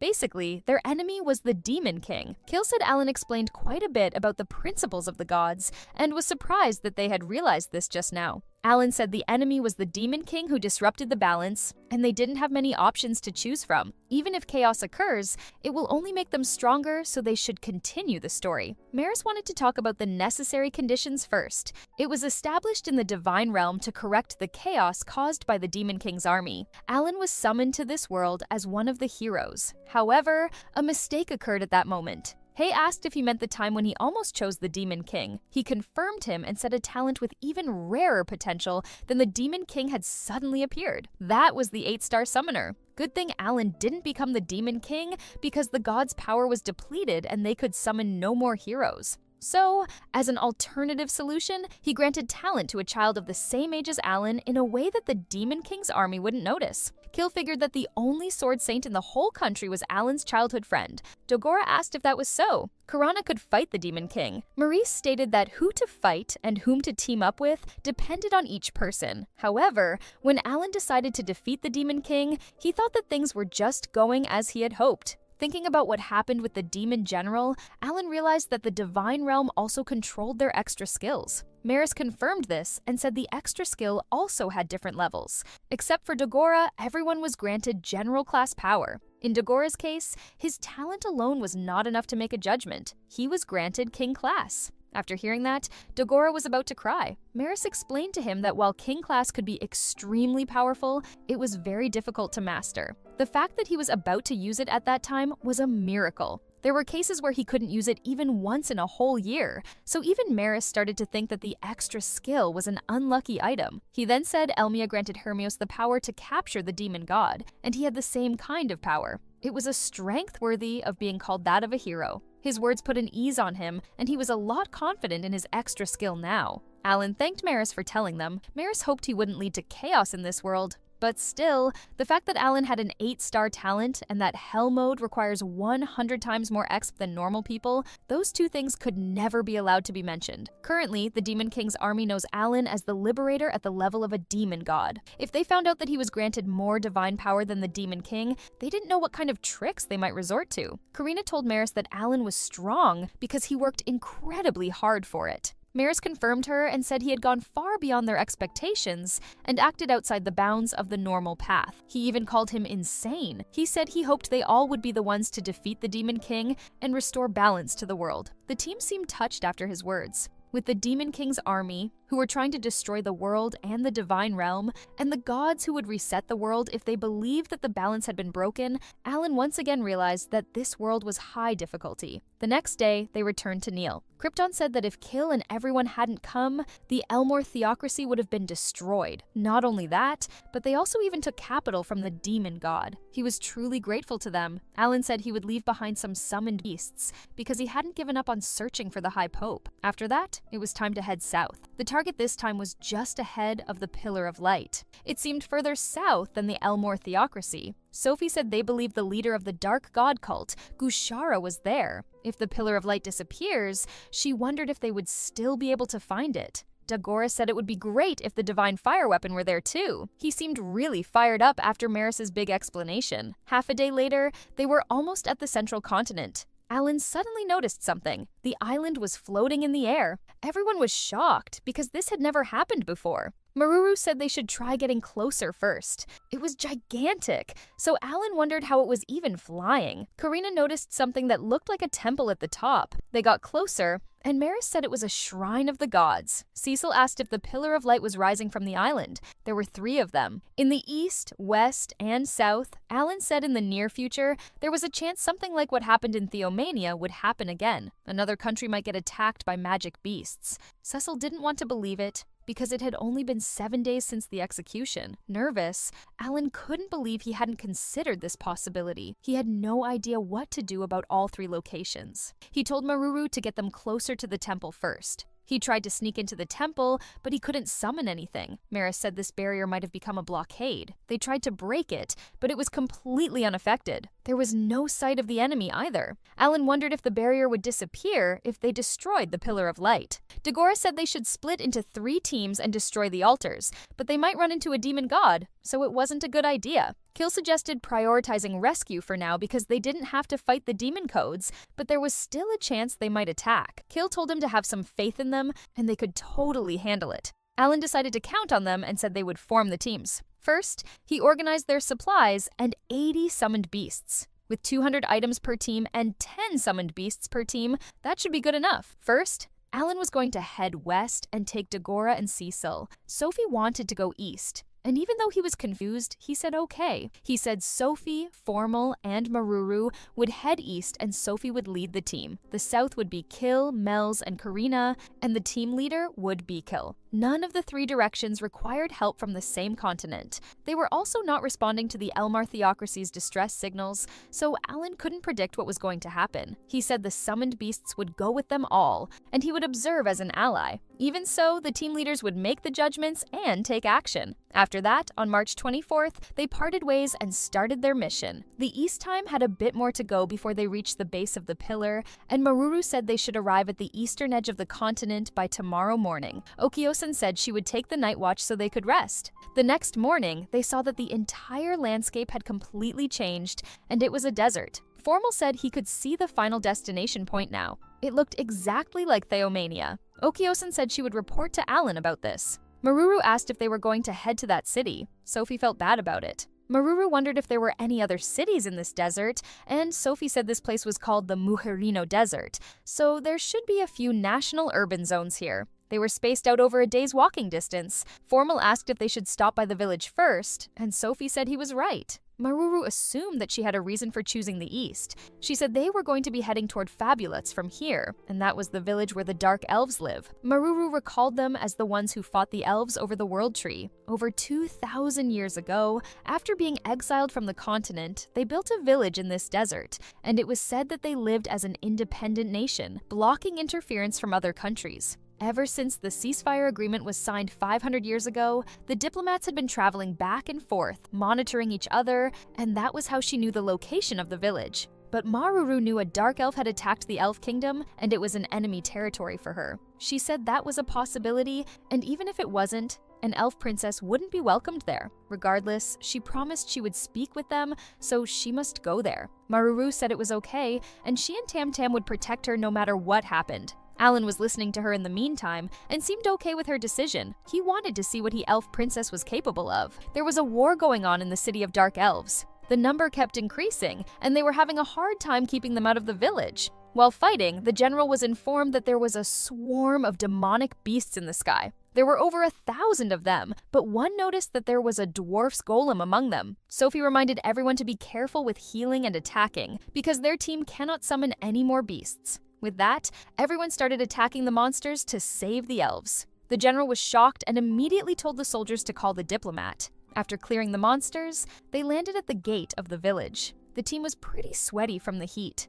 It was completely different from the desert in the S-ranked dungeon. She wondered if they had noticed they had arrived. She said she thinks so, and told her to stay on guard. The gate opened, and a man came thanking Sophie for her support. He asked if that was the summoned beast of the S-ranked adventurer at her party. Sophie was glad to see Ziamnir and said the monsters would protect the village. She asked if she could greet the king now, but he said she couldn't do that without prior notice. She said that wasn't good and took out Rosen. Ziamnir was shocked to see a spirit deity and decided that he would guide everyone. Rosen couldn't help but comment that Sophie had started to look a lot like Alan. Maruru told Subamin that she would count on her when the time came. When they entered the village, they were fascinated by the tree. The walls were all natural, and it was thanks to the blessing of the Spirit King, Faber. He said this tree was about to become a world tree as well. Alan recalled that dark elves also had spirits like Rosen. They arrived at the king's place, and the king wasn't expecting their village to have visitors. His name was Olbers. His kids seemed so excited to see a dwarf with them and asked if those were the ones with the magic discs and who used golems. Olbers told his kid to behave and notice Sophie's clothes. He had specially pardoned her for entering Fabula's, but seeing her wear something that belonged to the praying priestess who killed them was a bit too much. He said she would have been decapitated if she hadn't been standing before the spirit deity. Sophie, as comfortable as ever, said the outfit was given to her by the spirit deity, so she had no reason to hide it. The dark elves were mad that she was mocking them. Rosen showed himself and greeted Faber. Faber didn't seem happy to see Rosen, though. But when Rosen said there was a boy who wanted to meet him and send Corbicor, he was so happy. After hugging each other, Faber told the king to listen to what they had to say. Sophie stated that they had received a distress signal from the Elmar theocracy and had to come to this continent. She said she would tell him what she knew about what was happening on this continent. After that, she told them everything. The situation was much more serious than they thought. Until now, Sophie hasn't seen any connection between this village and the Demon King's army. She told them to stay away from the city with the lake to the north because they believed the demon general was there. From their reactions, Sophie asked if they had heard of it. They said about 20 years ago, followers of the Gushara Holy Order gathered, and by the time they realized it had grown into a massive city. Sophie said heretics wielding holy water and the Pillar of Light were all the conditions to turn humans into demonic beasts, and they had met. She feared the Demon King's army had been preparing this for decades. Olber said if all of that was true, then this continent was in crisis. She was the only one sending reinforcements to other continents because of the Demon King's army's advance. He asked what she wanted by telling him this. Sophie said she wanted to request two things. First was the Muharino desert map. She wanted to know the locations of cities and villages for rescue operations. And the second thing was that she wanted his permission to set up a refugee camp in this village. Olber said they had no obligation to do that. Sophie said they were going to do outside the walls. She wanted to make a temporary refuge with sturdy walls and summoned beasts. And while they considered her requests, she had a question about Liesel. Olber stated that he had already answered this question when Rosenheim asked. She wanted to confirm again, and said that when the 7 million Demon King's army invaded Rosenheim, the blood of about 3 million elves was spilled. She had confirmed that many of her classmates sacrificed themselves. She couldn't stop herself from crying. Alan realized that Sophie didn't say anything to them and just kept carrying that burden alone. Olbers heard that they defeated the Demon King's army. Sophie said the demon general, the supreme commander of the enemy, was a high dark elf named Liesel. She asked if Liesel was the father of King Olbers. This question was so disrespectful towards Olbers that the older member of the village had to step in. They even wanted to cancel the ceasefire agreement and attack Rosenheim. Olbers told everyone to be quiet for a moment. He told her that his father, Liesel, disappeared 1,000 years ago and requested her to choose her next words carefully. He asked if that was true. Sophie confirmed that it was and explained that he was defeated by the hero Hermeos and the game junkies led by Alan. Liesel was likely sealed within the World Tree due to becoming a demon general, but it seemed he regained consciousness before he died. He spoke while gazing at the World Tree. She repeated what he said and added that they all had no part in last year's invasion. They thought that they could cooperate to fight against the Demon King's army. She wanted everyone to consider this carefully. Olbers said he would have the preparations for her 2 requests started. The others wanted to at least verify the truth of their story first, but the king said if they were dissatisfied with his decisions, they should just strip him of the king's authority. They immediately backed off. Sophie thanked them, and the king told Zemnir to give them a map. After they left, Olber's son asked if he had joined the Demon King's army. Fabris still couldn't believe it was Liesel who sought power to destroy the elves. Olbers asked if it was true that he had become a demon general. He said it was possible. Olbers decided to cooperate with the elf princess to prove that they had no involvement with the Demon King's army, and they would also act for the future of this village. Meanwhile, on the South team, Karina just roasted a horned rabbit. Maris informed the team that Sophie's rescue mission with the Dark Elves was going smoothly. Meanwhile, they haven't been able to do anything for 2 days. Kill said they didn't move as fast as Tam Tam, so it was normal. Karina asked Maris if he hadn't seen the city with the Pillar of Light. He said he hasn't, but said they might reach the southernmost point tomorrow. Kill started to wonder if they were really sure he was an ally just because he became Alan's summoned beast. He wondered if he had given an order by the gods and would turn into their enemy. As if he read his thoughts, Maris told Kill that even if the opponent was a god, he would still protect them all. He had prepared himself ever since he decided to become a summoned beast. Also, he wanted him to drop the honorifics with him. Kill was a bit relieved. Maris told him to go to sleep. Alan told Maris that Kill followed the Elmia faith so he wouldn't be easily convinced. They would be facing enemies here tomorrow, so they were counting on those two. The next day, they finally saw the city. It seemed developed and safe. They entered the kingdom of Kalvarna, and farther south was the Republic of Karlinia, which became independent about 10 years ago. He remembers they built a fortress along the river to mark the border and to reinforce their defenses. They were already in a battle over there, and Kill hoped it wouldn't become a problem. They saw the fortress on the border on fire. Magical beasts were flooding in from the opposite direction. Stressed,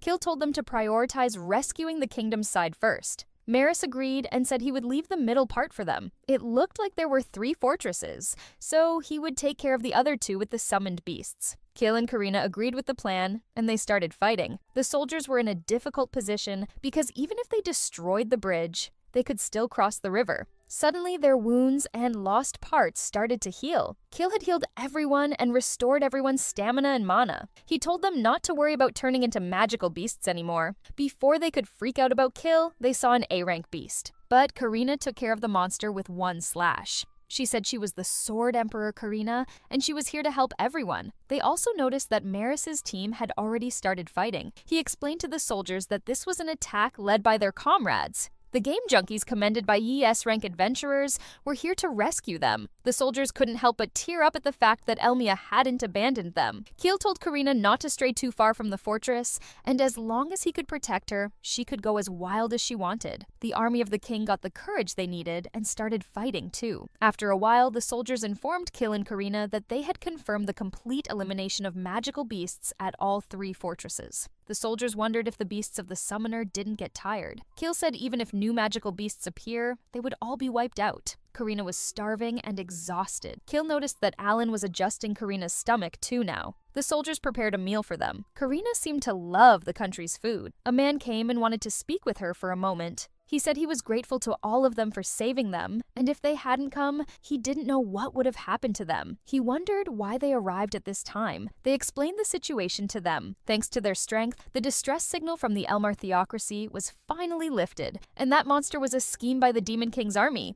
The general said the signal had also reached their kingdom about 10 days ago, but they couldn't send reinforcements because they were investigating the Pillar of Light that suddenly appeared. Kiel asked if they knew anything about the Gishara Hold Order. He said they were the vanguard during the Republic's independence from the kingdom. A massive shrine was currently being built in the Republic's capital, so now they had both conditions met: the cult followers and the Pillar of Light. There were millions of people living in the Republic, and it had been 10 days since they all arrived in their country. Kiel wanted to begin relief operations. He asked if they had a map of the Republic of Corleonea. He said he didn't have the authority to provide information about an enemy nation. The main force, led by the highest-ranking official in the military, would arrive in a few days, and he could ask them, but he thought that would be even harder after being attacked by them. Kiel thought that they had no reason to cooperate in saving an enemy nation, but they still needed that map. He started thinking of ways to get it. Meanwhile, Karina impressed people. Maris arrived and asked if he hadn't done yet. The people who saw him freaked out. Kiel asked Maris if they needed the map to carry out the rescue, and he asked if they weren't planning to hand it over. Karina was also upset that they wouldn't give them the map. They immediately changed their opinions and said they would prepare it immediately. Kiel said no one could refuse a request from the former First Angel. Now they had the foundation they needed to start the rescue, and he started believing that even without Alan, they could still do this. Meanwhile, Alan's team had entered the swamp area. Alan informed the others that Kiel's group didn't encounter enemies while camping. Dagora said movement was delayed due to having to stay alert on the ground. Alan then said Sophie's group had just finished the relief operation with the elite Dark Elf army. It seemed they were allowed to use the area in front of the village gate as a refuge. They were quite impressed by her. He also said King Olbers was a sharp person. They had changed for the future of the Dark Elves, but Sophie was so far away it would be nice if they could communicate with each other. Alan said she probably had her own ideas as the Princess of Elves with thousands of years of history. Cecil said if they kept going west like this, they would reach the kingdom of Crable, the land of mermaids. In the Elmar theocracy, Alan heard that the Kingdom of Crable was the gateway between the Prussia Empire beneath the sea and the surface of the mainland. Dagora recalled Princess Beast Shia heading west too. Alan said the condition to become the Beast King was to capture Gushara. It seemed they left about a month ago. She didn't return to the Beast Kingdom, but went off to do something else. It was clear to Cecil that she was aiming for the Tear of Macris. Dagora didn't know about it, so she said it was the Prince of the Mermaids. There was a famous love story about him. It was a gem that all women all over the world longed for, and she was sure the Beast Princess wanted it too. Alan said if she was heading to that kingdom, it was bad news. Worst case, she might encounter a demon general. They hoped that she was okay and went to sleep to get some rest. The next day, Alan's team arrived at the Kingdom of Cribel. That is the end of the recap at chapter 81.1. Please read the pinned comment about the next part. In the next scene, there are still a few more days till Shia's army reaches the fortress city. Everyone was tired and it was already late. Shia found it natural giving the stamina of merfolk. She was informed that 42 people died last night, and things would only get worse at this rate. Shia wanted to send them off properly because they died for her path to domination. They might re-encounter them in the form of monsters, and troublesome foes were already pursuing them. They told her that King Crabble was summoning her. Annoyed, she went to the kings. The king was relieved that she had finally arrived, and it seemed like it was quite a fierce battle last night. She had told him to leave the defense of the rear to them, but the king said it would be better to add some of their soldiers to the unit. Shia responded, asking her to let the merfolk soldiers focus on protecting the civilians. She informed him that the Beast Kingdom Albihar was also trying to send troops and supplies to its ally. The king was surprised that she used the word ally, and she explained that her soldiers were risking their lives to protect him because they were allies. The king said they couldn't form alliances without the permission of the Prostia Empire, but she said that was clearly stated in the treaty. The king wondered what exactly she was planning. She said it was simple. As an ally, she would be very pleased if he could serve as a bridge between them and the Prostia Empire. The king was confused because the empire wouldn't do business with any nation other than theirs. Princess Shia told him that there were exceptions to everything. Besides, she wondered if their relationship with the empire was still intact, because according to the rumors, the kingdom of Crabble was planning a rebellion against the empire. The king said those were false rumors spread by some antagonist, and that he would never betray the Prostia Empire. Shia said she knew, and added that an investigation into the Elmia sect revealed that the rumors were circulated by the heretic god cult, but she wasn't sure if the empire would believe that. The king said it was true that some people who were dissatisfied with the empire's ways later turned to the heretic god cult, but that was a separate matter. Shia said it had been 10 days since the Pillar of Light appeared and sent an emergency signal to the empire and asked what they had done since then. The king said they needed time to prepare, but Shia warned him to be more aware of his situation. What he needed was powerful backing. Suddenly, the soldiers announced that they were under attack by a horde of monsters approaching from the rear. They told the civilians not to panic and keep moving forward. Shia asked how many there were. There were about 20,000 approaching. They had 2,000 troops, but she told them not to get too confident. This wasn't a joke, so he suggested retreating. But Shia said she had established an alliance between the Beast Kingdom and this kingdom. If the royal family collapses, her future is finished too. She decided to use this situation as a stepping stone to form an alliance with the Prostea Empire. If she succeeds, it would be an achievement rivaling the conquest of an S-ranked dungeon. She told him to contact the Beast Kingdom. The plan was to buy some time until the Crable royal family was rescued by the fortress city. She reminded them that this would be a brutal battle and asked anyone unwilling to follow her path to domination to leave now. Most of the soldiers had been with her for 3 years, and they promised to give it everything they had to protect her. With that, they started attacking the monsters. Magic Unit erected the barrier wall. Archers took their positions, and the rest started rushing towards the monsters. They were fighting good, but there were still a lot of monsters. In addition to that, 2,000 enemies were approaching from both the left and the right sides of the fortress. Now Shia was panicking. The situation was bad, but if they retreated now, The path to becoming the Beast King would end. She was pretty distracted, so she didn't notice that she was under attack. One of the warriors saved her at the last second using a golden mountain needle. It was Vice Captain Raz. He told her to stand back and retreat from here. They were waiting for her to make a decision. As if the monsters on the surface weren't enough, they saw that lots of bee monsters were approaching from the sky and were sure this was their end. Alan informed the others that Princess Xia had been found, and the monsters had almost completely surrounded them. The moment Xia saw Alan's black hair, she was shocked. Alan approached Xia and introduced himself as the S-ranked adventurer. He asked if she was the princess beast, Xia. Xia knew him as the one who partnered with Zio. Alan didn't know she knew that. He assumed they exchanged letters and said Prince Beast Zio had asked him to assist her. She was boiling in anger, but she knew there was nothing to be done, and she was also injured. Alan said he would use a healing potion and healed their wounds immediately. He said this way no one would turn into monsters. And it worked for one day. Alan planned to hold them off so the merfolk could escape.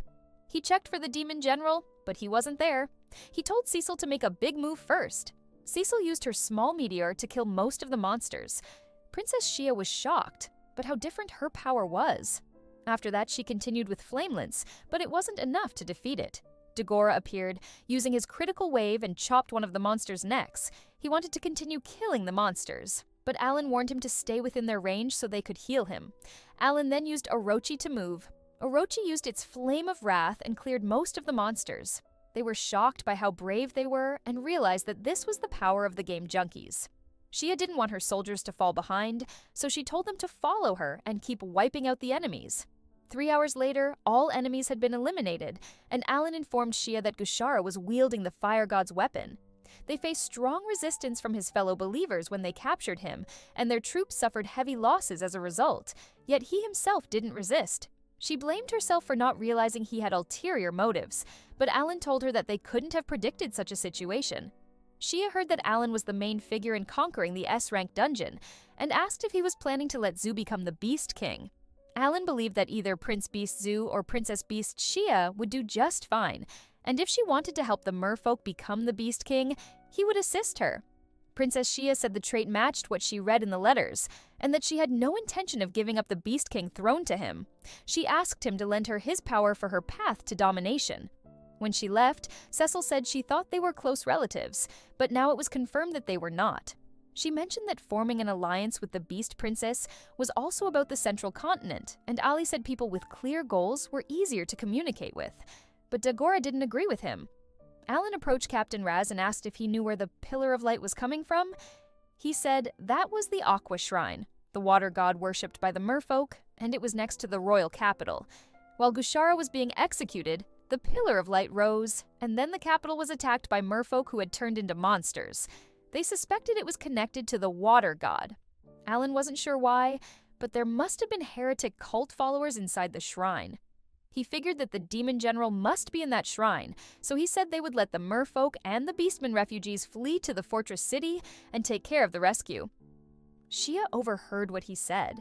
Alan asked Raz if he could get the map of the Kriebel kingdom from the merfolk, and they would rescue the merfolk while eliminating monsters. Xia interrupted and revealed that they already had the map, and she wanted to join them in that rescue mission.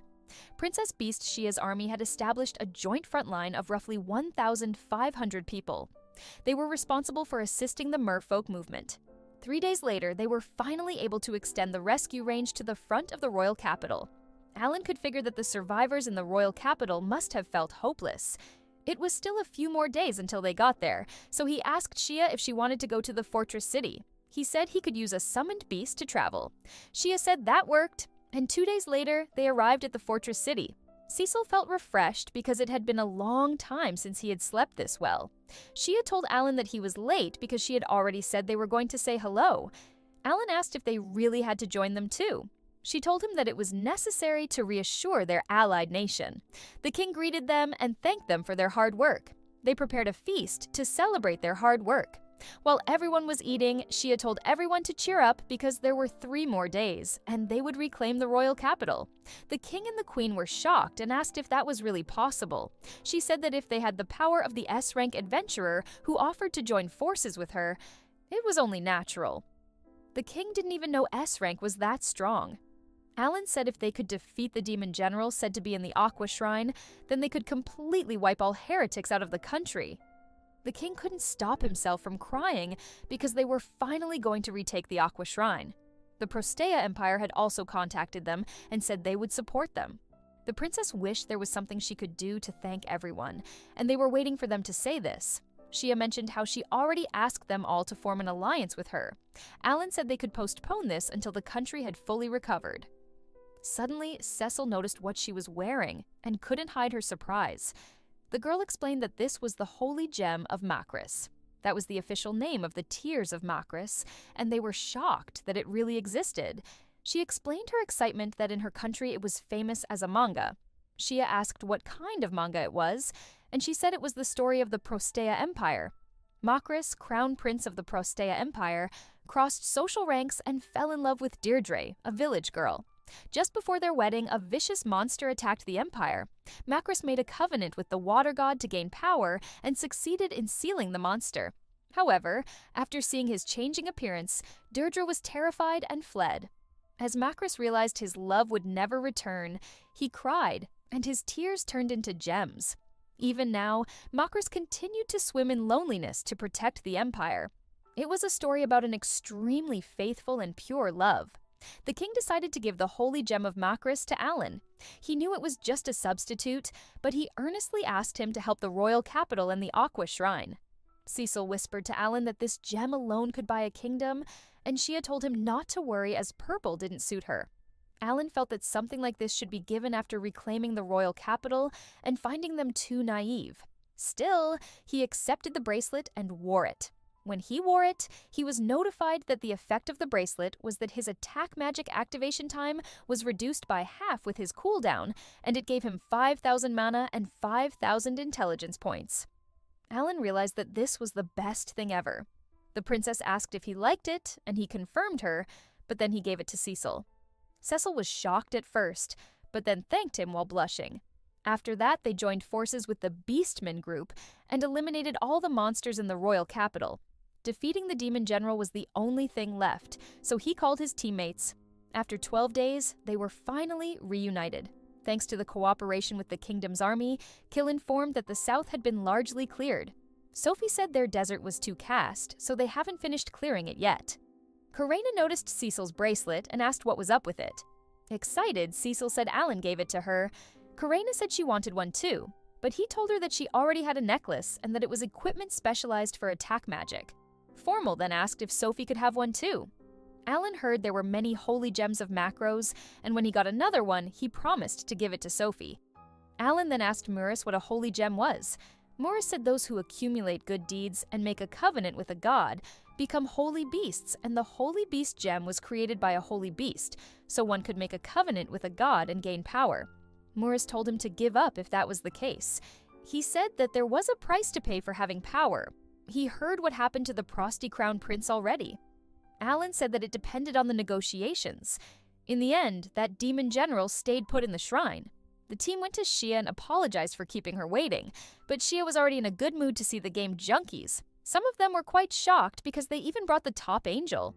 Shia greeted Sophie and introduced herself. She said they were both princesses, so they should call each other by their first names. After that, Sophie requested Alan to lead the way.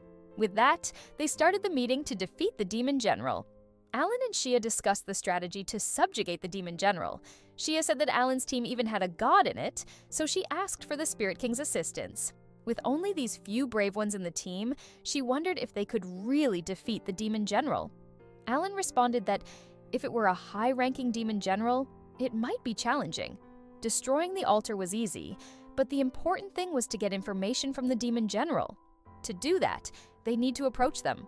If it were a demon general, he would need to borrow the power of the 10 brave beasts to defeat him. But this time, he couldn't get any assistance.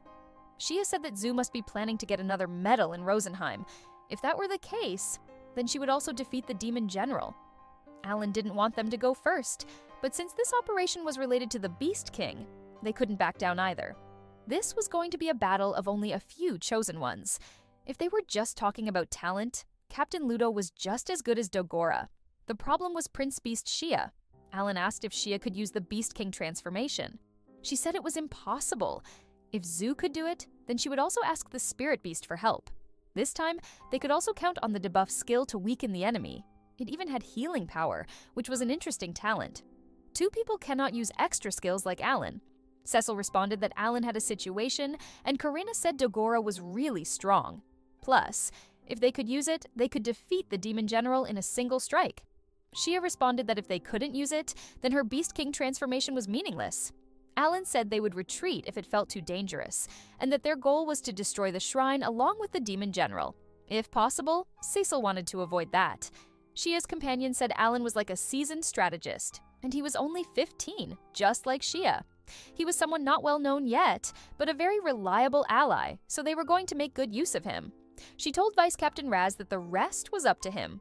Alan went to the Temple of Water, and the Demon General was waiting for him. He said he was late, and he was getting lonely.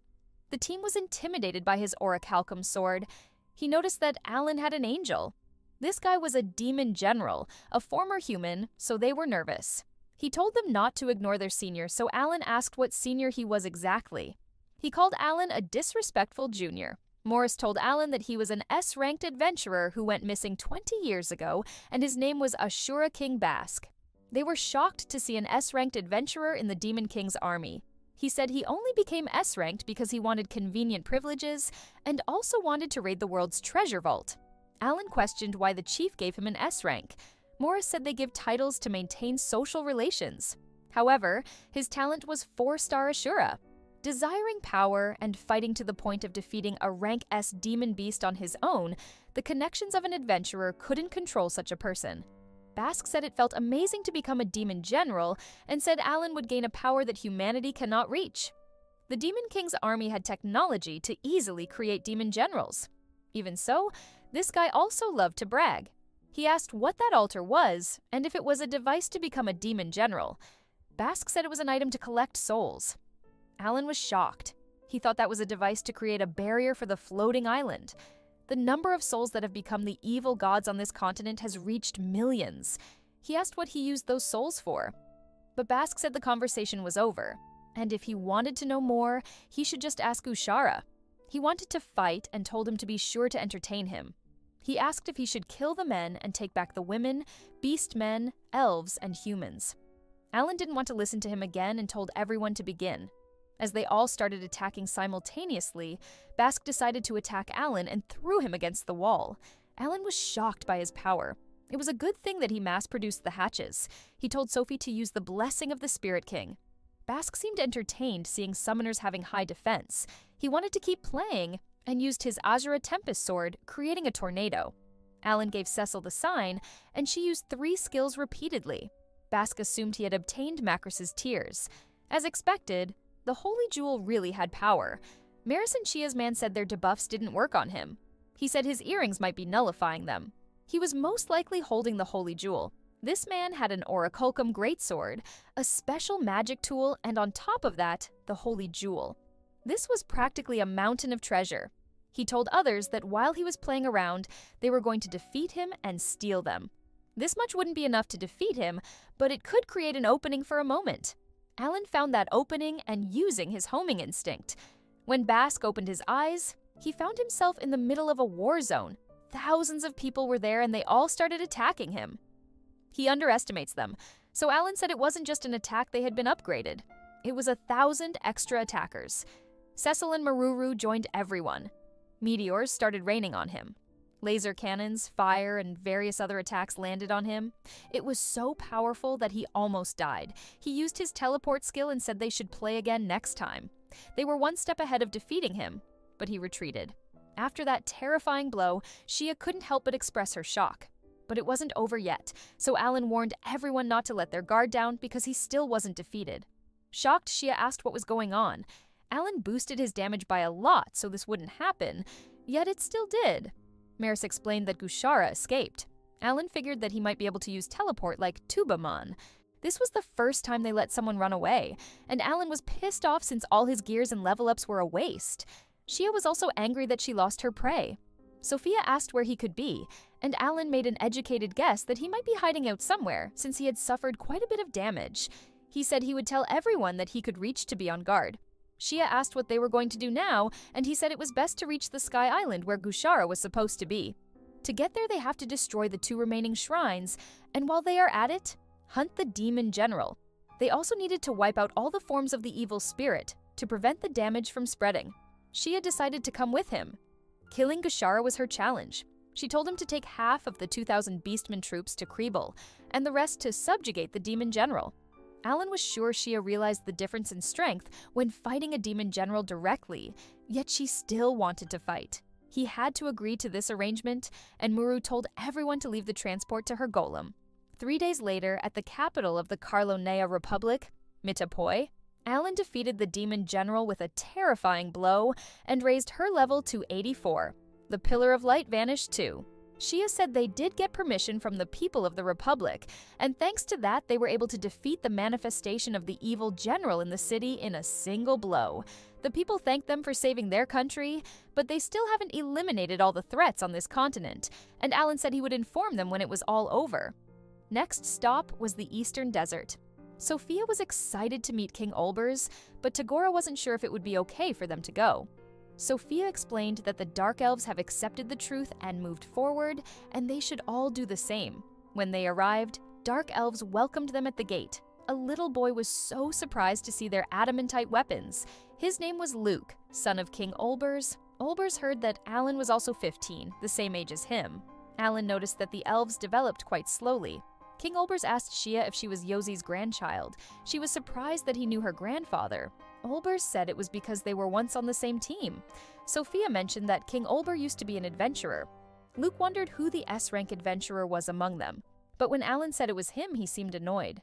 Luke said his talent was Dark Mage, and he could use magic by borrowing the power of the spirits. He asked about Alan's power. Alan simply responded that he was a summoner, and he fights by borrowing the power of the summoned beast. They were shocked to see Maris. King Olbers knew that he was the boy of light who drives away darkness, that Rosen prophesied to even conquer an angel was amazing. Alan wanted to talk about exterminating monsters and subjugating the demon general in the Muharino Desert. Having Maris around was really handy for him. It took Alan 3 days to defeat another demon general again, and with this, the enemies in the desert were all eliminated. The party members were so excited to see the new skills Alan got, especially the Seal of Kingification.